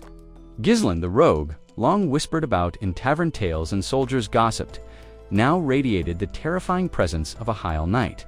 In another world, in another moment, Victor would have claimed that title for himself. He had always believed he was the North's pinnacle of strength, the sword all others measured against. Yet here stood Gislen, his hidden strength undeniable, his reputation till now utterly absent from any intelligence Victor had ever reviewed. A dry, breathless laugh tore from Victor's throat. He had masked his true self for years, yet it seemed Gislen had done the same, far more effectively. The absurdity of it burned in his chest. How had this ghost, this shadow of the North, managed to bring him so low? His breath quickened as disbelief turned to fury. Gislen had never even registered as a threat, and now he stood victorious. It was humiliating. Dizziness washed over Victor, his footing faltering before he snapped back into stance, whispering bitterly to himself, the great northern knight, bested by a man once written off as a mere scoundrel. Gislen's eyes glowed with intent, silent, deadly, resolute. Without a word, he declared the end of this duel, this rivalry. He wasn't just here to win. He came to rewrite the legacy of the North. He wanted the title Victor had long claimed in silence. And he made it clear he knew exactly who Victor was. The sound of his own name, spoken aloud by this man, cut through Victor's spiraling thoughts. His smirk twisted into something sharp. The arrogance in Gislen's voice irked him, but it also sharpened his mind like a blade plunged into ice. Water. Victor couldn't comprehend how Gislen had engineered this confrontation so perfectly, but it didn't matter. War had no regard for fairness. Only one truth reigned. Victory belonged to the last man standing. Sword in hand, Victor summoned what little remained of his strength. His body throbbed with exhaustion, mana flaring and breaking within him. His armor, forged for protection, now scorched and cursed him with searing heat. His blade felt heavier, with every breath threatening to collapse from the strain. Still, his eyes were clear. He knew the stakes. Across the field, Gislen mirrored his resolve. He moved like a tide about to crash, his silent, steady, unstoppable. His third core was fully open now, and with it came a surge of power so overwhelming it warped the very air around him. Victor's aura shimmered with cold blue light, while Gislen's pulsed with a deep, violent crimson violet, like a wound that refused to close. Their stares met and locked, neither flinching. Despite the rage simmering beneath his skin, Gislen stood calm, detached, as if already victorious. With a tilt of his blade, he offered a silent invitation to battle. Above, on the ramparts, cloaked in chaos and smoke, Zoltar's voice rang out, commanding and unshaken. Randolph and Scoven pressed into the fray beside him, their blades cleaving through what remained of the enemy. Belinda and Kerr fought like storms through Diggle's broken forces, cutting down stragglers with precision and fury. Among the ruins, Gillian, bloodied and barely upright, managed to flee atop a stolen mount. Within the gates, Vanessa lay unconscious, her body spent from casting a spell no Fifth Circle mage should have dared. Her strength had burned away completely. Now only Victor stood final pillar against the storm. Gislen had swept the battlefield clean, scattering Diggett's armies like ashes in the wind. And for this final challenge, he had come in person. With no signal given, both men exploded into motion, closing the distance in a blink. Their blades met in a deafening crash, the shockwave ripping through flame and rubble alike. They wove around each other with ruthless grace, swords slashing and clashing with precision born of countless battles.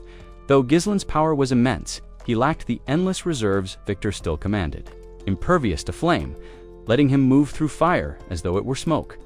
And so they danced in destruction, each stroke bringing them closer to the end. Their duel raged on, neither showing signs of fatigue or surrender. Gislen, though initially skeptical, began to accept what others claimed. Victor had truly earned his title as the North's greatest knight. There was strength behind his blade that couldn't be denied. Yet Victor, for all his precision and discipline, couldn't quite grasp how someone like Gislen emerging from the quiet obscurity of Perseum could possess such power. Warriors of that caliber weren't forged in isolation, or so he thought. There, Victor advanced with newfound intensity. His strikes became a blur swift, surgical, honed. By years of noble training, each swing embodied elegance and lethal intent. Despite Victor's advantage in mana, Gislen's unyielding brute force kept him in the fight. Regaining his stance, Gislen subtly rotated his body, redirecting Victor's momentum with a defensive twist. He countered swiftly, bringing his blade down in a sweeping arc aimed at Victor's head. Victor responded instantly, his blade rising to block with unwavering resolve. The clash echoed like thunder.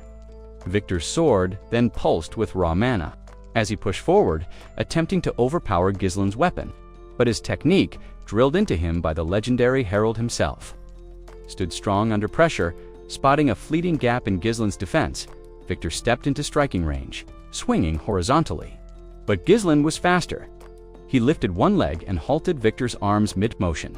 His movement spoke of hard-earned experience, the kind carved from 1,000 battles. Using Victor's halted motion as leverage, Gislen propelled himself upward. Seizing the tempo of the battle, Victor found himself exposed, his weapon mid-air and out of line. Gislen spun, his other leg sweeping across in a wide arc. The kick connected with Victor's face, blood streaking from his nose as the force sent him stumbling. Still, he held on, refusing to falter. Though unable to land a decisive hit, Victor sharpened his senses, tracking even the faintest twitch in Gislen's posture.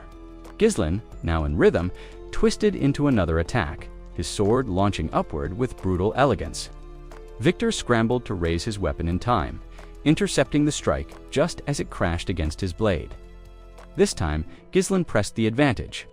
Blow after blow rained down in a furious barrage, their weapons clashing with deafening intensity. Each strike forced them apart, only to pull them together again in the next heartbeat. Between their grunts and the ring of steel, Victor snarled, frustration leaking into every word he hurled at his opponent. Sensing an opportunity, or perhaps driven by desperation, Victor gathered every ounce of remaining mana. He poured it into his sword with reckless abandon, unleashing a primal roar as he lunged. The burst of power slammed into Gislen's guard, finally sending him airborne. He hit the ground several meters back, boots dragging deep grooves into the dirt as he stabilized himself. Pain burned across Gislen's arm, a fresh cut, shallow but stinging. He knew the battle's end approached. There wasn't time to prolong it. Calm and control would decide the victor now. Victor, meanwhile, felt the thrill of finally drawing blood. But even with that small victory, he still couldn't comprehend how Gislen reached such a peak, especially from such an obscure place. Nonetheless, his respect had been earned, as if by silent agreement. Both fighters paused, chests heaving, blades lowered for a brief moment. Amidst the shimmering heat and smoke curling around them, their gazes locked. No words were exchanged, but the truth was clear in their eyes. They acknowledged one another as equals, warriors standing alone at the pinnacle of their craft. The clash demanded everything they had. Without hesitation, Victor sprang into action. In a burst of speed, he closed the gap, his figure a blur as he raised his sword for a powerful upward strike. A surge of mana deepened the glow around him to a vibrant, electric blue. He swung upward from behind, meeting the force charging at him with unshakable intent. Gislen didn't yield. His blade came crashing down, matching Victor's power, but Gislen wasn't done. Pivoting mid-motion, he twisted his grip and brought his weapon down a second time. Victor barely had time to adjust, raising his sword again to block. In that brief breath of space, Victor spun sideways, letting his cloak flare out to veil the angle of his next move. It was meant to distract Gislen's gaze just long enough for an edge. Gislen wasn't fooled. He launched himself into the air, dodging Victor's sweeping slash by inches. His blade carved through nothing but air. From above, Gislen funneled raw mana into his weapon, its aura darkened, tinged with crimson. With a vicious spin, he hurled a devastating downward strike. Victor, already shifting from his previous motion, brought his sword upward to meet the blow. Steel met steel, energy surged and cracked around them. Ghislain landed lightly, already winding, up for another punishing slash. Victor intercepted it again, the impact resonating like a thunderclap. Their blades sparked and flared, no longer ringing like metal but pulsing with the essence of their mana. Victor's technique was polished, precise, refined in discipline and training. Ghislain's style, though wild and brutal, was carved from real survival, every move steeped in lethal experience. Victor lunged forward, his blade aimed at Ghislain's head, but Ghislain deflected the strike with a sidelong counter. Their blades locked. For a moment, both men pushed with raw force, muscles taut, unmoved by fatigue or pain. It was a battle of willpower now. Ghislain's gaze gleamed with a strange violet hue, his mana intensifying. Victor's eyes, glowing, fiercely blue, stared back with unwavering focus. With a surge of strength, Victor overpowered the lock, driving Ghislain's weapon downward. Taking the opening, Victor slid his sword along the trapped blade, aiming it for Ghislain's throat. But Ghislain didn't resist the pressure. He bent low, slipping under the strike with uncanny precision. Victor's blade passed harmlessly overhead, leaving him overextended. Ghislain took full advantage. He caught Victor by the collar and used a swift leg sweep to slam him into the ground. Without delay, Ghislain sprang into the air, sword raised, poised to finish it. Though Victor's raw power outclassed his opponent, Ghislain's ruthless finesse, sharpened through life-or-death battles, made him deadly. Just in time, Victor rolled aside, escaping the strike by a breath. The blade plunged into stone where he'd just lain close, but not enough. Any lingering curiosity Victor once held about Ghislain's past had long since dissolved. Now, only one thing remained in his mind: destruction. He landed hard on one foot, dragging his sword upward through the dirt in a sweeping arc. Soil and grit surged forward in a wave, aimed squarely at Ghislain's crude attempt to shroud his vision. The tactic was far from conventional, but Victor was desperate. Even so, it was not enough to fool a warrior like Gizll. In a heartbeat, Victor's blade flared with mana, his energy violently surging into the weapon as he lunged in a direct, brutal stab at Ghislain's head. But the move, while forceful, lacked subtlety. Ghislain, hardened by countless battles, read it instantly and moved to counter. That kind of reckless charge was far too transparent. Yet, in that breath of time, Ghislain recognized the power Victor wielded. The gap between them had nearly vanished. It was uncanny, an echo of the past replayed in a twisted reflection, spurred on by the full awakening of Ghislain's third mana gate. The memory came rushing back, the early days of the war. When Ghislain had launched his siege on Desmond's county and Victor had stood in defiance. Barring his way back then, Victor was already revered across the north as its most formidable swordsman, his reputation respected by nobles and soldiers alike. Ghislain, on the other hand, had no title, his nobility stripped away, his rise to power forged by rallying mercenaries and rogues under one banner. That battle had been long and brutal, but Ghislain emerged victorious in the end, having slain the Northern Lion. It hadn't been easy. He'd been forced to lay his vengeance aside, just long enough to finish the fight. But that clash was just a prologue. Desmond's army seemed endless. They were just one piece of the storm, threatening to engulf the north.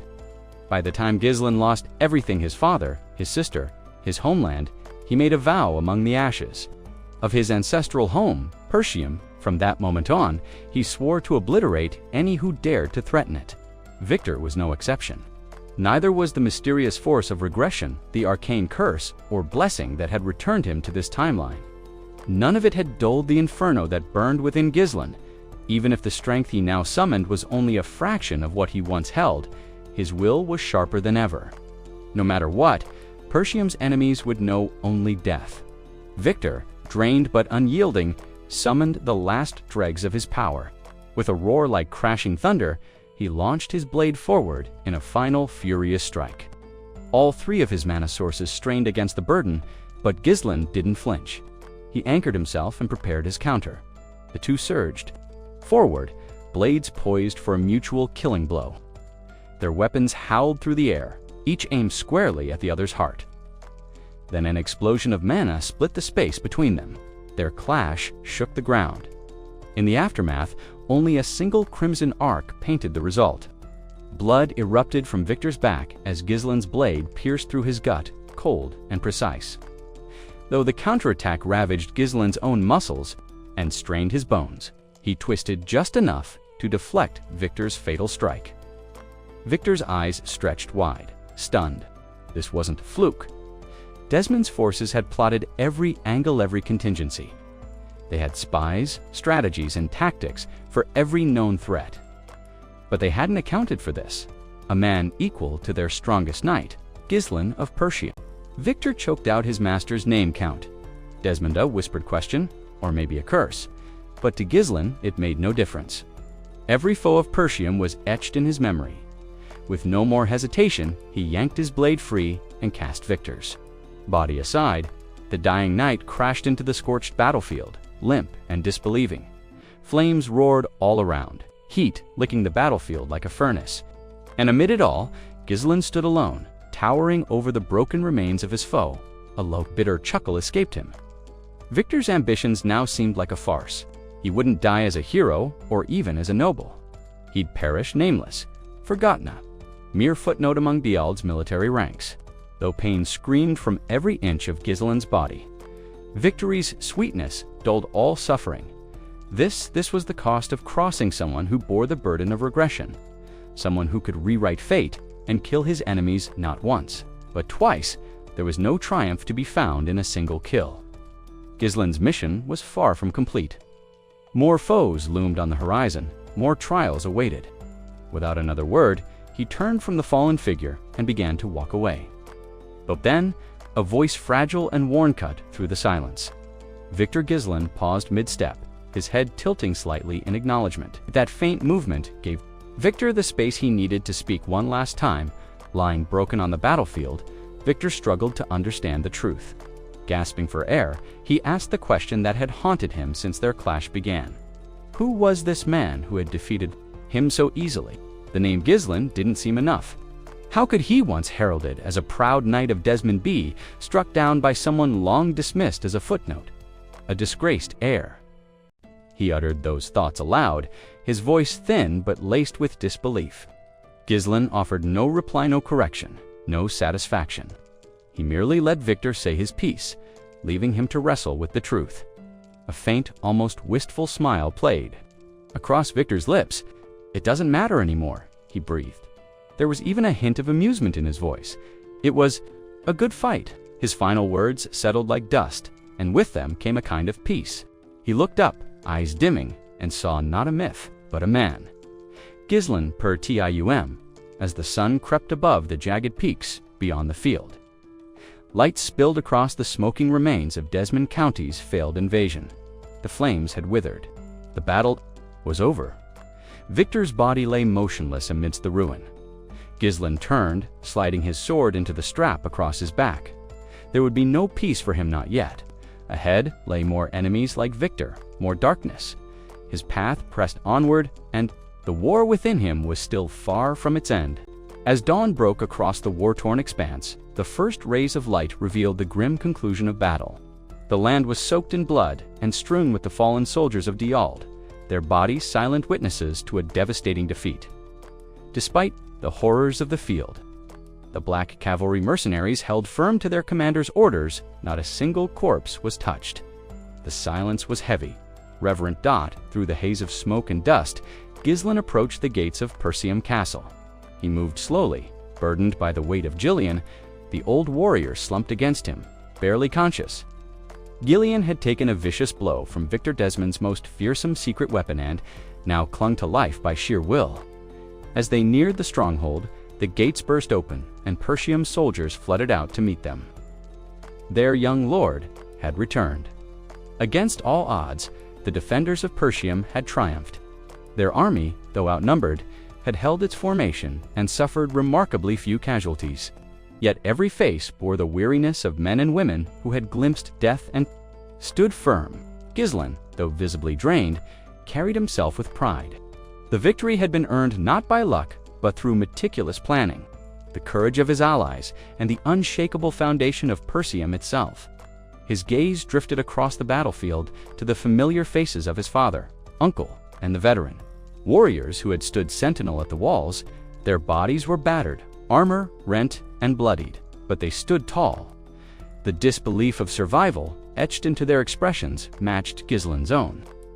The mocking nickname, Northern Scoundrel, no longer held weight.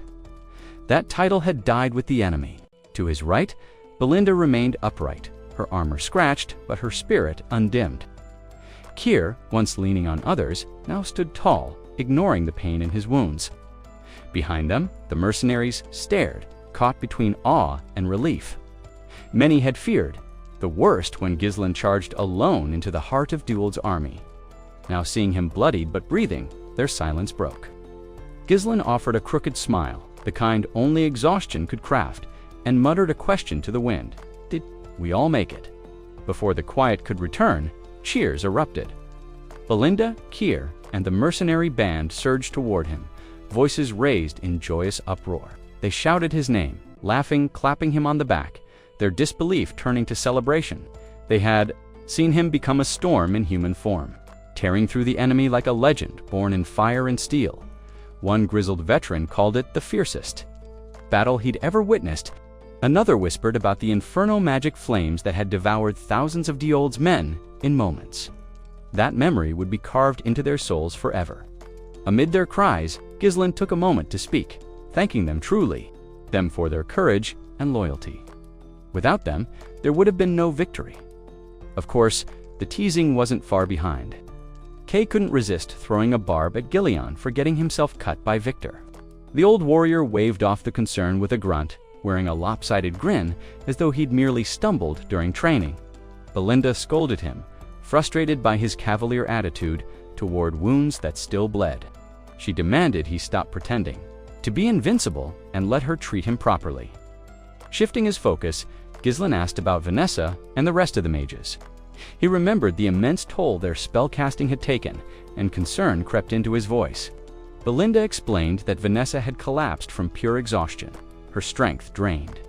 But old Fergus had acted quickly, getting her and the others into the castle where they were now safe and recovering. Just then, a booming voice pierced the moment of voice, thick with emotion. Randolph Gislin's uncle called out. His tone carried the weight of pride, joy, and sheer relief. His nephew had not only survived the impossible, he had led them to victory. Overwhelmed with emotion, he didn't hesitate. Stepping forward, he wrapped Gislin in a firm embrace. His voice, laced with pride, rang with unfiltered praise for Gislin's accomplishments in the war. In his eyes, the young man had surpassed every expectation ever placed upon an heir to Perseum. Gislin, momentarily stunned by the sudden affection, chuckled awkwardly. Still, he responded warmly, deflecting the praise to acknowledge the relentless efforts of the captain of the knights, who had stood alongside him with equal courage, defending the front lines. As he turned his gaze, he motioned toward a figure slowly approaching through the crowd. Zalter paused, locking eyes with his son from a distance. In that brief silence, memories from long ago stirred within him. His heart ached with the wish that his late wife could witness this moment, could see the man their son had become. With a deep breath, Zalter began to move forward.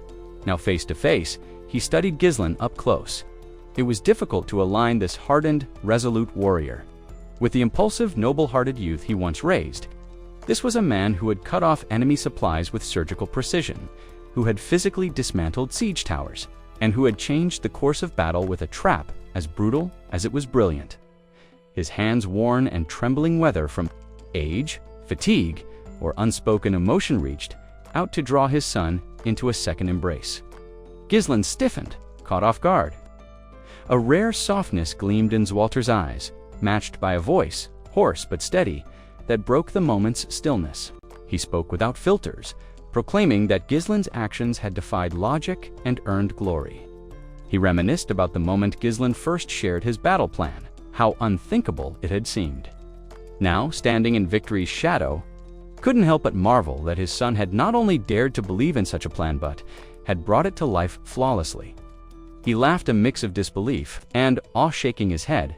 Gislin, humbled, insisted that none of it would have been possible without Zwalter's faith and his dogged defense of the wall. It was the courage of those who held the line, he said, that allowed the strategy to succeed. But Zwalter would not. Let the spotlight shift. Smiling firmly, he dismissed his own part and placed the glory squarely on Gislin's shoulders. Then, unable to contain himself, Zwalter seized his son's hand and raised it high into the air. His voice, clear and unshakable, roared across the battlefield, naming Gislin the architect of their triumph, stirring the hearts of soldiers across the Fieldan army of 1,000 who had stood against 7 times their number, and won their victory was absolute. What remained of the invading force had been crushed, rooted entirely. In the center of that storm of celebration stood Gislinot mocked, not doubted, but exalted. He had become Persium's champion. The cheers surged, deafening in their joy. The battlefield transformed into a celebration of laughter, disbelief, and unfiltered relief. From every corner of the army, voices rose in triumph. Kaer, Belinda, and Gillian added their cries too.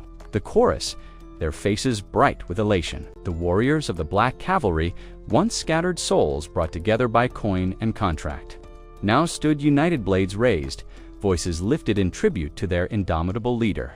Even Gordon, whose name echoed through legends, could not resist the tide of exhilaration. A roar escaped his lips as the elation swept over him. Gislin stood amidst them, silently absorbing the scene. The joy, the relief, the sheer disbelief that they had survived. He had trained for this alone, relentless, with a singular goal to bend destiny. Every hardship had brought him here, too.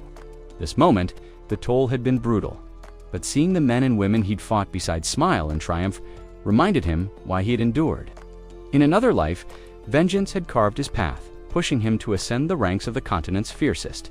But now, something deeper drove him. He didn't know why he had been granted this second chance.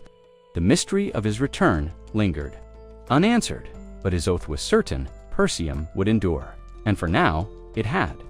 As he clenched his trembling hand into a fist, emotion surged through him, not sorrow, not rage, but a fierce determination.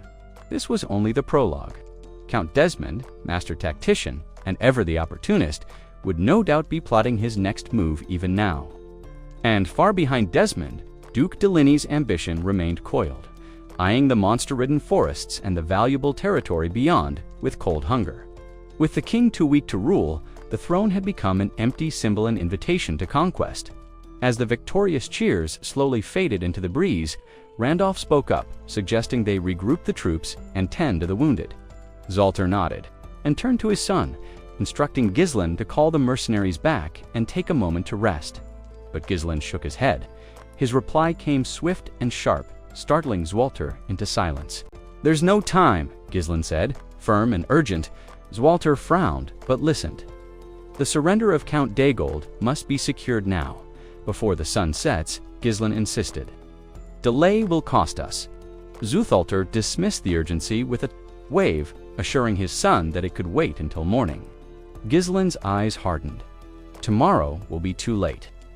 Let me take the mercenaries. Grant me the authority to act as the Lord's proxy." Randolph tensed at the weight of those words, but chose not to interfere. Zwalter looked at his son, puzzled by his intensity. "The war is over," he said quietly.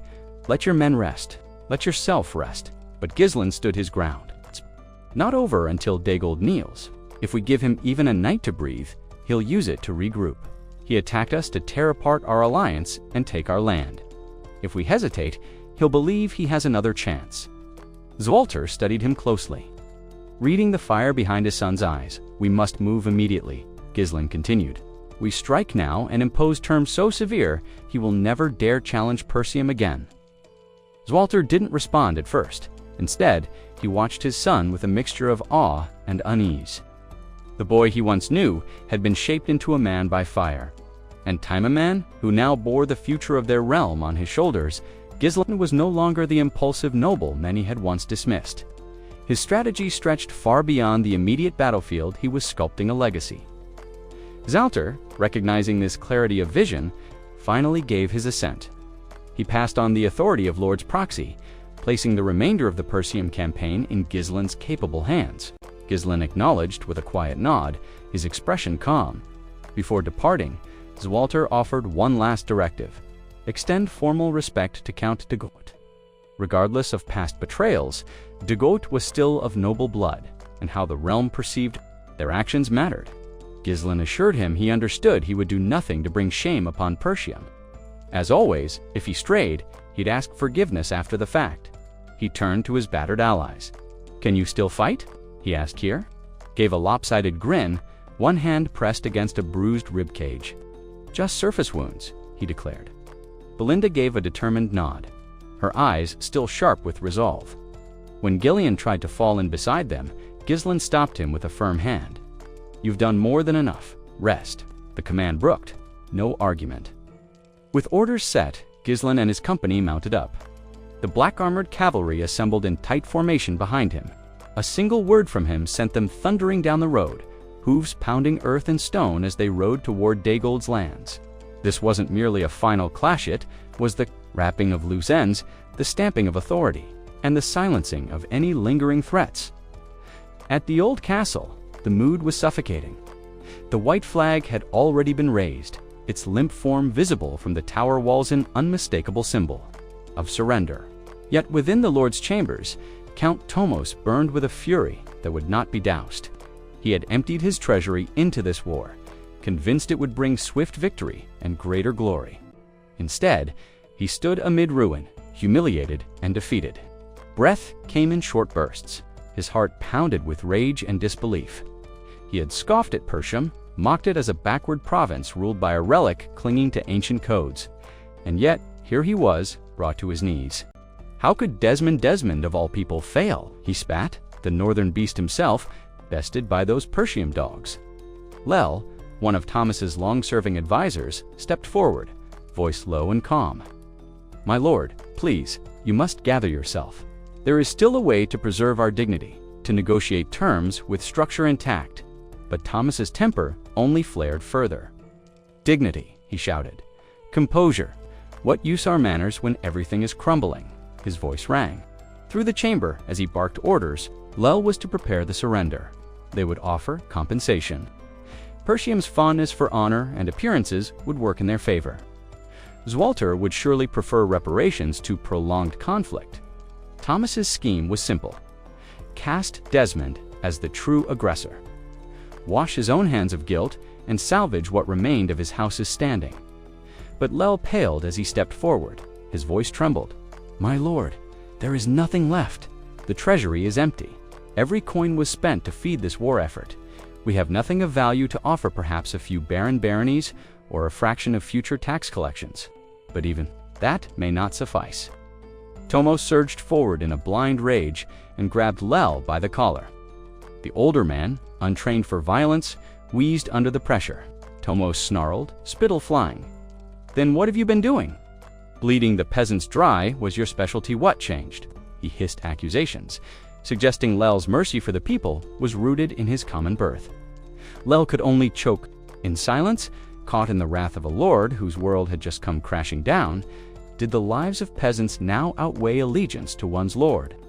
Lel could barely utter a word, his voice strangled in his throat, legs twitching feebly as he gasped for breath. Tomos, still brimming with fury, hurled him to the cold stone floor with a disgusted snarl. "Get up, do your duty," he barked. Lel, weary from years of bearing the weight of the Diggle estate's mismanagement, had persevered through sheer grit. He had patched cracks, soothed tensions, and kept the machinery of a failing house running. But today, something shifted. This madness was beyond salvaging. He could feel it now clear. As sunlight, the people were nearing a breaking point. The fire of rebellion, once improbable, now felt inevitable. The moment shattered as a soldier stumbled into the chamber, panting. "And why? Persium's forces are here," he blurted. Shock froze the room.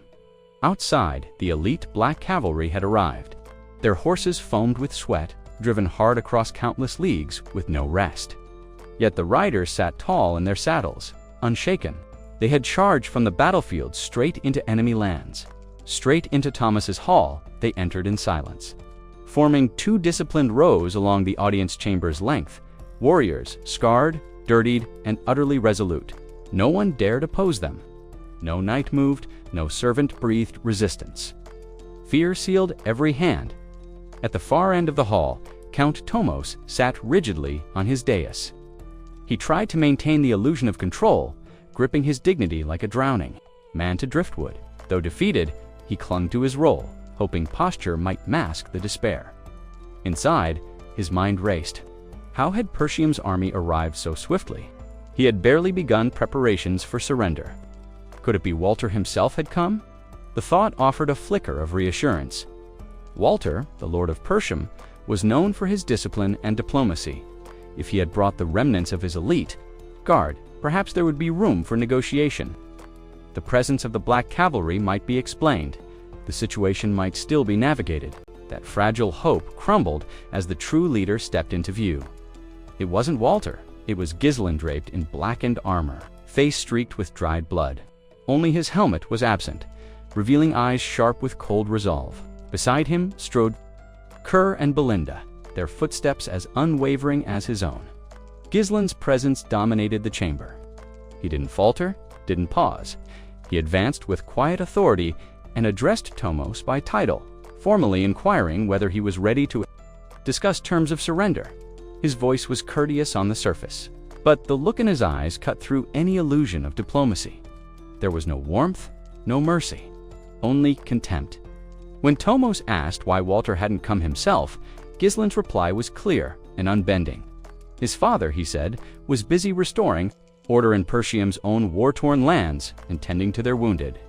Gislen had come as Walter's chosen representative, empowered to conclude matters in his stead. Those in the northern reaches had long whispered about Gislen, the wild son of Persium, troublemaker, rivaling even the infamous Gilmore, son of Count Daygold. Now, the very rogue, mocked by courts and corridors alike, had marched in as the official envoy of Persium, backed by the dreaded Black Cavalry. Tomos barely had time to process it all before Gislen raised a hand without ceremony, commanded his mercenaries to drag Daigle down. Several hours earlier, Gislen and his band of mercenaries rode hard toward the Daigle estate. The road stretched ahead in silence, offering no challenge, no excitement, just a dull, uneventful journey. The lack of resistance soon turned the march into a tedious crawl. Growing restless, Seer finally broke the monotony. He scoffed at Count Daigle's hasty retreat, his voice dripping with disdain. A noble who abandons his men without a fight. Pathetic, he muttered, questioning aloud how such a coward ever earned the title of Lord Gordon. Guilt edging his tone, offered an apology for failing to intercept the fleeing count. But Seer waved it off with a grin, shifting the blame toward Gillian instead. Everyone else did their part. Seer teased, his words biting yet playful. The exchange drew laughter from a few riders, even easing the ache in Seer's muscles. Gislen, watching quietly, wondered if it was time to drag Gillian into their next wager. The humor faded when Seer turned to Gislen, his voice laced with concern. If we're just here to negotiate surrender, does that mean Daigle gets to live? The thought seemed to disgust him. The idea of sparing a man like Tomos felt wrong. Gislen didn't answer immediately. His expression hardened as he considered the question. Everyone knew what kind of man Count Daigle was, a schemer who tried to seize Persium, hiding his ambition behind the guise of vengeance for his son. Negotiating too aggressively now could backfire. After a pause, Gislen finally spoke calm and measured. Tomos will likely settle for reparations. That will be enough, Seer scowled, muttering his frustrations. To him, noble diplomacy was a farce, blood and betrayal, neatly swept under the rug. He would rather storm the gates and end this charade. Belinda, riding nearby, broke her silence with a question. You really think disputes between nobles can be solved so simply? Seer gave a bitter laugh. In the end, they're just people like us, but they act like gods, free to do as they please, even after starting a war. Enough, Gislen's voice cut through their debate, his gaze fixed ahead, unyielding. This is the path my father would have chosen. The words silenced further argument, but Belinda's eyes lingered on him, troubled. His father might have shown mercy, but would Gislen?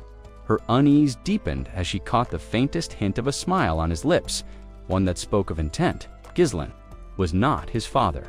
Not even a warning from Zwalter himself would sway him. That was why he had secured authority to act in his father's name, yet with his own purpose. As the estate loomed before them, his resolve sharpened. He would claim it, and he would do so without drawing complications for Fate Tomos. Never expected Gislen. He had braced for Zwalter's arrival and looked visibly unsettled when confronted. By the sun, instead, Gislen entered without the pomp of a victorious noble. No arrogance, only a cold, unwavering determination. Unlike his father, he wasted no time. After a curt exchange of formalities, his command rang clear. Bring him to his knees. Seer and another mercenary moved instantly, seizing Tomos and yanking him from his ornate chair. The grand hall fell deathly still. Not a servant, not a retainer dared to intervene. Furor, perhaps disillusionment, held them frozen as Gislen prevailed. Not one soul rose in defense of their disgraced lord. Tomos erupted in fury, his voice echoing through the hall as he demanded to know what insolence this was. Spitting venom with every word, he hurled insults at the mercenaries, restraining him, calling them low-born filth, unworthy of laying a hand on a noble, yet his defiance carried no weight. The mercenaries paid him no heed, forcing the count to his knees before Gislen. His desperate protests were swallowed by the heavy silence that gripped the chamber. As Persium's young heir, Gislen had no need to stoop to theatrics, yet he chose this approach deliberately, savoring the spectacle. Not everyone shared his unspoken approval. From the side, Belindo leaned in with a hushed whisper, her voice tinged with unease. Was he truly certain about this? She added with a nervous laugh that, should Lord Zwalter demand answers, she would swear this wasn't her doing. But Gislen stood firm, his expression carved from stone, Tomos still kneeling, clung desperately to his last thread of hope. He shouted that he had sworn loyalty to the crown, insisting that only the king possessed the authority to judge or punish him. He pleaded for restraint, demanded respect, and warned that Gislen's reckless act would not go unnoticed. His desperation, however, earned him nothing but the cold gleam of a blade hovering inches from his face. The young lord's hand did not waver. His voice was calm and merciless as he delivered his verdict. Tomos Dagold was a traitor, a man who had severed the alliance, driven by greed, and sought to carve Persium for himself. Tempted by whispers of the enemy's promises, his rebellion was no righteous crusade, it was opportunism laid bare. In that instant, Gislen's killing intent surged like a storm. The pressure was suffocating, crushing the count beneath its weight. The message was clear. Those who turned against Persium would find only one fate, death. Stunned, Tomos stared. At the poised blade, his mind reeling, in a trembling voice, he asked if Gislen truly intended to kill him. The heir's reply was cold, resolute. After dragging countless others into chaos, it was only fitting Tomos pay with his life. Tears brimmed in the count's eyes as the truth struck him like a blow. This was the scoundrel of the north the unpredictable madman whispered of in courtly. Hall's Tomos realized Gislen might one day face retribution from the kingdom, but that would be meaningless to a dead man. The heir's sword rose high, its arc smooth, inevitable. The killing intent radiating from that single motion left no doubt. This was no bluff. As the blade began its descent, Tomos broke. Panic seized his voice, and he screamed for Gislen to wait. The sword halted mid-swing, trembling in the air. A flicker of triumph passed through Gislen's eyes. This reaction had been anticipated. Tomos had fallen neatly into his trap, breathless. Drenched in fear, Tomos stammered, asking if compensation could mend this rift. It was no negotiation, merely a desperate bargain struck under the shadow of steel. And so, he offered what little he still possessed, his lands, and a few berries of Dildes reparations to Persium. Belindo flinched at the offer. Even Lel, who had stood still and silent until now, stiffened. Such a concession was unheard of. A noble stripped of his land was no noble at all. Gislen's expression barely shifted, though a faint smile threatened at the corners of his lips. He had foreseen this outcome, yet the game wasn't finished. Terms needed to be sealed before victory could be claimed. With a measured voice, Gislen pointed out the obstacle.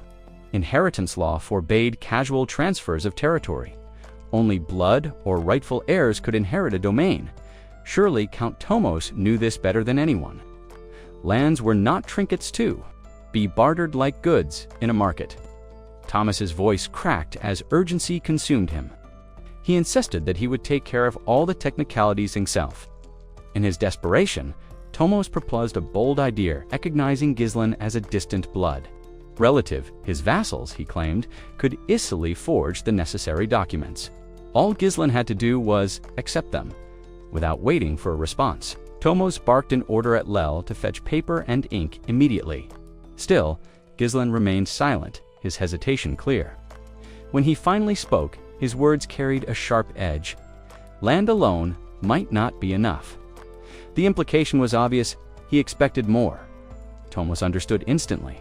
His voice trembled as he offered restitution funds on top of the land. Though the gold wasn't on hand, he swore he would raise it through taxes, squeezing every coin. From his people, if necessary, anything to buy himself time. A poor lord, after all, was better than a dead one. Desperation consumed him. He promised everything he could think of, all pride stripped away, reduced to begging for Ghislain's mercy in the hope of being spared. Ghislain, however, looked upon the broken noble with cold disdain. Inwardly, he wondered if such a man's life was even worth saving. A lord groveling so pitifully was that even a lord anymore. Then, to Tomos's astonishment, Ghislain spoke. He would give him a chance. Relief surged through Tomos as he imagined a plan forming, refuge with a loyal ally. A message sent to the capital, time to reclaim his lands. But before he could cling to that hope, Ghislain seized him by the front of his armor and hauled him up with brute force. Without a word, he dragged the disgraced noble through the estate halls and out into the open square.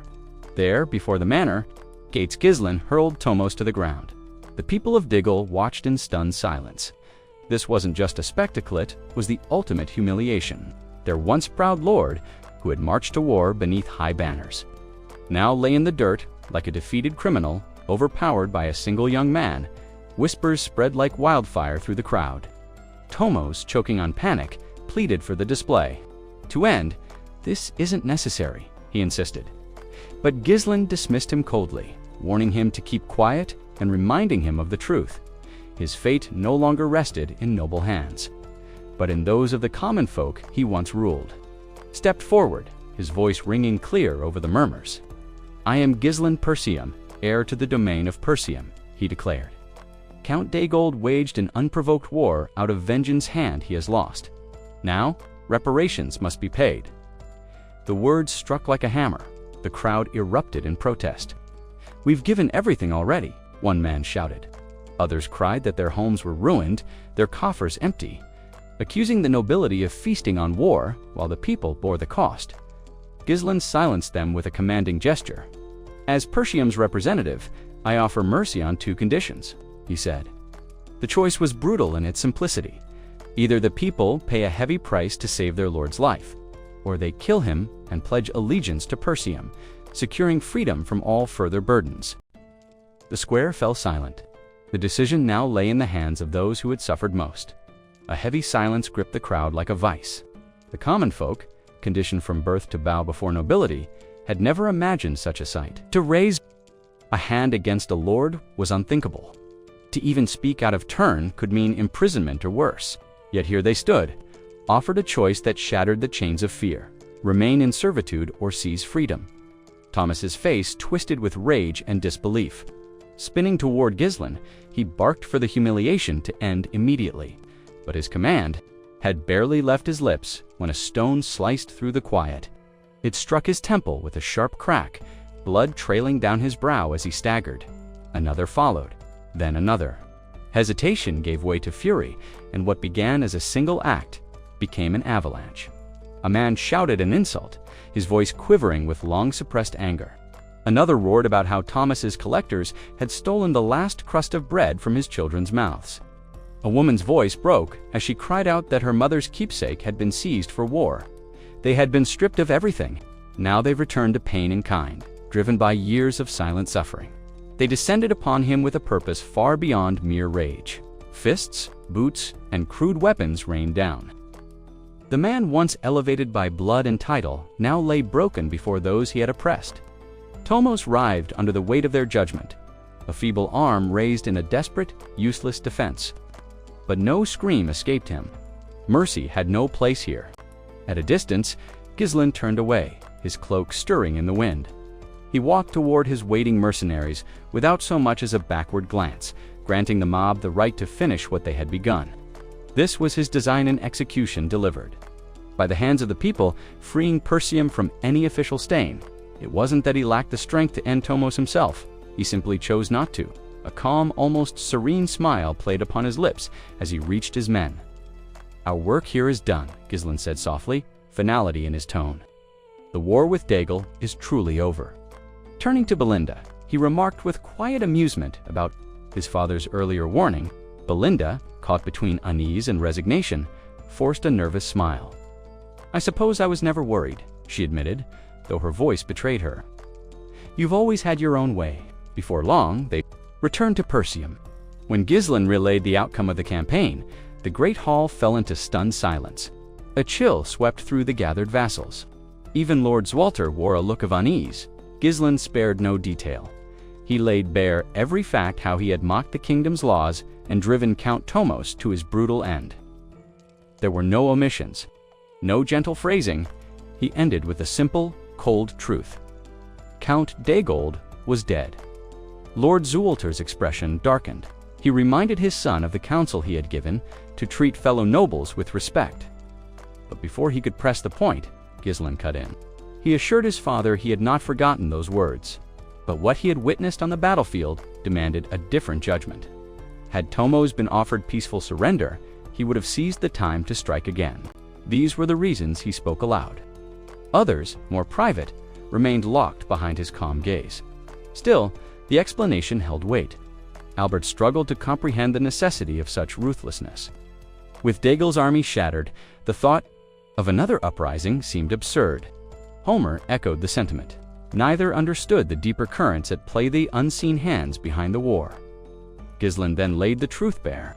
Daigle had marched on Perseum with 7,000 soldiers of force, far beyond its means. That alone proved the involvement of a greater power. Finally, he revealed the name that confirmed their fears. Desmond County had stood behind Dial, feeding the rebellion with men and resources. The situation grew darker with the revelation of Rayfold's secret hand in the conflict. Its nobles had worked tirelessly behind the curtain, intercepting and eliminating every envoy Perseum had dispatched for aid.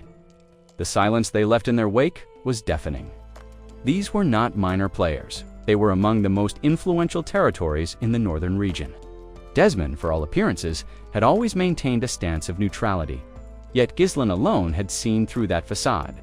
In truth, Desmond was little more than a loyal vassal to the duchy, its supposed impartiality nothing but a crafted illusion.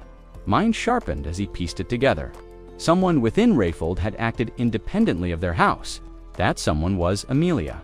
The blockade bore her mark: cold, efficient, absolute. He even suspected she had executed the envoys herself. It was her style. Isolate the prey, cut every lifeline, and let them suffocate. Now, with Daigle firmly in his grip, the balance of power had shifted dramatically. The region's geography worked in Ghislain's favor. Daigle shared borders with both Desmond and Rayfold. Any future aggression toward Perseum could now be met swiftly and decisively. Still, the gravity of the situation was just settling over Zwalter when another obstacle emerged: the question of rightful ownership, with Lord Tomos of Daigle dead. The land could not simply be seized by force.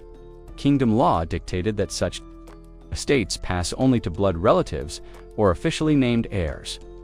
Zwalter voiced the concern bluntly. Even with Tomos gone, Perseum held no legitimate claim. Without one, the land remained beyond their grasp. That was when Ghislain calmly reached inside his coat and withdrew a scroll, sealed with authority. He laid it before his father with deliberate care. Zwalter's eyes scanned the parchment, and his expression shifted in quiet astonishment. The document declared Ghislain as a distant relative of Tomos Daigle, more importantly, the first in line to inherit the estate. Unflinching, Ghislain explained that this was no fabrication of convenience. The declaration had come from Tomos himself. With that, Ghislain asserted, any disputes over succession were effectively resolved. The chamber fell into weighted silence. The implications were staggering. Whether forged or not, a document carrying Tomos's own seal bore undeniable legitimacy. In such matters, perception often carried as much weight as law, and the lands in question were the prize Gislen claimed for ending a war no one else dared. Concludes so decisively. Breaking the stillness, Zwalter offered a word of caution. Ruling a territory, he reminded his son, was no simple feat. It demanded infrastructure, loyal officials, and relentless oversight. Did Gislen truly have the manpower to govern such vast lands? Gislen's response was a measured smile. He assured his father that he already had someone in mind, perfectly suited for the role.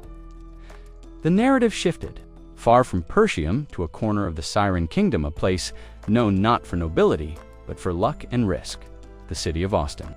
Within its lively streets stood a tavern steeped in smoke and noise, a sanctuary for gamblers and dreamers. Laughter and curses tangled in the air as fortunes turned at every table. Tonight, however, all attention centered on a single game. At its heart sat Claude, a man whose reputation stretched beyond the city's borders. Across from him loomed a bald brute, leader of a local gang, flanked by grim-faced enforcers. The tension was thick, but Claude appeared untouched by it, his posture loose, his grin unwavering. He wasn't just a gambler, he was the embodiment of the game itself. With a casual elegance, Claude gathered for dice, dropped them into a cup, and gave it a deft spin. The cup soared briefly before slamming down upside down, trapping the dice beneath. The gang leader's warning was low and edged with threat sheet, and you die. But Claude only smiled wider. To him, this wasn't risk, it was art. With a flick, he lifted the cup. Gasps rippled through the room. The dice stood perfectly stacked, one atop the other, in an impossible column. In Austin, they called him the dumb genius of the gambling dens. But to those who knew the truth, he was far more a sworn brother to the Mercenary King, a brilliant strategist, and the man Gislen now intended to bring into his service. At last, the matter was settled. Gislen would officially assume control of a territory. With this step, he ascended as the young lord of Persium, and, more impressively, was formally acknowledged as the ruling baron of Fenrr is. It was a monumental Resachniching, even by noble standards. For someone his age to claim not just one, but 3 baronies, and do so with what seemed like effortless certainty, was virtually unheard of. His father, Zwalter, struggled inwardly to keep pace with his son's unrelenting ambition. Yet even Zwalter could see the wisdom in this. Gislen was the future of Persium, and first-hand experience governing a territory would harden him for the responsibilities ahead. With that in mind, Zwalter conferred upon him the official title of Baron Fenris, solidifying his position and securing his place among the nobility. As the ceremonial rites concluded, the hall erupted in cheers. The knights and vassals of Persium rose in celebration, their voices carrying the weight of loyalty and pride. In that moment, the relationship between Zwalter and Gislen shifted. No longer just father and son, they now stood as lord and sworn vassal, their bond reframed by politics and power. Now that Gislen possessed a firm territorial foundation, the time had come to begin the real work. Fortifying his forces, he knew too well that the threat ahead wasn't just limited to internal strife or petty rivalries. Something larger, darker, loomed. A calamity was rising. Before the formal investiture, Gislen had gathered in council with Zwalter and the vassals of Persium. The agenda, a strategy to seize Dagold's divided lands. Gislen believed firmly that Emilia would soon gain control over Rayfold, and though the others lacked all the specifics, none could bring themselves to question his insight. With steady hands, Gislen pointed to Fenris on the mappa. Centrally located barony among the 5 once belonging to Dagold, he made his case. Fenris offered the most advantageous position, both militarily and logistically. It would serve as the ideal command center. After carefully outlining his plan and explaining each decision with precision, he turned to the council. "Are there any concerns?" he asked. He knew that approval would only come if his reasoning was airtight. Randolph, usually quick to challenge, was silent, realizing there was nothing to contest. Gislen had earned this. Even the reserved and cautious Homern, after some quiet deliberation, gave a small nod. Gislen's logic was simply irrefutable. Meanwhile, Albert leaned close to Zualter, whispering in hushed tones.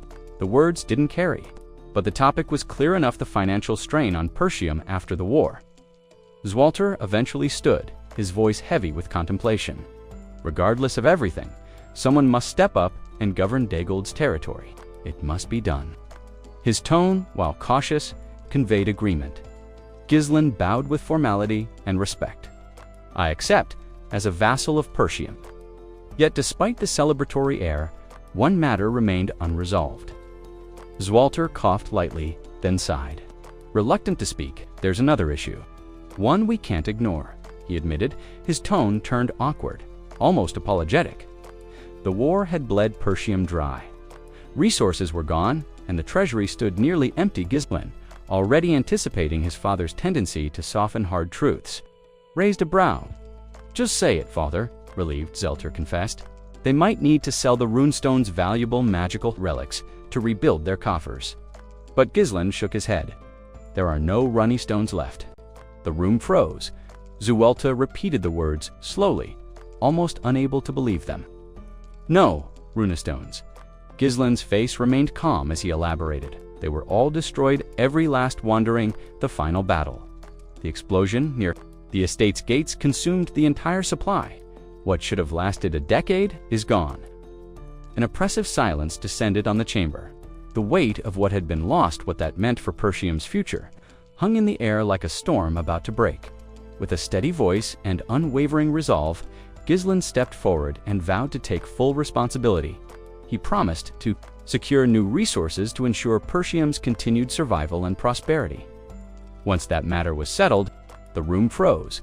Zuelta repeated the words slowly, almost unable to believe them. "No, runestones."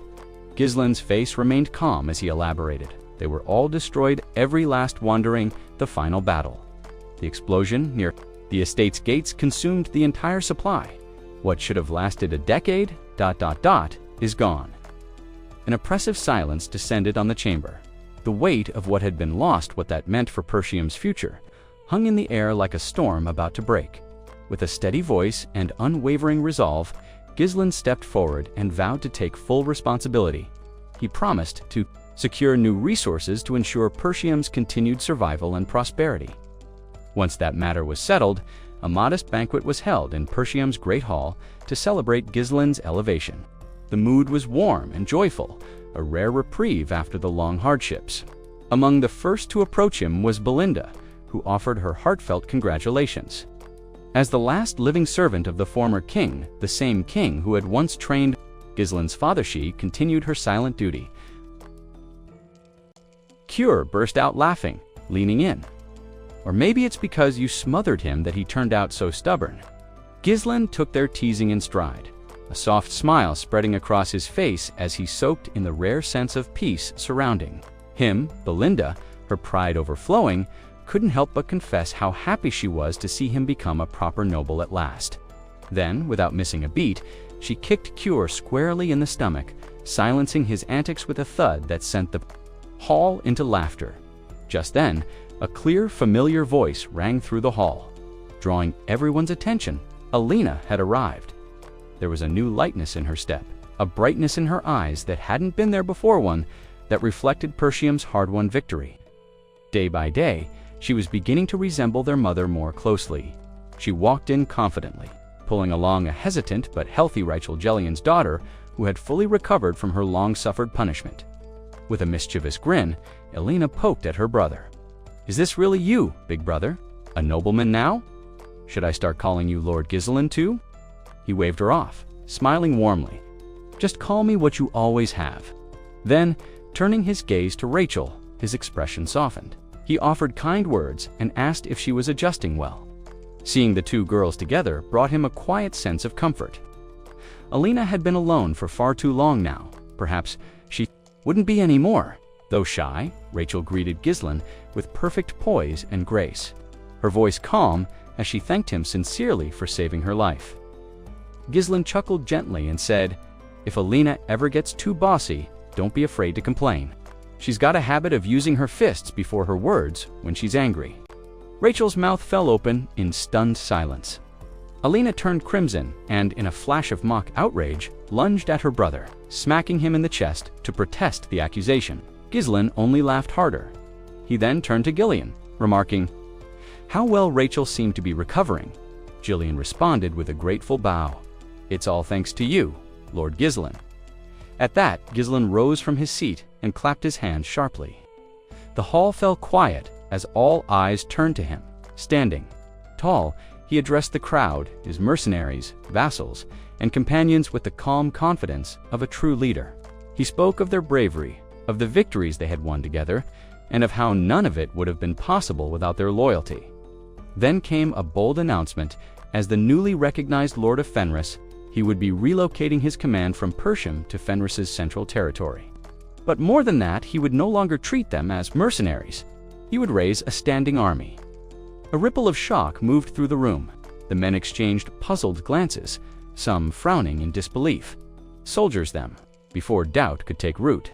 Ghislain pressed on. "You heard me right," he said firmly. "No longer mercenaries. You'll be trained as proper soldiers. Knights even, with access to true mana cultivation techniques." The room erupted into hushed murmurs. For these hardened, wandering fighters, the dream of becoming knights had always felt unreachable, like a tale meant for nobles, not men like them. And yet Ghislain's voice rang with conviction. "You've earned this. On the battlefield, you proved yourselves. Now, it's time the world sees it too." A new chapter had begun, not just for Ghislain, but for all who followed him. Belinda leaned in close to Ghislain's side, her voice low with concern. "Transforming this many men into knights. It'll cost a fortune." Ghislain didn't flinch. A calm smile played on his lips. "Then I'll just have to earn that fortune, whatever it takes." Without missing a beat, his gaze shifted to Gillian. "Are your wounds fully healed?" Gillian stood tall, answering with quiet confidence. "There's nothing left to worry about." Satisfied, Ghislain issued a new command. "Then lead our people to Fenris." Gillian hesitated, visibly taken aback. "You're not coming with us. There's one more place I must go first. The war may be over, but Fenris is likely in disarray. It needs a firm hand until I arrive." He placed a hand on Gillian's shoulder. "Hold the city. Keep it steady for me." Gillian looked uneasy. He had lived his entire life as a hardened mercenary, someone who followed commands, not gave. Them, the thought of leading soldiers, of maintaining order in a barony, seemed far beyond anything he believed himself capable of. But Ghislain's voice cut through his uncertainty. "I'm entrusting you with this because I believe in you, Gillian. Of all people, I trust you the most."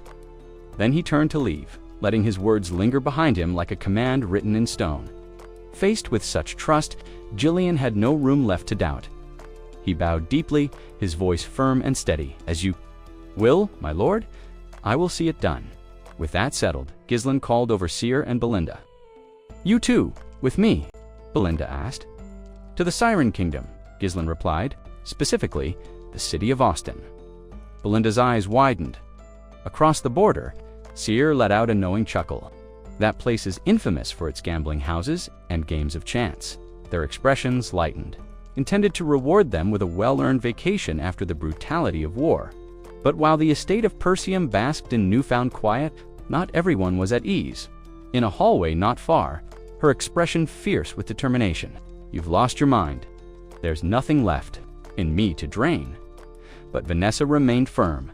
"If I can draw just a little more mana from you, I'll be able to unleash everything I have, every spell I can think of." Alpo threw up his hands in exasperation. "Why does it have to be me?" "She. You're my personal mana reserve, remember." He knew better than to provoke her now. Just then, the door to the chamber creaked open. "You two seem lively," Ghislain commented dryly. Alpo jumped at the chance. "My lord, please. She's trying to drain my mana again. Stop her." But Ghislain ignored his protests, turning instead to Vanessa. "How are you feeling? Is your recovery going well?" Vanessa nodded seriously. "I'm ready." Ghislain gave her a small, approving smile. He gently rested his hand on her head, a quiet gesture of warmth and reassurance. "You've shown great strength, Vanessa. I'm proud of you." Her cheeks flushed with emotion, and she bowed her head. "Thank you, my lord, for believing in me." Alpoy's voice cracked with scorn, his sarcasm cutting through the air like a blade. He belittled his own role in the war, downplaying his contributions with bitter irony. Gisling glanced at him, offering a dry, half-meant compliment. Though he spoke plainly, there was a thread of sincerity in his voice. He admitted that watching Alpoi carry out his responsibilities with such consistency stirred a quiet sense of pride. But Alpoi wasn't ready to soften. His temper flared. He snapped back, promising with venom that one day, when he returned to the magic tower, he'd repay every ounce of humiliation he'd suffered tenfold. The words hung in the air, heavy with threat. Then, suddenly, Alpoi fell silent. The realization hit him. He had come to Perseum without any official sanction or permission. That mistake could cost him dearly. Gisling caught the change in his expression. He knew exactly what Alpoi was thinking, and he also knew he couldn't let the mage return to the tower just yet. So, with a measured tone, he proposed a detour. They'd take a trip, he said. To the magic tower, of course. But that wasn't the real destination. Their journey took several days, winding through open plains and forested hills until they reached the city of Austin, nestled deep in the Siren Kingdom. From a distance, the brilliant gleam of lighting. Enchantments bathed the streets in gold, a dazzling testament to the wealth pouring into this gambler's paradise every single day. Once inside the city, Gisling wasted no time and led the group straight into Kraken Casino, a sprawling palace of noise and chance. The air pulsed with excitement. Dice clattered against polished wood, cards were slapped down with force, and coin-heavy purses changed hands faster than anyone could blink. Kair exhaled deeply, inhaling the mingled sense of sweat and wealth. "Ah," he said with a wistful grin. "I've missed this chaos." Alpoi, meanwhile, stood stiffly at the entrance, staring around in bafflement. "Why are we here?" he muttered. "This isn't the tower." He had been tricked poorly at that. In response, Gisling casually tossed a pouch filled with gold toward Kair. "Take him somewhere to wait," he said.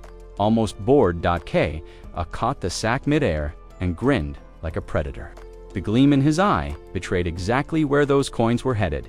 He began counting them with glee, lips curling in anticipation. Alpoi narrowed his eyes, already suspecting the worst. Kair noticed the wary glance and chuckled. He clapped a meaty hand onto Alpoi's shoulder. "You've never seen real life, have you? Always in that tower with your dusty scrolls. Today's your lucky day, mage boy. Consider this an educational outing." Alpoi didn't answer, only scowled. Deeper, unsure what exactly he was being taught or whether he wanted to learn it. Back inside the casino, Belinda stayed close to Gisling, eyeing the crowd. She'd assumed, naturally, that her young lord intended to indulge in a bit of reckless fun. A few bets, perhaps, maybe a drink or two. After all, with his title, no one would dare criticize him. But Gisling had something else in mind. "I didn't come here to gamble," he told her calmly. "I'm looking for someone. I need a competent administrator to manage the new territory." Belinda blinked. "And you expect to find this person here?" "He practically lives here," Gisling replied. "And if I don't pull him out now, he'll probably gamble away his arm." She looked unimpressed. The idea of entrusting such an important role to someone who lived in a casino filled her with unease. "You're seriously recruiting someone?" From this place, Gisling didn't waver. "He's clever, sharp, a little wild, sure but worth it." He paused, then finally gave the name Claude. Before Belinda could reply, a loud voice echoed across the casino floor. "Claude, that bastard's at it again." There was a commotion at the far end of the hall. Gisling allowed himself a brief, satisfied smile. It seemed he wouldn't need to search for Claude. After all, the surrounding voices joined the chorus quickly, that cheat's always pulling tricks. Claude, the guy's a walking scam in nice clothes, thinks he's clever, but never won a game fair in his life. One man spat on the floor and added with relish, "Someone's finally putting him in his place. About damn time." Beside him, Belinda's expression darkened. If this was the genius Gisling intended to hire, she feared what chaos would follow next. Claude's arm was slammed down across a grimy table, the splintered edge biting into his wrist as one thug held him in place. Another stood nearby, looming like a shadow with a crooked knife in hand, nonchalantly wiping the blade on his own tattered sleeve, leaving behind a dark smear from across the smoke-choked room. Someone hollered, "Caught him red-handed, boss! Tried to pull another trick!" The call stirred a round of murmurs and curses from the gamblers, circling the table. Like vultures, the boss stepped forward, a thick-necked brute with a bald dome that glistened under the hanging oil lamp. This was Crank, a name muttered in half fear and half reverence throughout the slums. His mouth curled into a sneer as he rolled a pair of battered dice across his palm. Crank said lazily, his voice low and taunting, "No sleight of hand in my den." He gave the dice a final spin, then suddenly clenched his fist. The wooden cubes cracked audibly under the force, splinters falling like dust to the floor. Swapping. Dice, mid-game, sloppy. Even for a sewer rat like you. Gasps and laughter rippled through the crowd. Claude, already bloodied from the beating he'd taken before the accusation, raised his head. His eye was swollen shut, lips split, but rage burned undimmed in his one good eye. "I didn't switch anything," he shouted through clenched teeth. "You think I'd cheat here? This was a setup from the start, Nod. Have you ever meant to let me walk out of here with my winnings?" Crank chuckled, a sick, knowing sound. He stepped closer, eyes glinting with malicious glee. "Poor Claude, still playing the innocent. You think you're owed an explanation? This is a pit of thieves. Sooner or later, everyone turns on everyone. You're no different." Claude knew then there'd be no reasoning with him. He wasn't a brawler, never had been. In this place, he was prey.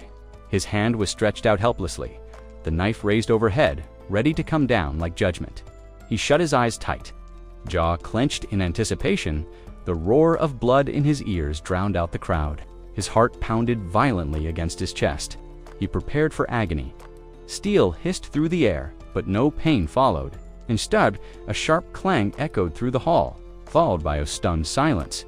Claude cracked one eye open, just in time to see a gleaming blade thin, elegant, and utterly unmoving lodged precisely between his wrist and the executioner's descending knife. The would-be executioner staggered back, his arm trembling from the shock of the block. Around the room, eyes darted toward the source of the interference. A voice followed, calm, almost amused. "My, such energy in here. Is this how all your games end? Mind if I sit in?" Crank spun around, his expression darkening. Who the hell? Standing just inside the threshold was a young man, barely past 20, dressed in travel-worn finery and wearing a sword at his side that shimmered faintly in the firelight. He looked out of place, almost delicate amidst the room full of scarred gamblers and back-alley killers. But his posture radiated absolute command, and not a flicker of fear crossed his features. Crank's sneer faltered. The young man stepped forward, slipping his sword back into its sheath with a motion so smooth it was barely visible.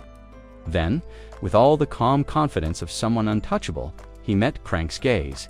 "I am Ghislain," he said, his tone even and resolute, Baron of Fenris. "I speak with the authority of Lithania's crown." No one moved, no one dared.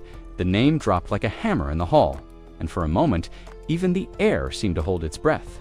Crank was momentarily caught off guard. A nobleman, no less, and from a foreign land, had appeared out of nowhere to interfere with his affairs.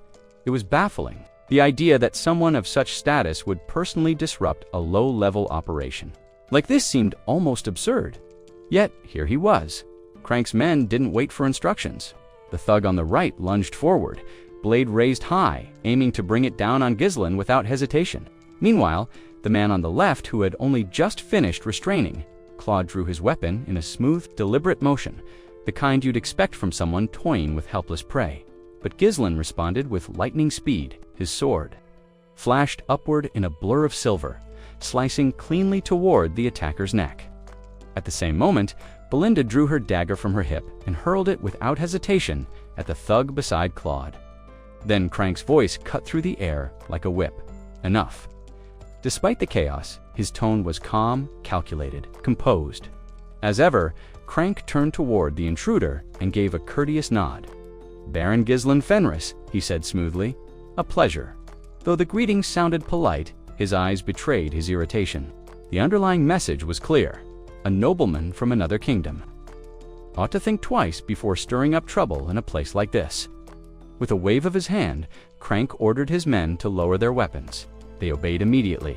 Their blades vanished into their sheaths with practiced ease, and they stepped back under the cold, watchful gaze of their bald-headed leader. Seeing the shift in tone, Ghislain mirrored the gesture. He slid his sword back into its scabbard, turning to Belinda with a nod. She hesitated for only a moment before complying, though her lips curled with disdain. The insult of being challenged by such lowlifes in front of her master had clearly not gone unnoticed. With tensions eased, Crank finally asked the question on everyone's mind. "What brings a Baron of Fenris to this den of smoke and dice?" Ghislain answered plainly, "I'm here for someone." His gaze swept the room before falling upon Claude, who still sat on the floor in stunned silence. "I've come to retrieve him." His tone left no room for interpretation. This wasn't a coincidence or idle curiosity, it was a mission. He had come here for Claude, and no one else. Claude sat frozen. Just moments ago, he had been seconds from mutilation, and now, out of nowhere, a noble had arrived and spoken as though claiming him like lost property. His mind reeled as the confrontation died down. The tavern slowly returned to its usual rhythm. In the far corner, gamblers resumed their play, the brief disturbance fading into the background hum of dice and muttered wagers. It was Alpoy's turn. He sat at the table, his fingers lightly brushing the 3 dice as he contemplated the next. Roll the game was deceptively simple. Roll the lowest total possible. Yet behind its simplicity lay layers of superstition, bluffing, and subtle tells an art form in itself. He rolled, the dice tumbled across the table, skittering and bouncing, drawing the attention of nearby onlookers. One by one, they settled. Alpoy leaned forward, stacking them slowly and dramatically, then revealed the result.